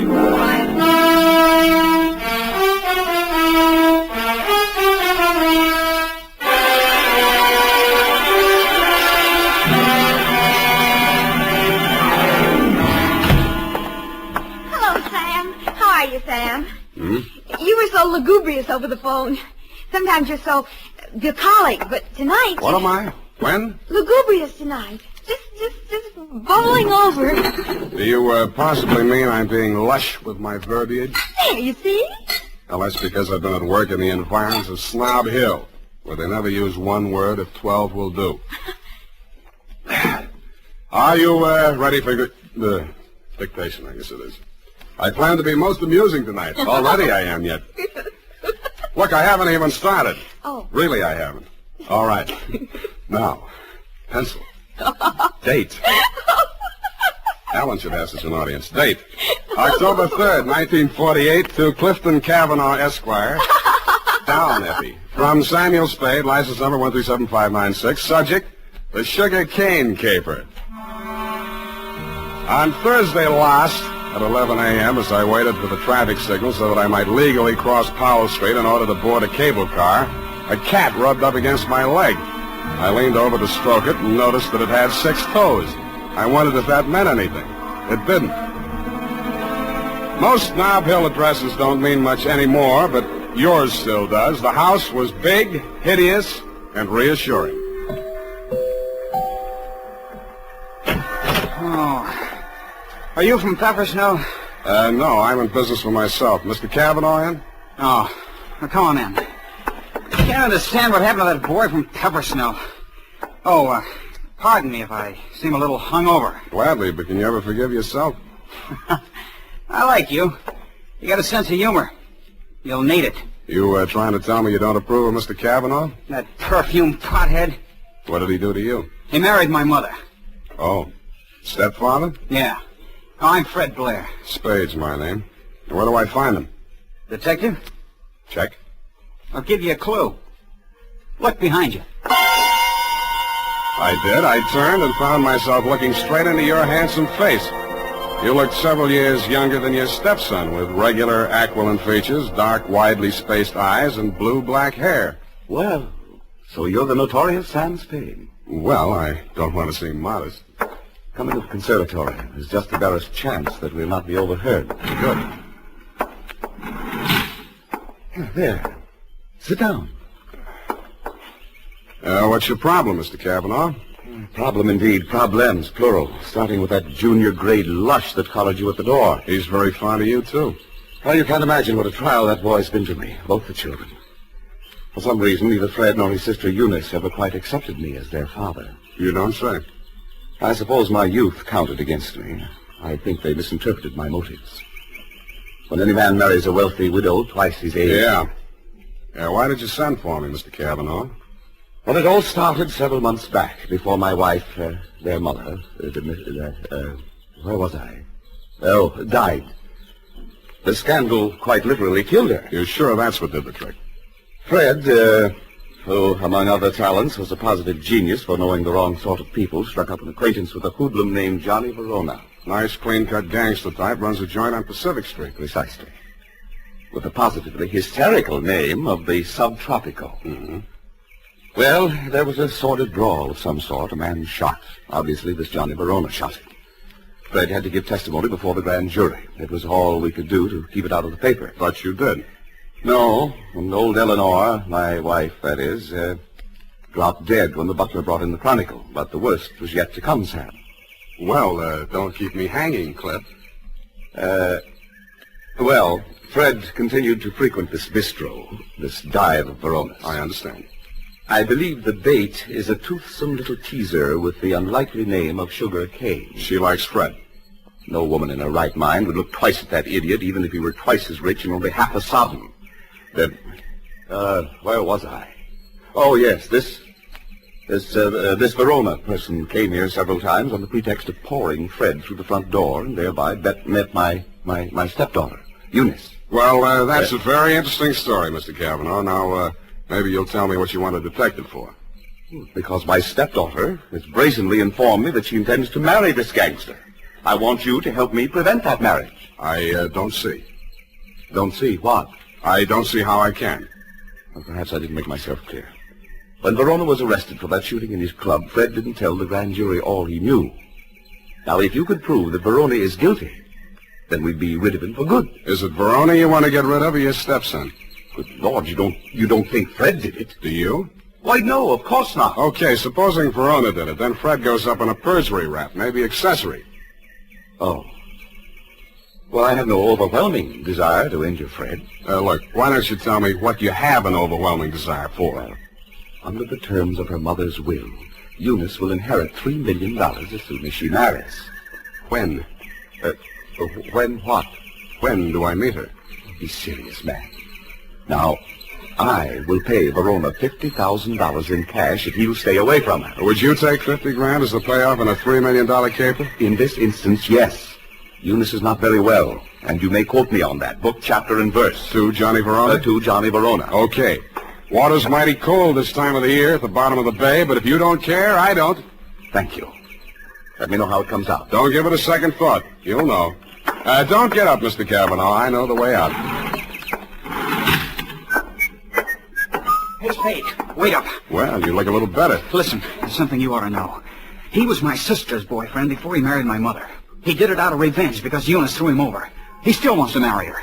Any particular reason? Oh, my mother put that crazy marriage clause in her will. He's been systematically getting rid of every man who's been interested in her.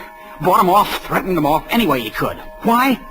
He thinks Eunice will eventually marry him to get her inheritance. But she won't. She'll kill him first, and if she doesn't, I'll do it for her. Fred. Huh? Oh, yeah? Fred, what on earth are you saying? Who is this man? Well, he's the detective. Sam Spade. You're Eunice Blair? Yes, I want to talk to you. Fred, go and... Yeah. See you later, Spade. I know why my stepfather hired you, Mr. Spade. If you need the money, go ahead. But this time it won't work. You look as if you'd like to be a nice girl. How did you happen to settle for a cheap grifter like Johnny Verona? Because we understand each other, and he can't be scared off. Any message I can take him from you? Tell Johnny I'll meet him at the usual place.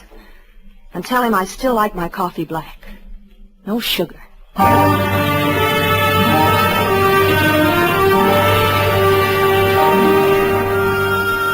I didn't ask her what kind of sugar she didn't want any of. I thought I knew.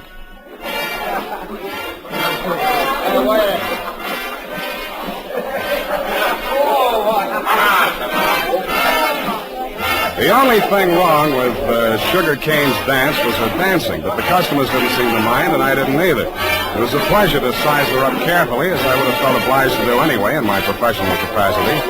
She was a black-haired number with aquiline features and widely spaced dark eyes. It was a beautiful combination, and I wondered where I'd seen it before quite recently. I decided to find out.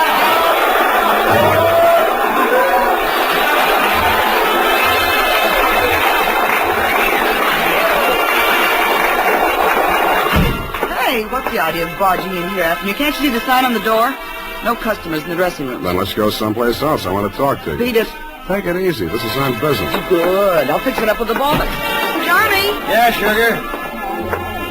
What's the matter? Is Joe giving you trouble? He trailed in here after me, the cheap masher, on the pretext of discussing business affairs. Okay, out you go. Wait a minute. Come on, move. And don't come back. Well? Sorry I had to give that bum's rush routine. I don't want to get her excited. She's a nice kid, and she doesn't know why you're here. I take it you do. Yeah. Eunice called me and told me you'd be down. Okay, Johnny, I'll give it to you fast and get out. Clifton Cavanaugh will pay you $50,000 to leave Eunice alone. He also made a few idle or not-so-idle threats about what might happen to her if you don't take his money. For example? He said she hasn't been feeling well, might not live long enough to get married. I don't have to tell you what I think about that kind of talk, and I wouldn't be peddling it if my office rent wasn't due. That's why when you started giving me that bum's rush, I made only, shall we say, a token resistance? Yeah. Now, about me marrying Eunice, you can tell Clifton to stop worrying. Hmm? Yeah, Eunice and I got married 3 weeks ago. You what? Married. You want to see the papers? Why the secrecy? I don't want her to get hurt. You're scared of Clifton? Nah. Sugar. She's got a very low boiling point. She's her partner. Yeah. Yeah, Nick. What is? Go ahead. Yeah, I heard you. No, don't touch anything. Don't let anybody in. I'll be right over. Bad news? Yeah, Eunice. She's dead. How? One of my boys found her in my apartment. She was supposed to wait for me there. How did it happen? He's not sure. He thinks she took poison. I had to give Johnny Verona one thing. He didn't make any pretense about being grief-stricken. And after all, he just inherited $3 million. Sugar Kane took it standing up, too, but she just lost a rival and got her man back $3 million richer. I wasn't with you when you got the news, Mr. Cavanaugh. But the one I really wondered about was Eunice's brother, Fred. What brought that on was something I picked up in Johnny Verona's apartment where we found Eunice's body sprawled out over a tray of coffee things. It was a medicine bottle with a doctor's prescription number on the label. The name of the druggist that had put it up was Pfefferschnell. I remembered what Fred had said to me when he admitted me to your house that afternoon. Quote, "Are you the man from Pfefferschnell's?" I wondered if I'd answered yes, would Eunice still be alive?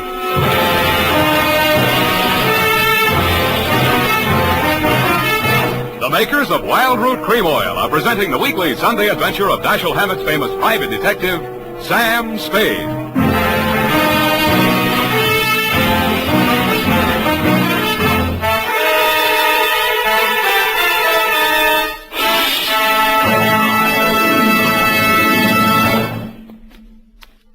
Now, here's important news on good grooming. If you want the well-groomed look that helps you get ahead, socially and on the job, listen. Recently, thousands of people from coast to coast who bought Wild Root Cream Oil for the first time were asked, how does Wild Root Cream Oil compare with the hair tonic you previously used? The results were amazing. Better than 4 out of 5 who replied said they preferred Wild Root Cream Oil. Remember, non-alcoholic Wild Root Cream Oil contains lanolin. It grooms the hair naturally, relieves dryness, and removes loose, ugly dandruff. So if you want your hair to be more attractive than ever before, get the generous new 25-cent size of Wild Root Cream Oil, America's leading hair tonic, on sale at all drug and toilet goods counters. It's also available in larger economy bottles and the handy new tube. Get Wild Root Cream Oil. Again and again, the choice of men who put good grooming first. By the way, smart girls use Wild Root Cream Oil, too, and mothers say it's grand for training children's hair.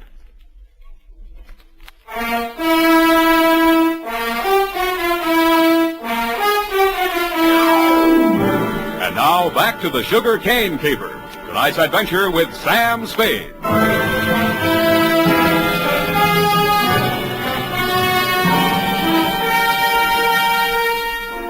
The morning papers didn't carry anything new on Eunice's death. The cause was put down to an overdose of a toxic drug. The doctor who prescribed it said she'd requested it for migraine headaches, which he suggested might have driven her to suicide. He did not explain why she had taken 4 doses in capsule form and dissolved the rest of it in a decanter of coffee. I thought somebody else had dosed the coffee, and so did you, Mr. Cavanaugh. Verona did it, of course.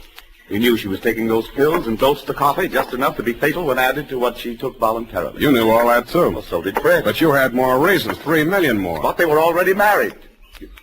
You know that when you hired me? Yes. Then how come? I knew she was planning to do away with herself. I thought if we could pin it on Verona, after all, he's guilty of that old murder, Fred's a witness to that. Well, if he were convicted, the money would revert to me. Nuts. You don't believe me? She wasn't planning suicide, and you know it. Well, then? I don't care who takes the fall, but I got less on Verona than I got on you. And I'll give you something. Here. Take a look. Verona's lawyer sent this around before her body was cold. A claim for $3 million, notarized yesterday while Eunice was still alive. Well, Mr. Spade? Pardon me while I drop dead. You did and waited hopefully, but I managed to stay on my feet. I even managed to make it down the hall to the bar where I found your stepson ambushed behind a row of empty bottles. Fine detective you turn out to be. I warned you. Stand up like a man. That's all right. I'll take on both of you. Come on, sober up. Makes sense. Where's my drink? Who took my glass? Here it is. Give me it. Sure. You spill it. Ooh, ice on my shirt. Listen to me. This is very important. Important? You were expecting a delivery from a drugstore when I arrived here yesterday morning. Who ordered it? She did. Eunice, she told me to watch for it and bring it to her. Did you do that? No, she wasn't here. What did you do with that bottle of medicine? I'm sleepy. I gotta get some rest. Wake up! Don't! I said wake up! Leave me alone! Now listen. You took that bottle with you when you went out. Where did you take it? I tell you when you let me go to sleep. You took that bottle with you, didn't you? You're guessing. I know you're third degree. You went to Verona's apartment, didn't you? Two gentlemen of Verona. Willie Shakespeare. You doped that coffee, didn't you, with the poison that killed your sister?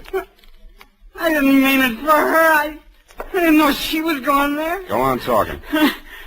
I want a lawyer. I know my rights. Listen, I'm not a cop. I'm not taking a statement. You're too drunk for us to hold anyway, so you can tell me. Okay. Here's how it happened. She took her 4 pills and went to bed. Yeah? I sneaked a bottle out of the medicine chest and I went over to his place. His boy Nick was there making coffee for the boss, he said, when he got home. I hung around talking for a while and I stripped some of the stuff in the percolator while he was getting out the cups. And that's all. Why did you want to kill Johnny Verona? So Eunice wouldn't have to marry him. What do you mean, have to? She was doing it for me, so he'd keep quiet. About that brawl in the club, that old killing they tried to nail Johnny for? Yeah, that's it. The gun that did it. He got rid of it before the cops arrived. That was my gun. Fred, straighten up. Look. Yeah. Johnny dictated the story you told the grand jury. How do I know he didn't? He dictated the story you told the grand jury. How do I know he didn't dictate the one you're telling me now? Who are you covering for? I didn't say anything. I didn't tell you anything. Get out of here! What's the matter with you? Get out the window! The revolver barrel that crashed through the darkened window pane behind the bar spoke twice. I answered it. I looked out into the darkness, making myself a good enough target to draw some fire. I fired back at the flashes. I was depending more on luck than aim, and luck was what I wasn't having much of. I went back to the place where Fred had fallen. The shots that had dropped him were luckier. He'd been dead before he hit the floor. What is it? What's happened here? See for yourself. Who? Shot through the window, couldn't see anything but the gun muzzle. Looked like a .45. Johnny Verona, he packs a .45. Who told you that? It came out of that investigation. One of the reasons they couldn't indict for that old shooting. There were a lot of reasons they couldn't get that indictment. What are you driving at? Neither one of the leading suspects was guilty. I don't follow you. Sugar Kane did that job. Well, that's wild. What if I told you Fred made a statement to that effect before he was shot? You're lying. He confessed. Did I tell you that? Well, he must have. He always talked about it when he was drunk. All right, I was bluffing. Why? Just a crazy hunch. I thought there might be something between you and Sugar. Now I'm sure there isn't. Of course not. Should have spotted it before. You're too much the same type. Even look alike. I can't make you out. Well, don't try. It's not worth it. You better call homicide about Fred here. Tell Lieutenant Dundee if he wants my statement, I'll be at my apartment.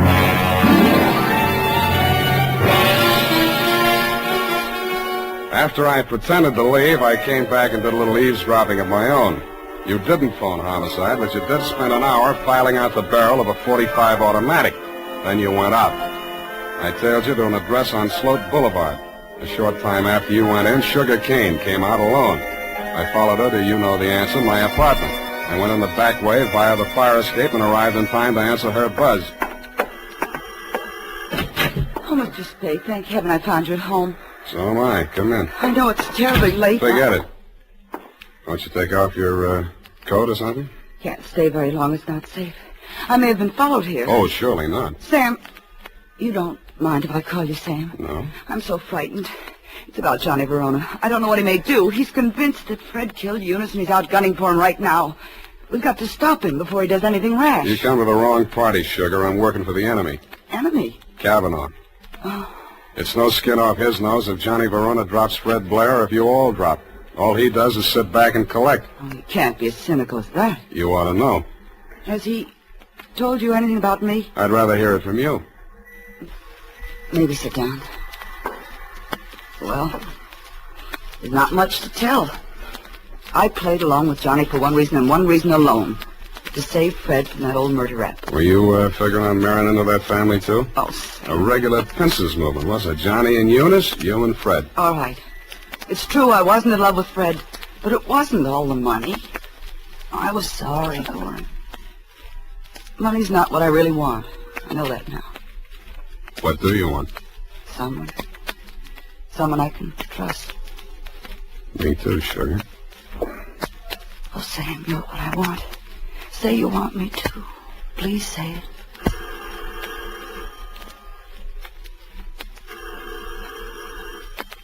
Don't answer it, Sam.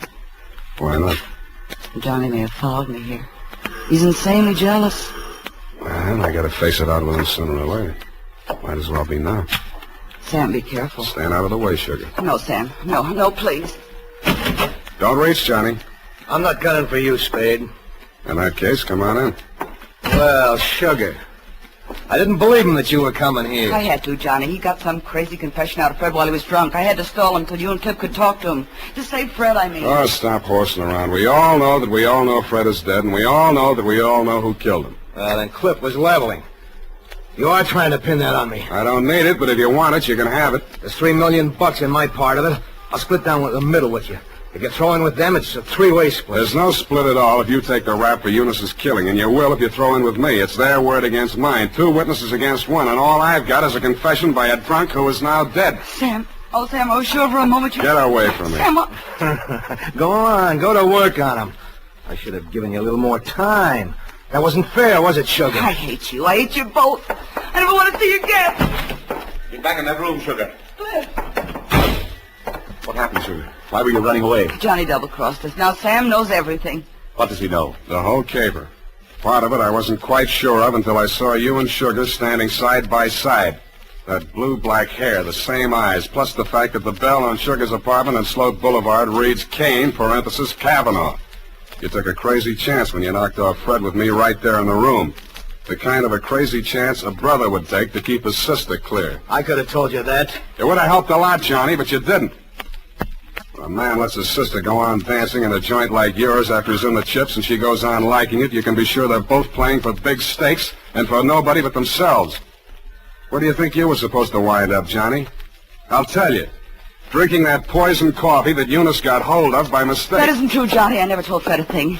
He thought you really loved Eunice. I don't know how he found out you were forcing her into that marriage. Did you also neglect to tell him that he was innocent? That you pulled the trigger in that old killing and shoved a gun into his hand when he was too drunk to know what he was doing? I've heard enough. Watch it, Johnny. No!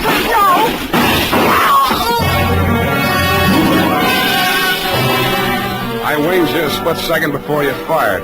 Your aim went wild. All I saw at first was that it missed Johnny. Then I saw him move forward in her direction. She was leaning against the wall, a puzzled expression on her face, her hand plucking nervously at a spot of red that was spreading against the white of her dress.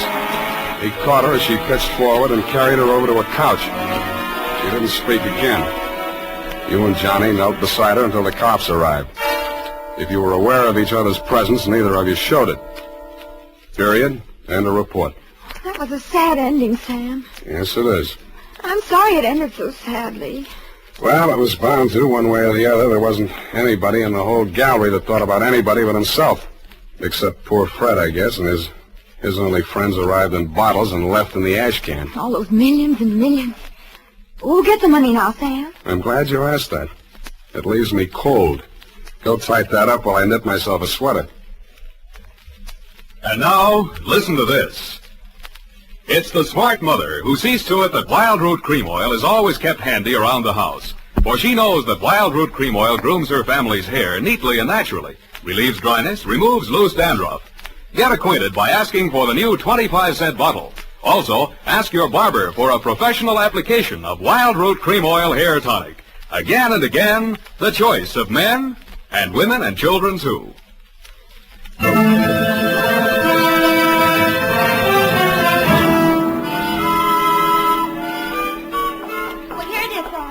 Goodness, what a terrible group of unfortunates.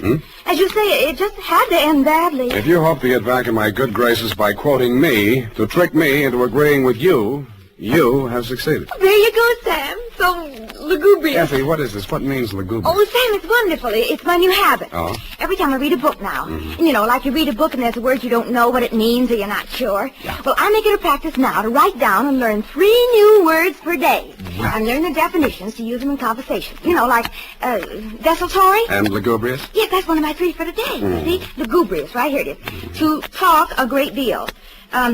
Bucolic, state of being sorrowful. And verbose, to be out in the country. I see. Very praiseworthy. Enlarging your vocabulary. Love it. I am. But I don't expect to be really lugubrious for the nonsense. Look, Effie, why don't you go verbose for the weekend? It's the best cure for the bucolic. Oh, Sam, look what I've done. What have you done? I put the wrong definitions to the right words. Well. For instance, lugubrious, well, it isn't that at all. And bucolic, let me see. Oh, Sam, I've learned them wrong. I wasn't going to tell you, Effie. It's better to find out for yourself. It's more, efficacious. My new habit.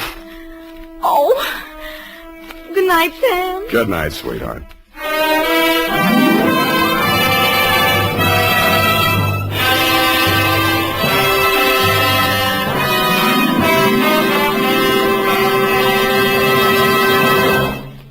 The Adventures of Sam Spade, Dashiell Hammett's famous private detective, are produced and directed by William Spear.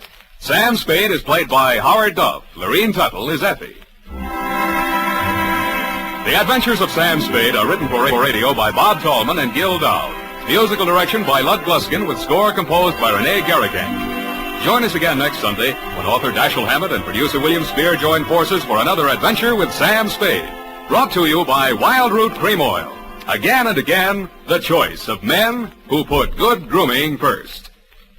This is Dick Joy reminding you to get Wild Root Cream Oil, Charlie. It keeps your hair in trim. You see, it's non-alcoholic, Charlie. It's made with soothing lanolin. You better get Wild Root Cream Oil, Charlie. Start using it today. You'll find that you will have a tough time, Charlie. Keeping all the gals away. Are you baldy? Get Wild Root right away.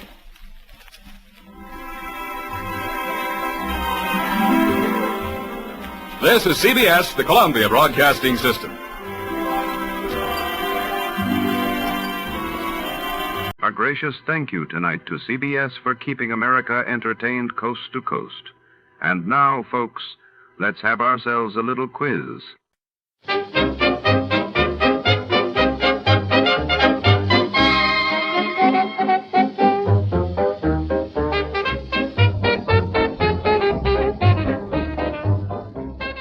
Tonight's story unfolds beneath the humming fluorescent lights of the O'Hara Ornithological Laboratory, perched on the lonely edge of Silver Lake, Los Angeles, in the spring of 1952. When a renowned avian researcher is found dead amid shattered cages and panicked birds, Detective Marlowe suspects more than a simple accident. Secrets flutter among the specimen drawers, and every shadow hides a possible suspect. Feathers, fear, and foul play converge as the city's underbelly creeps into the world of science before. To start, let's see what happened the day it was aired. It was April 13, 1952. That day, the world read of the United Nations peace talks stalling over the Korean War, while in England, Queen Elizabeth II was preparing for her upcoming coronation amidst a wave of post-war optimism. Tired of the everyday grind? Ever dream of a life of romantic adventure? Want to get away from it all? We offer you Escape. Escape, designed to free you from the four walls of today for a half hour of high adventure.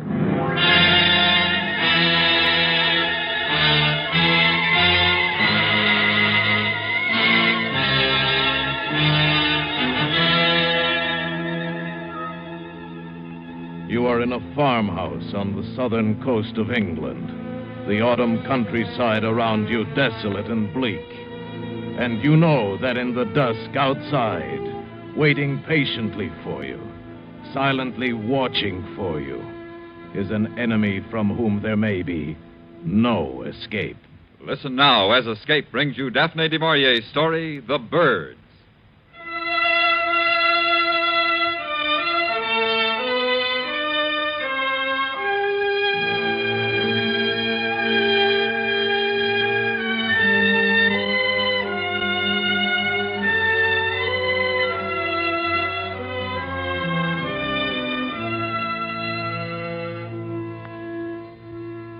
On December the 3rd, the wind changed overnight, and it was winter. Until then, the autumn had been mellow, soft. The earth was rich where the plow had turned it. I didn't do the plowing, no. My wartime disability had seen to that. They gave me mostly the lighter repair jobs to do in the 3 days a week that I worked at the farm. A bank to build up or a gate to mend at the far end of the peninsula where the sea surrounded the farmland on either side. Deborah and I had taken a cottage up here to try again, for the sake of the children. And it seemed to be working fairly well. I enjoyed my work on the farm. It was pleasant to pause at midday to eat the lunch that Debbie prepared and brought to me. We'd sit there on the cliff while I ate, and we'd watch the birds. There are many of them, Nat. Yes. Oh, the autumn's better than spring for watching them. Oh, why? Oh, well, in the spring, they're content, they're full of purpose, they know where they're going, there's no delay. But then in autumn, it's different. The birds that don't migrate seem to follow a pattern of their own. Pattern? Great flocks of them here on the peninsula. Restless, uneasy, wheeling, circling, coming to rest, and flying again. The land birds and the gulls down there in the bay. Strange sort of rhythm in their movements. They don't really go anywhere. Doesn't seem to be any purpose to it. No. Well, if there is, we don't see it. There's restlessness. And they're more restless this year than usual, it seems to me. Do you know, this morning 2 gulls flew so close they knocked off my cap? Jill said yesterday when the school bus let her off, there was quite a few of them overhead, as if they'd been following. Oh, well, I suppose it means a hard winter. They always seem to know. Perhaps a message comes to them in autumn. A warning. About winter. And about death. Nat. Many of them will die, and I think they know it. Perhaps they feel they have to spill their emotion out before they die. Like people who know their time is up and run about stupidly, driving themselves. I wish you wouldn't talk like that, Nat. That black side of you that stirred up the trouble between us before. Oh, I'm sorry, Debbie. But it's come over me lately as I've watched them. The land birds mingling with the sea birds in a sort of strange, unnatural partnership. Land and sea. Life and death.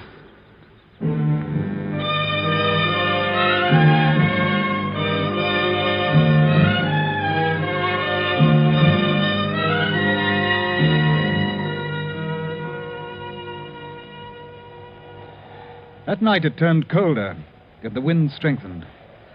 Around 2 a.m, the sound of it beating against the house woke me up. I lay there with this slow, even breathing of Debbie beside me, and I thought of Jill and Johnny in the room across the hall. We seemed safe, secure. And then I heard it. A tapping on the window. first I thought it was a loose shutter, and then I realized it wasn't. I got out of bed, went to the window, opened it. Suddenly something brushed against my hand and jabbed at my knuckles, and then was gone over the roof and behind the cottage.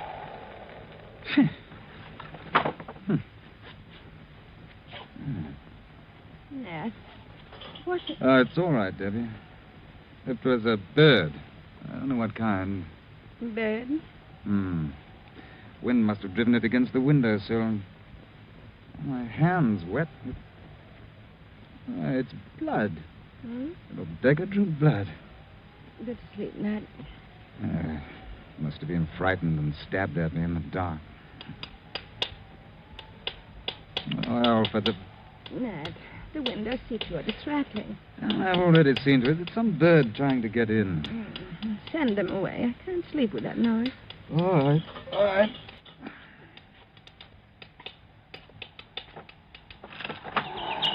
Oh, well, off with you. Why, you little... Stay away from my face. Get out! Get away! Never in the world. Did you see that? There were half a dozen this time. They went for me. They tried to peck my eyes. Oh, Nat. I'm not making it up, Deb. Mommy! Huh? What? It's Jill. Go see what's the matter. Right. Mommy! Coming, Jill. They keep firing at me. Where's Johnny? Under the blanket. What's the matter? Quick, get the children out of here. Birds. Yes. The room's up there. And my face. Get the children out of here and shut the door. Quick! I pushed them out of the room, and now I was alone with the birds. I seized the blanket, and I used it as a weapon, sweeping it right and left. And I could hear the thud of bodies, but they kept coming at me. They're jabbing my hands, my head, trying for my eyes with beaks as sharp as pointed forks. And I wrapped the blanket around my head, beat about with my bare hands, blindly. I don't know how long I fought them. Finally, the beating of wings lessened, and then I was still. I unwrapped the blanket from my face. The cold gray dawn had seeped into the room. The floor was littered with the tiny corpses of the birds. Robins, finches, sparrows, larks. Some had lost feathers in the fight. The others had blood. My blood on their beaks. Sickened, I went to the window. The fierce sea broke harshly in the bay. But there was not a bird in sight. Not a sparrow chattered in the hedge, no early thrush or blackbird pecked on the grass for worms. There was no sound at all but the east wind and the sea. Nat? I'm all right, Debbie. Oh, I didn't know what... You're covered with blood. Some of it's the birds. Look on the floor. Oh, so many of them. Yeah, 50. I counted them. It's horrible. Come on, darling. I'll clean the room later when I have more stomach for it. It must have been ghastly for Are you. the children all right? Yes, I put Jill to work making tea. Johnny's in our bed, just now asleep. Nat, why? The birds? Well, it must be the weather. The sudden change confused them. It has to be that. The tea's ready, Mummy. Oh, good. Did you drive away the birds? Yes, they're all gone now, Jill. I hope they won't come again. Perhaps if we put breadcrumbs for them outside the window, they'll eat that and fly away. Perhaps, dear. I've already had breakfast. I'd better hurry or I'll be late for the school bus. Bus? I'll walk with you to the road, Jill. Yes, I think that'd be a good idea. I'll go get my coat and books. I didn't want her to walk alone. Nat, they wouldn't come back again. Well, I'll go over to the farm and find out if they heard anything during the night. You keep all the windows and doors closed, Debbie, just to be on the safe side,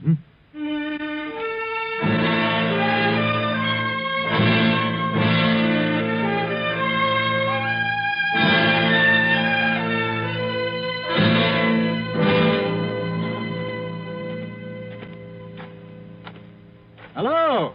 Anyone about? Hello, Mr. Hawkins. Was the mister around, Mrs. Trigg? Summer's about, but can you tell me where this cold is coming from? Russia? I've never seen such a change, and it's going on, the wireless says.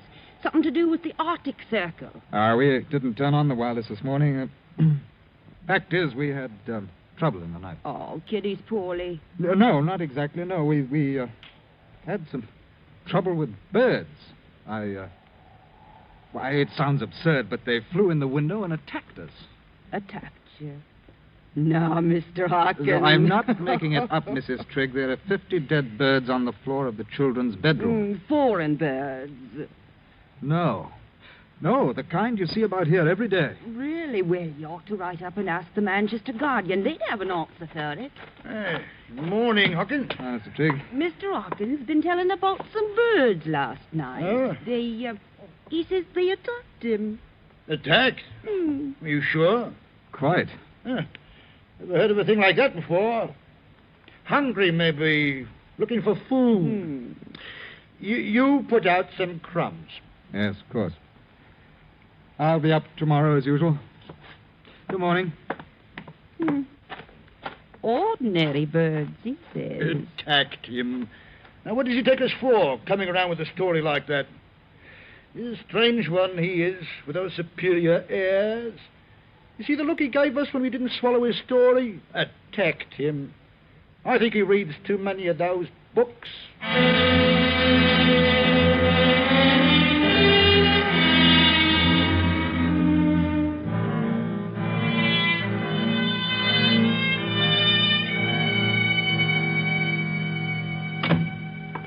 Nat, did you find out anything at the farm? No. The Triggs' brilliant advice was to put out some crumbs. Debbie, I looked all around this morning. There's not a single bird in sight outdoors. Where's they've gone? I don't know. And the Triggs had no trouble last night? Not only that, they clearly thought I was imagining it. Oh, I heard Trigg mutter something about my superior airs and reading too many books as I walked away. Nothing's real to those clods until it hits them over the head. Well, they're nice enough people, Nat. It's just that they're isolated up here. Well, that's certainly the polite word for it. I haven't been able to face going into the children's room. The birds... Oh, yes, I'll go and clean it up. I suppose the least I can do is give the little beggars a decent burial.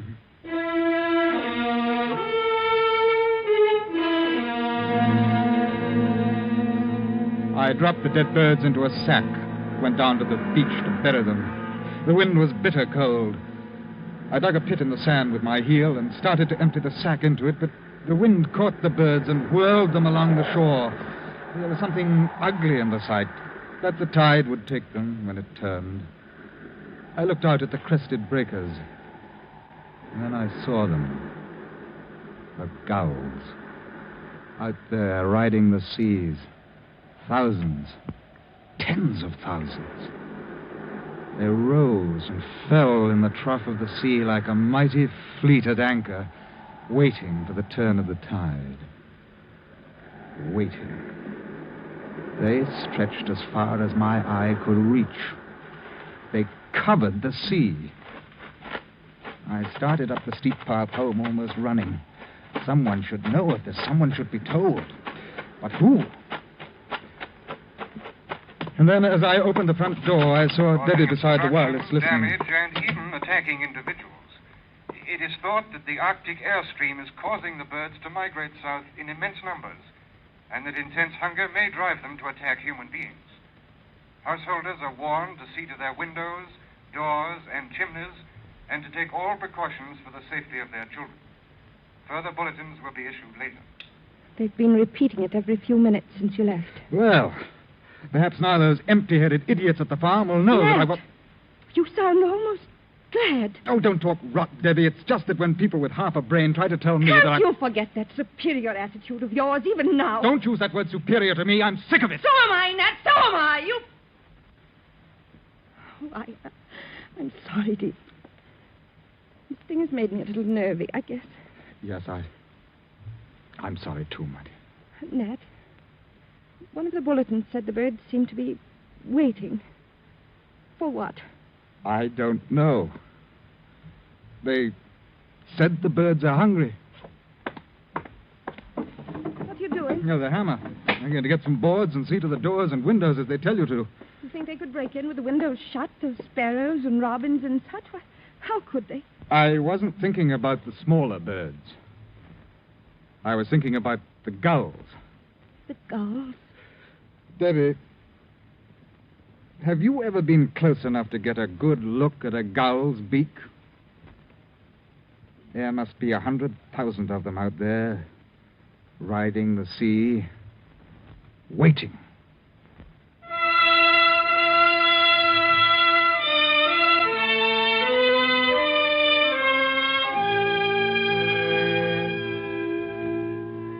The rest of the morning, I worked upstairs, boarding the bedroom windows. And I wondered whether they'd take these precautions up at the farm. I doubted it. It'd probably be a big joke to the Triggs. But according to the wireless, it was no joke. At first, some of the bulletins had been light in tone, but as the morning wore on, the concern in the announcer's voice became more and more apparent. Well, after I'd finished upstairs, I took the rest of the lumber down, boarded up the lower floor windows.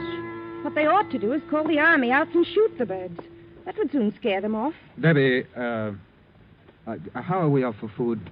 Now, Nat, whatever next? Now, never mind. What have you got in the larder? Shopping day tomorrow, you know that. I don't keep uncooked food hanging about. It goes off. But I can put some things in tomorrow.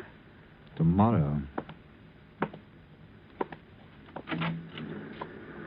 It's only 3 in the afternoon, and it's almost dark. What? Why, yes. The sky. It looks so heavy. Nat, what's the matter? You've gone quite white. Look. The tide's turned. The gulls. They've risen. Circling over the sea. Not a sound from them. Nat. I'm going for Jill. I'll wait for her at the bus stop. You keep Johnny inside and keep the door shut.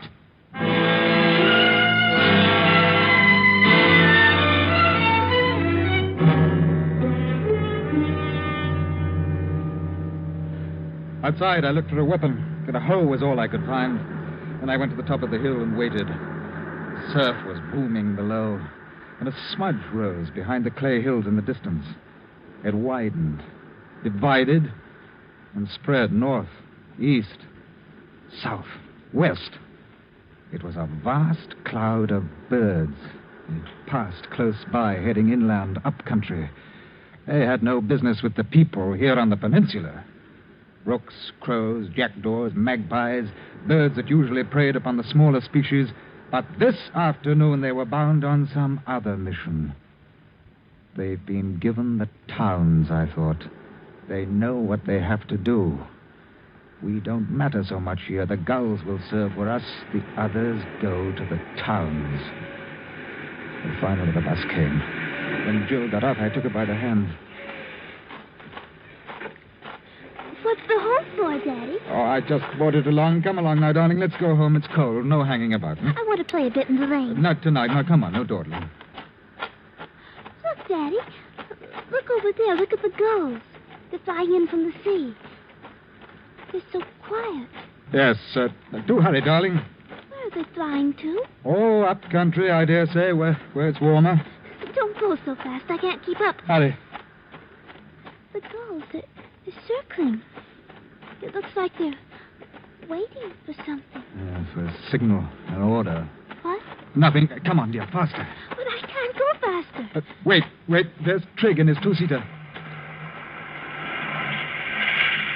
Well, it looks as though we're in for some fun, Hawking. Have you heard the news?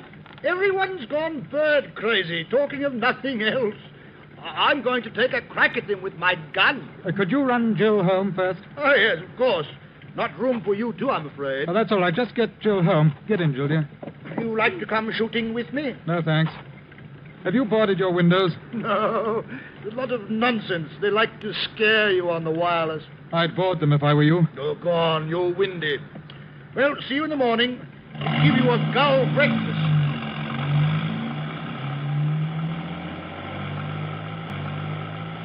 I watched Trigg drive Jill toward the cottage, and then I followed on foot.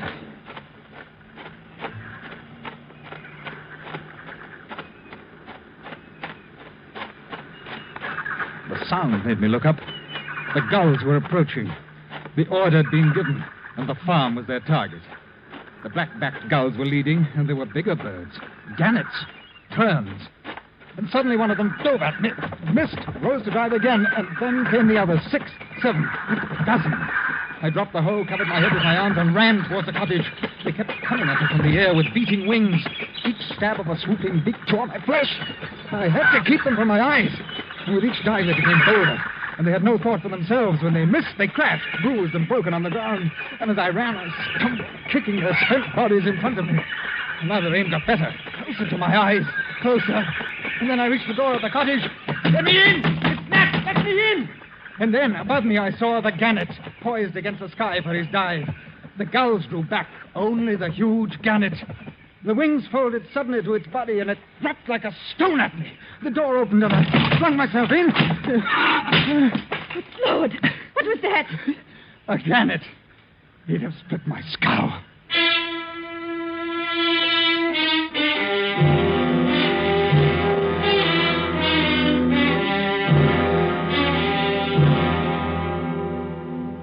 Better now? Yes, thanks. You're quite the wound dresser. Are the children? In the other room, I didn't want them to see you that way. No. Your hands are the worst. I'll be all right. We'd better all sleep here in the kitchen tonight. I'll bring down the mattresses. All right. I picked something tasty for supper and wasn't prepared. Wait. Listen. That sound. What is it? The birds crowding against the outside of the house. They're trying to find a way in. Nat. Don't. They can't get in. I tell you, they cannot get in. The boards will hold. For how long? How long? Stop it! Here. I'll turn on the wireless. That'll drown them out. Yeah. There, it's better. Yes. Anything so I can't hear that horrible rustle. It's only the food that worries me, Debbie. Now, I've noticed that the birds come in with the tide, but the tide will go out about 9 tonight, and we should have a lull of about 6 hours. I could slip out during that time and go to the farm, see if they can give us something. Here's London. A national emergency was proclaimed at 4 o'clock this afternoon. Nat. Measures are being taken to safeguard the lives and property of the population, but it must be understood that these are not easy to effect immediately, due to the unforeseen and unparalleled nature of the present crisis. It is absolutely imperative that everyone remain indoors until further notice. The birds, in vast numbers, are attacking everything in sight. The population is asked to remain calm and not to panic. There will be no further transmission from any broadcasting station until 7 a.m. tomorrow. It's like this all over, then. All over. Debbie, about supper, let's forget it. Let's all just try to get some sleep.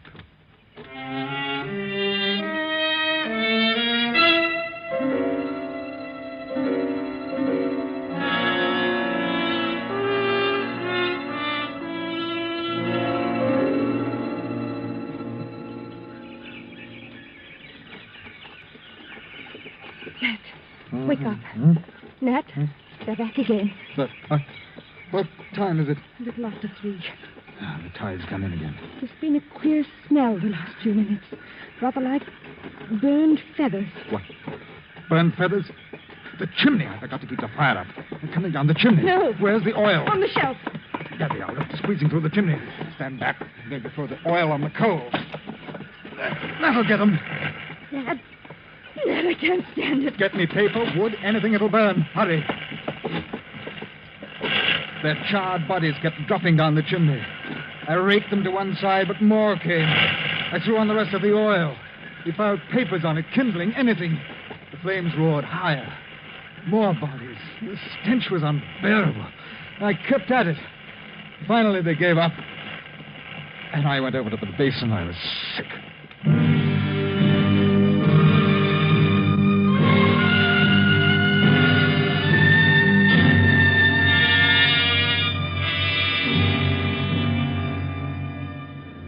Around 9 in the morning, the rustling ceased. I opened the door a crack. Crushed birds were deep about the house, but there was not a living bird in sight. The tide had gone out. Now was my chance to get food and fuel. I ran all the way to the farm. There was no smoke from the chimney. I came round the corner of the house and stopped. In the doorway, almost covered with dead birds, were Mr. and Mrs. Trigg. What was left of them, Beside him was his gun. Beside her, a broken umbrella.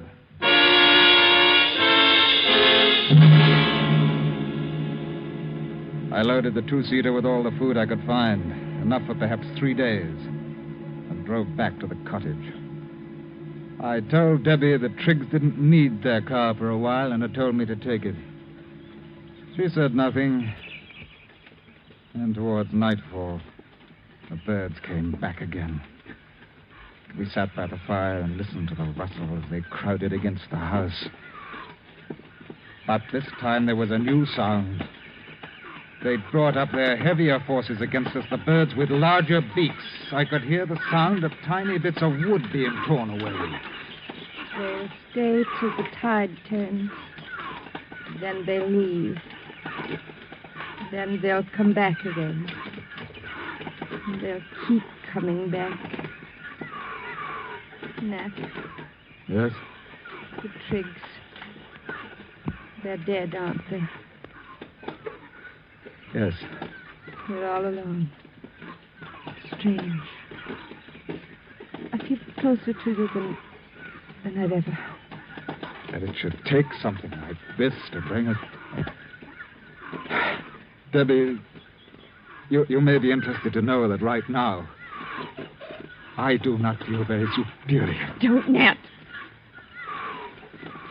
Oh, Nat. Nat, what do we do? I don't know, Debbie.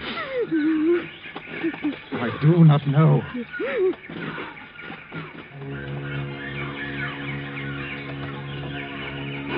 I listened to the sound of the splintering wood, and I wondered how many million years of memory were stored in those little brains, behind the stabbing beaks, the piercing eyes, now giving them this instinct to destroy mankind with all the deft precision of machines.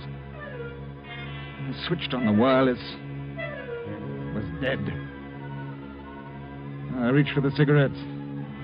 There was only one left in the packet. I lit it. I threw the empty packet on the fire and watched it burn.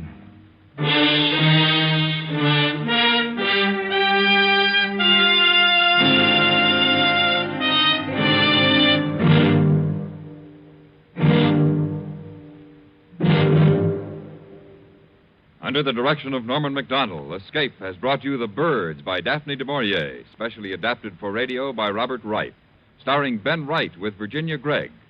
Featured in the cast were John Daner, Ann Morrison, Ann Whitfield, and John Dodsworth. Your announcer, George Walsh. The special music for Escape is composed and conducted by Leith Stevens.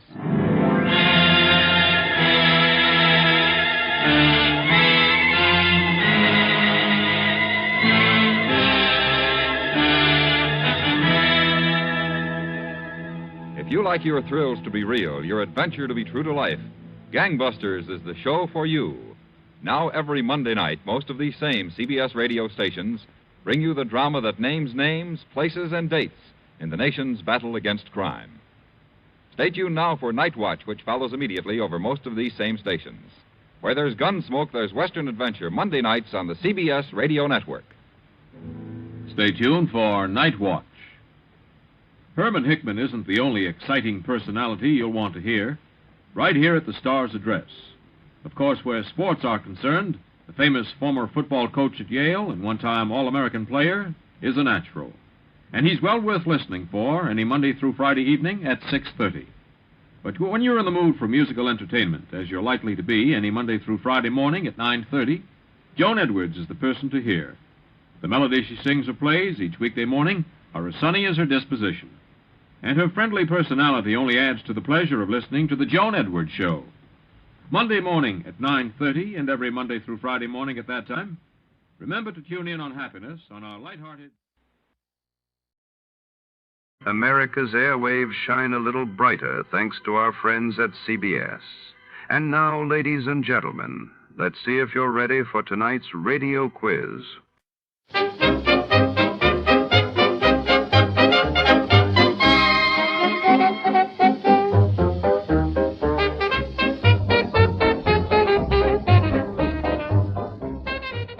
night under the shadowy glow of neon lights and secrets, a priceless panda vanishes from the city zoo.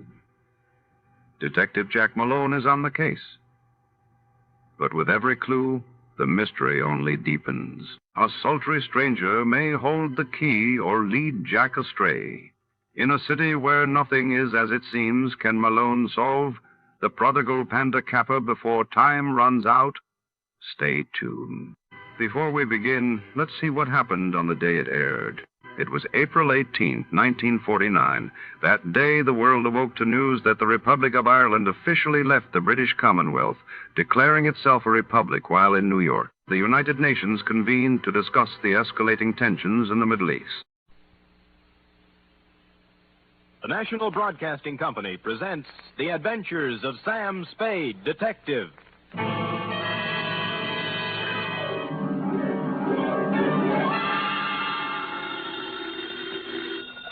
Sam Spade Detective Agency. Me, sweetheart. Merry 29th of December. You too, Sam.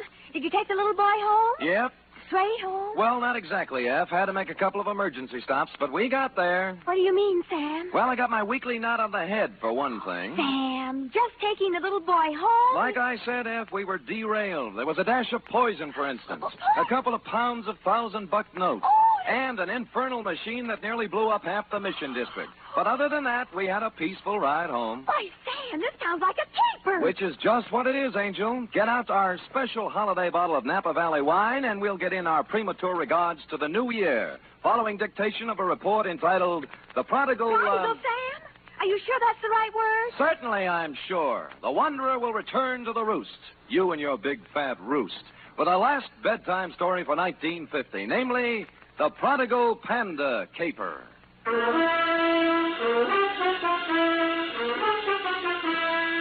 For NBC, William Spear, radio's outstanding producer-director of mystery and crime drama, brings you the greatest private detective of them all in The Adventures of Sam Spade. Effie, Miss Perrine. Coming, Sam, coming. I've been looking in the dictionary. Oh? Sam, you've fallen into the trap. Again? Prodigal. Here, now, see? Prodigal. Given to reckless extravagance. It doesn't mean wandering at all, see? Now, people think just because the prodigal son wandered that you... What are we talking about? Oh, the prodigal panda caper.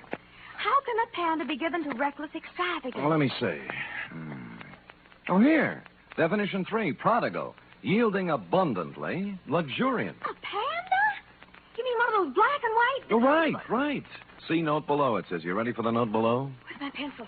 Oh, all right, Sam, now, date. Fill in it. 2. Master Roebuck Dozier, 2318 Delaney Street, City. From Samuel Spade, license number 137596. Subject, the prodigal... Panda caper. Right.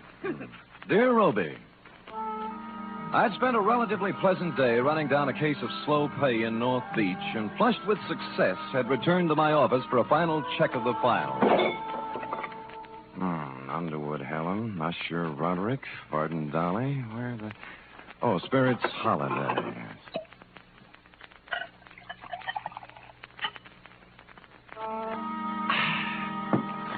I sat down, put my hat and my feet on the desk, and was loosening my collar when I noticed just to the right of my off ankle one large bag of jelly beans.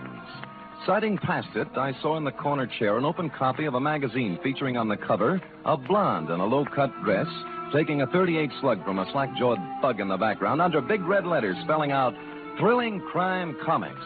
And behind all this, sound asleep, was you. Hey, Sonny. Hey, wake up, will you? Come on, Revelie's blowing. Huh? Oh. Hi. How long you been here? Oh, a long time, I guess. What's your name? Roby, short for Roebuck. Well, what can I do for you, Roby? I've been to the police. They wouldn't do anything. They said I should come to you. You mean you got a job for me? Yeah. Dangerous? Yeah. A hoist. You mean a heist? What was it? My panda bear. Oh, someone stole it? Yeah. It's not mine, really. I bought it for my little brother, Barney. Mm-hmm. He's 5 and he's always wanted one. So when I got the junk money, I went... money? Oh, bottles and papers and stuff. Oh. I collected it from the neighbors and earned $6.15. And Barney wanted the panda bear, so I bought it at Lacey's department store today, and they stole it. Who stole it? Well, there was this man in the checkered coat and the lady in the red silk dress. just like the store in the comic here. Oh. The man looked like that, but the lady looked different. Mm-hmm. She had black hair and a red dress, and her eyebrows went up this way instead of sideways. Oh. I was walking down the street with my panda bear, and the lady called me over to a car she was sitting in and started to talk to me. And right away, the man in the checkered coat ran up and grabbed at my panda bear, and they chased me up a fire escape. And the man pulled out a big black gun and said if I didn't come down and give him the panda, he'd shoot me and Barney and Mom. So I came down and gave him the panda. Well, that's quite a mouthful. Oh, excuse me, Roby. Hello? Sam? Yeah, Dundee. This is Dundee. Oh. Sam, there's a little fella about 8 years old on his way over there. No, he's here now, Lieutenant. What's the deal? He gave us quite a story. Well, how'd it go? We took it down. I got it right here Good. somewhere. Let me see. It's about a man in a checkered coat and a lady in a red silk dress. Yeah. Oh, here it is. Quote, I was walking down the street with my panda bear, and the lady called me over to a car. Okay, Dundee. He hasn't changed it any. Yeah, we got hold of his mother. Runs an elevator in the Russ building. Good. She says he reads too many comic books. You better send him home. Okay, Lieutenant, thanks. Come on, Roby.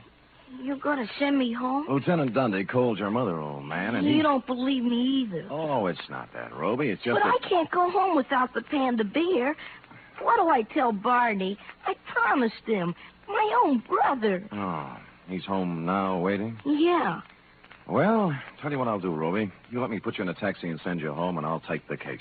You'll get my panda back? It wouldn't be at all surprised. So if Barney's face hits the floor, just tell him Samuel Spade Incorporated's working on it. Only one thing. Huh? I haven't any money left. Oh, you got jelly beans, haven't you? Yeah? Okay, you can pay me off in jelly beans. Now, come on now, let's find a taxi. Which we did, Roby. Like the psychology books said, I didn't discourage the child imagination, but I did try to tout you off thrilling crime comics and onto Alice in Wonderland.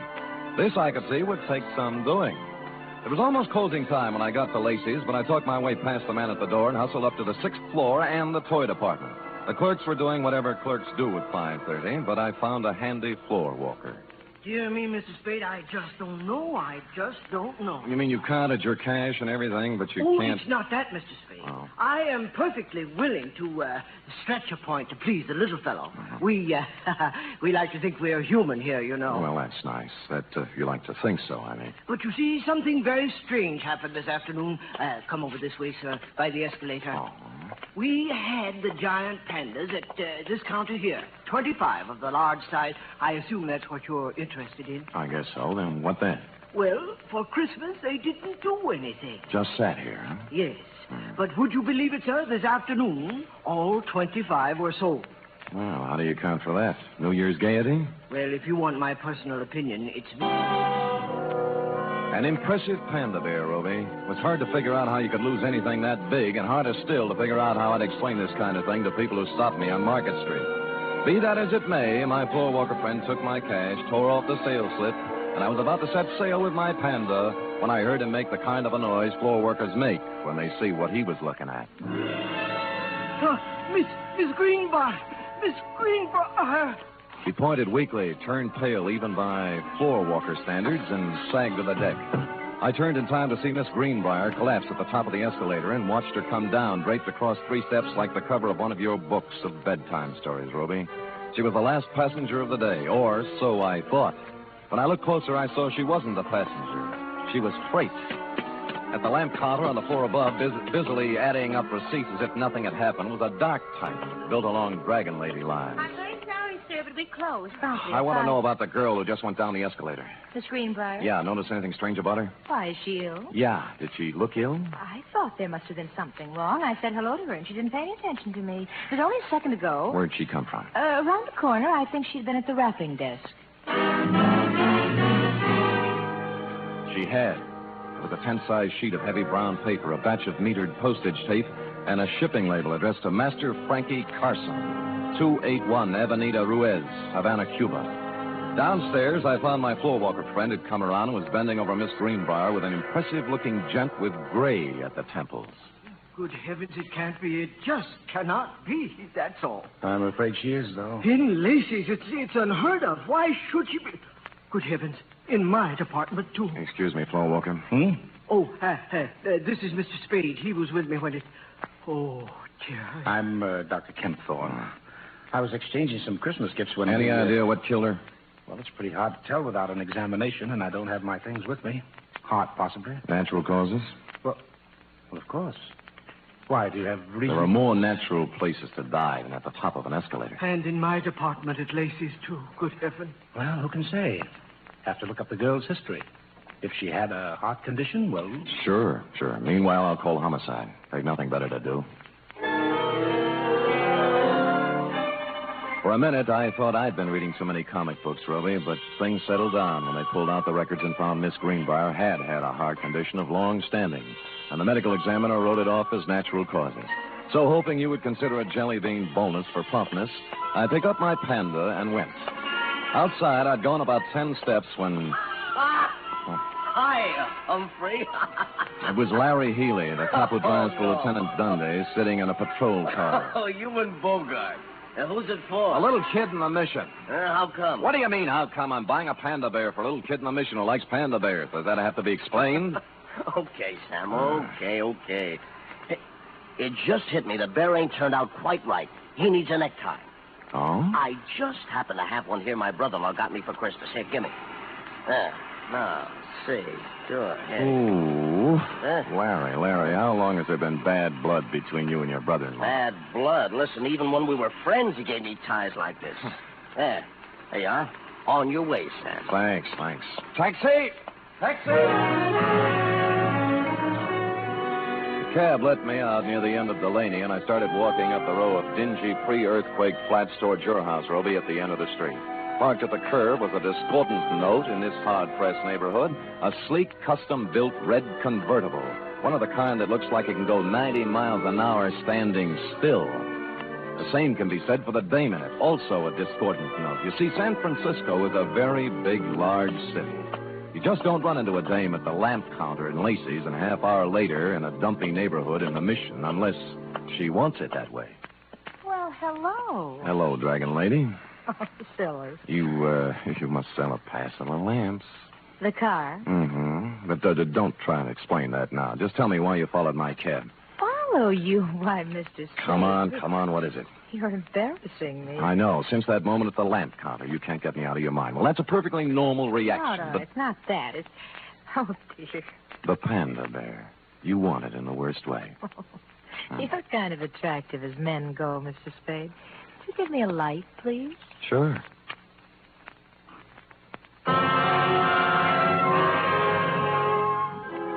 Holding the match up to her cigarette, three things hit me. The black hair, the red dress, and eyebrows that went up instead of sideways. At that point, the sleeve of a checkered overcoat with a big arm inside it came around under my chin from the rear, and the fourth thing hit me.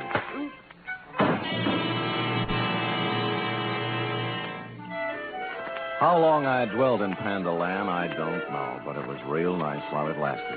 I was a panda, too, I remember, and I was going somewhere with a big overstuffed private detective under my arm when a lady panda batted her big brown eyes at me and began pulling my nose. She seemed to have a very, very high voice. Wake up, Mr. Spade. Ruffley's blowing. Oh. I call Lieutenant Dundee, Mr. Spade. He's on his way. Lucky. Over here. Good, Christopher, Sam. What happened? Well, it was this way, Dundee. I was walking down the street with my panda bear, and the lady called me over to the car she was sitting in and started to talk to me. And right away, the man in the checkered coat up and whack.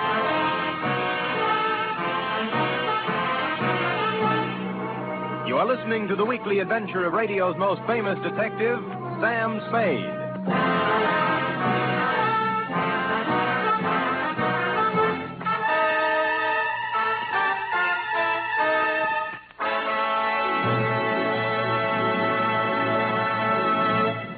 Van Heflin stars this Sunday in State Fair, another outstanding 60-minute production by Theater Guild on the Air.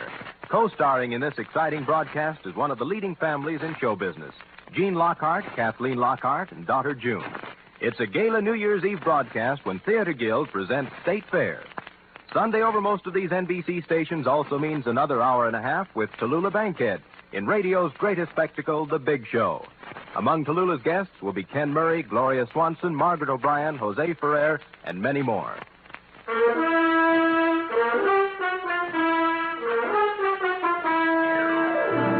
And now back to the Prodigal Panda Caper, tonight's adventure with Sam Spade.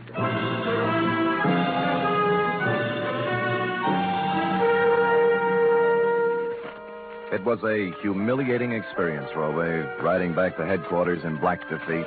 But dear, good Lieutenant Dundee, however, was the soul of patience and understanding. What do you take me for, Spade, an idiot? Look, Dundee, all I want you to understand is that this dame in the hopped-up convertible... I've had 3 rides on that merry-go-round now, and I'm sick of it. The dame in a red dress and the guy in the checkered coat. They take your wallet? No. Your watch? Other valuables? No. Just my Panda. Sam, are you trying to tell me there's a hot Panda racket going on? Dundee, boy. Look closely now as I take off my hat. What? There. See? Now, as you know, my head ordinarily does not come to a point. But this protuberance was made by a gun butt, not by imagination. Oh, someone slugged you. I believe that, Sam, but this Panda bear thing... Dundee. Yeah. What? Yeah. Yeah. You were saying something about my Panda bear, Dundee. Yeah, maybe I ought to take it back. That dame at the store this afternoon, the one who sold him? Miss Greenbrier. Yeah. I just finished the post-mortem. No heart attack. She was poisoned.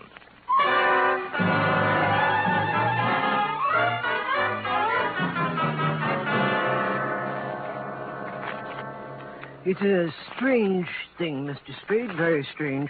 I leave my business thoughts at the store. Floor Walker, just try and remember the Dragon Lady's name, huh? Dragon Lady.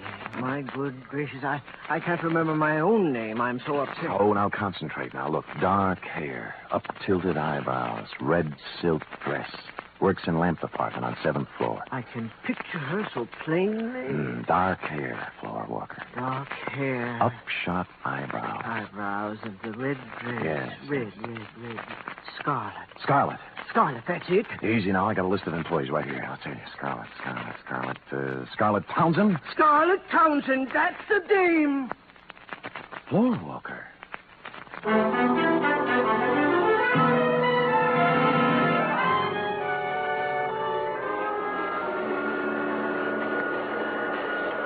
Scarlet Townsend. Yes, he lives here, right in this room. Move out. Today. Well, how come? I said, how come, landlady? Why'd she move? Me. Oh. I tried to keep her on the right track, but at her age, you can't tell them nothing. Now, when she bring that no good name around here, I put my foot down. I said, Scarlet, you're What's out. no good day? What's no good dame, landlady? Crystal McCall. Oh. Here, I found this just now as I was cleaning the room. Picture of Crystal McCall. Now, ain't that a swell way to have your picture taken? The name rang a bell, and so did the picture. Crystal herself and me all together. When I got around to the place, I made a startling discovery. Crystal was also the late Miss Greenbrier. Well, don't look at it all day, young man. When'd you see this girl last, landlady? This morning, she and a fella in a checkered coat come around to pick up Scarlet in a big red open car. Know the fella? Nope, never saw him before. But I'd sure know that car. Oh, you ought to see it. You're not telling me a thing, landlady. I have.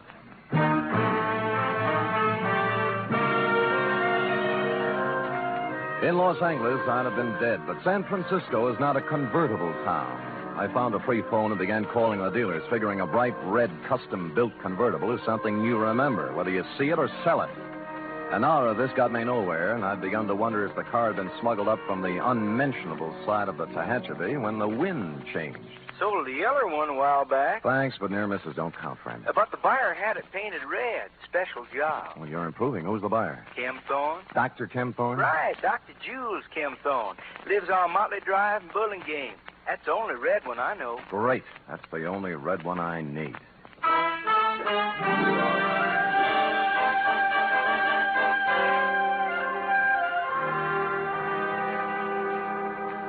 Mr. Spade, this is utterly unbelievable.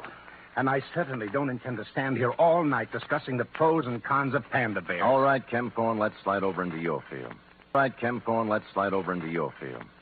Meaning what? The sweet young thing at the store. It turned out dirty. The heart attack? The poison attack. Well, suicide, you suppose? What do you suppose? Well, I'm sure I don't know. Look, why don't we hold hands and tell the truth, huh? You'd better run along, Spade. I've had about all of this that I intended. Look, the dead dame was Crystal McCall. Does that mean anything to you? No. The same Crystal McCall who was running around with a hood named Frankie Casella, formerly of New York, now of Havana, by Department of Justice request. This is all very interesting.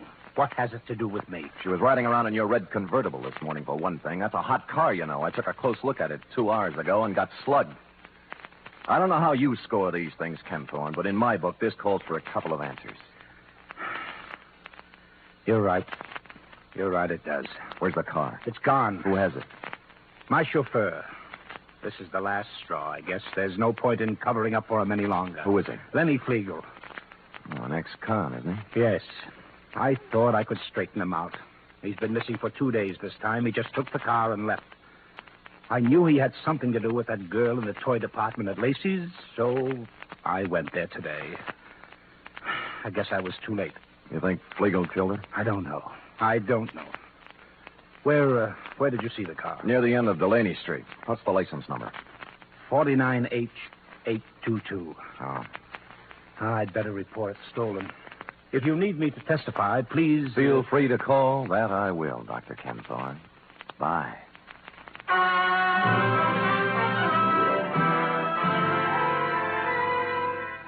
What I had in mind, of course, was to call Lieutenant Dundee and have him slap a 24-hour tail on the good doctor, but something intervened. Halfway down the walk to the street, my eye fell on a round plastic object about the size of a nickel lying in the grass. Clearly, the eye of a giant panda. Since 2 other eyes were obviously watching me through Dr. Kem Thorne's front curtains, I continued gaily on to my cab, drove up a half block, got out, and walked back. Just in time to see Kem Thorne pull away from the curb in his other car, heading towards El Camino and points north. Well, this left me free to prowl at will, and 4 matchbooks later, I had found 2 more eyes, a pocket full of panda skin, and a goodly scoop of panda upholstery. The trail led to the garage. It was no wonder his car was stolen. He must have had to leave it on the street all night because there was no room for it in the garage, which had been turned into a kind of panda abattoir, crammed to the rafters with panda bears, all the giant size, too, in various stages of dishabille. Legs, arms, eyes, and innards. A sight to chill the heart of any but the sturdiest private detective, Ruby. But I braced myself and carried on.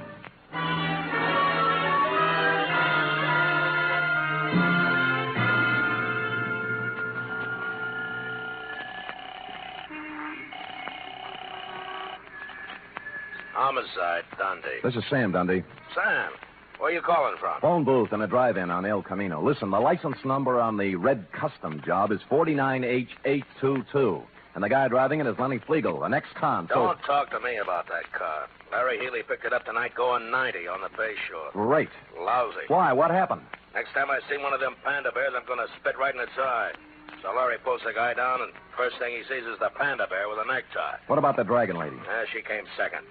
All Larry can think of is the hot panda bear. Figures they stole it, so he takes it back to the patrol car to return it to the kid. No. Yeah. By the time he got the exhaust smoke out of his eyes, they were gone.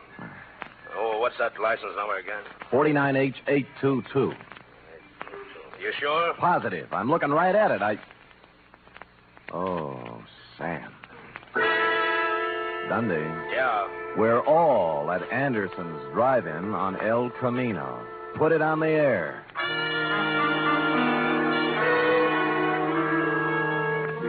Which just shows you how slow I can think, Roby. The red job was staring at me with its big chrome eyes outside the plate glass window. Flegel and the Dragon Lady, bless them, were having a Saturday night blue plate displayed attractively on the tray racks hung from the car doors. I sidled out of the phone booth and through the kitchen, thereby coming up on the car from behind. More coffee, honey? No, we better get going. Oh, plenty of time. Mind if I join you, Flegel? Huh? He reached and I pushed, and instead of his gun, he came up with half a hamburger. It was too harsh a light for the Dragon Lady to operate effectively, and by the time Larry Healy and the prowl car pulled up, they decided to do it the easy way. You All comfy back there? Lovely, Larry. Legal? Dragon lady? Shut up. What about the red job? What are you going to do with it? Larry? Oh, impound it till the lawyers are through talking. Sam, you want to go by way of Delaney Street? Yeah. Okay. Why Delaney Street? Larry delivered the Panda. Huh? Sure, to the kid, Roby Dozier. We'll have to go and pick it up. Lenny. Yeah. What's it worth, Leo? 50,000? 100? The little kid's got it? Yeah. Oh, Carson will be disappointed, Fleegle. With the tax boys watching both him and Crystal, it looked like a safe way to get some of his dough out of the country club. Wasn't my idea. I hated him. I did 8 years for him, Spade. I could have killed him. Shut up, Lenny. I don't care anymore. The heck with it. Look, it wasn't me. The guy who's running things for him here is Dr. Kempthorne, but Crystal had the dough. He killed her. He took her to lunch today, and he... Go ahead, Lenny. So he poisoned her. Then what? She'd fixed up one of the Pandas. He didn't know which. Stuffed it with bills, 80, 100,000, I don't know.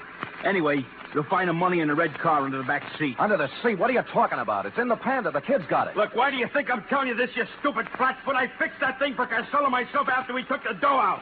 What, kid? It's got a bomb in it.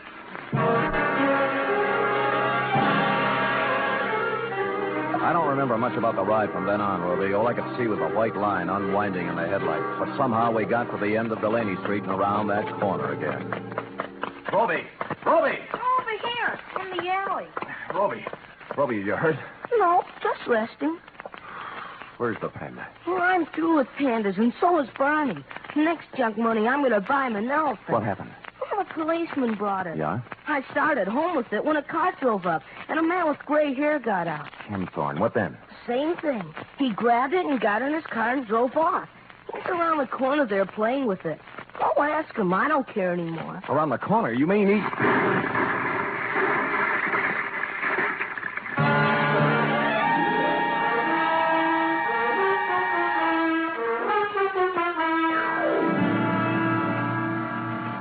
Period. End of report. What a A hurry. highly inconsiderate thing to do to a Panda, but I'll give him one thing. What thing? He had the good grace to park in front of a vacant lot before starting to tear it apart. Oh. And, of course, to coin a phrase, he saved the people some money. And now, if you're a good, efficient girl and run that through your infernal machine, who knows what I'll have in store for you when you're through. No jelly beans till work is done. Now, scoot, scoot, scoot.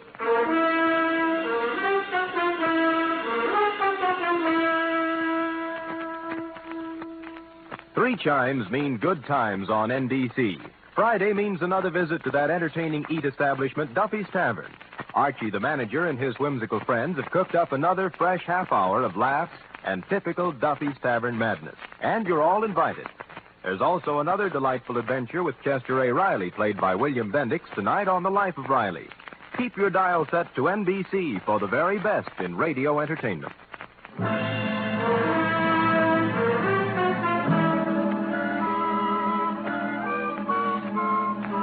Here it is, Sam. Mm-hmm. All official? Yeah.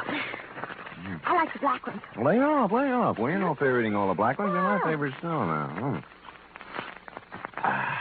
Master Robot Dozier. Pays well. Sam, No? I hope Roby appreciates you. Oh, he's just a kid. How can he appreciate me? Oh, I appreciate you, Oh, Sam. I appreciate you too, sweetheart. You're so pretty and so efficient. Am I, Sam? And so good about not hitting me all the time for your back salary. Yep. Right when I stop and think of you, I go all choked up. Me too. Black one. Come here. Huh? Angel, Yes? it's all yours, dear. The rest of the jelly beans. Happy New Year. Oh. Good night. Good night, sweetheart.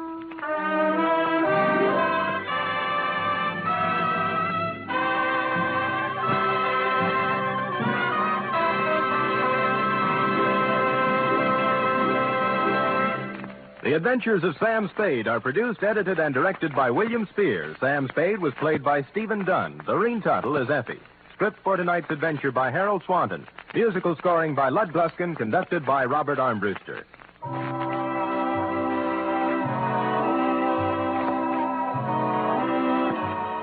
Join us again next week, same time, for another adventure with Sam Spade.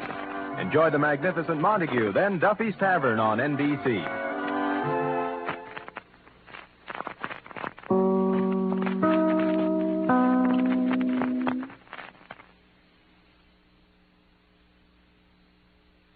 From all of us here at Escape Radio, thanks kindly to our sister station, CBS. Now then, let's see if you're true masters of classic radio.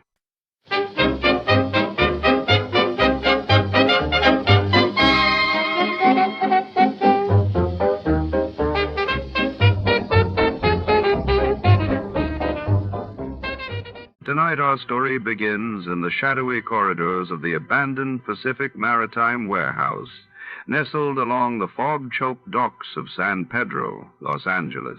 It's 1949, and a lone ship mysteriously run aground and left to rot holds secrets worth killing for. Detective Jack Mallory wades through crates, broken glass, and the echo of footsteps, chasing a phantom tied to a string of unsolved disappearances.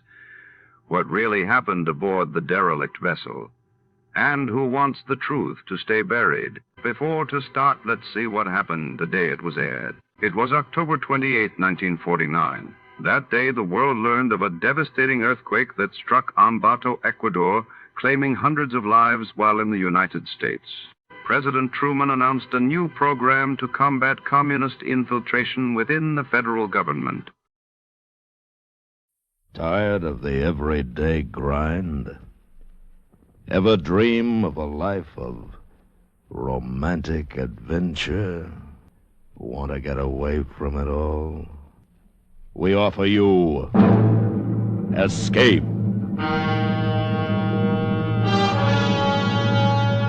Escape, transcribed to free you from the four walls of today for a half hour of high adventure.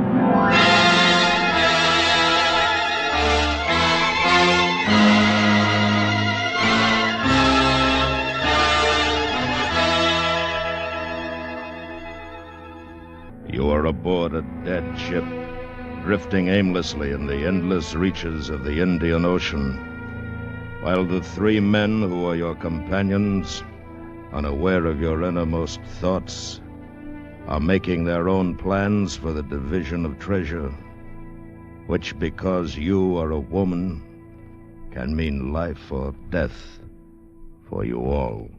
Listen now as Escape brings you Larry Roman's unusual story, The Derelict.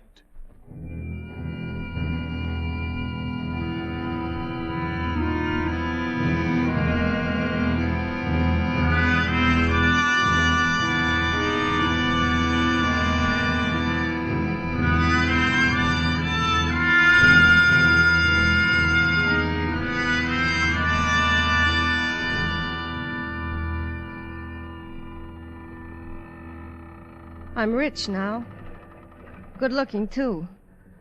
A lot of guys have said so. 29, and that's on the square. Dark eyes, dark hair, and I've been a dancer all my life, so you can figure out for yourself how I'm built. I'm not telling you this out of conceit or anything. I just want you to know what you'd have if you had me. And you can have me, any one of you. All you gotta do is come out and get me.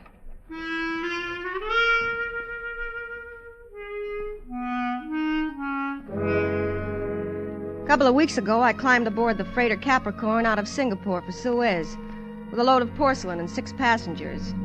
I had a job waiting for me in Cairo, but I took a ship instead of a plane. 1, for the dough. 2, because I was in no hurry to start working. The honest truth was my feet were giving me fits. 4 days out in the Indian Ocean, a monsoon started up and the Capricorn just busted to pieces on the reefs. I don't know how long I floated around, hanging onto some wood, till they hauled me into a lifeboat. All right now, easy with her. Gently, gently. Do not bruise her on the side. There we go. Clear off that canvas, Noir. Set you down. I'm all right. Certainly you are. There. Here, throw this jacket round you. I'm okay. No kidding. The jacket. Thanks. And clamp your legs under the seat.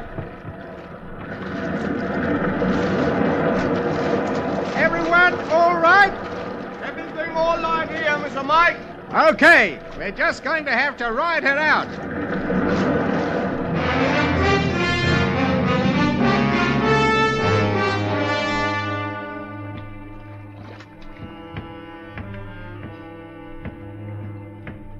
You all right? Sure. You're not sick anymore. All done. Kind of silly, wasn't it? Like a kid. No, not so silly. May I do something for you, my dear? No, thanks. I'm really okay. Keatman. Henry Van Keatman's my name. It was my cargo of porcelain on the ship. I'm Mike Bowman. Cora Moore. Hello. This is Lou Wah, or is it Wah Lou? My name is Lou Wah. Chinese, part of the crew. Well, some predicament, huh? Others all drown, I suppose. Or adrift like us? No drown, I think. We were the lucky ones. Some are, some aren't.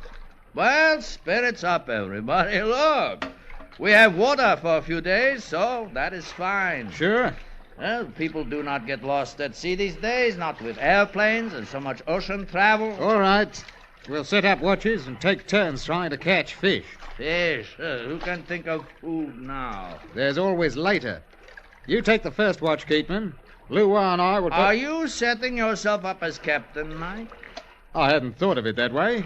I want to be captain. I have always wanted to run a ship. Well, I don't care who's captain, but someone's got to watch and someone's got to fish. Very well. We all got jobs to do.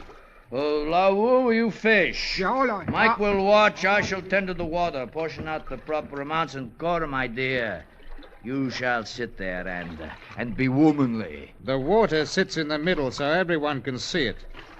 Cora helps out like everyone else. Well, sure, Mike. Just tell me what you want.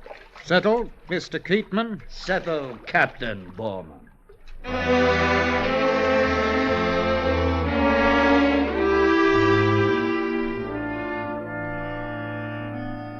I got a long look at them. Keatman, big around the middle and chest, white, shiny face, powerful arms. Mike, middle-sized, not bad-looking, with clear blue eyes. Kind of girl ought to have. Lou was small, good at catching fish. So there we were, 3 men and me in a tub, bobbing around the Indian Ocean, drifting. Then on the afternoon of the second day... Oh, look at you see! A ship! Coming right for us. Mike, look at it. I told you we would be found. Hello! Hello! Save your breath. It's miles off. Oh, we rowed to it. The oars. Waloo, the oars. Mike, the oars. Quickly, now, come on. Forward! Forward!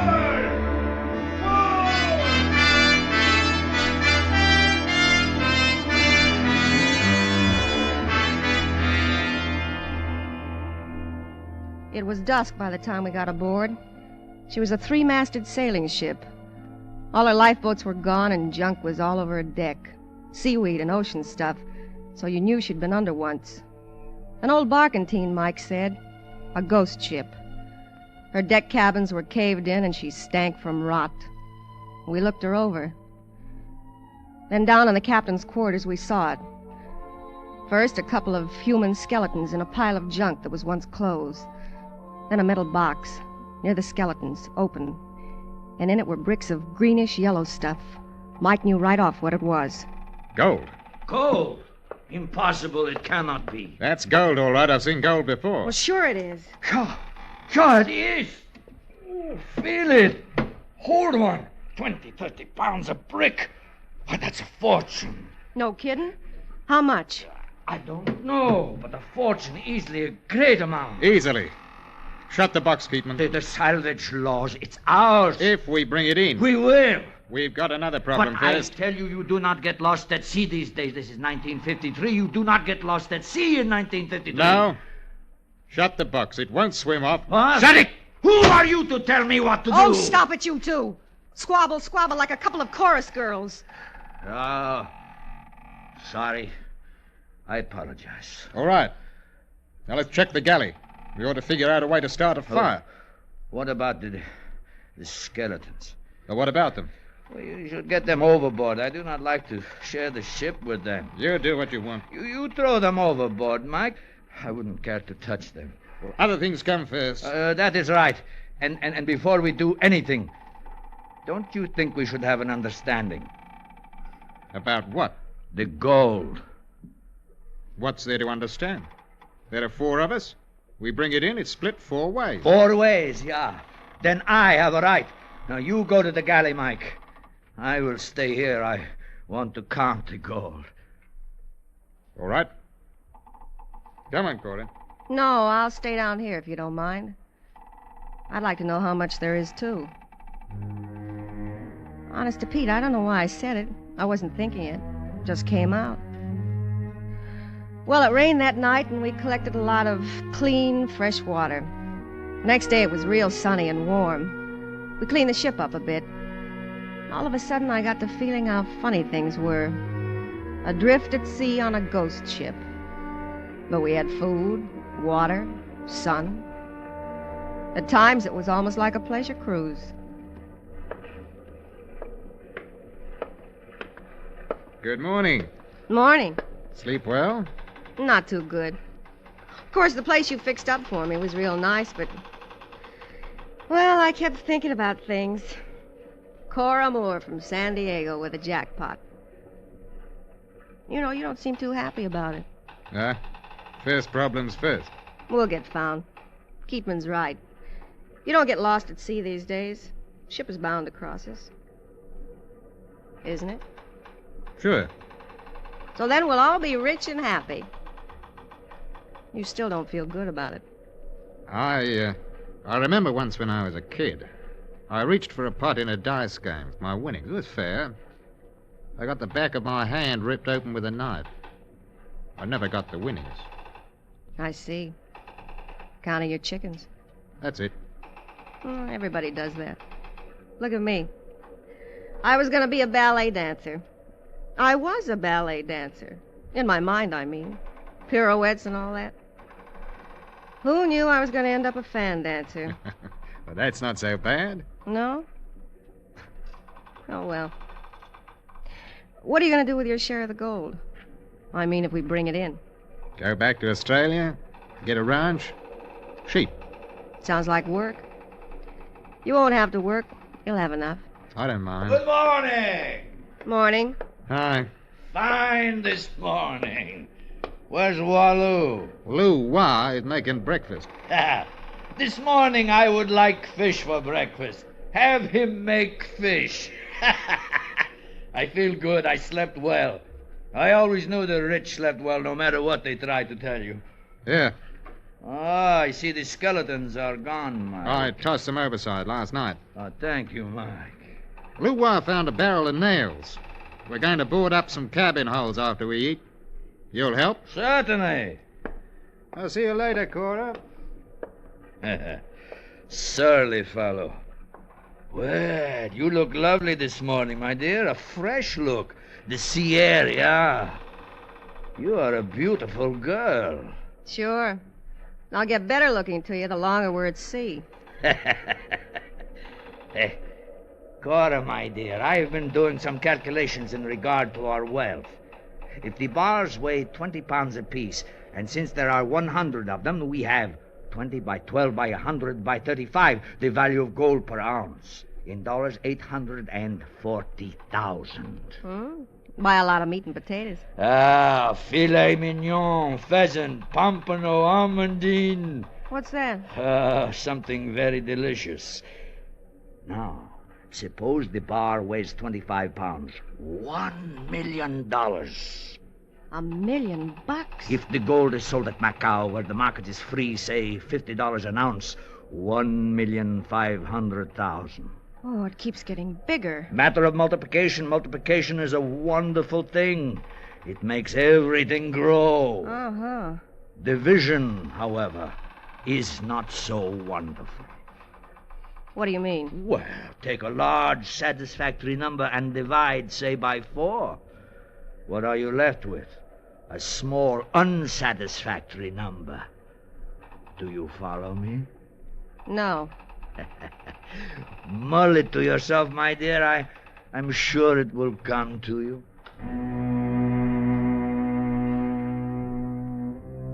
Sure, I knew what he was getting at, but I wasn't letting on. Sometimes it pays to play dumb. Well, the day went on as usual, our ship drifting and us not seeing anything but the water and sky.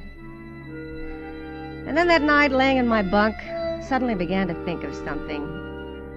I don't know why, but there I was all of a sudden thinking about Keatman and those ideas of his on multiplication and division. It just jolted me out of my bed. I ran out on deck. Mike came from one way, Keatman from the other, and we met at the railing. Lua! Lua, where are you? No need to shout more. Look. A few feet from us, the railing was all ripped away. We knew right off. Lua was overboard. We could see the fin of a great shark cut the dark water and disappear.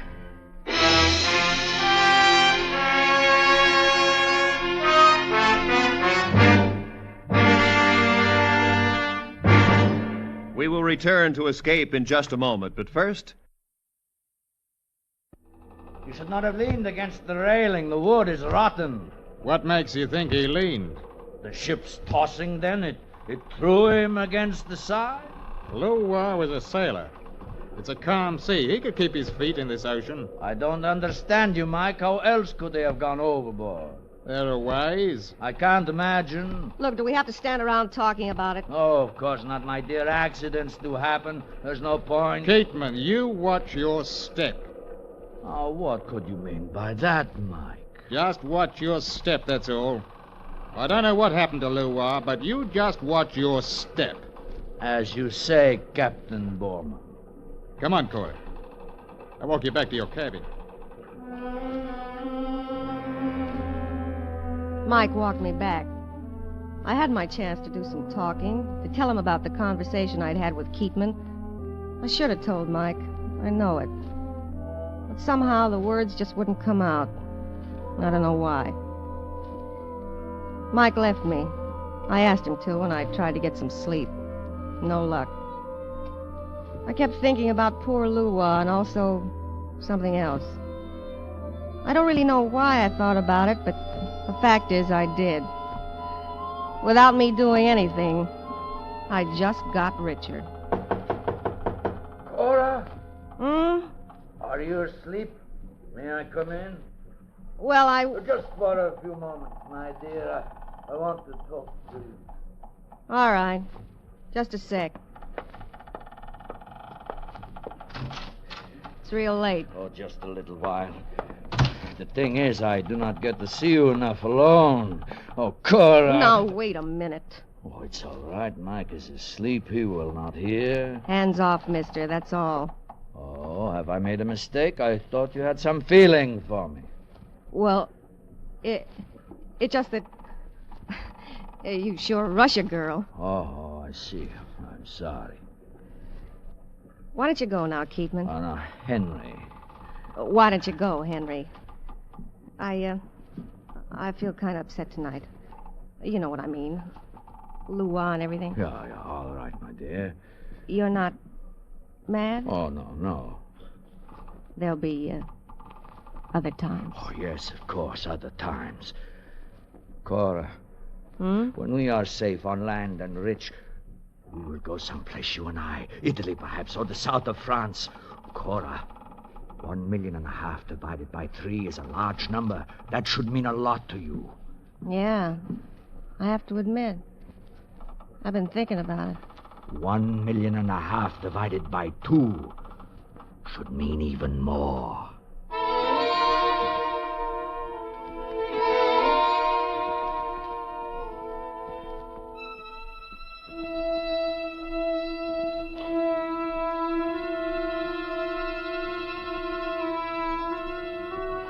In the morning, I found Mike at the ship's bow, looking out at the sea.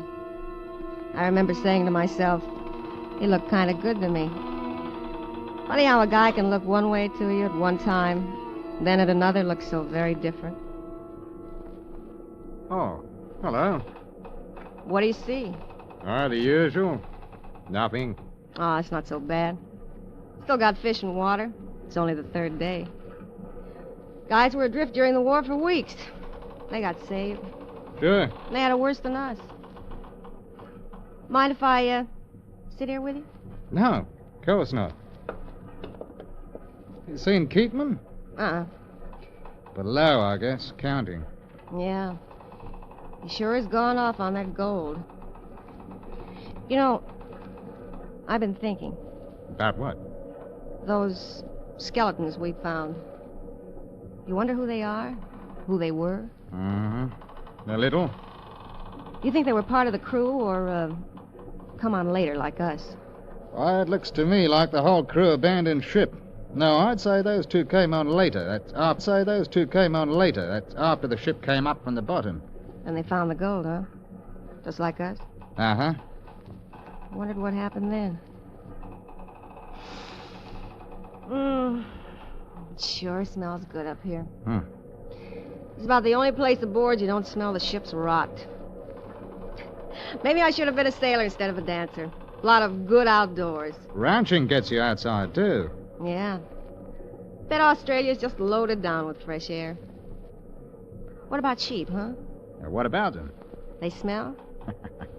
Sheep aren't so bad. Maybe I ought to use my share of the gold to buy a ranch next to yours. We could be neighbors and get together to talk about hard times. All this, I mean. Cora. Cora, I don't know. I can't quite tell whether it's because of the mess we're in or... Well, I suppose it might be different on land when we're safe, but... What are you trying to say, Mike? Oh, nothing. You forget it, Cora.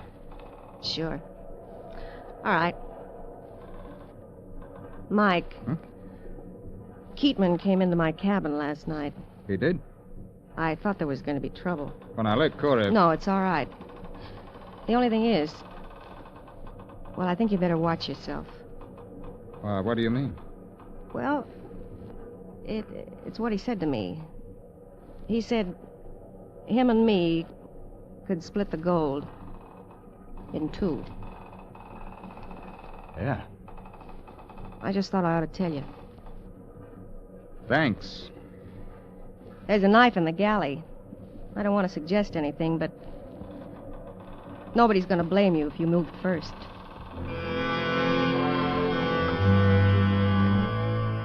I don't know why I said it the way I said it. I didn't mean to say it that way. It just sort of came out. Funny how you do things sometimes. For no real reason, I mean. Well, the third day went by, and we just kept drifting and drifting. Nothing to look at but ocean and sky. Then toward late afternoon, we saw something. Just a speck in the sky, but then it came closer and closer. A plane.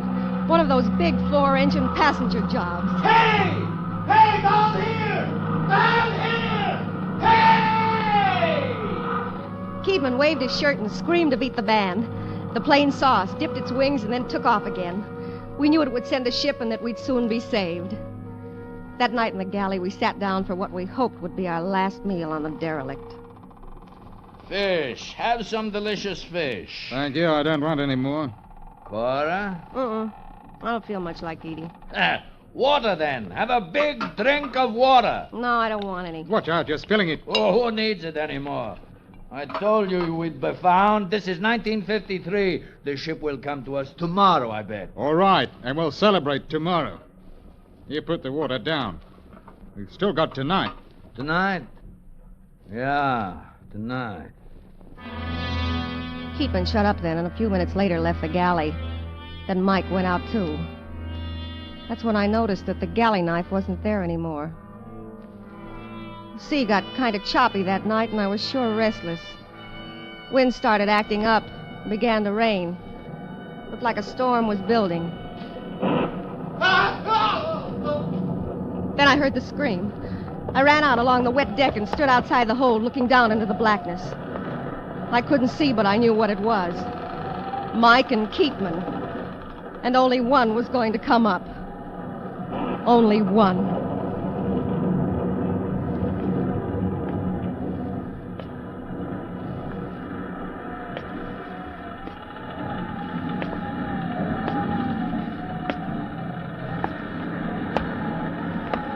Hello, my dear. Henry. I got the knife in him. before he knew what happened. Mike? Done. We divide by 2, my love, by 2 as it should be. I gotta get into my cabin. I'm getting all wet. Oh, wait. Cora, Yeah? the ship will come to us today, to us, to you and me. The $1.5 million is ours. I know, Henry. South of France, or would you rather Italy? Whatever you want, Henry. Anything? Yeah. Oh, Cora. Cora, my love. Oh, Cora!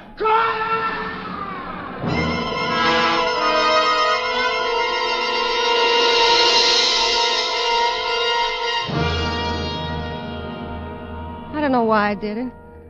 Honest to Pete, I wasn't thinking about it. I just did it all of a sudden. I gave him a shove, and he went right over the side. I could see him in water just for a second, his face whiter than ever and his eyes bugging out. And then he was gone.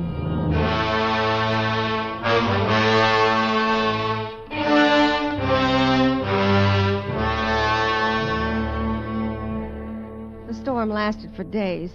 3, 4. I don't remember now. And it tossed the ship I don't know how many which ways. Then the sky cleared up. Sun got all warm again. Been this way a couple of days now. Well, I haven't seen the rescue ship. Water's gone. Fish, too. And I'm alone. But like I say, I'm rich.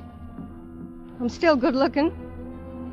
Any of you can have me and gold. All you gotta do is come out and get me.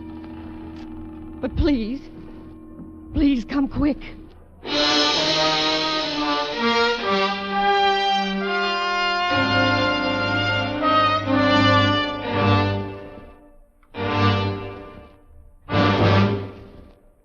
Under the direction of Anthony Ellis, Escape has brought you The Derelict, adapted by Larry Roman from a story by Victor Schwartz and starring Charlotte Lawrence as Cora. Featured in the cast were Joseph Kearns as Keatman, Ben Wright as Mike, and Charlie Long as Luwa. The special music for Escape is composed and conducted by Leith Stevens. Next week.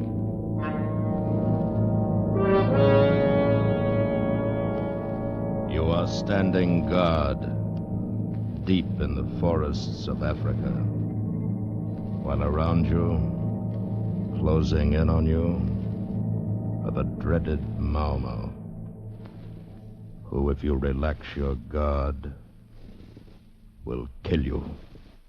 So listen next week when Escape brings you John Dehner's terrifying story, Lili and the Colonel.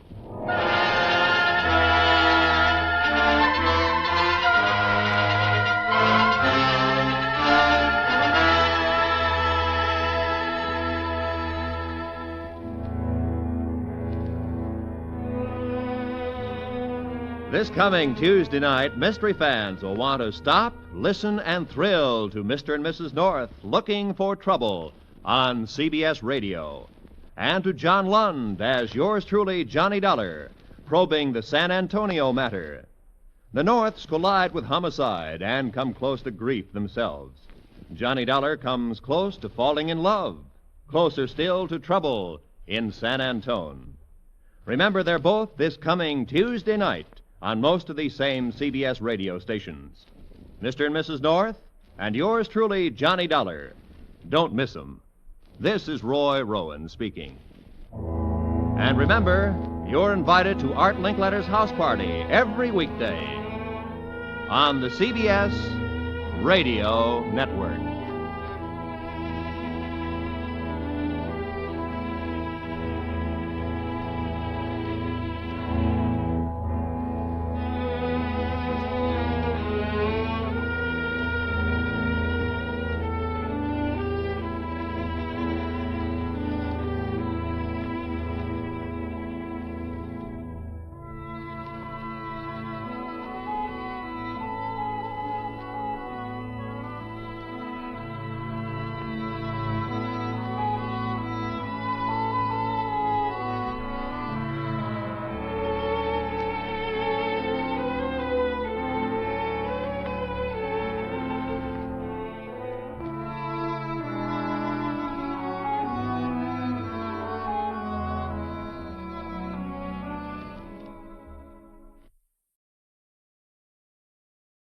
Our thanks this evening to America's own CBS.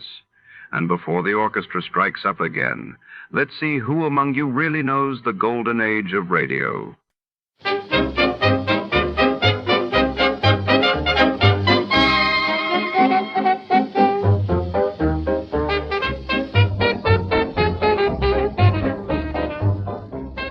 Tonight's tale takes us deep into the heart of the Bellamy Chemical Laboratory, where secrets burn just as fiercely as the chemicals stored within its steel walls. A mysterious fire erupts in the dead of night, leaving behind only ashes, suspicion, and a trail of passion-fueled motives. As Detective Archer prowls the lab's shadowy corridors, the scent of betrayal lingers in the air. Was it accident or arson driven by a burning desire? Shadows flicker between test tubes, and every suspect holds a match. Before to start, let's see what happened the day it was aired. It was February 26, 1952, and that day the world reeled as British Prime Minister Winston Churchill announced Britain had developed its own atomic bomb, while in New Delhi, India mourned the sudden passing of its first president, Dr. Rajendra Prasad, prompting national tributes. Johnny Dollar. Yeah. What? I said, yeah. Oh, what's that supposed to mean, and who are you? Oh, Johnny, this is Pat McCracken at Universal Adjustment Bureau. Well, hi, Pat, but what's with the crazy dialogue? Oh, that word, that yeah, was most of the conversation I got from some crazy character who just called in. I'm afraid I don't dig you. Oh, he called about 5 minutes ago. Said he'd been trying to reach you, but he got no answer. I was out picking up a morning paper. Who was he, Pat? He wouldn't say. He just gave his phone number. Wait a minute. There's only one man in the world talks like that. Yeah. Yeah. Was the call from San Francisco? No. Oh. Los Angeles. Well, then maybe I was, Oh, because the man I was thinking of... Oh, wait a minute. Yes, I'm waiting, John. Tell me just one thing, Pat. Well? Have any of your insurance companies been having to pay off on any big fires lately? I mean, out in Los Angeles? On any fires? You'd better start checking with those companies out there. No, wait a minute. Do it, Pat. And I'll lay odds that you get a handful of arson reports. Arson? Yes. Johnny, just because some silly guy calls up and all he says is, yeah. Hey, let me have that phone number he gave you. Now, Johnny. Come on, Pat. What is it? Hollywood 8, 3142. Okay, now you go ahead and check with your West Coast insurance company. And get ready to pay my expense account to Los Angeles. Are you kidding? Are you trying to tell me that the way some jerk says yeah means arson on the West Coast? Now, don't be silly. You, want to bet? Oh, Johnny. Pat, I'll call you back.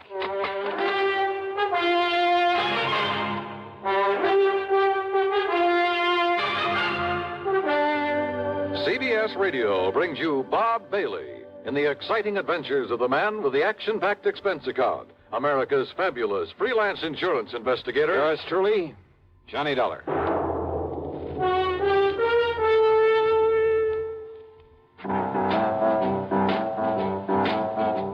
Talk about best-selling records. Here's a familiar tune about America's best-selling filter cigarette, Winston.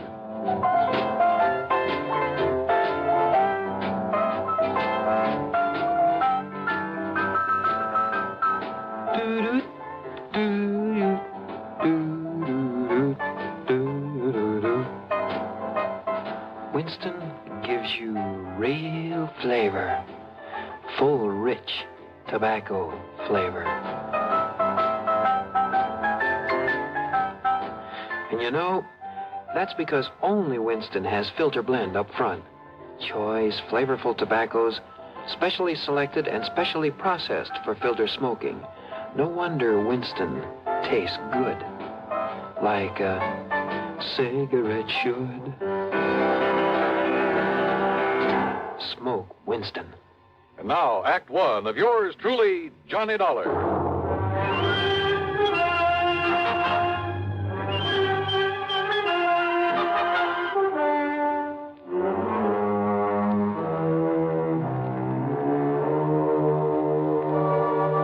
Expense account submitted by Special Investigator Johnny Dollar to the Universal Adjustment Bureau, Home Office, Hartford, Connecticut.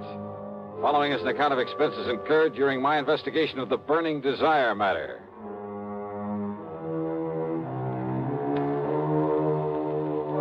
Yeah, as I told Pat McCracken, there was only one person I knew whose conversation might consist mostly of that one word. So, expense account item 1, $250 for a phone call to Hollywood 8, 3142.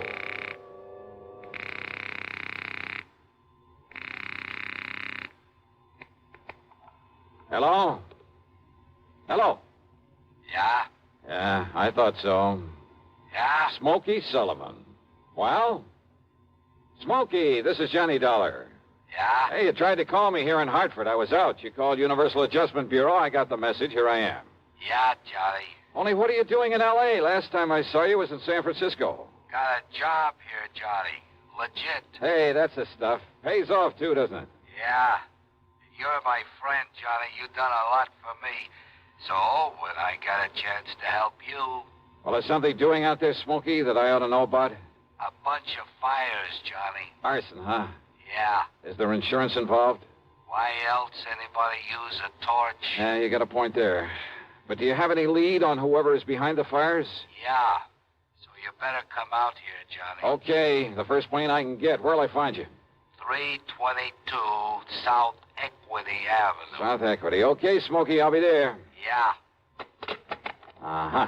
Now I'll call to Pat McCracken, pack my bag, and... Johnny Dollar. Oh, Johnny, thank goodness. Pat? Yes. I was just about to pack up and No, call don't you ever get off that phone of yours? I was talking to the guy who Listen to me. Johnny, you were right. Only reason that nobody smelled a rat is because a different insurance company was stuck with each of those fires out there. So until I called them to give me a report... Oh, and listen. I'm listening, Pat. According to the L.A. police, every one of them could have been arson. Okay, I'll grab the first 7 one. of them in a row, Johnny, that we know about so far. I mean, I haven't got the reports in yet from all the companies, and I'm also waiting for another report from the police. Now, Johnny, your best contact out there... That I've already got. What? Yeah. Oh, you mean that character who called us up? Yeah. Look, will you please tell me, who is he? What does he know about this? Universal Adjustment putting the old expense account on this? Yes, of course. Then I'll give it all to you in the usual report. See ya. Oh, now, Johnny, listen. Sorry, Pat, I gotta catch a plane. Expense account item 2, $162.85 plane ticket from Hartford to Los Angeles. Thanks to the time differential, it was only shortly after dark when the big mainliner set down at the L.A. International Airport. Item 3, $750 for a cab to Smokey's address. It was hardly Beverly Hills or Bel Air, believe me. 322 South Equity was in a beat-up part of a downtown industrial section. A weather-beaten 3-story house with a sign out front that said Boarders by the week a month.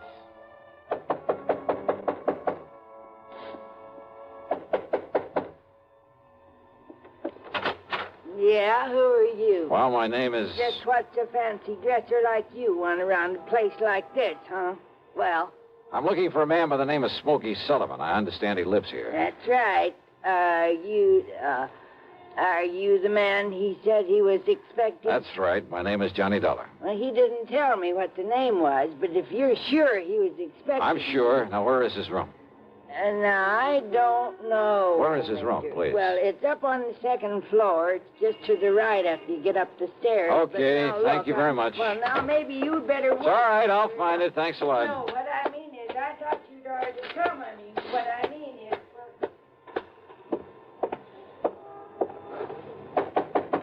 Smokey? Hey, Smokey, it's Johnny Dollar. Ah, what was that? Smokey! Now, what's all the... Oh, no. Hey, Smokey, can you hear me? Who did this? Are you... Good Lord.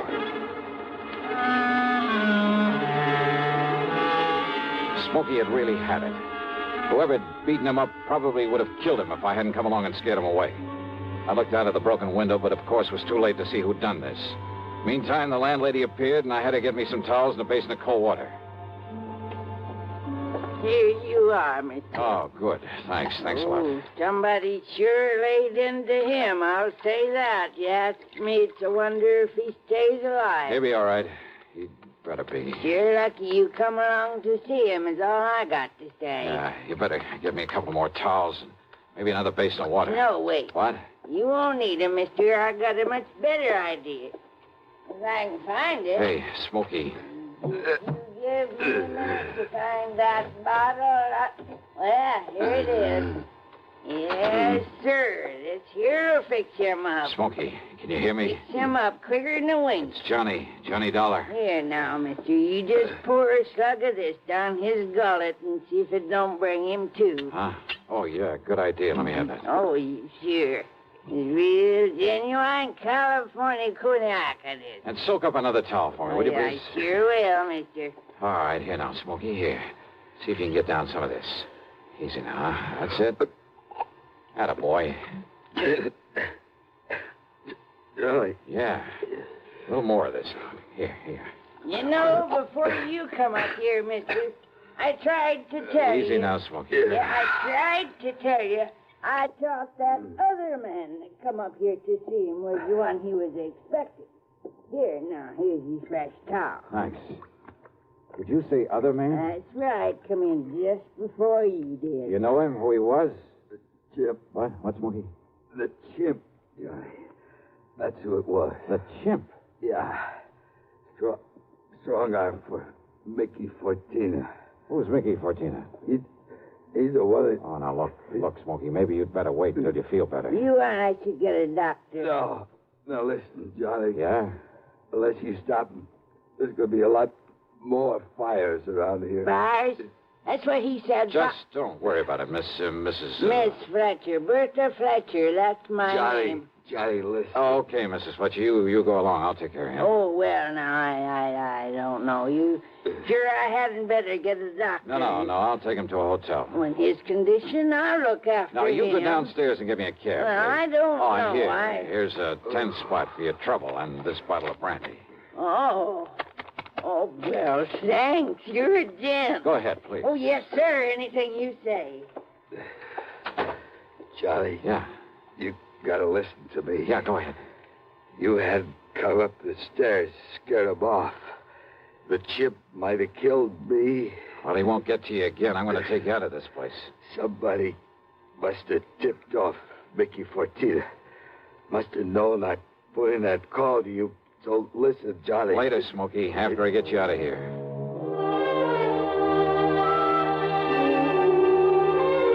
Item 4, the $10 to Miss Fletcher. Item 5, a bucket and a half for a cab to the Statler Hotel, where I had to show my credentials to the room clerk to get a bed for the somewhat mangled Smokey Sullivan. Item 6, $15 to the doctor who came up to the room, and I must admit got him back in a pretty good shape. Then, when the doctor had left us... Yeah, Johnny, all those fires, big insurance, all of them set. 7 of them in a row. So that means by one firebug, this Mickey Fortina you mentioned, huh? No, Johnny, Mickey's too smart for that. What? All set by different guys. I don't know who they are, but I see no remains. And the police ain't sure, but I know there was arson. Who's Mickey Fortina? He's a go-between. I seen this happen before. Yeah? Frisco, Seattle, and Denver, a lot of places. He brings in a lot of boys of his own. Everyone got a different way of setting a blaze. So the cops can't tie it up with any local boy whose methods they know? Yeah. Fortina's a go-between? He makes the deal with whoever wants a fire. And the police aren't onto him? What for? He never set a fire himself. Well, I know, but he's the guy that... By the time the arson squad is in, the guy who done it is far away. So there's no witness can prove Fortina set up the deal. And the police have never been able to put the squeeze on whoever made the deal for a fire? And get sent up for it? For being accessory or whatever you call it? Oh, yeah, I see what you mean. Yeah. Fortina sent for me when he found out I was here in L.A. I used to know him, Johnny. Wanted you to be a torch for him, huh? He just asked if I wanted to work for him. And he knew that I knew what he meant. But if you knew that Fortina was operating here... Smokey. How could I prove it? How can I prove it now? Well, maybe I can. But if he finds out I sent for you, Johnny... It looks to me like he already has. Oh, yeah. All right, then. If somebody who wants a fire can get to Mickey Fortina, there must be some way I can. At his office. His what? At his office every night. 1025 South Spring. He has an office for a racket like this? Why, you'd never know it. You'll see. Yeah, I think I'd better see. Hey, Smokey, you... Who's that? You got a gun, Johnny? Right here and ready. Open up in there. This is the police. Police, huh?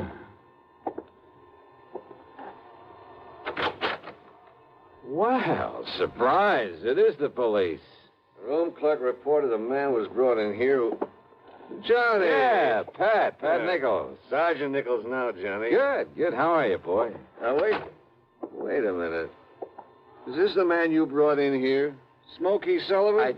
Listen, officer, Johnny, you think maybe Smokey is tied in with this string of fires out here? No, tell him, Johnny. No. You tell him, Smokey, anything you want. Well, no. Look, you know I'm no good at talking to a cop. Yeah, well, Johnny. give it a try. And, Pat, be sure you stick around to keep an eye on him. What? Smokey may need a bodyguard. You. Huh? Yeah. Until after I've made a little business call. Johnny. Now, look, if you're out here because of those fires... Did I say I was? I didn't tell him anything like that, did I, Smokey? No, Johnny. And I see what you mean. Now listen, Just stick around, Pat. I'll see you later. If I had told Pat where I was going, he might have wanted to come along. And a man in the uniform would hardly have helped in the plan I had for trapping Mickey Fortina. But you know something? Going over to see him alone was a big mistake. One I almost didn't live to regret.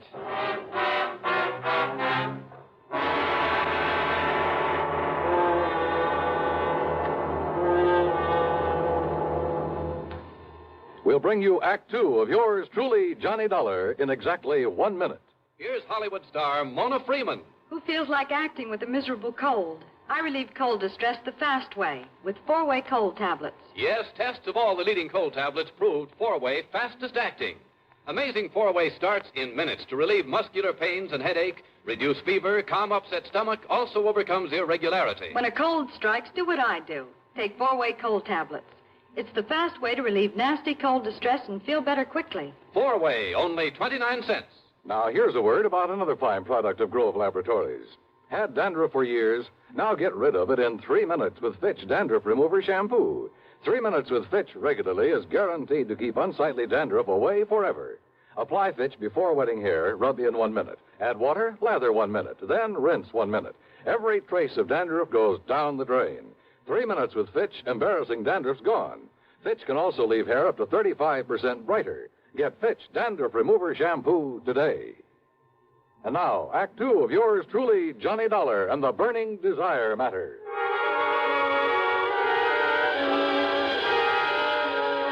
My plan for trapping Mickey Fortina was a very simple one.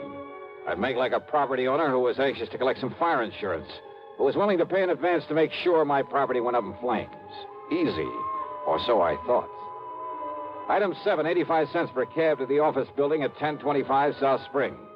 The only lights on were in Suite B on the second floor. According to the directory in the lobby, that was the office of the Fortina Friendly Loan Company. Loan office, huh? Yes, sir. Can I help you? Yeah, I'd like to see Mr. Fortina. You got an appointment? No, but I'd like to make a little deal with him. Well, can I have your name, mister? It's Morris, Theodore Morris. Just a minute, huh? Excuse me. Yeah, sure. Man says his name is Morris. Wants to see you, Mick. Oh? Hey, listen, has the chimp come back yet? No. And he said he was going to send Husky over there. Husky? Why? Well, Chimp said he was afraid if he showed up at that hotel... Careful what you say. Close the door. Sure. The chimp. And somebody was going over to the hotel. That can mean only for one thing, to get Smokey Sullivan.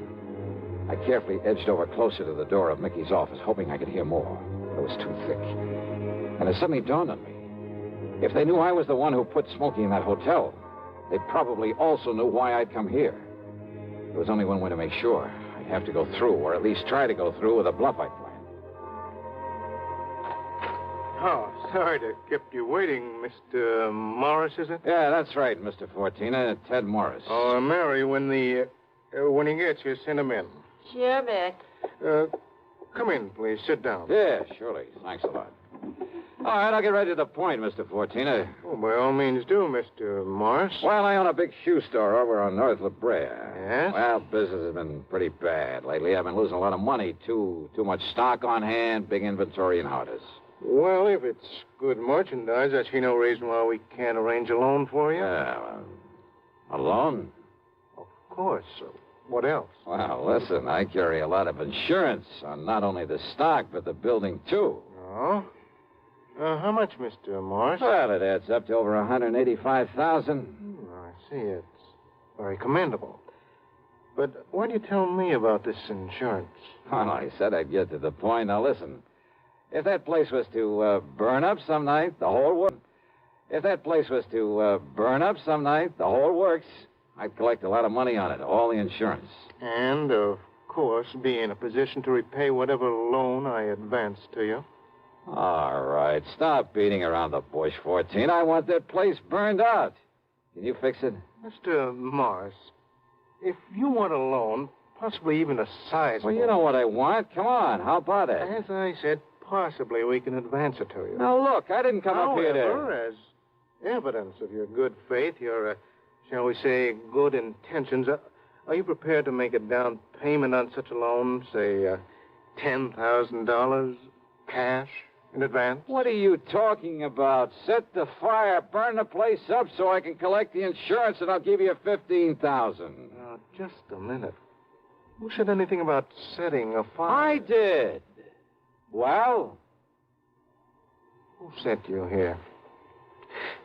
If you said it was a former client, I won't believe it. Oh, look, does it make any difference? Do you by any chance know a man by the name of Smokey Sullivan? Sullivan? He knows him all right, Mick. Wow. The chimp? Shut up. Sure, Mick, this is the guy I told you about. I come to see Smokey at his rooming house. What I left of him. Very interesting. After I ducked out, I hung around there. I seen him take Smokey in a cab. I followed him to that hotel. Did you send Husky over to take care of him? Sure. And listen. Yeah? I don't know what name this guy gives you, but when he knocks on Smokey's door, he says it's Johnny Dollar. Dollar? Insurance ticket? Yeah, that's right, Mickey. All right. So maybe I do arrange another fire with you in it, Dollar. Mickey! There's a police car just pulled up in front! Go ahead, Chip. Yeah, don't kill this dirty... All right, now, 14er, your turn. Don't move, Dollar. Reach for a gun and I pull this trigger. I see. Yeah. How are your eyes, Mickey? Can you see in the dark? What? Without this lamp in here? All right, you...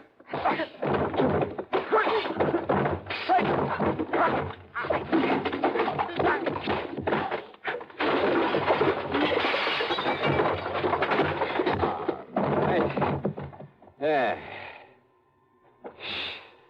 Wow. I guess Smokey was right at that, Johnny. Hi, Pat.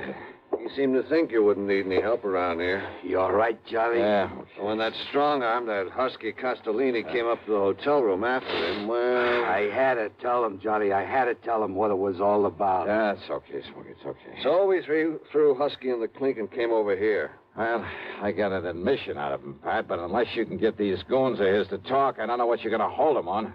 After what just happened in here, Johnny, we'll hold him and his goons just as long as we need to. And unless they want to take the whole rap for him, I think they'll talk.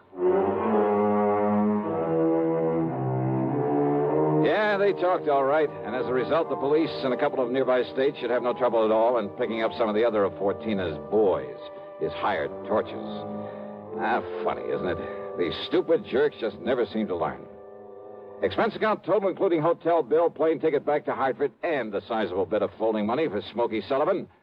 $874.20. Yours truly, Johnny Dollar.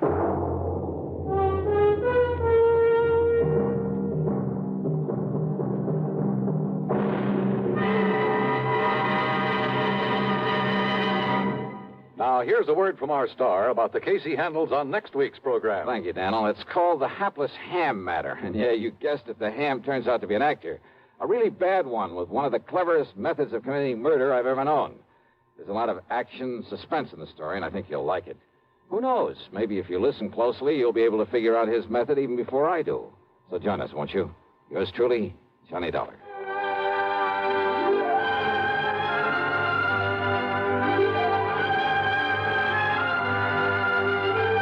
Yours truly, Johnny Dollar, starring Bob Bailey, originates in Hollywood and is written, produced, and directed by Jack Johnstone.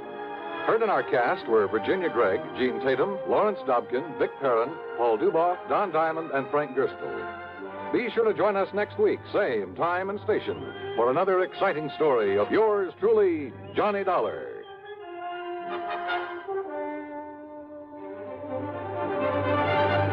This is Dan Cubberly speaking.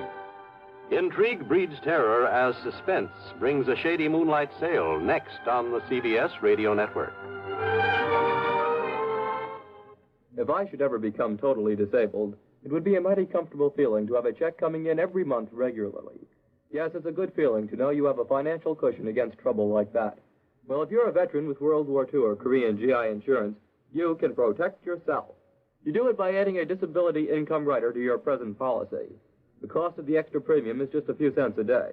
For example, a 40-year-old veteran with a $10,000 term policy would pay only $1.60 a month for the added protection. If you sign up for the disability income provision, it works this way. After you have been totally disabled for 6 consecutive months, VA will pay you every month as long as this condition persists. $10 for each $1,000 of your GI insurance policy. That adds up to $100 a month if you hold a $10,000 policy. Full details about total disability income at any VA office. Radio 59 WROW, first on the dial in Albany, Schenectady, and Troy. America's airwaves shine a little brighter thanks to our friends at CBS. And now, ladies and gentlemen, let's see if you're ready for tonight's radio quiz.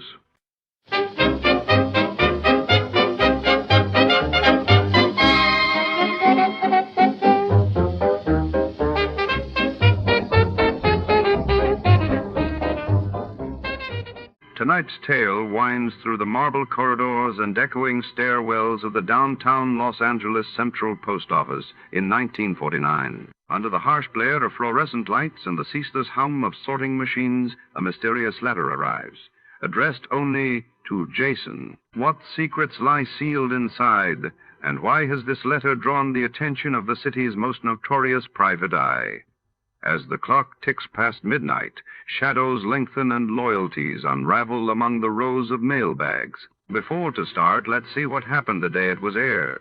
It was March 18th, 1949. That day, the world learned of the signature of the North Atlantic Treaty in Washington, signaling the formation of NATO while in London. British authorities continued their investigation into a daring jewel heist at Hatton Garden. Tired of the everyday routine? Ever dream of a life of romantic adventure? Want to get away from it all? We offer you Escape.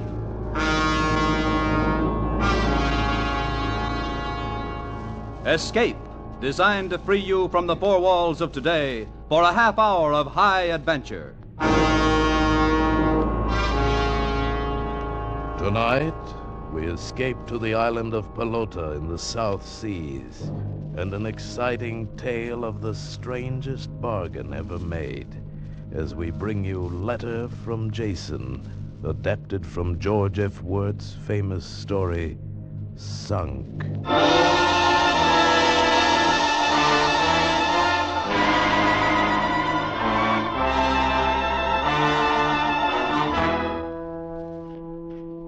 No, John. My mind's made up, and all your eloquence won't change it. You'll understand why when you hear this letter I got today. A letter from Jason. Yes, at last. Listen to this, John. Dearest Ellen, he writes, after the terrible things I did and said to you that last night, there seemed to me to be only one way out. I had failed you as a husband. I had failed the baby as a father. There wasn't anything I hadn't failed at, excepting booze. I was a great success in a saloon. But this is no news to you. You might, however, be interested in what happened after I walked out on you that night. Well, actually, I don't remember much of the night. But the next morning, when I woke up in a rooming house south of the slot, I remembered enough. I knew I couldn't go back, and I didn't see any point of going on. But I even failed as a suicide.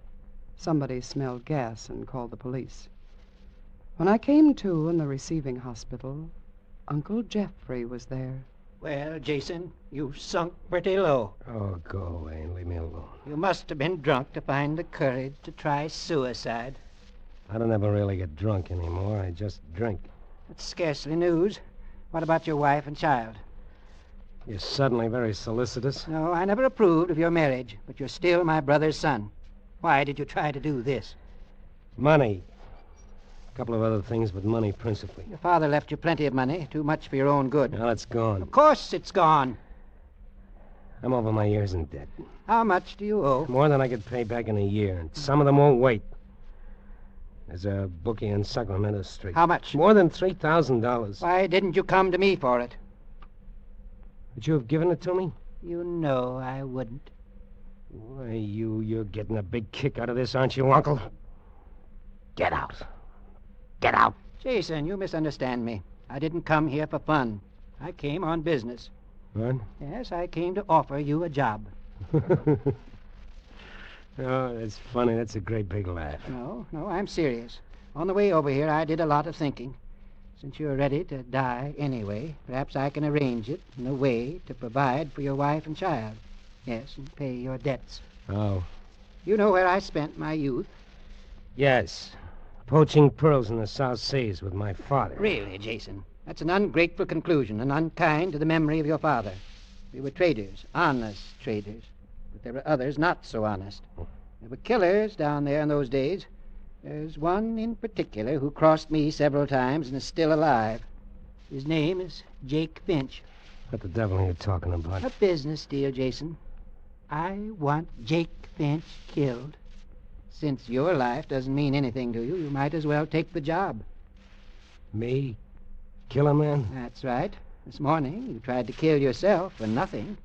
I'm offering you a chance to kill and be paid for it. How much? Your debts. And $25,000 to your wife after Finch is dead. It's a lot of money. It's worth it to me to see Finch dead. Well? And after I've killed him, what then? Ellen is provided for. And me? We'll cross that bridge when we come to it. Where is this man? He lives on the island of Pelota, 3 weeks' sail from Tahiti. How romantic. Not at all. He's a dangerous, treacherous killer, and you're going to have to meet him face to face. He's lived too long to be caught off guard. What makes you think I'll have the guts to kill him? I'll be along to see that you do. What? Yes, and to see that my name is not connected with the matter. If you kill him, it will be in self-defense. So I've sunk pretty low, have I, Uncle? What about you? That's neither here nor there. Do you want the job? No. But I'll take it for Ellen's sake.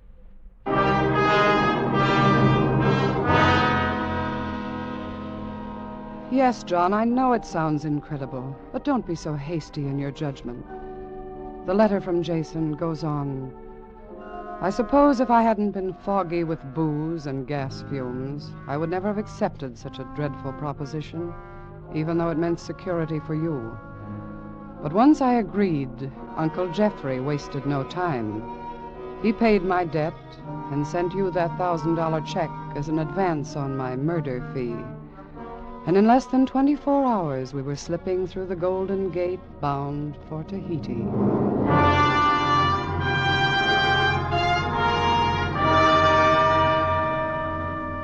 It wasn't any different aboard ship. They have bars, too, and wonderful brandy, French cognac. I was really enjoying life, a cruise to the South Seas, all expenses paid. And then, the fourth day out, Uncle Jeffrey came into my cabin as I was breakfasting on a brandy milk punch. Good morning, Uncle. Everything ship-shape topside? Jason, it's time we got down to business. Oh, sure. Anything you say. Do you understand what I'm saying? Sure. Go ahead, Uncle. Here. You better get used to the feel of this. A gun? Is it loaded? Naturally. Pick it up. It's heavy. Yes, it's a .45. Tear a hole in a man the size of a silver dollar. Never held a gun in my hand before. Aim it. There, at your reflection in the mirror. What's the matter, Jason? Your hand's shaking. You're perspiring. I can't. I can't. You must. Remember, if you want your wife to get that money, you'll have to kill Jake Finch, not just try to kill him. I need a drink. I need a drink bad.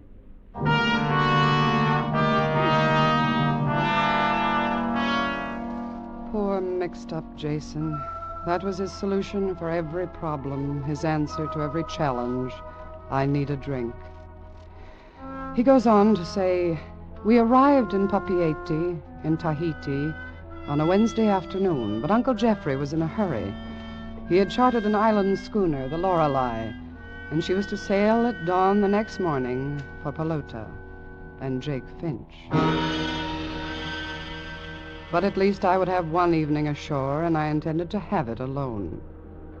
Well, see you later, Uncle Jeffrey. Where are you going? Sightseeing, one enchanted evening, that sort of thing. Now, you wait till I get this luggage transferred to the schooner, and I'll go with you. What's the matter? You afraid I'm going to get drunk? I know you are. That's where you're wrong. I got to stop sometime. I made up my mind I quit when we got to Tahiti, so I've quit. I don't believe you. You're drunk right now. That's what you think. I'm not drunk, Uncle Jeffrey. I'm sick. I'm sick of the sight of you. We still have a long way to go together. I know. Let's understand each other right now. I hate your guts. It's perfectly clear that you hate mine. I made a bargain with you. I'll go through with it, for Ellen's sake. Went for her, I'd use that gun on you instead of Jake Finch. Good. I'm glad that we understand each other so clearly. I'll see you later. Be aboard the Lorelei at midnight. Don't worry, I'll be there. I'm sure you will, Jason.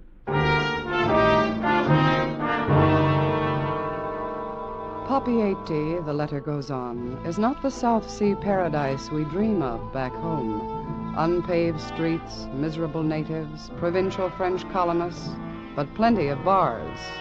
I avoided them. I headed for the big hotel and a table on the terrace.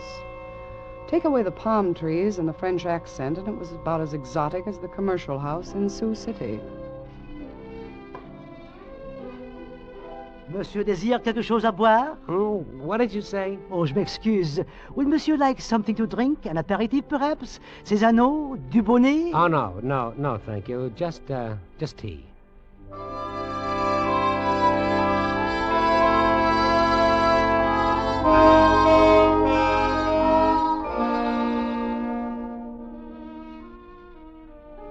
Garçon? Oui, monsieur? My check, please. Tout de suite, monsieur. You know, that tea, that's pretty vile stuff. Was there something wrong, monsieur? It is the very best Oolong. Oh, no, I guess it was all right for tea. Oui, monsieur. Voilà, monsieur. Here you are. And keep the change. Oh, merci beaucoup. Oh, say, tell me, what's a good place for dinner? Oh, ici, monsieur. The hotel has the best cuisine in Papeete. But it's a little quiet, don't you think? Peut-être. Then I should commend monsieur to chez Tante Marguerite, or the Southern Cross. At the Southern Cross, there are the girls. Oh. Then I'll go to Marguerite's.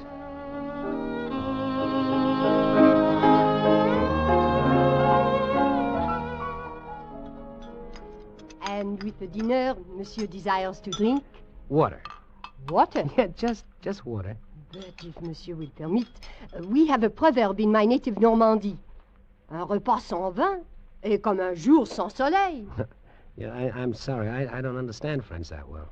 A meal without wine is like a day without sun. Oh. And surely with the cuisine of Tante Marguerite, one must not drink just water. Besides, the water in Papeete is not safe. I myself have lived here more than 20 years, and never have I tasted the Papeete water. Oh, no. I would recommend wine, monsieur. I urge it. With the langouste, a dry sauterne, monsieur. Oh, well. Well, very well. A small bottle, then.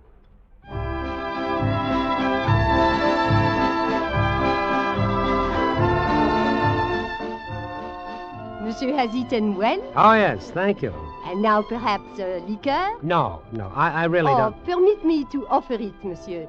As you say, on the house. Well, no, that isn't Cointreau, Chartreuse, cognac? Cognac.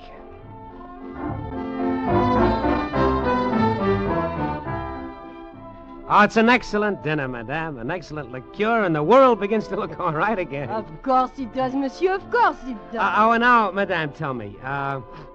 You know of a place here in Papeete called, the Southern Cross? And who does not, monsieur? Tell me how to get there, will you?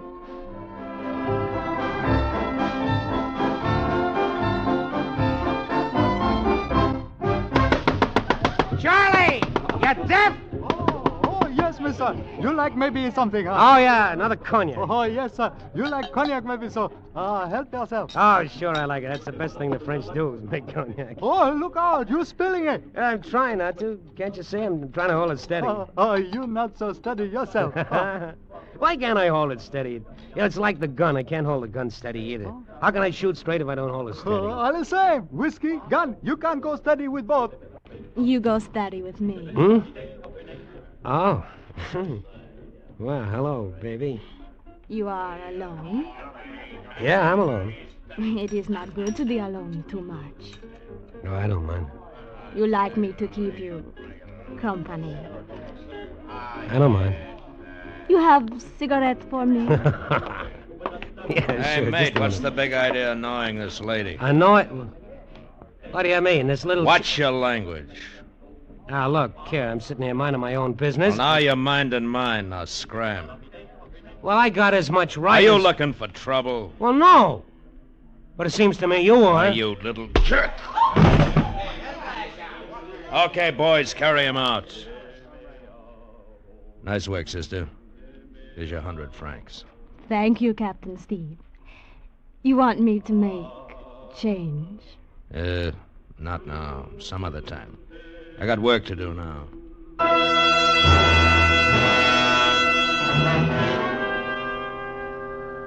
I know, John. It's the same old pattern. How well I know it. The promises and the failures. Anything could start him slipping. A glass of wine, the brandy sauce on the mince pie. Yes, or the sniff of the cork, if you like. But listen to Jason's letter. He goes on. The next thing I knew, I was in a narrow bed, in a creaking, rocking room, and I didn't feel well, darling, not well at all. I had the world's worst hangover.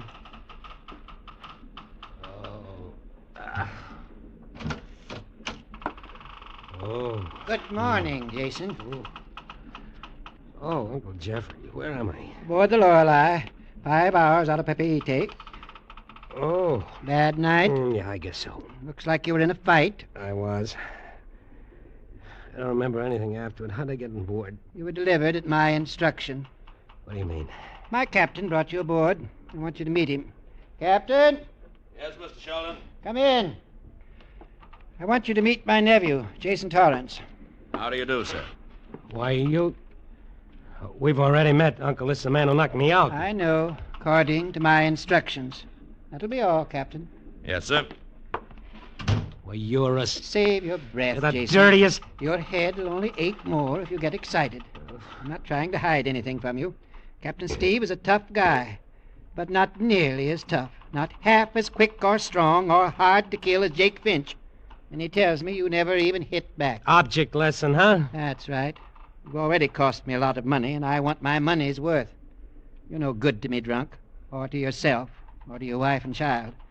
Suppose you'd gotten in a real brawl in that saloon last night, where you could have been killed. And where would your wife and kid be? But believe me, I won't pay off until you kill Jake Finch. I do believe you. I believe you'd let Ellen and the kid starve before you'd help them. I would, Jason. You can be sure of that. Unless you kill Jake Finch. All right, Uncle. I'm on the wagon from now on. Oh, it's easy to say when you're still going on last night's booze. I mean it. I've taken my last drink. I wonder, Jason. I wonder.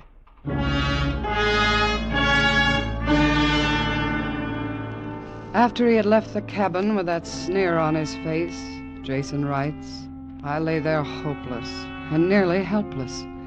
For I knew now if I was to be helped at all, I would have to help myself. So I pulled my aching frame out of the bunk, and head throbbing and tongue thick, I climbed up onto the deck and faced the captain. Well, Mr. Torrance, you had a nice long nap, huh? Yeah, thanks to you. You got any work for me? Work? Yeah. You know, something to do. I want to get busy. Well, now, there's always work aboard a sailing vessel. Know how to hold a stone a deck? Does it take a college degree? No. But you'll need something else. Muscles and guts.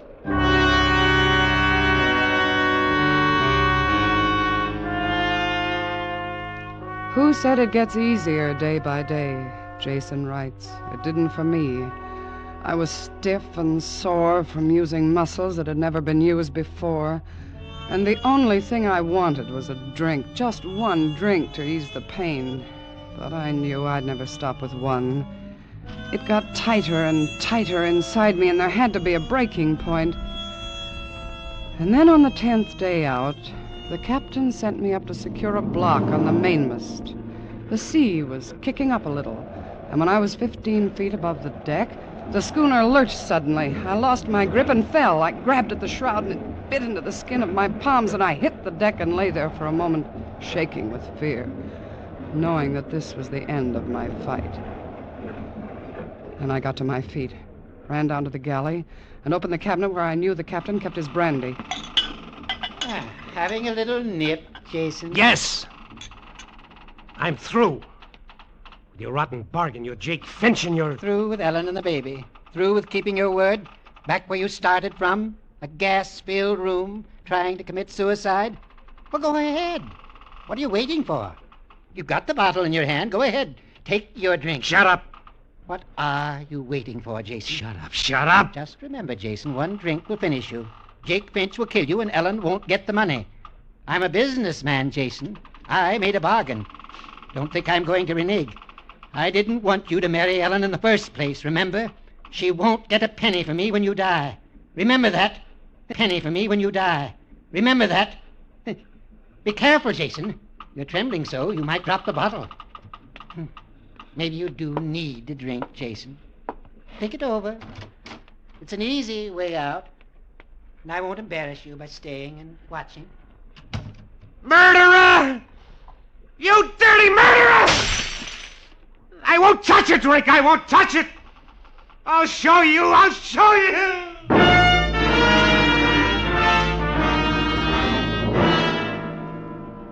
And then suddenly it grew a little easier. Not taking that drink was the turning point, I guess. The crying out inside, the need for liquor, grew slowly quieter. My muscles began to toughen. My whole body began to feel better, more alive. And the first time in years, I enjoyed eating. And I was learning to be a pretty good sailor.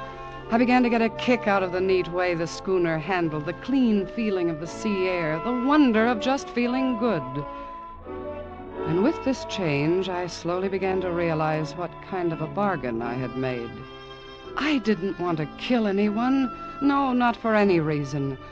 Not now, when I felt sure I could start my life over again. You've made a bargain, and you'll stick to it. I'm not the same now. I'm in good health. I'm strong. I can get a job and really take care of Ellen and the baby. You should have thought of that before. Well, I'm thinking about it now.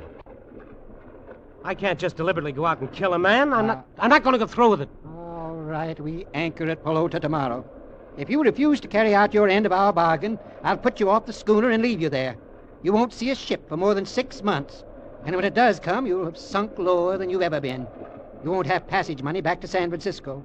You'll die in Pelota. And Ellen won't see a penny of that $25,000. You do that? In a second. But I'll pay you back the money you lent me. I'm not interested in that. I want Finch killed. Believe me, he has it coming to him. I don't care what he's done to you. I'm not going to go through with it. Not only what he's done to me, Jason. I didn't want to tell you before. I never told you how your father died. No, you never did.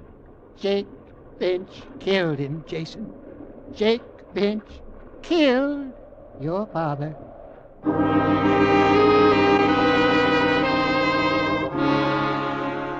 Jason's letter continues. So you see, Ellen, what a diabolically clever scoundrel Uncle Jeffrey is. The last straw was that stuff about my father. I don't know whether he's lying or not, but it just might be true. And so this man who is playing God with my life has added the final motive for murder, vengeance. We're approaching the island of Pelota now, Ellen, and I have no other course but to find Jake Finch and kill him, or be killed by him. What a crying shame that I couldn't have found myself before this, for I know now what a wonderful life we might have had together. I hope you will find it with someone else, for you deserve better than I ever gave you. We're dropping anchor now, and I must go. Well, there she is, Jason. Pelota, one of the loveliest islands in the Pacific. A perfect setting for a murder. Yes, isn't it? Feel up to it? Don't worry about me. Where do I find Finch? Everybody on the island knows him. Anyone can tell you where to find him. Try the traders or the bar. Good luck. Aren't you coming? Oh, no. Remember, I don't want to be connected with Jake Finch's death in any way. It's your affair now, not mine. Yellow all the way through, aren't you, Uncle? Yellow and rich enough to hire thugs and murderers to do your dirty work.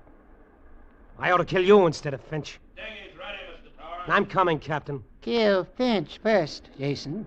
Then you have my permission to kill me.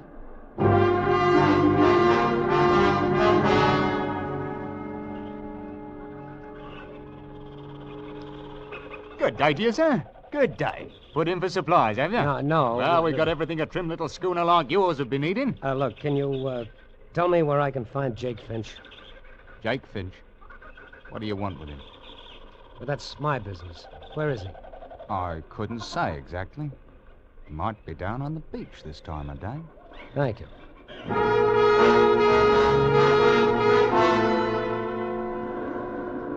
Oh, friend. Who, me? Yeah, you. Well, I wasn't sure. Ain't been called friend in 20 years. What can I do for you, stranger? I'm looking for Jake Finch. Well, don't look at me. I ain't him. Where can I find him? Look here, mister. If this is your idea of a joke, it ain't funny to me. I'm sorry. I'm simply looking for Jake Finch. Well, look somewhere else. Look for him in a bar. That's the likeliest place to find Jake Finch.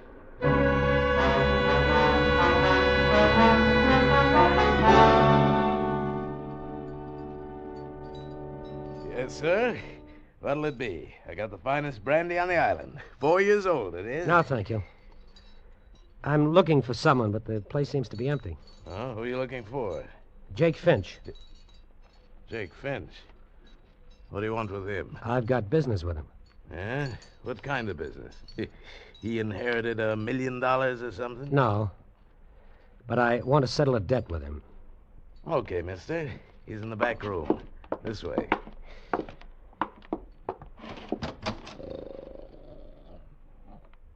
There he is.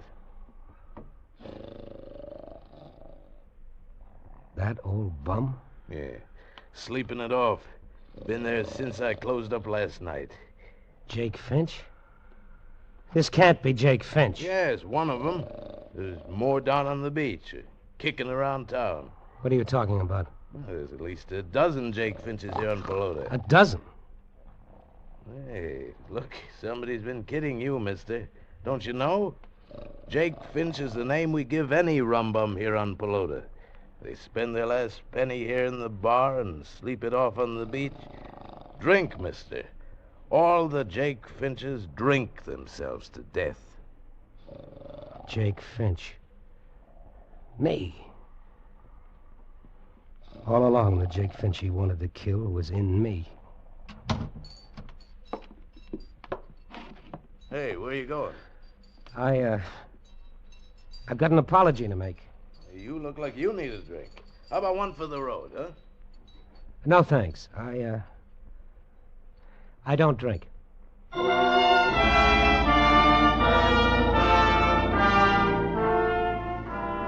There it is, John. That's my letter from Jason. You understand now, don't you, why I'm asking you as my attorney to stop my divorce action immediately. I cabled Jason this morning that I'm waiting for him to come home.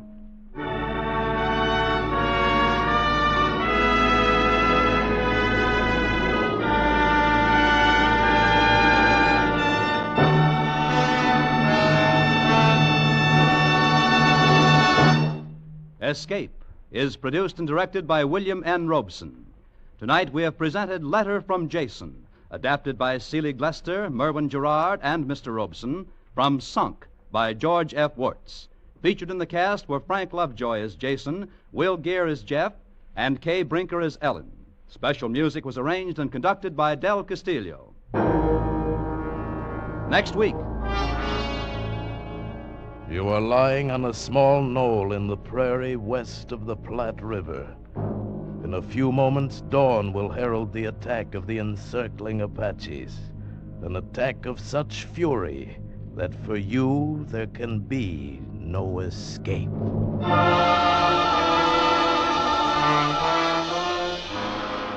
Next week, we escape with an exciting tale of the Old West, as James Warner Bella tells it in his thrilling story, Command. Pardon me, Mr. Lamont. I'd like some information. Why, it's Gracie Allen. Can you tell me who that young man was with the wonderful deep voice? Well, yes, that's Paul Freese. Well, I'd love to meet him. That'll be easy.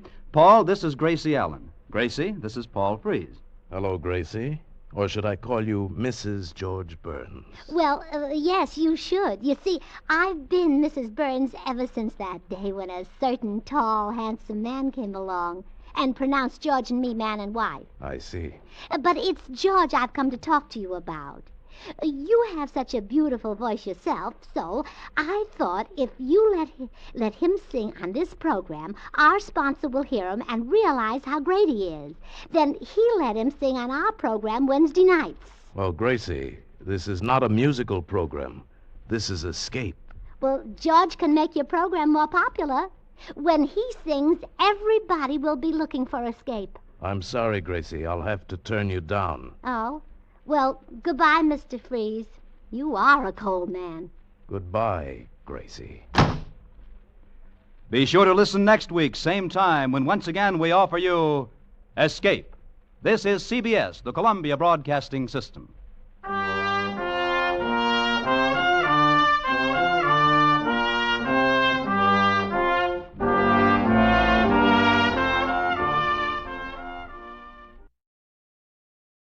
A warm word of thanks tonight to our sister station, CBS. And before the next thrilling episode begins, let's see how much you know about your favorite radio heroes.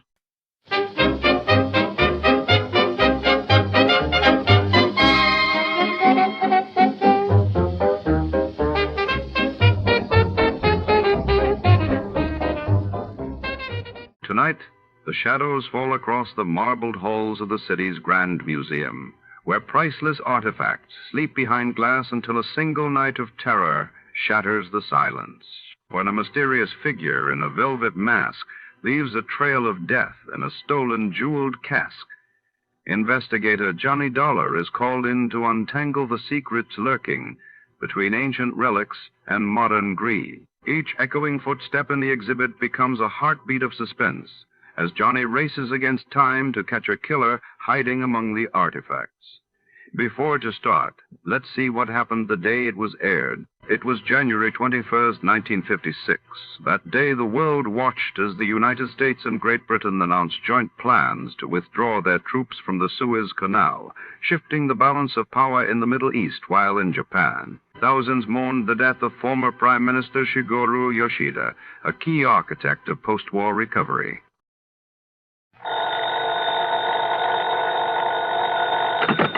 Johnny Dollar. This is Harry Branson at Philadelphia Mutual Liability and Casualty Company. Harry, it's been a long time. What's on your mind? John, I have a case for you involving several of our very important clients. Good. Then it ought to pay me a nice big fee. I'm not sure about that, John. Of course, we'll pay your regular expenses and your regular commission. But no extra fee? I don't know. You, huh?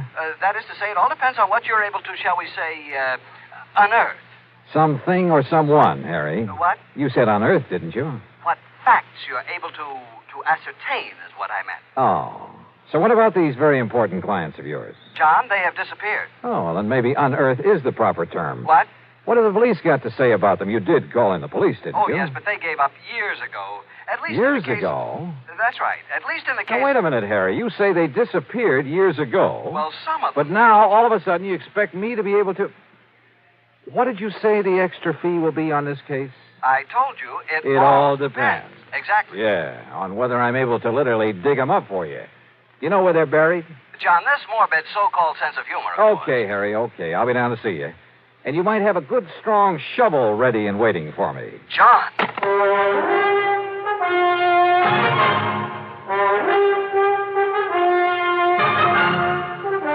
Bob Bailey in the exciting adventures of the man with the action-packed expense account. America's fabulous freelance insurance investigator. Yours truly, Johnny Dollar.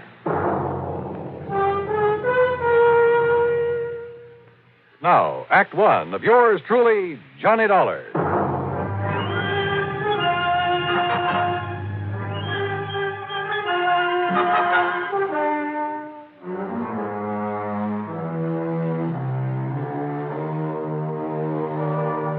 Expense account submitted by Special Investigator Johnny Dollar to the Philadelphia Mutual Liability and Casualty Company. Following is an account of expenses incurred during my investigation of the Casque of Death matter. Expense account item 1, 1340, train fare and incidentals, Hartford to Philadelphia. I went by train since Harry Branson didn't seem to be in a hurry, and I enjoyed a look at the countryside this time of year. It was a little after noon by the time I reached the office on Walnut Street and sat down to talk with Harry. But I thought I impressed the... Old sober-sides Branson hadn't changed a bit since the last time I'd seen him, and he still looked as though he was carrying the weight of the world on his shoulders.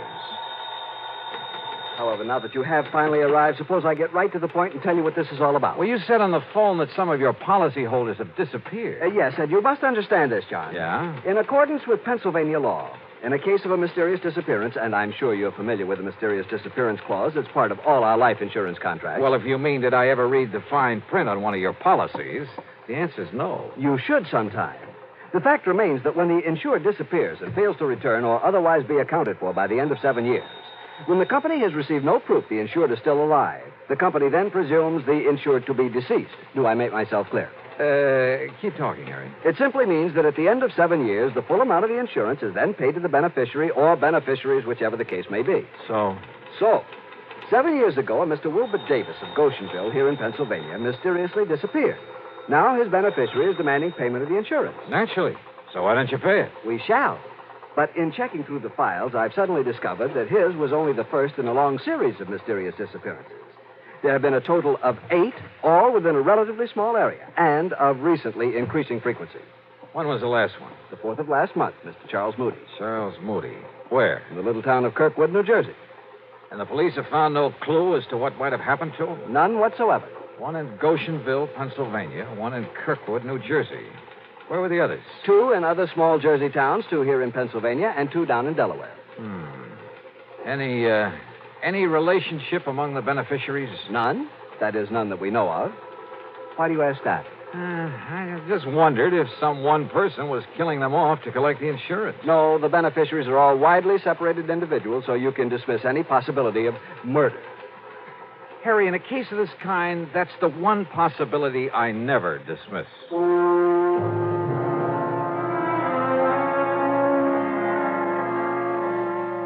Harry's secretary put together a comprehensive list of the people we were concerned with. Their names, addresses, beneficiaries, and so on. In my room at the Bellevue Stratford that evening, I went over it carefully. All of these people had disappeared from their homes in small communities. All of them had been in their 60s, had been widowers or bachelors. As for the beneficiaries, they were scattered about all over the country. Early the next morning, I paid my hotel bill. That's item 2, $18 even for the room and a couple of meals. Then spent item 3, $50 deposit on a rental car.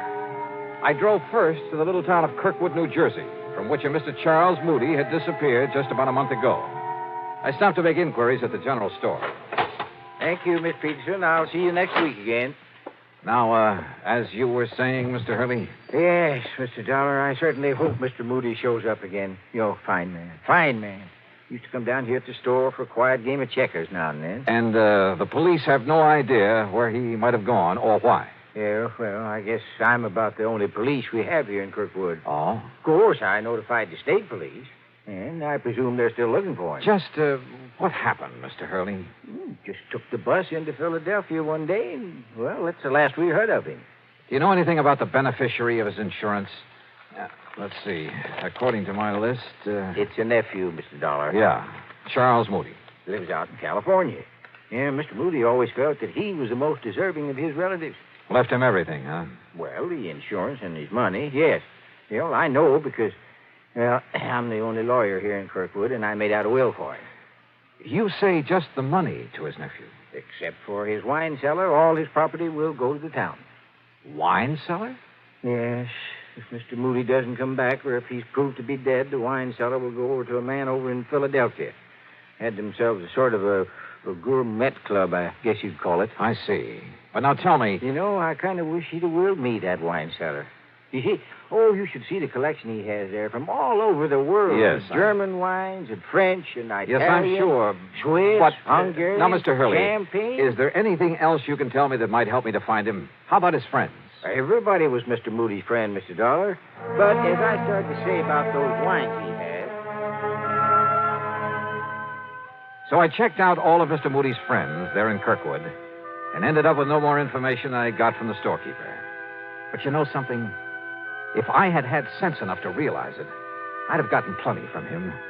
He had given me a real key to the disappearance, not only of Mr. Moody, but of the 7 other people on the list. And what a key. Yeah, to what turned out to be one of the weirdest cases I ever handled. Now, Act 2 of yours truly, Johnny Dollar and the Casque of Death Matter. Item 5, $42.70, traveling expenses, food and lodging for the next 2 days.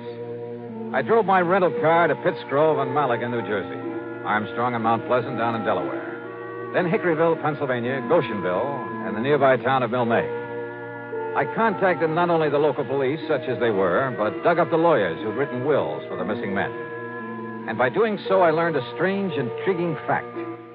You see, my last contact was there in the village of Milne with the one lawyer in town. Yes, Mr. Dollar. If my client, Mr. Frederick Burton, fails to return by the end of 7 years, your company will have to pay the insurance. As for the rest of his estate... Including a wine cellar? Yes, a very excellent one. Its contents will go to a friend of his who lives in Philadelphia. Mr. Edward Alden Poley. Yes, that's right. How did you know? Well, I've been doing a little poking around these past couple of days. You understand, of course, that's only if we receive some definite evidence of Mr. Burton's death, or if he fails to return before the 7 years is up and therefore legally is presumed to be deceased. Do you know anything about this man, Poley? No, I don't. It seems they had a sort of epicures club. Do you know who the other members of it were? Well, Mr. Burton told me who they are sometime before he disappeared. If you'll just give me a moment, perhaps I can recall their names. You want to check them against this list of mine? Yeah, if you like. All right, let's see. Mr. Frederick Burton, that's your client. Yes? John L. Wakeman over in Hickoryville. Mm-hmm. Wilbur Davis in Goshenville. That's correct. Harmon Phillips and Ralph Hunter from down in Delaware. That's right. And finally, Charles Moody, Nathan Norwood, and William Harnell over in Jersey. Your list is quite correct, Mr. Dollar, except for one omission. There was another? Mr. Bradford W. Turner. Do you know where he lives? Yes, in the little town of Alloway here in Pennsylvania. That is, if he hasn't disappeared. Yes, I've... Good heavens. Do you mean to say that all the others... Well, I know, of course, that Mr. Burton did, but do you mean to say that all the others on that list have disappeared, too? Yes, sir. And I'm going to find out about this Mr. Turner right now. In the town of Alloway, did you say? Well, yes, it's about 18 miles north of here. Okay, sir. And I'm very much obliged to you. Mr. Dollar. Yeah? Do you really think there can be some connection between these disappearances and the fact that all these men have willed their wine collections to this Edward Alden Poley? What do you think? Wait a minute. Had I told him the others all willed their wine collections to Poley? Or had he just come to that conclusion? Or what? Anyway, I drove due north to Alloway. The one large, rather nice home belonged to Mr. Bradford W. Turner, the man whose name was not on my list. So I hoped that he was still here in the land of the living.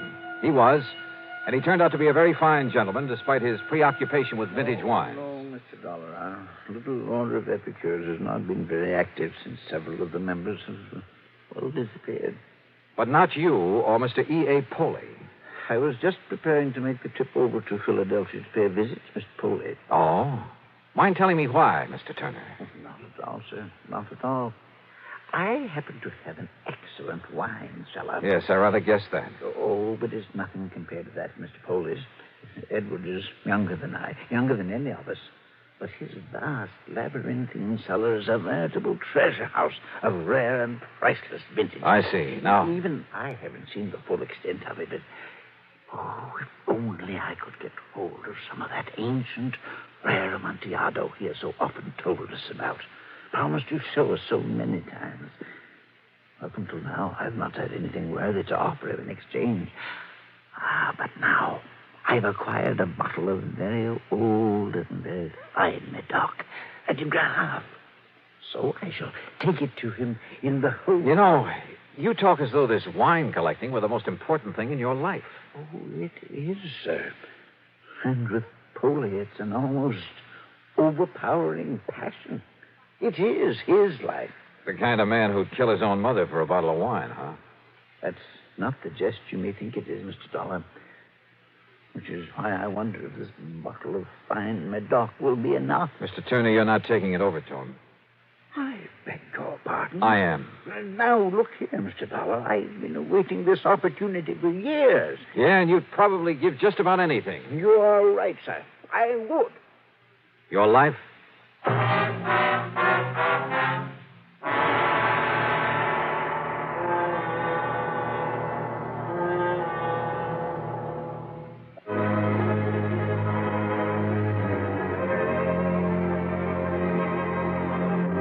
Yeah, every one of the old men who disappeared had been a nut on the subject of wine collecting, and had provided in his will that his cellar was to go to a Mr. Edward Alden Poley. You know something? When I talked to Poley at his home in the old Germantown section of Philadelphia, I decided he was the biggest nut of all, and possibly a dangerous one. It was an old house and a big one. It must have been one of the original Philadelphia mansions. As for Poley himself, well, I'd say he was a man of about 50. He was short and heavy-set, and his face reminded me of a bird of prey. Very thin, with a long, aquiline nose. His eyes were far apart and almost beady.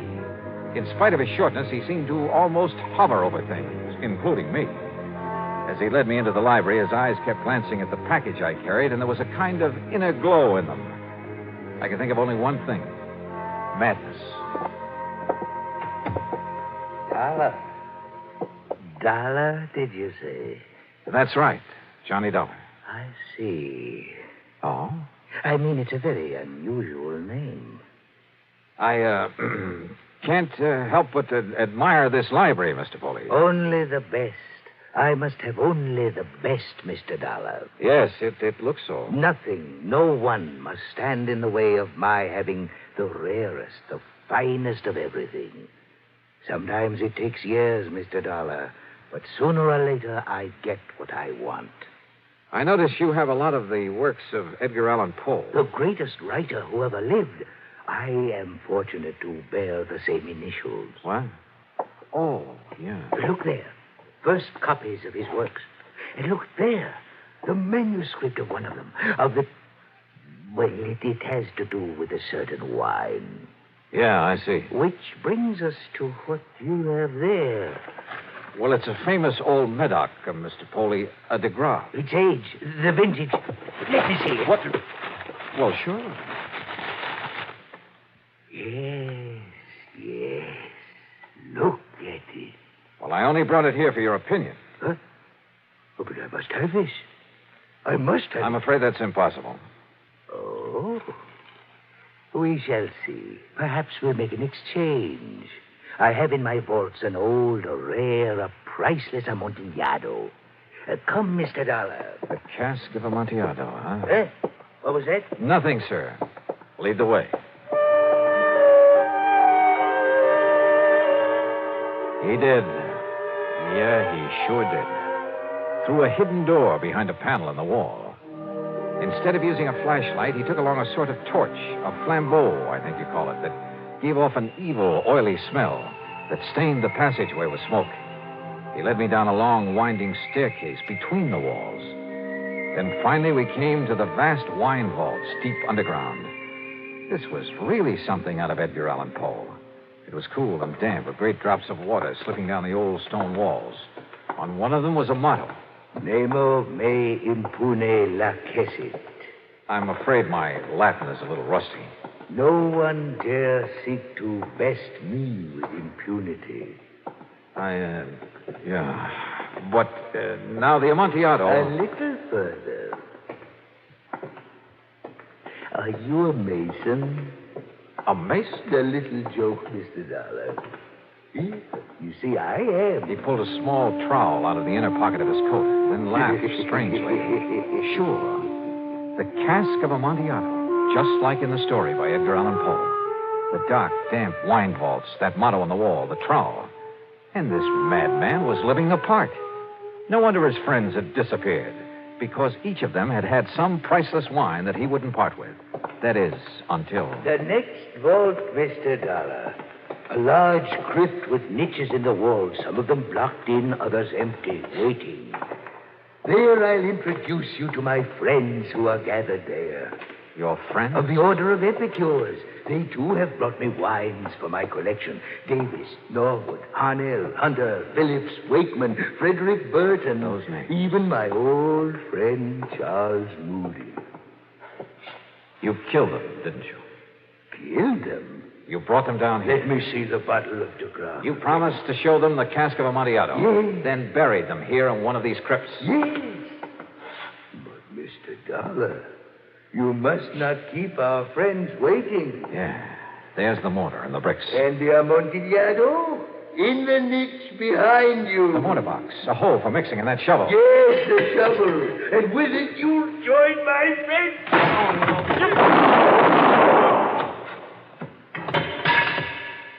But this isn't the way the story.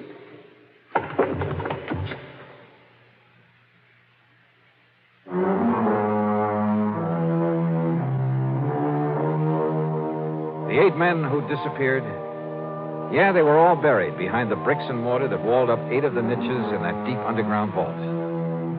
Funny, I completely forgot to look to see if there was a Casque of Amontillado in that cellar.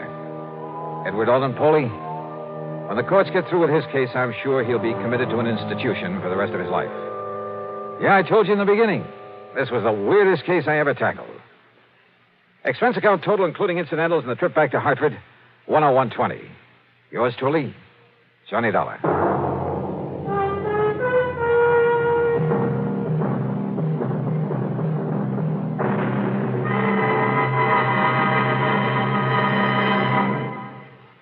Now, here's our star to tell you about next week's story. Next week, I run into a girl who is fabulously rich, and because of it, fabulously poor. Join us, won't you? Yours truly, Johnny Dollar.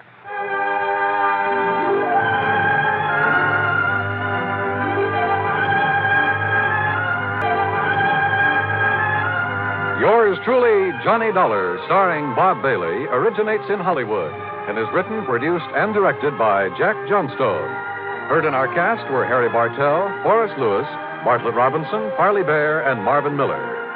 Be sure to join us next week, same time and station, for another exciting story of yours truly, Johnny Dollar.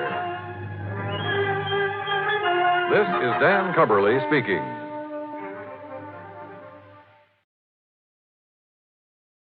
A warm word of thanks tonight to our sister station, CBS. And before the next thrilling episode begins, let's see how much you know about your favorite radio heroes.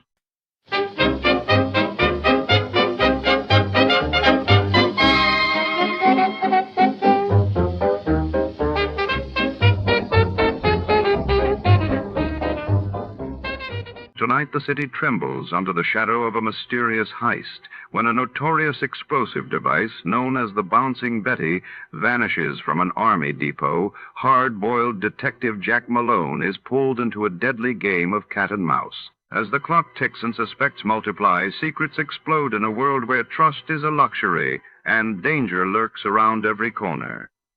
Who stole the Bouncing Betty and why?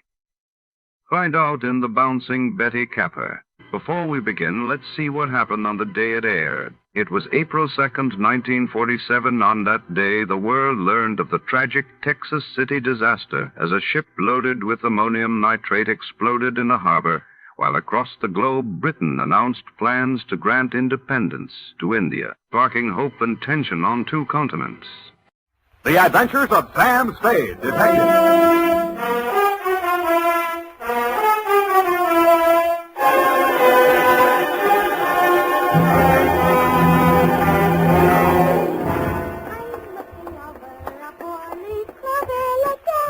Very funny.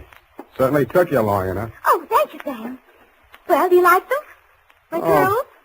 Yeah, I guess so. It's your own hair, I trust. Oh, yes, Sam. When it's brushed out, you'll never know anything happened. Whenever you're ready, curly. Oh, gee, you like it that well? Yeah, very cute. Well.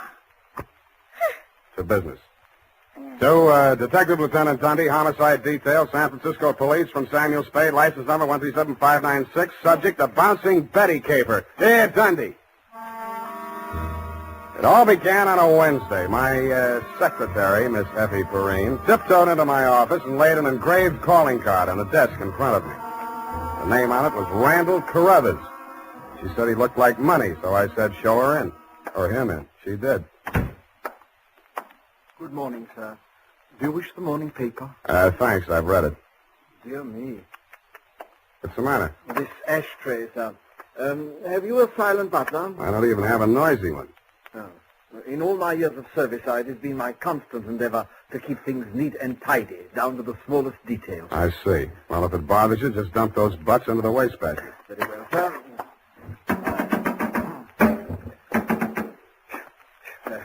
If you will pardon the presumption, sir, you could use a well-trained servant in this establishment. Waste paper baskets clean and empty at all times. Never allow refuse to accumulate. That's not refuse. That's this month's bills. So I noticed, sir. I also noticed that you have not opened them.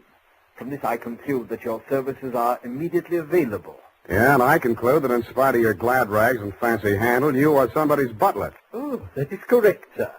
I am first butler in the household of Dr. Mark McGraw. First? Yes. Bleakcliff is the name of the estate. It's near the village of Squid Beach, some 50 miles in a southerly direction on the Pacific coast. You know, I think I'm going to like you as a client, Mr. Carruthers. I mean, it's refreshing to get a few accurate facts without, shall we say, priming the pump.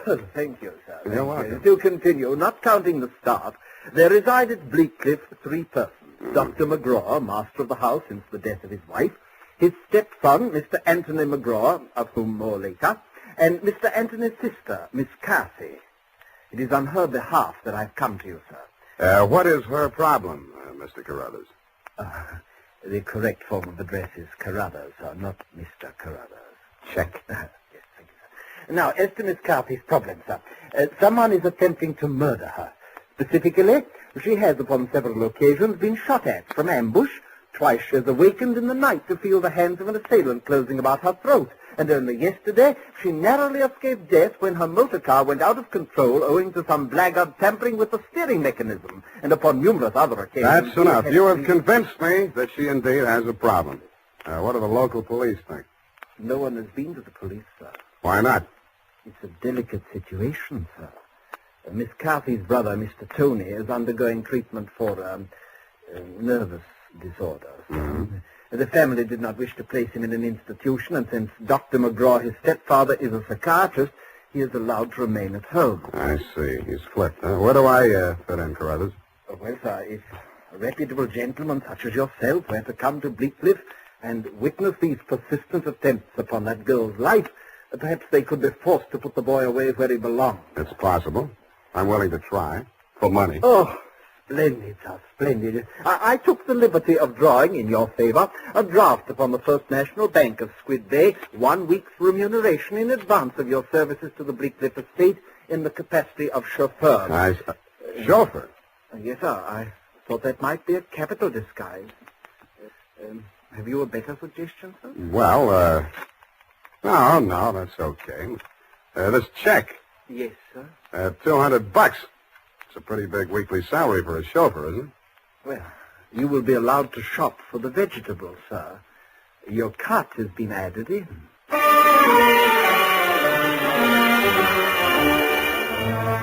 I told them I didn't know one vegetable from another, that I was a lousy driver, and in more time than it takes to tell, I was installed at Bleakcliff, in a room above the garage, and told to wait there until summoned. I put on my pearl gray uniform with the brass buttons and leather puttees, looked in the mirror, and decided I had missed my calling, but not by much. Nothing happened for nearly an hour, and then I got my first buzz. Yeah, I mean, garage. Then lift the car quickly. The main entrance. Keep your motor running. I want him locked in the living room when he's breaking up. Okay. Yes, miss.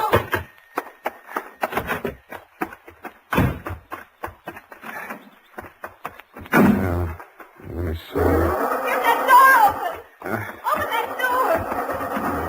Why didn't you have the door open? I'm sorry, miss. Well, get going, please. Darn it, miss. Where's the spark on this? What's the matter with it? Well, it's flooded. The house, you know. He's got the meat cleaver. Well, I'm trying. Stop it! You're hurting him! All right. Put it down, kid. Put it down. Come on. Give it to me. What's going on? I say, who are you? Haven't you been instructed not to disturb my patient? I'm sorry. I'm new here. When I saw him coming at Miss McGraw with that meat cleaver, I naturally thought... Oh, well, no harm done. Come along, Tony. Come along now. Come along, boy. We'll have a nice long talk. What shall I do with it now? We'll put it back. You all right? Oh, sure. I should be used to it by now. By the way, you're new here, aren't you? What's your name? Sam. Sam? That's nice. Turn to the left outside the gate, Sam, and drive straight out to the shore road. Well, if I can just... Hey, I just turned that little key. Look, Ma, I'm driving.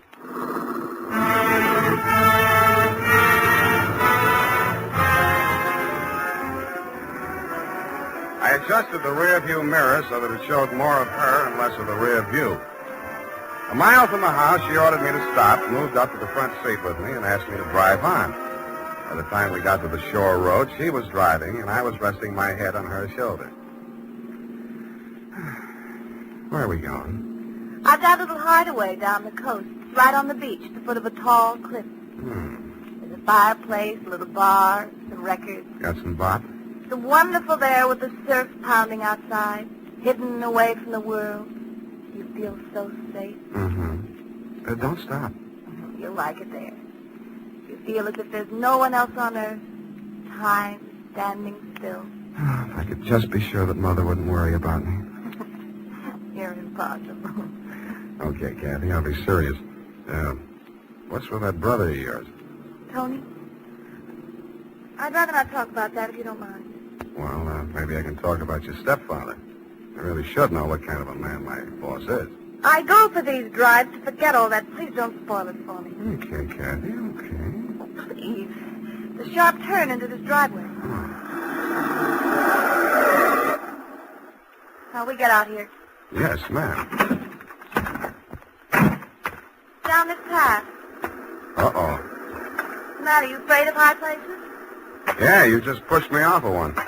Oh, Sam, don't be like that. You're pouting like a little boy. Come on, I want to show you my little house. What's so special about your little house? Oh, Sam, if you only knew what my life is like. You only know what mine is like. I need someone so much to talk to, Sam. As long as you can steer the conversation, you mean. Come on, Sam. I'll show you the house. The path led to a flight of wooden steps that clung to the face of a sheer cliff. There was something like the stairs you find yourself falling down in nightmares. They dropped maybe 200 feet to a crescent of white sand. Watch out for that one step that's broken. Yeah. You have to make your dream house this hard to get to? Because of Tony. He has vertigo. What? When we were kids, he used to chase me, and I'd run down here, and he was scared to follow me. Afraid of heights. He still is. Well, you light us a fire, Sam. The wood's there in the box. I'll go make us a drink. Fire? Who needs a fire? I'm hot. What'd you do before you took up driving? Oh, I was a private eye for a while. Oh, how exciting. Nah, it's a sour racket. Tell me about it. Nah. Let's talk about you. Here's your drink. Thanks. Well, what do you want to know about me? Oh, me? Come here.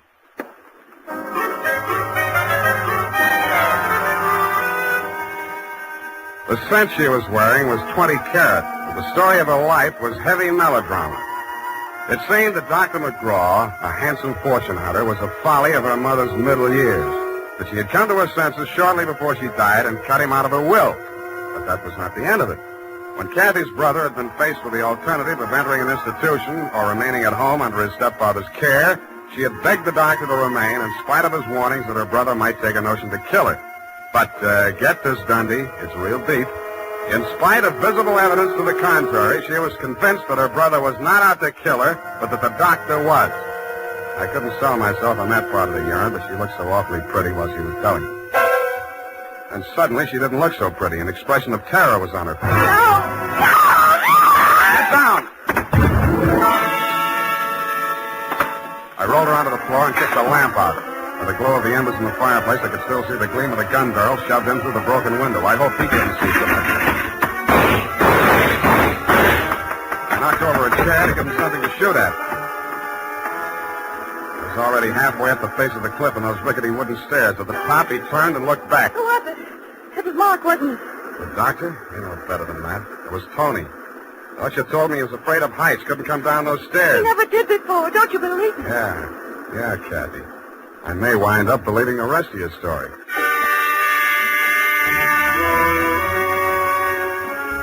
I took Kathy back to Bleak Cliff and stashed her in my quarters over the garage. Then I went into the main house via the back stairs, found her room, and shook it down. In a cabinet, a bunch of war souvenirs, German helmets, grenades, rifles, and other lethal gadgets. In a desk drawer, I found a letter headed U.S. Army, Office of the Surgeon General. It certified that one Anthony McGraw was unfit for military service. Vertigo. Origin, childhood injury to middle ear. Downstairs in the library, I found a shelf of medical books. Vertigo. Vertigo was almost incurable, and there was certainly no quick cure. But some patients had lost their symptoms temporarily under hypnotism. Then it said, see narcosynthesis. I did.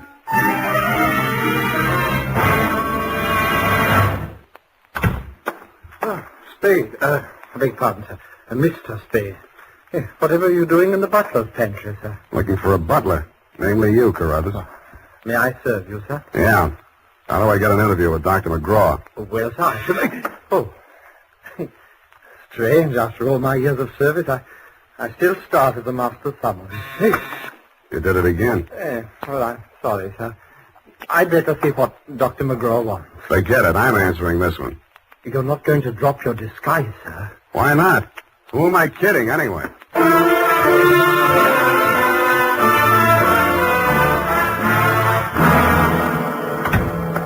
You rang, Dr. McGraw?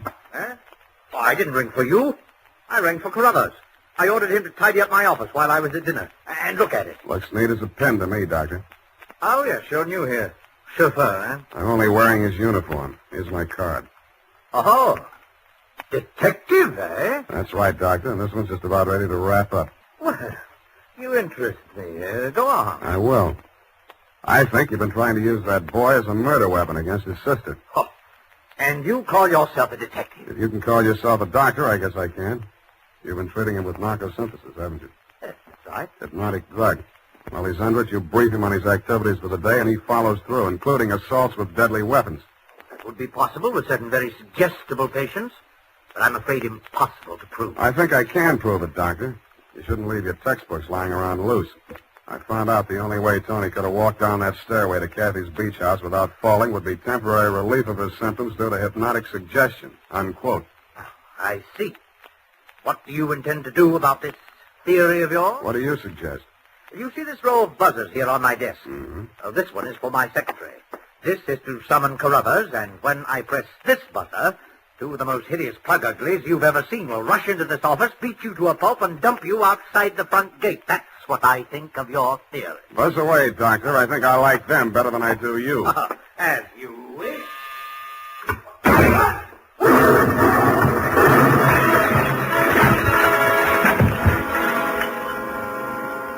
From where I was on the other side of the room, I didn't know what had happened at first. All I saw was a lot of paper gushing out of the wastebasket. The doctor sure was dead. His midsection was perforated like a shower drain. And on the walls, fanning out around the end of the room, about a yard up from the baseboard, there was a straight line of holes. I dug into one. What I took out wasn't a bullet. It was a perfectly round steel ball. Then I remembered the wastebasket, the paper flying out of it just before the explosion. In the bottom of it, I found the answer. the base of a steel mechanism with German lettering on it. It was a wartime anti-personnel mine that the GIs called the Bouncing Betty. The United States Armed Forces Radio Service is presenting the weekly adventure of Dashiell Hammett's famous private detective, Sam Spade.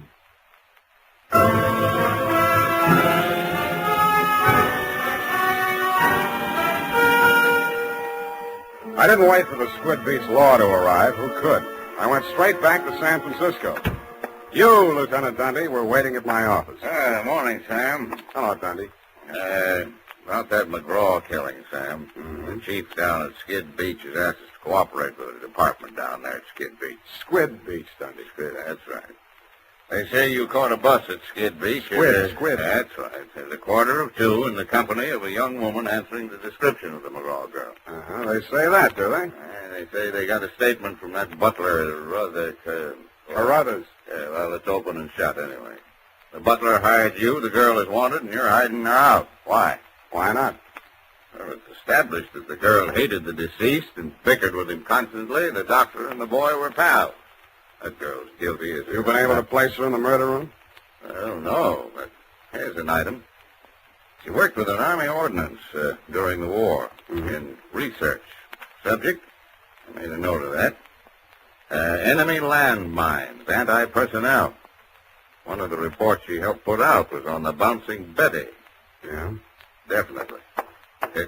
Hey, what are you doing, Sam?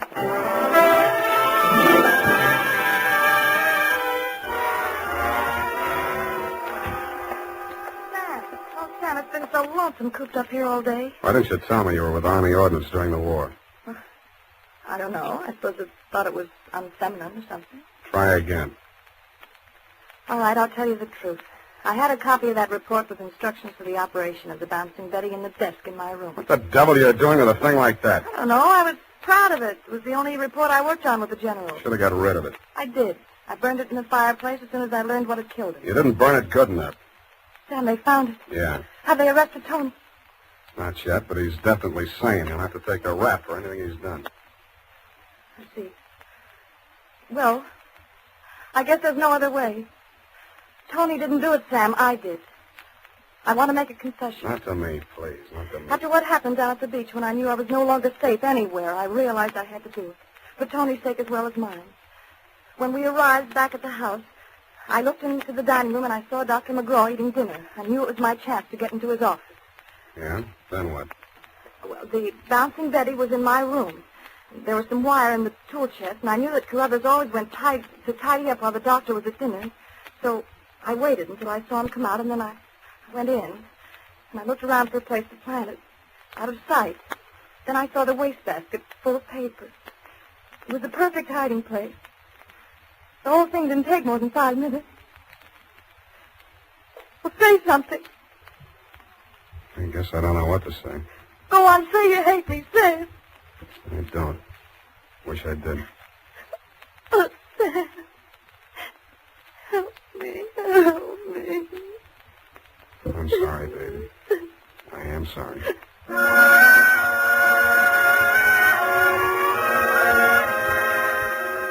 I don't know how long we sat there. I held her in my arms until she cried herself out, then we just looked at each other. I knew if I put it off another minute, I wouldn't call you at all, Dundee.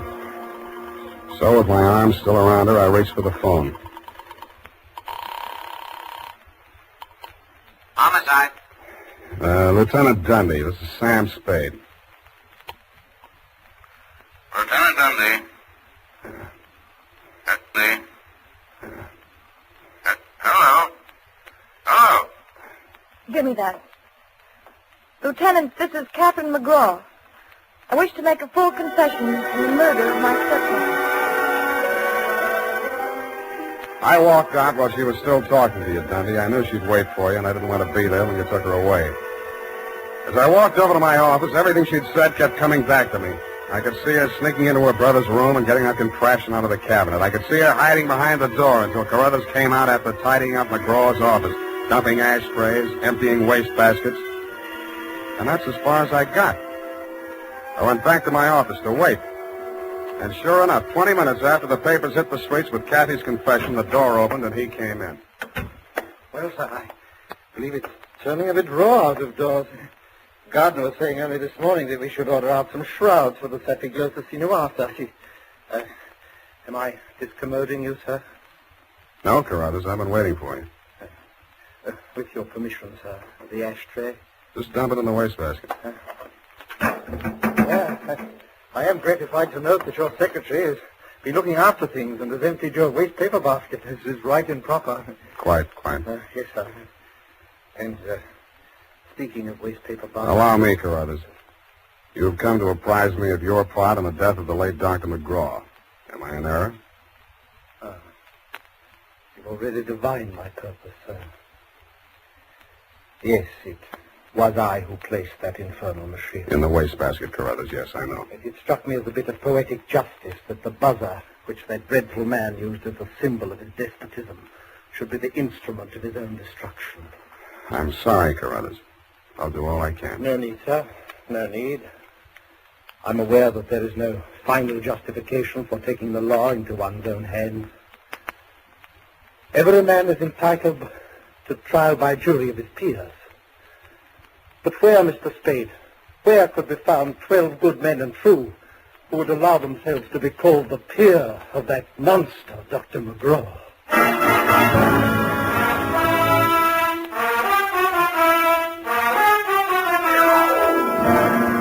Period. End of report. Sam! There must be some mistake. Mistake, Effie? Mistake? Huh? Well, the butler can't be guilty. That's old-fashioned. He was an old-fashioned butler, sweetheart. Where today can you get help like that? Somebody who empties the ashtrays, keeps the waste paper baskets clean, tidies up around the place. Well, I'd be only too happy to do the same for you, Sam. I know you would, doll. But considering what happened to Mr. Carruthers' employer, Effie, you mustn't allow your mind to dwell on such matters. It's wicked. Sam! Who emptied an ashtray in that wastebasket that I just finished cleaning out? Pay it no heed, sweetheart. I'll buy you a silent butler. I'll go type that up. I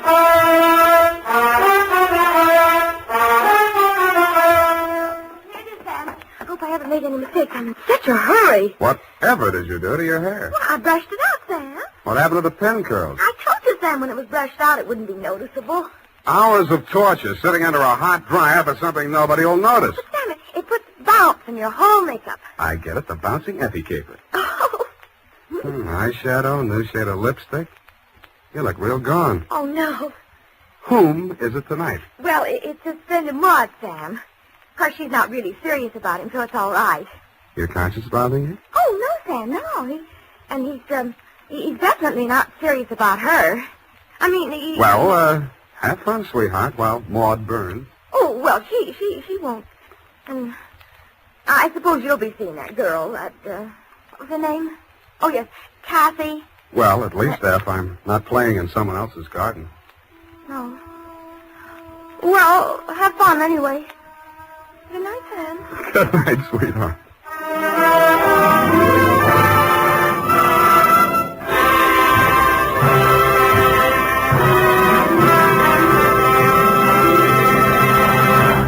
The Adventures of Sam Spade, Dashiell Hammett's famous private detective, are produced and directed by William Spear. Sam Spade is played by Howard Duff. Lorene Tuttle is Effie.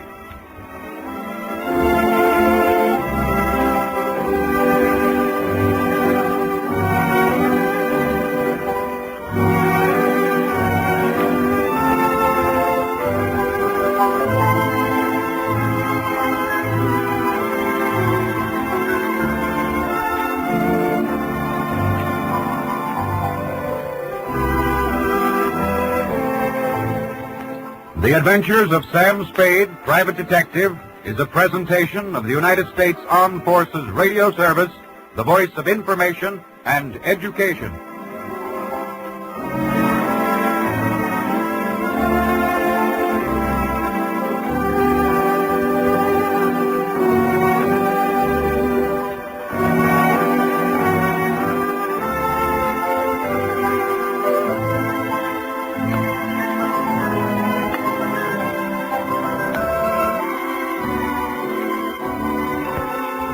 Before we continue tonight's excitement here on Escape Radio, we'd like to thank our friends over at CBS.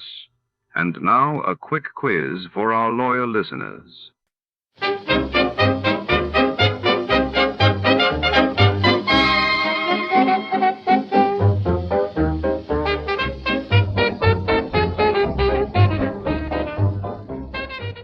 tonight's story unfolds within the echoing marble halls of the city's grand natural history museum, where shadows stretch between towering dinosaur bones and priceless gemstones gleam under vigilant eyes. When a renowned artifact vanishes during a stormy gala, a hard-boiled detective must navigate high society secrets and museum corridors thick with suspicion. The clock ticks as danger lurks behind every exhibit.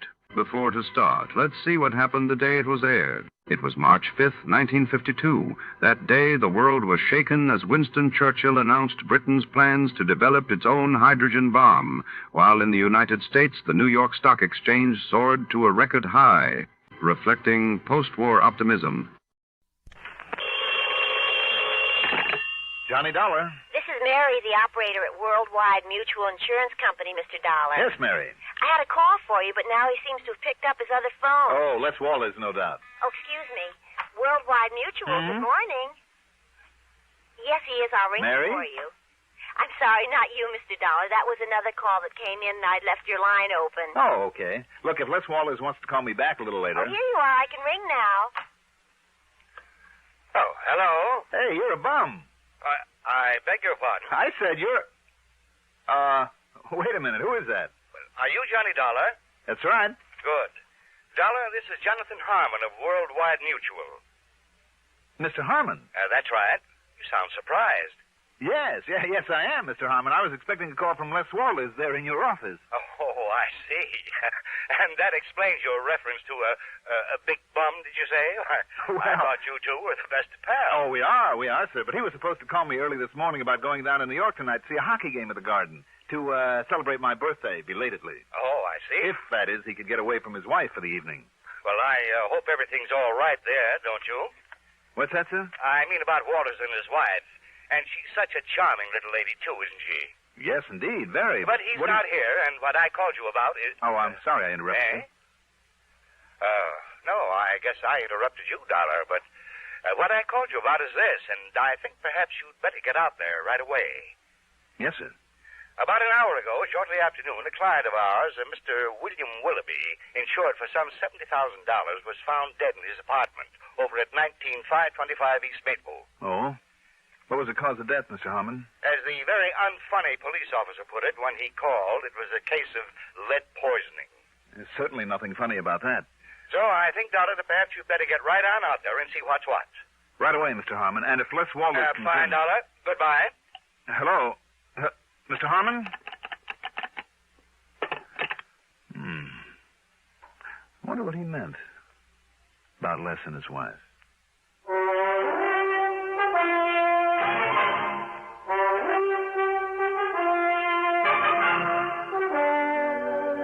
The CBS Radio Network brings you Mandel Kramer in the exciting adventures of the man with the action-packed expense account, America's fabulous freelance insurance investigator. Yours truly, Johnny Dollar.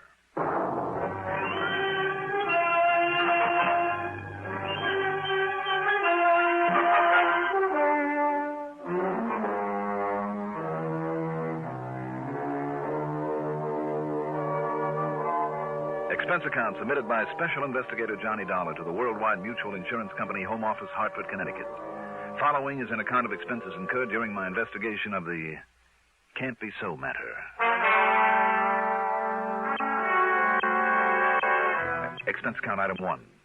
$2.15 for a taxi to 19525 East Maple Street.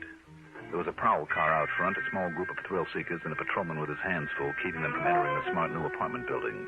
When I showed him my credentials, he told me to go up to 5B, where I'd find Sergeant Tommy Bravo in charge, and I did. Sorry, Dollar, but you got here a little too late.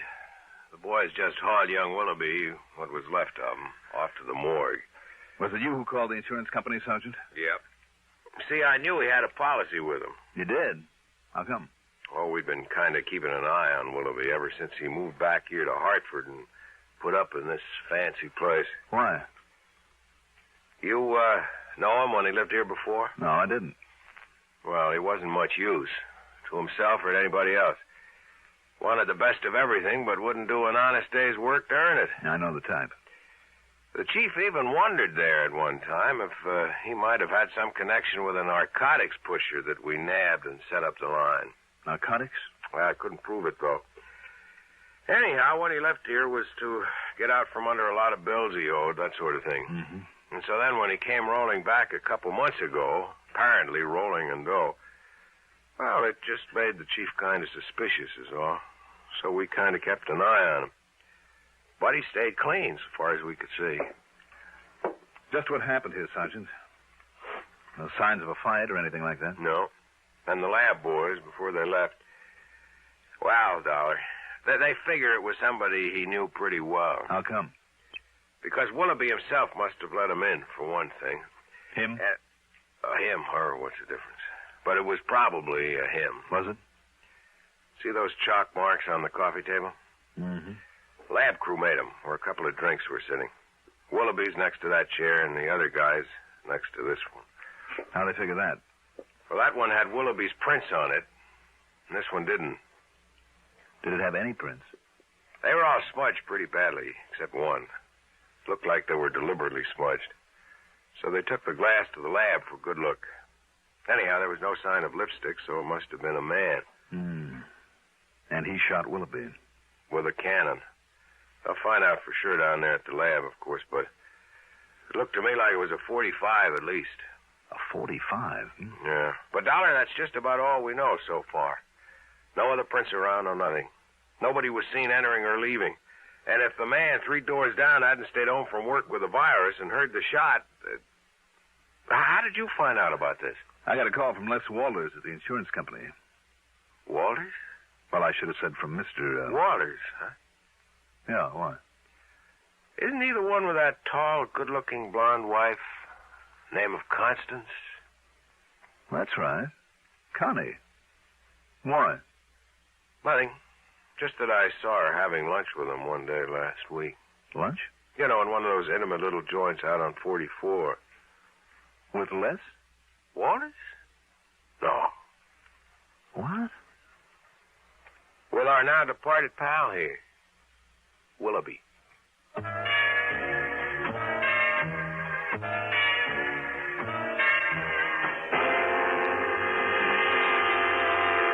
Then I remembered. Willoughby's name was familiar. I'd never met him, but he was the one who'd made such a play for Connie before she married Les. But Les do a thing like this? Impossible. Yet Connie had been seen having lunch with Willoughby at a quiet little place out on Route 44 where the chances were they wouldn't be recognized. Had Les found out about that? Is that why Willoughby was now very dead? No, of course not. I knew Les too well. He simply wasn't the type. And the police apparently saw no reason for suspecting Les, so why should I? What's more, there wasn't a single solitary clue that might point to him. Not yet, anyway. Item 2, $1.75 for another taxi. This time into the Spear Building and the office of Worldwide Mutual. No, Dollar, I thought I told you that over the phone. Lester Walters isn't here today. As a matter of fact, that's why I myself called you about the Willoughby matter. Did Les come in at all today, Mr. Harmon? Me? No, not to my knowledge, but then he pretty much keeps his own hours, you know. Sometimes when he's out selling or calling on some of his clients, he doesn't come in here for 2 or 3 days at a stretch. Well, he hasn't even called in or anything like that? Well, not that I know of. You can check at the switchboard, however, if you like. But now, about this Willoughby thing. Mr. Harmon. Yes. When you talked to me on the phone earlier... yes, my boy. You said, or you indicated, you were a little concerned about Les and his wife, Connie. Well, you know how it is, Dollar. Well, in spite of the size of this organization, I have a real personal interest in all of my people. I'm sure you have, sir. The boys all know it, and they never hesitate to come to me with their problems, and I always try to help them if I can, financially or any other way. I'm sure you do. They always tell me everything. Oh? Except where their wives are concerned. Oh. That's the one thing they like to keep to themselves, so I never meddle. So, well, yes, I can always tell. Yes, I know them better than they think. But you have no real knowledge of anything wrong between Les and Connie? Oh, there's some little worry there. There's no question about it, but... Now, about the... If you'll excuse me, Mr. Harmon, there are a couple of things that I have to do right away. Well, have you found out anything? I'm not sure. But don't worry, I'll give you a full report. Yes, I'm sure you will, my boy.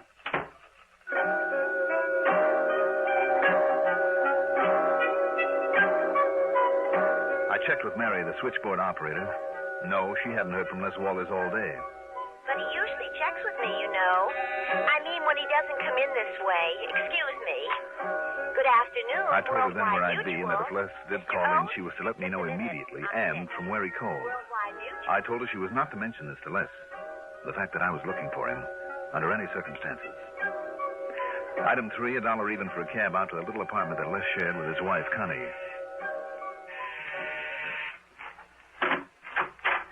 Johnny! Well, happy birthday, whenever it was. Hi, Connie. At least I think I heard Les say you had a birthday not long ago. Mm-hmm. But what in the world are you doing in this part of town, this time of day? Well... Oh, come in, Johnny. I'll put on the percolator and we can have ourselves a coffee club. Well, sure, Connie, thanks.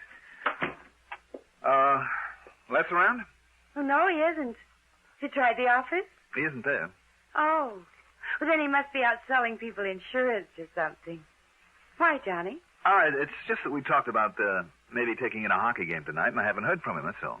Oh. Connie? Yes? But come in, sit down, make yourself comfortable. Connie, does Les keep any kind of a gun here in the house? Well, now that's a funny question, especially from you. You're the gun collector. Listen, Connie... Have you added any to that beautiful collection of yours lately? No. Oh. Connie, listen to me a minute. Incidentally, you know why he wanted to take you to the game or something, don't you? Why? Well, maybe you don't realize it, but he's been trying for months to find some way of thanking you for solving that embezzlement case that got the promotion for him. When was it? Last fall? Where is he, Connie? But you know something? I'll bet he forgot all about it. I know I haven't seen any tickets around. Where is he? I'll bet he completely forgot to send for them.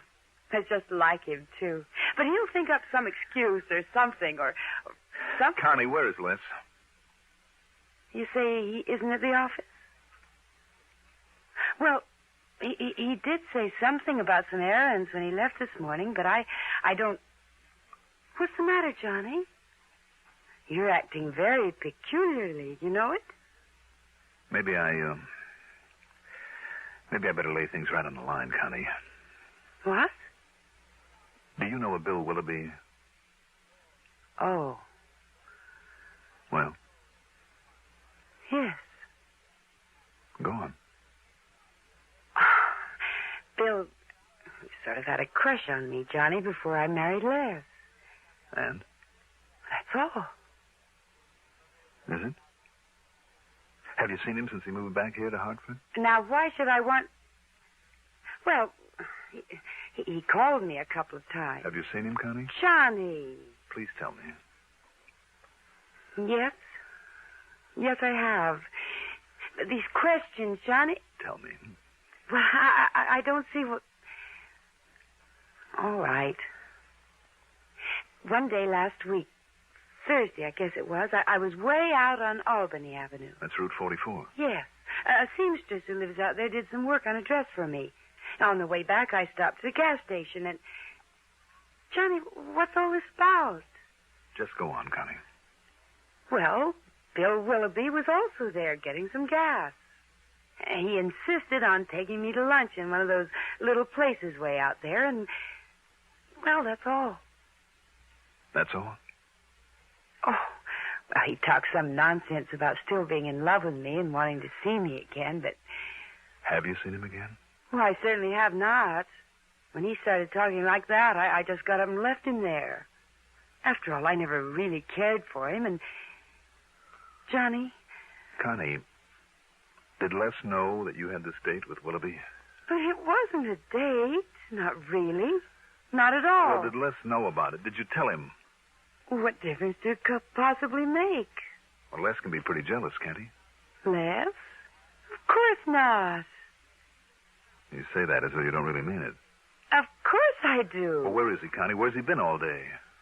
Johnny, how should I know? I think you do. Will you please tell me what this is all about? Will you please tell me why you're being so evasive? But oh, excuse me, that's the telephone. Hello? Why, yes, he is. It's for you, Johnny. Oh, thanks. Johnny Dollar. This is Mary at Worldwide Mutual. Oh, yes, Mary. I just found out, Mr. Dollar, there was a call from Mr. Lester Walters. Oh? Phoebe took it early this morning before I came on duty. Yes? He was checking in to see if there was any messages for him and to say that he wouldn't be in today. Or maybe even tomorrow. Or maybe the next day, the day after. Oh, and that call was collect. From where, do you know? Oh, yes, we always check. It was from Equity 30114. That's over in Waterbury, you know. I know. And it sounds familiar. Thank you, Mary.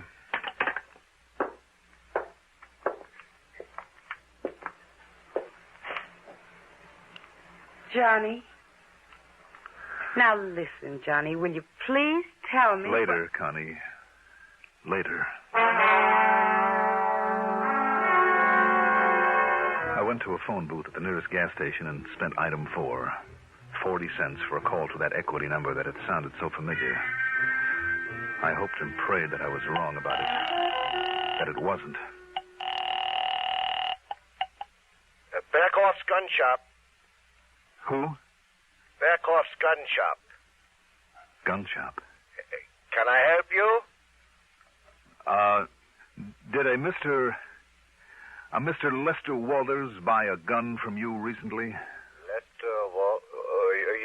Yes, just this morning, early this morning. What kind? It was a handgun, a 45. 45? Yeah, it was one that we... Oh, now wait. Who are you, if I may ask? Never mind.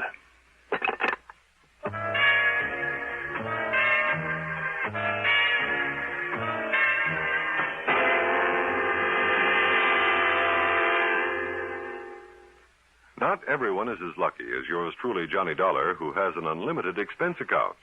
In many communities throughout the nation, though, high school youngsters are learning to conduct profitable businesses. They're learning by doing, running their own miniature business firms under the sponsorship and guidance of Junior Achievement Incorporated. To find out more about this unique project and how you may help it expand, write to Junior Achievement Incorporated, 500 Fifth Avenue, New York 36, New York.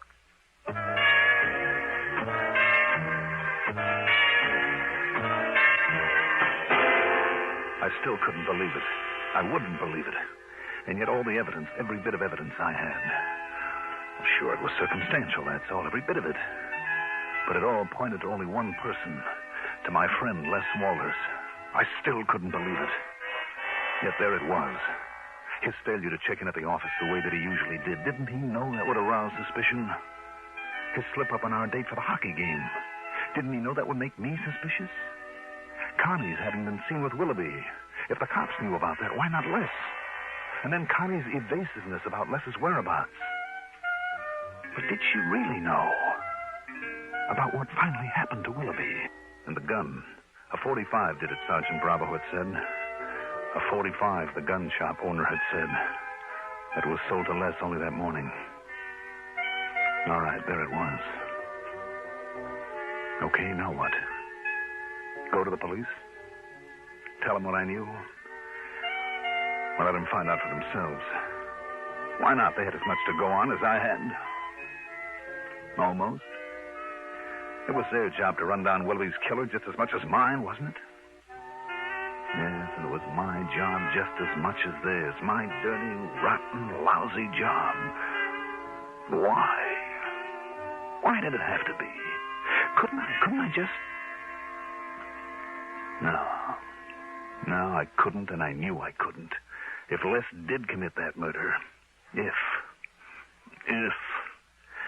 I made another call there in the phone booth.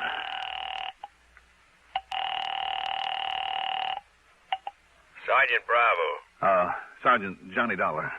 Hey, Dollar, have I got news for you? Real progress. Oh? So much so, the lieutenant took it right out of my hands. And, Dollar, you'd never guess who's the guy they've got a lead on. Wouldn't I? Ought to be wrapped up real pronto. And like I promised, I'll call you just the second I've got anything real definite for you. Are you at your apartment? No, you can reach me at Les Walters' place. At Walters? That's right. Well, now, what do you know? Too much, Sergeant. Too much.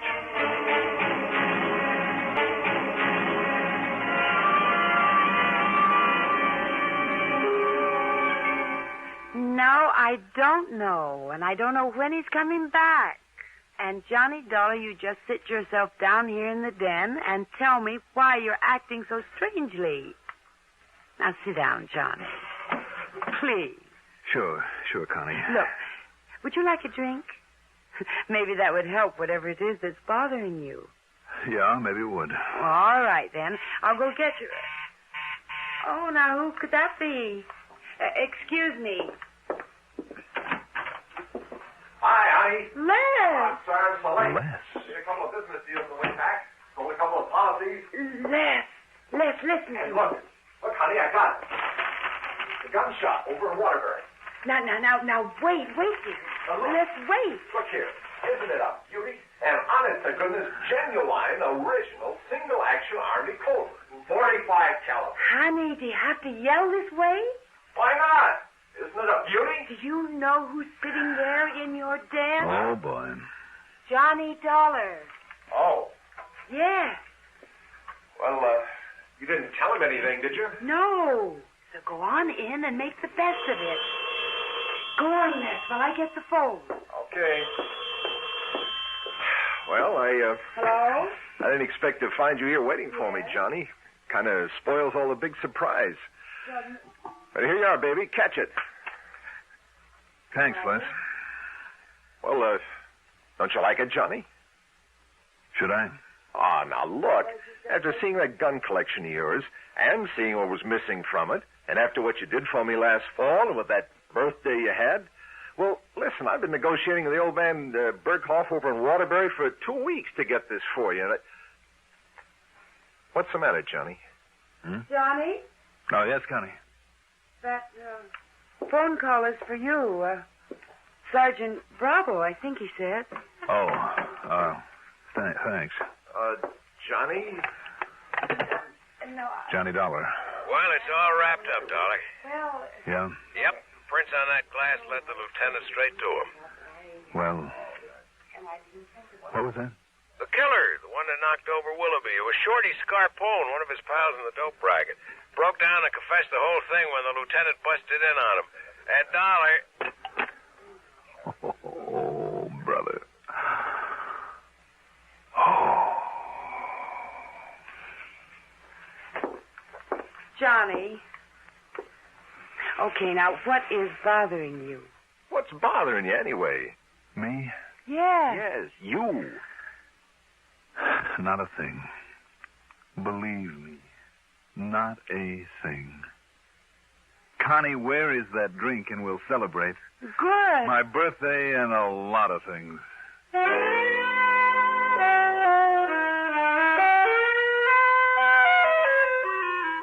I can only tell you this. I was never so glad to be wrong in my life. And I mean all wrong about a case. Expense account total? What expense account? Yours truly, Johnny Dollar.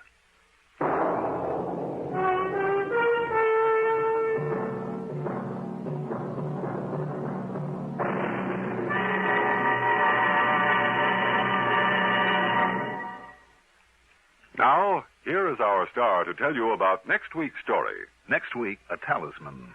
A good luck charm that proved to be anything but. Join us, won't you? Yours truly, Johnny Dollar.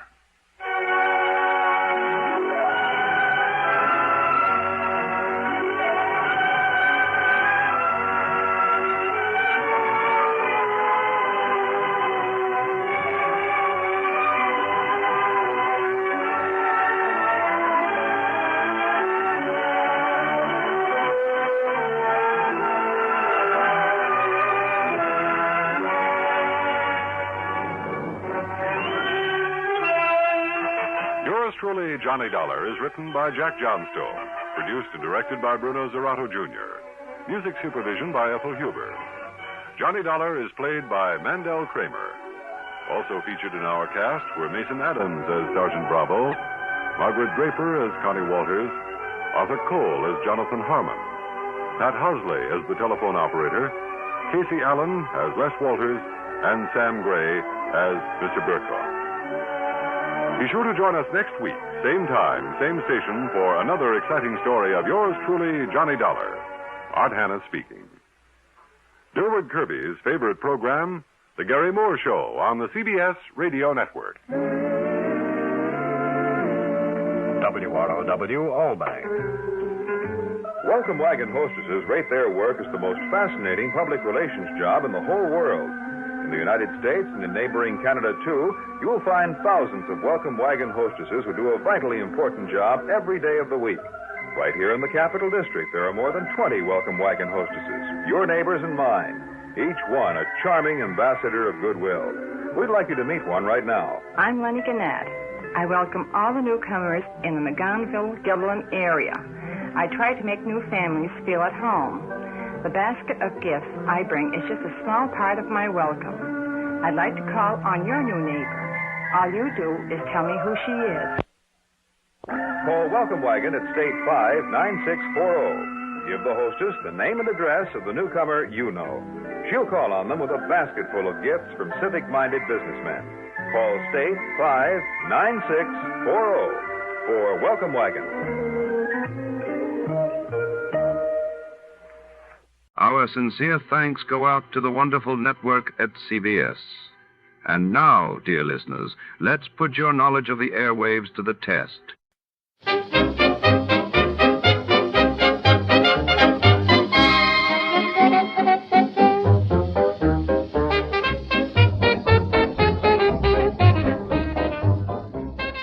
Tonight in the fog-choked streets of Calcutta, a mysterious trunk arrives at the bustling railway station. Inside lies a secret that could turn the city upside down, and only our hard-boiled detective has the nerve to follow the clues. But as he gets closer to the truth, a beautiful stranger steps out of the shadows, her motives as hidden as the contents of that fateful trunk. What is she hiding, and who else is willing to kill for what's inside? Shadows deepen and danger lurks in the Calcutta trunk caper. Before we begin, let's see what happened on the day it aired. It was March 7, 1947, that day. British Prime Minister Attlee announced plans for India's independence, while in the United States, severe flooding along the Ohio River displaced thousands and dominated the headlines.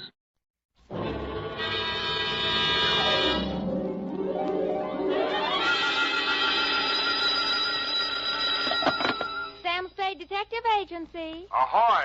It's me. Just came ashore. From what? A boat? A ship, Effie, a ship. Anything over 400 gross tons is a ship. Anybody knows that. Well, may I inquire what was your port of call? Calcutta. My, that was a quick trip. Well, Effie, I'll tell you, I got so homesick for you I couldn't stand it, so I assembled my gear and jumped ship. Why, Sam, how sweet. A fast there, gal. I'll be right down to dictate my report.